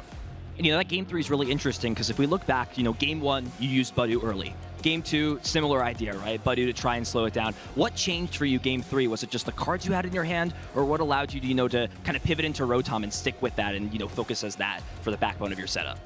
Yeah, so I'd actually prefer to use Rotom in the matchup if I can, but I feel like I'm kind of obligated to use Badu if like they go first. They might not do too much, and like, you know, I might just get to have a free win off that. But when I go first, right, get the Rotom involved, draw a bunch of cards, and then I can establish this like huge dominating board that gives me a pretty good chance to win. And when you did, this is your 4th regional title, man. I mean, every time you come out to a tournament, you win a regional championship. You know, what goes through your mind is the next big thing, right? You've won NAIC, you've won 4 regional championships. What's next for you, man? What is that win? Is it Worlds? Is anything else going to match that feeling for you? I mean, I don't know. Of course, I'd love to win Worlds, but just winning this tournament here was really, really good. I hadn't made Top Cut the entire season, actually. I'd had a lot of top 32s, top 16s, but hadn't made it into Top Cut this year. But I know when I'm in Top Cut, I have a good chance to make a run, and that's what I did today. You did that, you took home the tournament, and I know you had a lot of people supporting you. I know you even ran into your friend in top 4. You know, how was that experience, you know, playing in Top Cut, playing against one of your close friends and people I know you test and practice with? Yeah, it's fun to get to play against your friends. We also, me and Caleb, we knew each other's lists our entire 60 because we worked together so much. We were kind of joking around throughout the set. It was pretty fun to get to play against him. And then Zing in finals too, another person I'm friends with. Didn't have complete knowledge of his list, but also it's just fun to get to play against people you know, people you're friends with. Yeah, friends are, you know, who gets you to this point. So anyone you want to give a shout out to before we, you know, let you go here, who helped you become a 4-time regional champion? Yeah, shout out to everyone in my testing group, and especially Justin Templar, because he was the one who came up with most of this list. Played it to EUIC. Didn't do super great there, but it felt so good that it made me book a flight to Vancouver and then play it here, and it was a super good list. So shout out to Justin for that, and also shout out to FCBC for the sleeves and Toys Terminal for my sponsorship.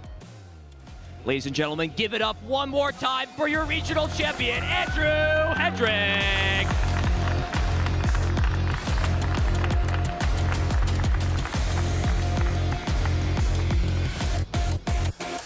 Congratulations to all of our champions, most recently, of course, Andrew Hedrick, becoming a 4-time regional champion.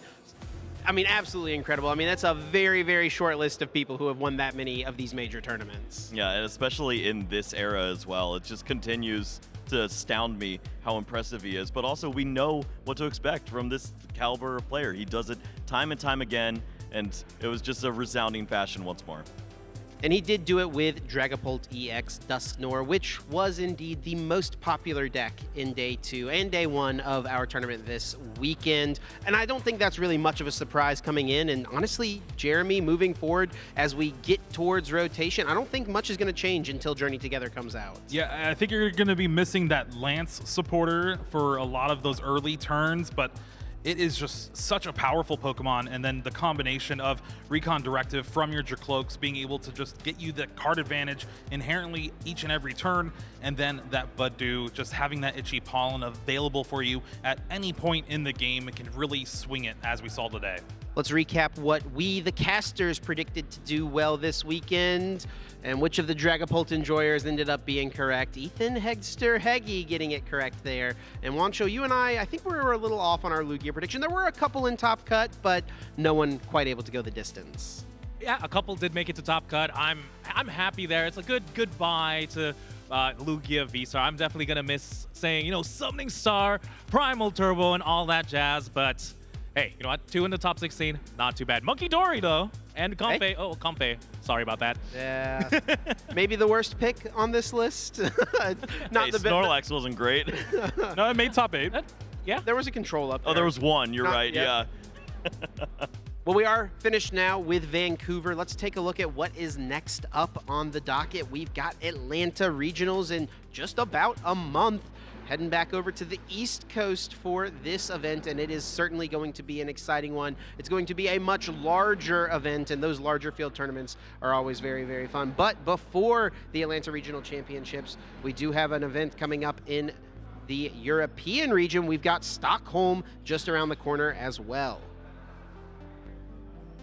Yeah, what an amazing opportunity for all of our players in the European region to continue to build on their success, potentially see them earn even more championship points and earn their way towards the World Championships. And that will lead into the Atlanta Regional Championships coming up just after Stockholm, and that will be the first tournament of the new rotation. Journey Together Legal, a bunch of old cards rotated out. Early predictions, Jeremy? Well, we saw a lot happen in the City Leagues over in Japan. In that format, there's a lot of diversity in the metagame. I mean, for Ralligator won the entire tournament. Who would have thought that would have happened? It'll be interesting to see for sure. Absolutely, and there's still an opportunity to play in so many of these tournaments. Be sure to go check them out, figure out when registration is happening, and we would love to see you competing at any of these future events. And even if you're not in the main event, there is so much happening on any given regionals weekend. Side events, GLC, build-in battles, and then also standard league cups and league challenges happening on Saturday and Sunday. If you want to stay up to date with everything happening, be sure to follow our channels here. Follow us on YouTube and Twitch so you are never missing a single one of these shows. And if you want to figure out when the next broadcast is going to be, the place to do it is to head over to Pokemon.com/broadcasts. Get all the information you need about what time these events will be starting, where they are located, and what crew you're going to see covering the event for you. Well, gentlemen, it's been an excellent weekend here in Vancouver. Thank you so much to everyone for tuning in at home. Congratulations to all of our champions. And from all of us, we hope you enjoy the rest of your weekend, and we'll catch you at the next one.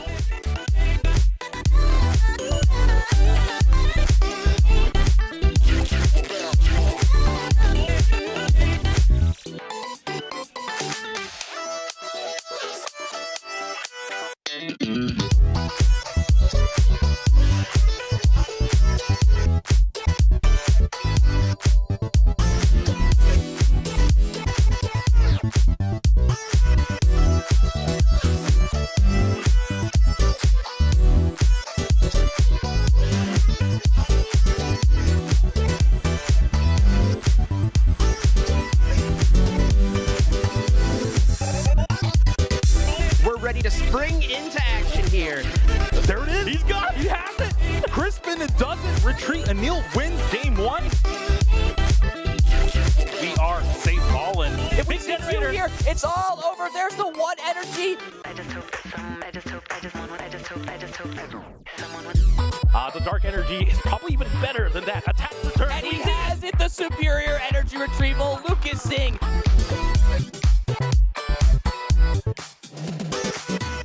Would which one of them would you rather pick? I want a Hedrick, dude. That's it. And just like that, Andrew Hedrick makes the comeback.